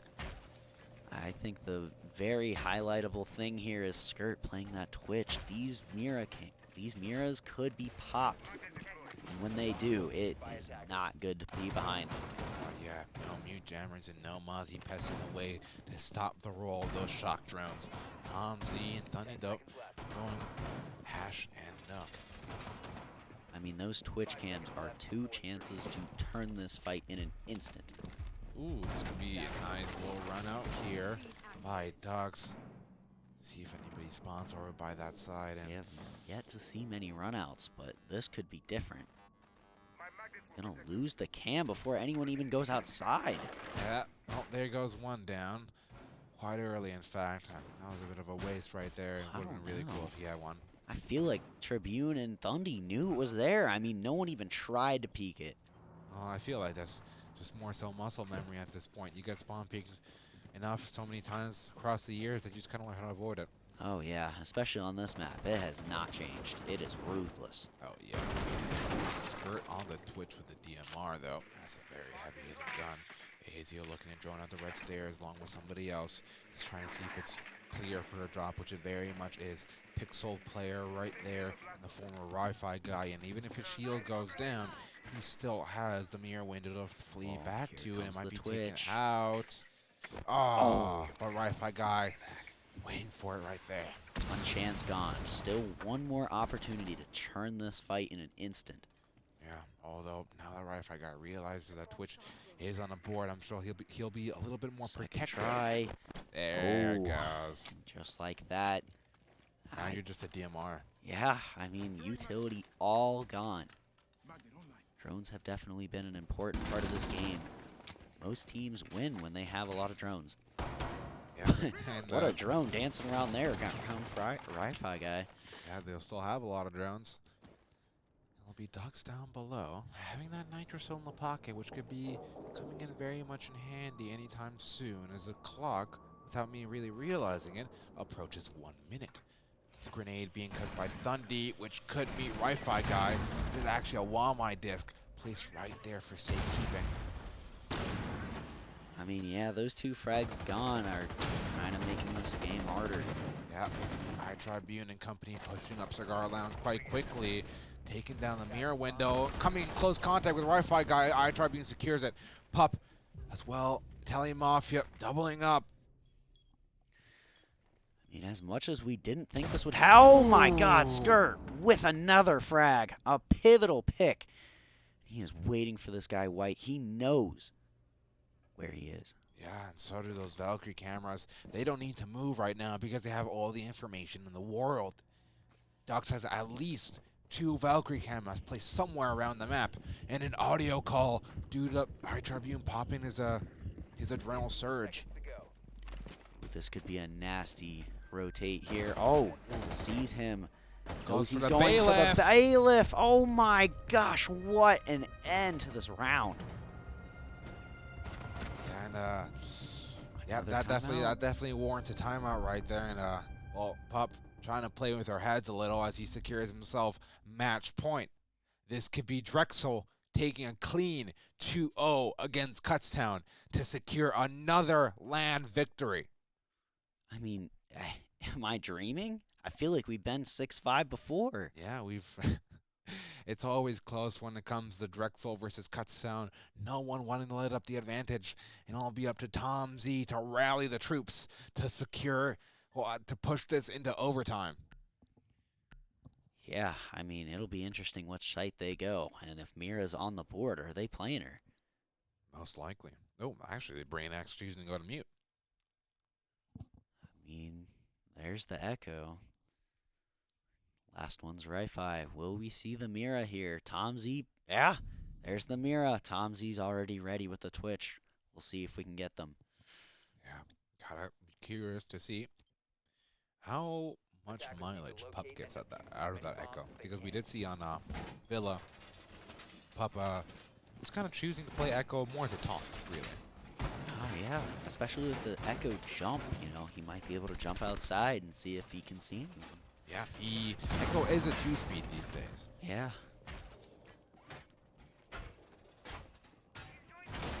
Mira playing top floor here. Just another Mira spot got to deal with. Absolutely. That clock prep time approaches. And as you've done before, Amaru, 6'5", back against the wall. Amaru's the play. What do you think about that? Well, Kutztown is characteristically slow, and that's not necessarily a bad thing, because the more you clear out, the more ground you gain, the better. But like you said before, at 6'5", they need a Hail Mary right now. They need something to switch up things a little bit, as Thundy will be long-arming that drone, gets Talk information about a that there's Hail legion. Mary. Yeah. He threw that thing from spawn. Yeah, first his drone and soon him. Tribune and company making their way to the top of the region. It looks like they're going to take a regular red take here. Noticing that the red wall is not reinforced. Yep. Let's see. Pop seems to be on his Echo cameras right now, just trying to scout out what kind of information is going on. Skirt and company push their way up red. So now will be an Echo camera nearby, looking to stun them just a little bit. It went. Oh, there it is. Oh. We said it was going to jump up the hatch. Look how much util he's using there. Yeah. Those 3 people are over by red. Pop getting a lot of information for the Drexel side. You know, really interesting by Thundy. Have not seen a jump in or anything from him. Yeah, and well, as Kutztown enters the building, it's time for effectiveness. Here we go. Oh. They're counting it down. They are ready. Goes in. There's going to be a castle in his face. Yeah, at the very least, he's secured, has control, but that castle right there kind of does hamper a little bit as Brain Axe will be securing one of the potentially final kills of this match on the RIT Tribune. Ooh, Italian Mafia and Skirt. Oh, but it looks like the Amaru is going to play a role into this as they have secured top floor. Yeah, Brain Axe just left on those white stairs. Brain Axe is looking to close this out. They are at a man disadvantage right now, Drexel. Ducks left alive as well. Kutztown does have the man advantage. I mean, the best thing that cuts down here is time. I mean, a minute left to play around and find these 2 people. Yeah. Drones go down. Tomsy does have the Twitch drones, and maybe they can try finding a jammer on that reading wall. Maybe have a different avenue of attack, because Drexel very much know where they're going to come from. It's all a matter of just hitting the shots or not. You know, really smart play by Tom Z there, getting some vertic control on that couch. Seems to be a common spot. Usually with some pressure there, teams will often not want to sit there. Yeah, and as the potentially last 30 seconds of this entire tournament approach. That BP over by couch is really going to tell them if they're planning or not. Oh, gets it. Oh, but he's not separated from the team. Oh, gets the knife. Gets the kill. Ducks bringing it back.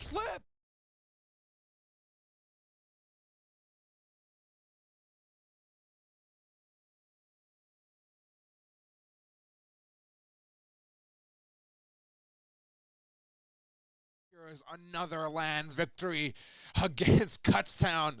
And wow, I just can't believe it. I mean, if you're Kutztown, you got to be kicking yourself. How do you not cover the diffuser there? Yeah, they did what they could. But unfortunately for Kutztown, they will be walking away from this one second place. But Drexel are your Queen City Clash 2023 champions. And well, first off, before we do any sort of interview, what are your thoughts on that match? I mean, that was just one of those that you had to be there to watch. Often a clinical display on how key important Mira was. Kutztown did not utilize Mira as much as Drexel did. Yeah, absolutely. And back and forth affair all around, and brilliant effort by Kutztown. Tom Z really tried to rally the troops there, but Drexel just a whole nother level. I mean, yeah, there at the end, we got to see how little mistakes often lead to big problems. And that little mistake of not covering planner caused a pick and often caused the game. Yeah, and well, we should have an interview with a Wi-Fi guy coming here soon. So, player for player, tag out, my guy. Yeah, sounds great. Yeah. We'll see Wi-Fi guy.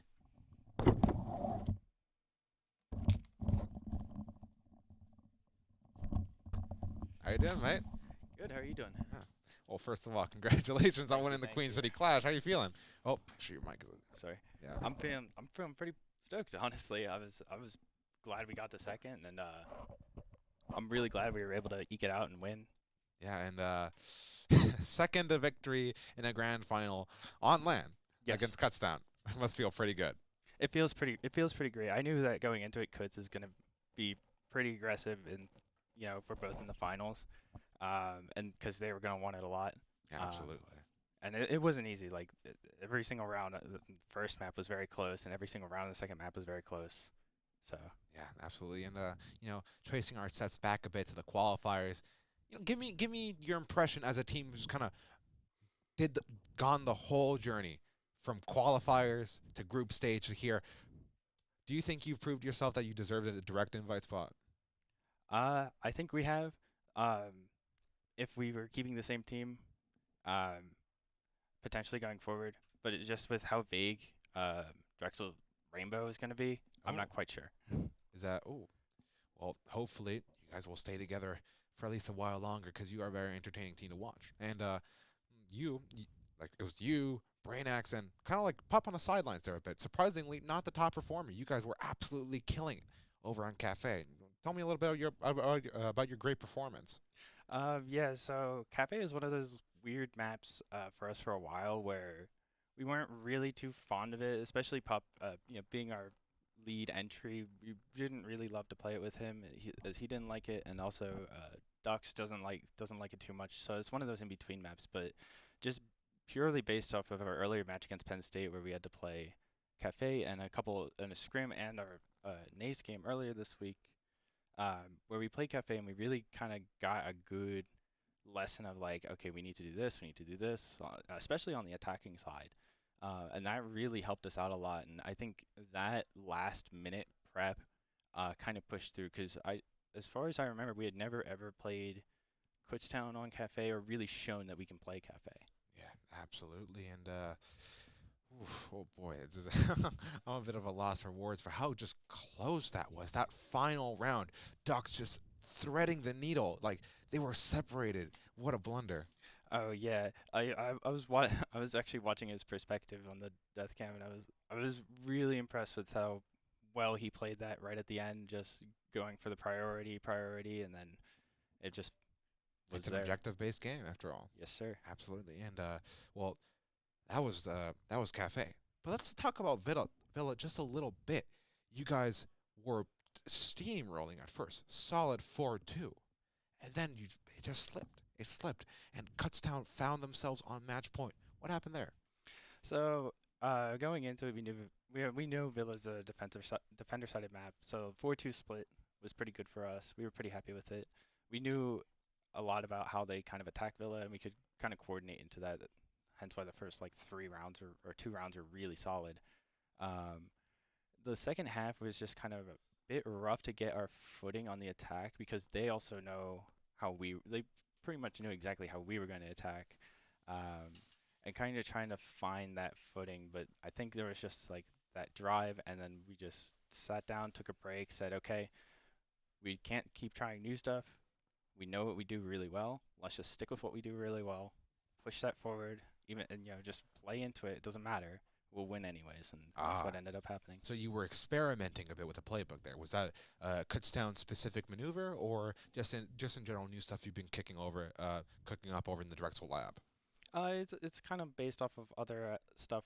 We have like a couple of different ideas of how to attack and defend Villa, but like we know that Kutztown is very, on the defending side, we know that they're very much go for the play below with the nades and the depth charges.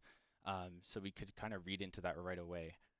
And then on the attacking side, we knew that they knew that we are a very roam clear north to south or south to north team. So we were kind of trying to play around the fact that they knew that, and it just kind of didn't work out the way we wanted it to. So in the end, we just said, okay, screw it. Go back, just clear them out, push them into flanks, and it worked. Yeah, it very much worked. Speaking of work, those timeouts were doing work. You and Kutztown, both of the teams I really saw taking advantage of the not one but two tactical timeouts available to you guys, and you both, the similarity you shared between each other is that you both used them while you were on the back foot. What were the talks in the Drexel camp looking like? Especially what I want to know is that when it was 4-6 on Villa, what was that talk look like? I think it was just kind of we knew that they had won 3 or 4 rounds in a row. We needed to just get the 30 seconds just to break up their momentum a little bit, recuperate ourselves. And it wasn't a ton of oh, we're going to do this, and this. It was more just all right, take these 30 seconds, reset, relax, and then go into it. Here's what we're going to do. If they're here, we do this. If they're here, we do this. Just keep it simple. And I think the reason why a lot of them were on the back foot is it was a lot of trying to cut off momentum.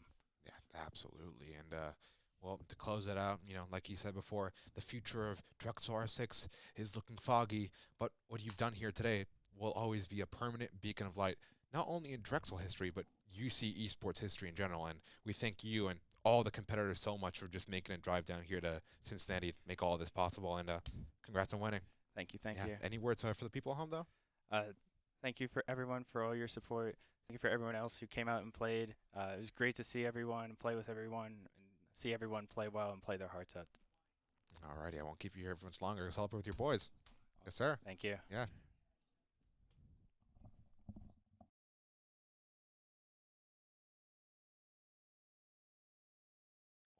Well, what more is there to say other than this is the end? We've reached the conclusion of the Queen City Clash, and I have a lot of thank yous to say. I want to thank our incredibly talented staff and crew over here just for all the work they've managed to put in. And this was a whole operation that couldn't have been done without the efforts of a lot of people. And we hope to see you here sometime. Goodbye.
Thank you.